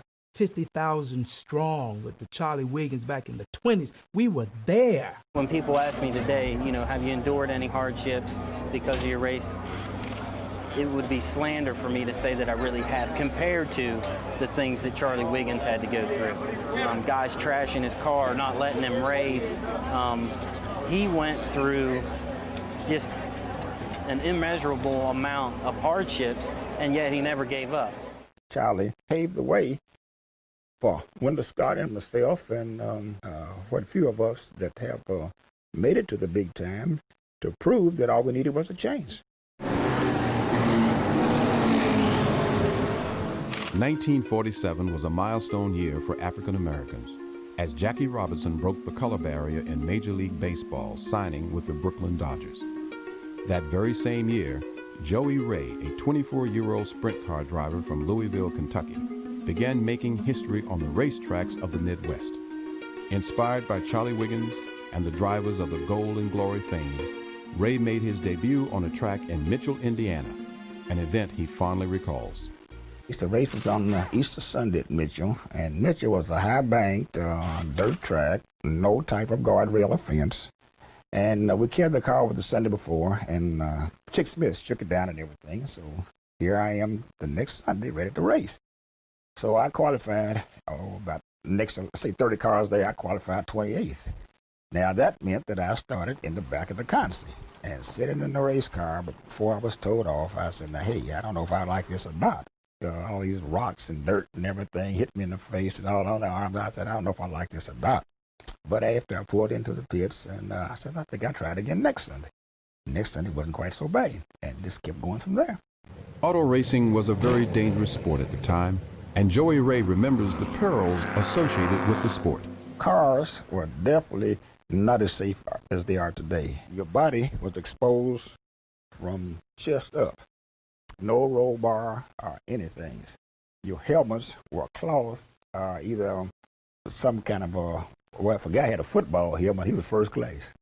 And your tracks were very unsafe. Most of your tracks were horse racing tracks with inside fences, outside fences, and but it was just, you know, that was conditioned, and we did it. Ray also recalls how a bout with racism actually helped him forge a stronger bond with his white racing counterparts. We were going to the next town after the race, and we were hungry, and we saw a bunch of race cars on trailers sitting out front of this little restaurant, so we stopped and went in, and were met by the hostess, and she says, what do you all want? We said, come for dinner. She said, I'm sorry, but the policy is that we don't serve color. So I just kind of looked at her, and I looked around. I saw Frankie Lupto, Bobby Graham, and a bunch of other drivers that I just raced with an hour before. So they heard her, and Lupto, in particular, got up and came and asked the lady, said, well, would you mind standing for the manager? She did. And he said, what's the problem? So no one raised a voice, and Frankie says, these two fellas, I heard you say that they weren't welcome to eat. And you look around, there's at least 14, 18 of us here eating. And we're eating steaks, chicken, whatever. He said, nobody's paid you. I said, now you have two choices. They can join us, we all pay you, and we'll leave. Or if you don't want to serve them, we're going to eat our food, but we're not going to pay you. Joey Ray went on to become the first African-American driver to be licensed by the American Automobile Association, the most prestigious open-wheel racing organization of that time. And after a 16-year career, he was recognized as one of the great sprint car drivers of his era. All of us, hey, we were treated like some of your biggest celebrities and heroes you've ever seen.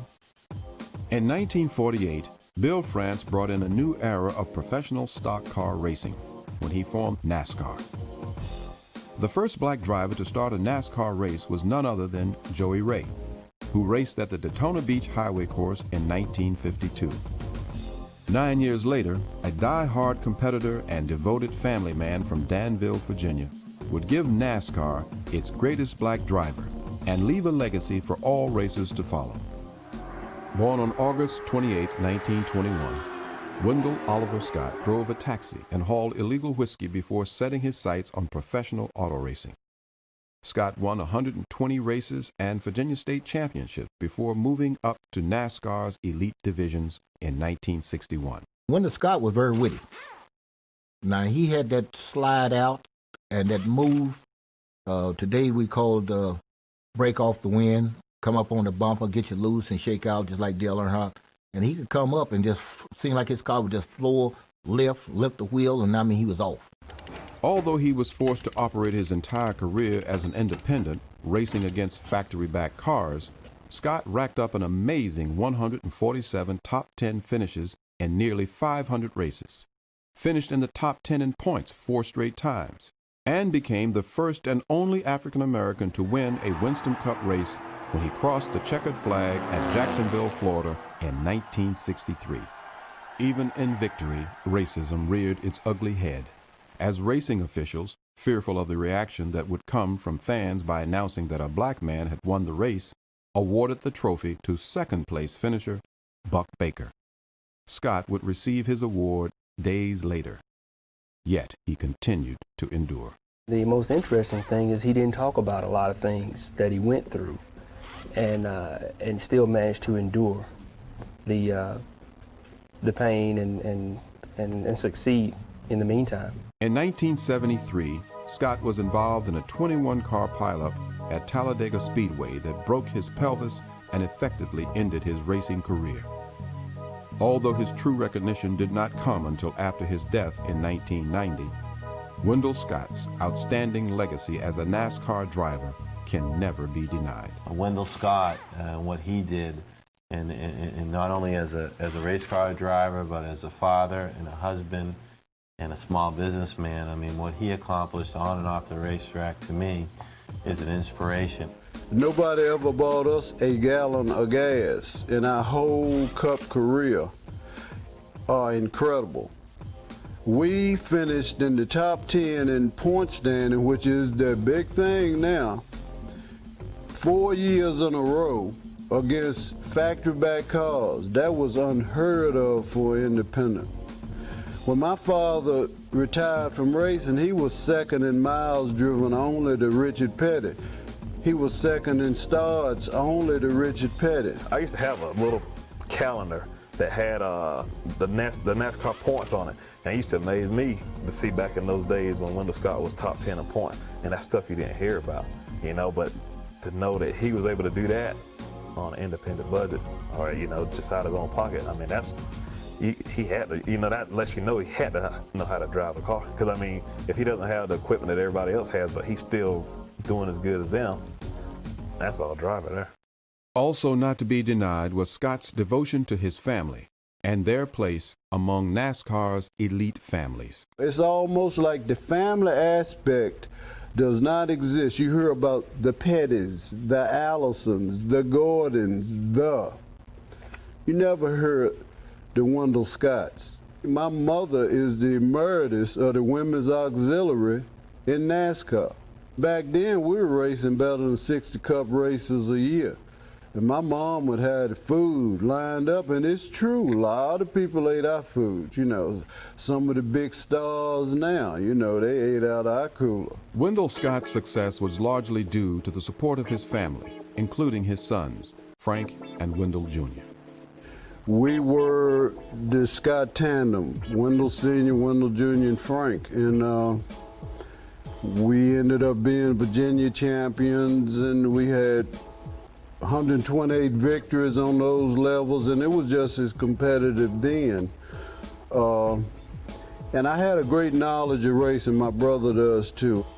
Wendell Jr. had an impressive run that included over 20 Winston Cup starts and the distinction of racing on the NASCAR circuit at the same time as his father. In the 1974 record book, NASCAR record book, we never share anything that can't be proven. That one of the most glamorous pieces of page I've ever seen is with Wendell Scott Jr. and Wendell Scott Sr. in the same point standing. That's wild. Wendell Scott Jr. now works with the Drive for Diversity program, where he mentors up-and-coming minorities and women drivers. Right now, I'm not complaining. You're doing great.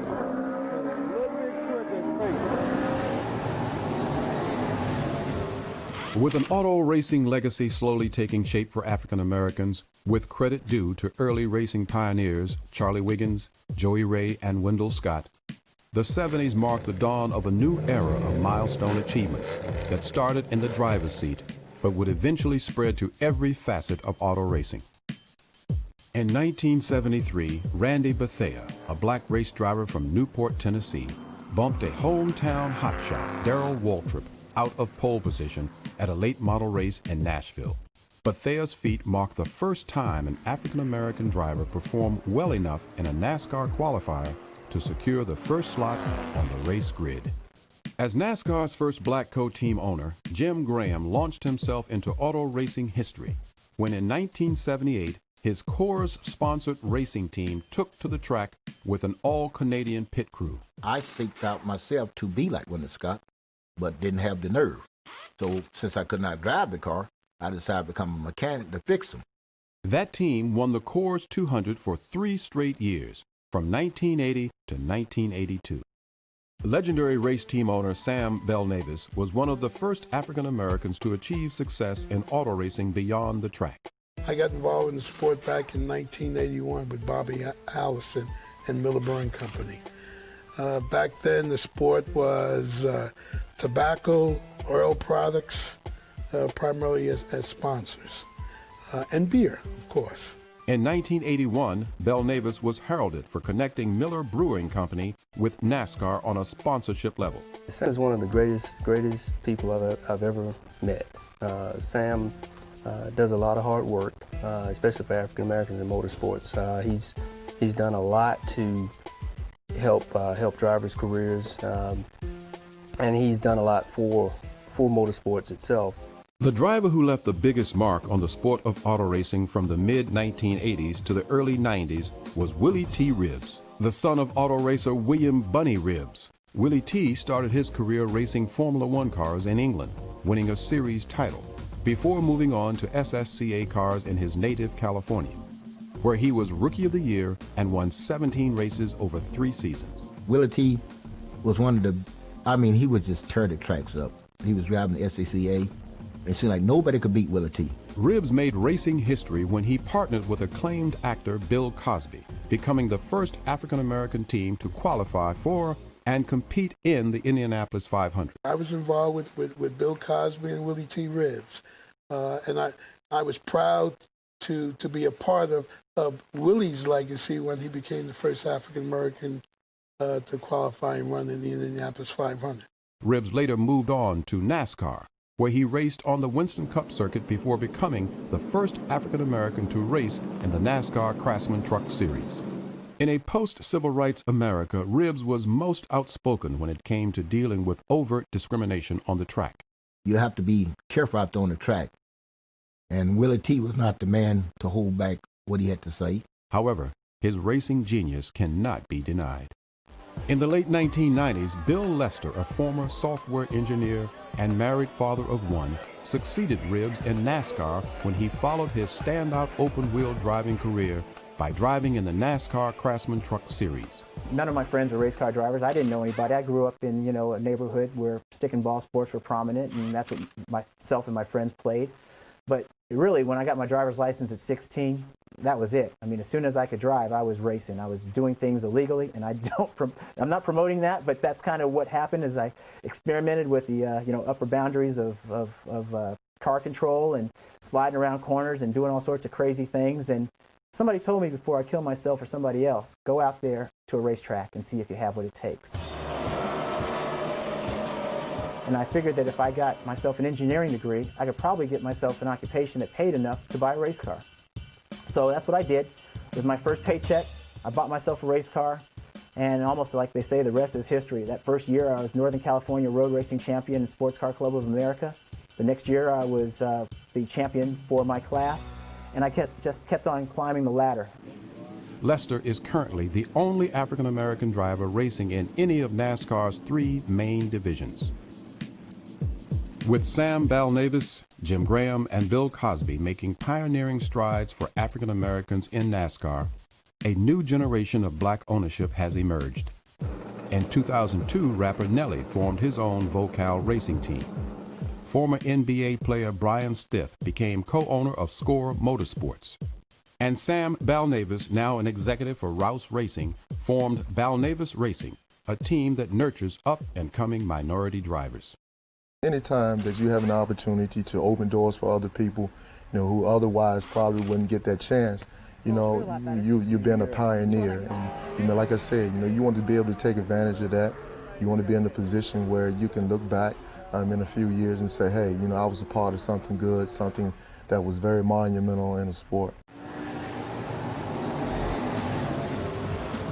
Hi, I'm Bill Lester, driver of the number 22 Waste Management Toyota Tundra in the NASCAR Craftsman Truck Series. Tim Shutt, crew chief on the 02 truck. My name is Daryl Lomick, and I am an inspector/official for NASCAR. My name is Amar Johnson. I work for Bobby Hamilton Racing. I'm the jack man. Really what was the catalyst for my becoming the driver that I am today was when my father took me to a race when I was 8 years old. It was at Monterey in Laguna Seca, where I was living in Northern California. And he took me to a Can-Am race. And to be there experiencing these cars going by me at 160 miles an hour, and the sounds and the sights and the smell of the competition of the racing was intoxicating. I guess I kind of have my father to blame for that. He kind of lived some of his dreams through me. We started racing go-karts when I was about 7 or 8 years old, and that progressed into sprint cars where I grew up at in Pennsylvania. Sprint cars were kind of like stock cars are in North Carolina, so that's kind of really what got me involved in it initially. It started out, I was like back in high school, had friends that were interested in NASCAR, and kind of hung out with them and got to know more about it. Then from there on, I went to college. I majored in manufacturing systems and minored in motorsports. And I went to a couple of races, down at Lowe's in Charlotte back like 10 years ago. And since then, it was in my blood. I just started liking racing. At the age of 11, 12, somewhere along in there, my brother, myself, and about 5 or 6 cousins had our own go-karts, and my father was generous enough to make us our own track. And of course, I was track champion. My cousins might argue that, but we had our own go-kart track. My job is to try to drive that truck, that Craftsman truck, as fast as I can. The way that I do that is by communicating to my team when I'm out there on the track what the truck is doing and what I need it to do to go faster. As an inspector, I am responsible for aerodynamic shape of the car in the template area. And on Sundays and race days, I am responsible for watching pit stops for an assigned team for that particular race to make sure that no infractions occur during pit stops. I jack the car up on the right side, pull the rear tire, sit into the front. Once I get 5 on, I let the jack down, run around the car in 2.62 seconds from jack to peg rather. Then I jack the left side up and I control monitor that front left tire, and occasionally I do a windshield tear. If you got like oil, any kind of debris on top of the windshield, that's basically it. As a crew chief, it's a challenge of building a team, you know, trying to create a winning team, learning how to teach guys to work together, and working with a driver.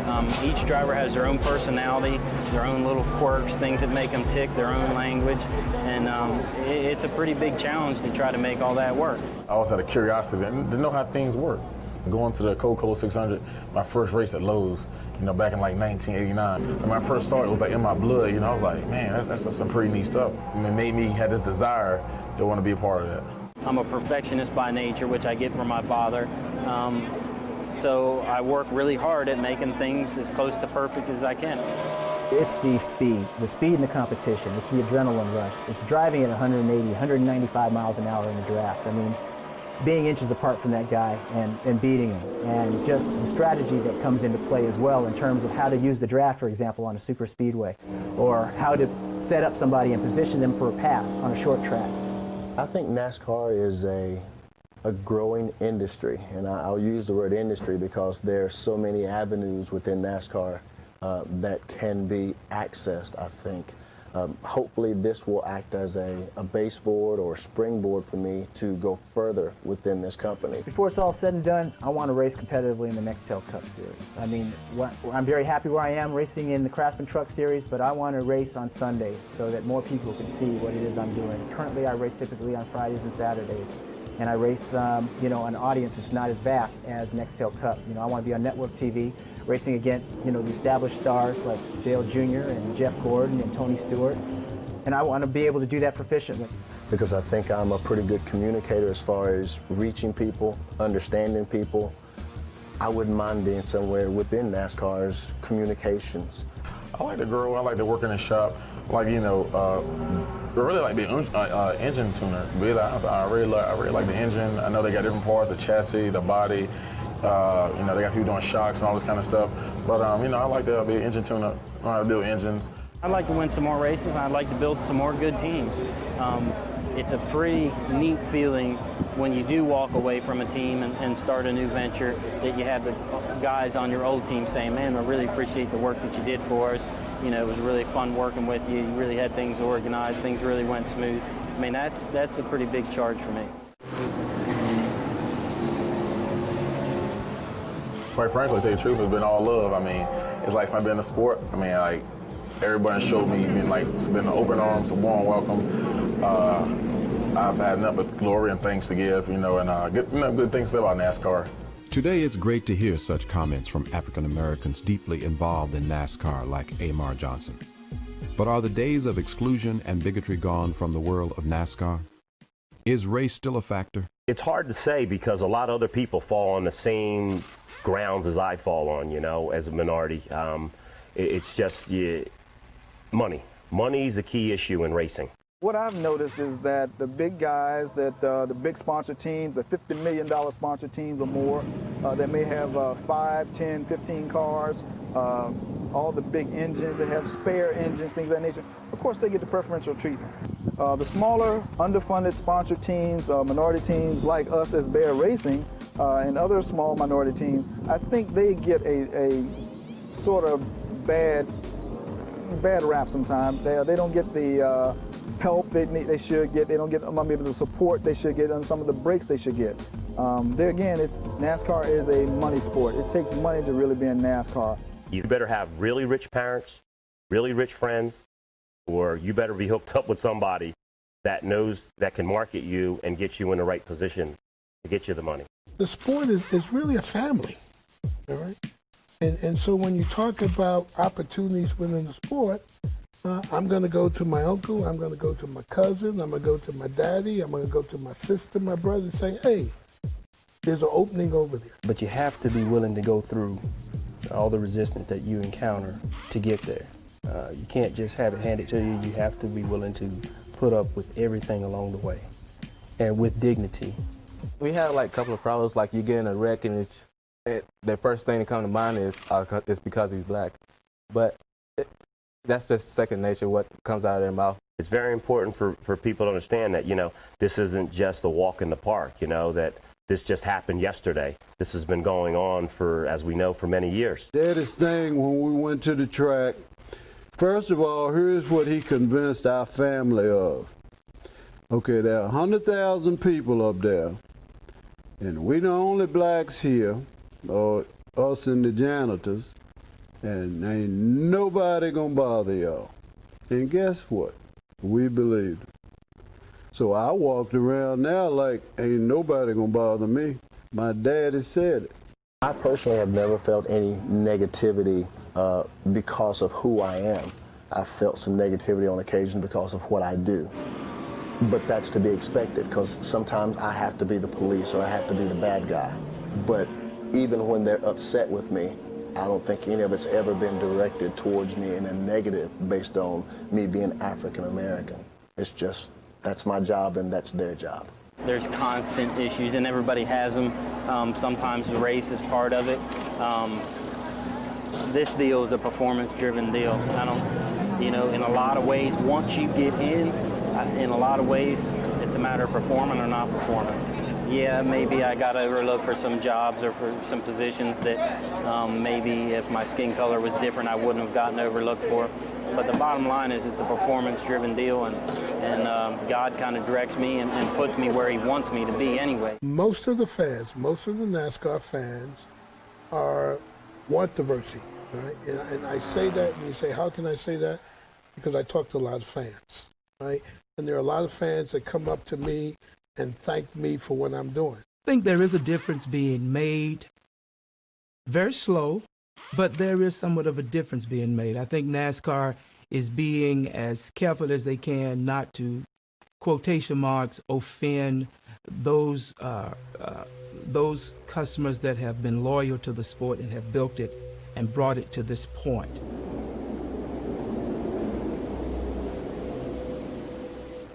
I think that we have a tremendous opportunity. I think that the sport, NASCAR, has blatantly said that the number one priority from a mission of the sport is to make the sport more diverse. We, as a community being in blacks, we have just as much right to go out to the track and perform and do what we have to. It's going to take more knocking on the doors, more people who's in the NASCAR field to go out and talk to the people in the community to make them aware there's blacks come along, there's blacks in NASCAR, and what we're trying to do. The diversity program will work if we get people to work together.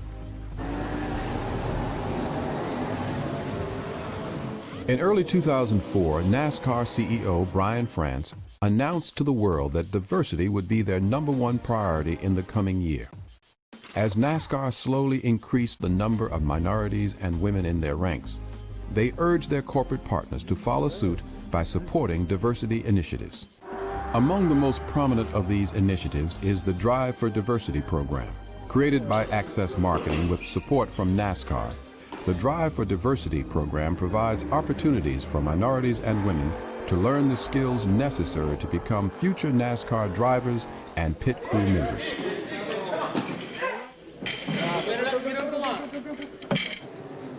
We need more Bill Lesters, and we need more minorities, and not just from the black race, but we need across the board.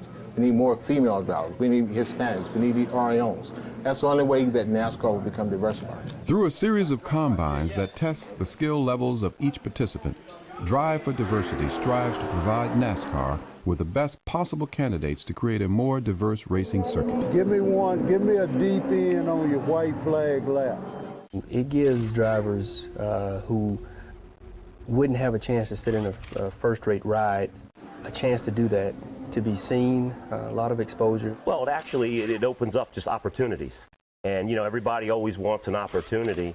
And the only way to have an opportunity is, first, there has to be an organization. Well, now there's an opportunity for people to, you know, to showcase their skills. I don't know if some of these companies that are sponsoring, say one of these drivers that are in the program now went up to the company individually, I don't think they would be able to come up with this sponsorship, you know. Many of NASCAR's corporate partners have also joined the Diversity Push, funding D4D and other diversity initiatives. It's a real opportunity for us to demonstrate to the public, to our employees, that we are truly committed to the concept of diversity and inclusion. In addition to sponsoring NASCAR Craftsman Truck Series driver Bill Lester, the only current African-American in NASCAR's top 3 divisions, Waste Management recently made another milestone step by sponsoring Jesus Hernandez, the first Mexican-American driver selected through D4D to race in NASCAR's Dodge Weekly Series. Awesome. That felt a lot better. Yeah, awesome. You were a lot better. 3/10. Okay, that's what I'm talking about. Get your breath and go out there and burn up that qualifying lap. Yeah, that was good job. I think it's a great opportunity. It shouldn't be considered a handout by any means. It's a great opportunity to help those that maybe don't have that network established yet to come in and at least meet the people. That doesn't guarantee you anything. You still have to walk the walk. So if you can turn the clock quick enough, then you should have that opportunity. I think that Jack Roush, I think that Hendrick, I think that Childress, you know, those teams that are represented here are saying it's now time for us to extend our family. Right? It's now time. So we're going to extend it to Hispanics, we're going to extend it to African Americans, and now is the time. My role within the sport covers many fronts. One, to build awareness that the sport has extended a welcome mat. And they want us to step on it. Step on the welcome mat and let's get involved in the sport. Secondly, educational opportunities within the sport.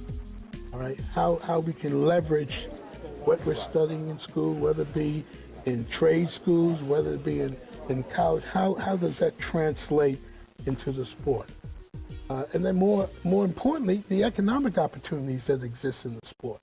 Even with the strides being made in NASCAR's diversity, the road to opportunity for minorities and women will require even more support from the corporate community and team owners alike. We will never be a mainstream sport until there's a feeling and a belief that we're open to all.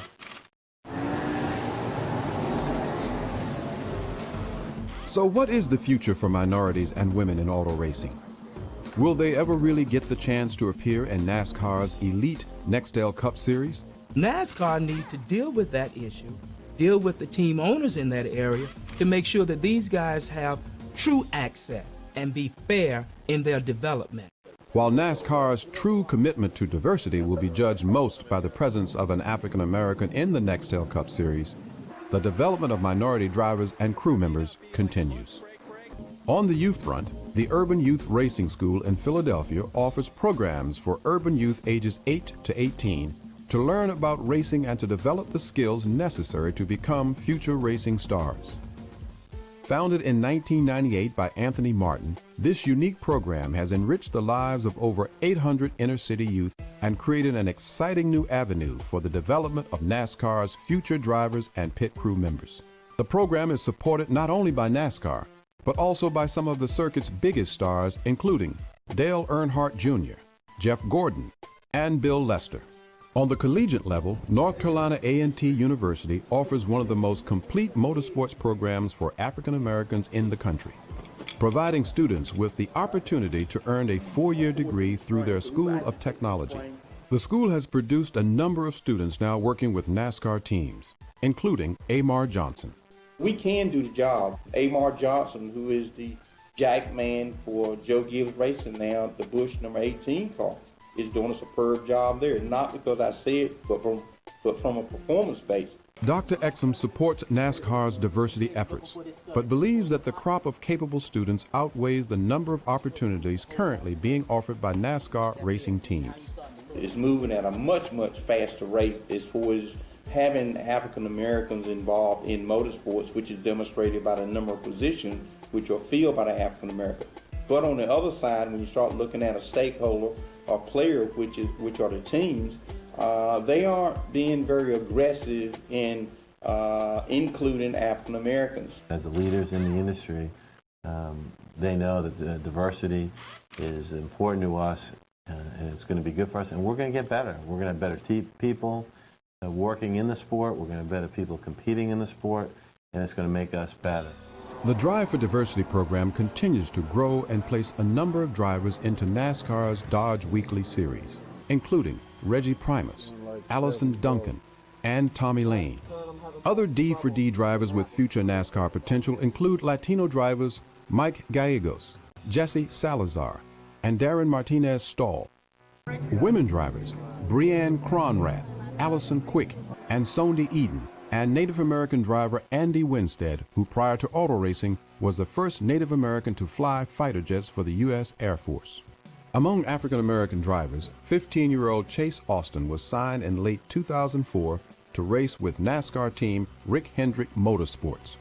Chris Bristol was the only black driver to win a NASCAR-sanctioned event in 2004 when he won a Dodge Weekly Series event at Caraway Speedway in Asheboro, North Carolina. Bristol was 2004 Rookie of the Year at Caraway and won 3 races in late model super trucks in 2003. The most prominent name mentioned for future NASCAR stardom is Joe Henderson III, a 19-year-old racer from Franklin, Tennessee. Let me get to my pupil, gentlemen. I'll find if they want to send you out first before her or not, okay? Okay. Good job. Thank you. Good lines. Fast. Killing it. Okay, look. Good. That last line was awesome.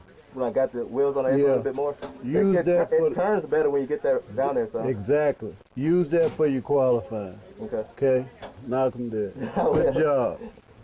Henderson posted the fastest times at both D4D combines and finished his first professional season with 9 top 10 finishes in 18 races.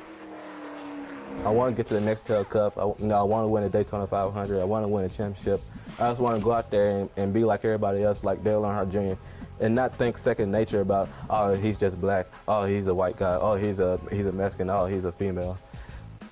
Just go out there and just have fun and just really just earn everybody respect and just, really just be me and just go out there and just have fun racing. So the legacy of great black drivers continues. And no matter what doors be shut in your face, don't take no for an answer, and just be brave and go on out there and do what they got to do. We can. I know we can. I went through the door, and there's no reason they can't go through it. NASCAR and motorsports in general face many challenges as we head into the future. Although diversity and creating new opportunities are important, dealing with the racism at racetracks has to be a priority.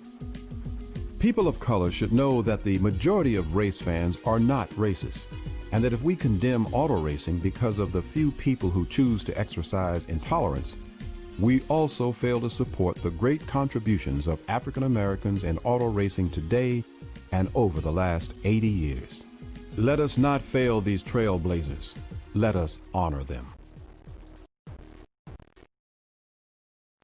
As you have just witnessed, the legacy of African American achievement in auto racing has spanned nearly a century. Those who have fought and struggled for recognition in the past have laid a glorious path for those who are now behind the wheel to create an even greater legacy for the future of African American achievement in the field of auto racing.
All right, ladies and gentlemen, we are back. That's right, that's It's right. gonna be us. We can drink and talk shit as much as we want. Nobody can say anything to it. DL Hughley, Uncut. Hey, welcome to the show. It is DL Hughley Uncut. You hate it when I try to be cool. It's okay. No, everybody hates it when you try to be. Not everybody. Listen, let me be great, okay? Now let me we're be great. rerun from That's My Mom. Hey. Anyway, pandemic's still in full effect, and so are we. How about that? I'm glad to be here. I feel blessed a lot because I get to do something I love, and even particularly in these times, you see what's happening. Like I guess LA potentially might extend their stay at home situation for 3 months, and I think that's basically untenable. Yeah, I don't think it's gonna happen. I think that you can't tell people, like literally, you can't tell people for 1,600 deaths that they're going to have to stay home. And the problem is the people that have to, that are yearning to go to work, where it's a necessity, have to go. Right. And but not only that, I think it's difficult to tell adults that you have to stay home, because how long have we been on quarantine already? Yeah. At least 2 months, right? Yeah. And now you're asking for 3 additional months? Right. Not gonna happen. Not gonna happen. Yesterday I was playing, like LA opened the golf courses later than everybody else, the beaches later than everybody else. It's like you're treating, like I can go 10 miles away from where I live and they're open, but we're not. And I understand that we have to flatten the curve, but the thing that I find repulsive is that you're putting the onus on society instead of doing your job. Exactly. What about testing and tracing and doing the things you're supposed to do? If your whole answer can't be just that everybody stays home. Yeah, you can't just be like, just stay home and wait for Right. something to happen. Like, Well, you can, because they are. That's what they're doing true. right now. That's exactly And I like what they're Eric doing. Garcetti, but I think this is just like, it's just untenable. It's just like, I was playing golf yesterday, and the cat that runs the snack bar basically was saying that he can't make a living because he relied on tips, and now all of a sudden either the golf course is open, the restaurant isn't. So people would play golf and they would tip him and they have a good game, but now he is just at home, and I think you can't have a society. It's unfortunate that our situation is really when you know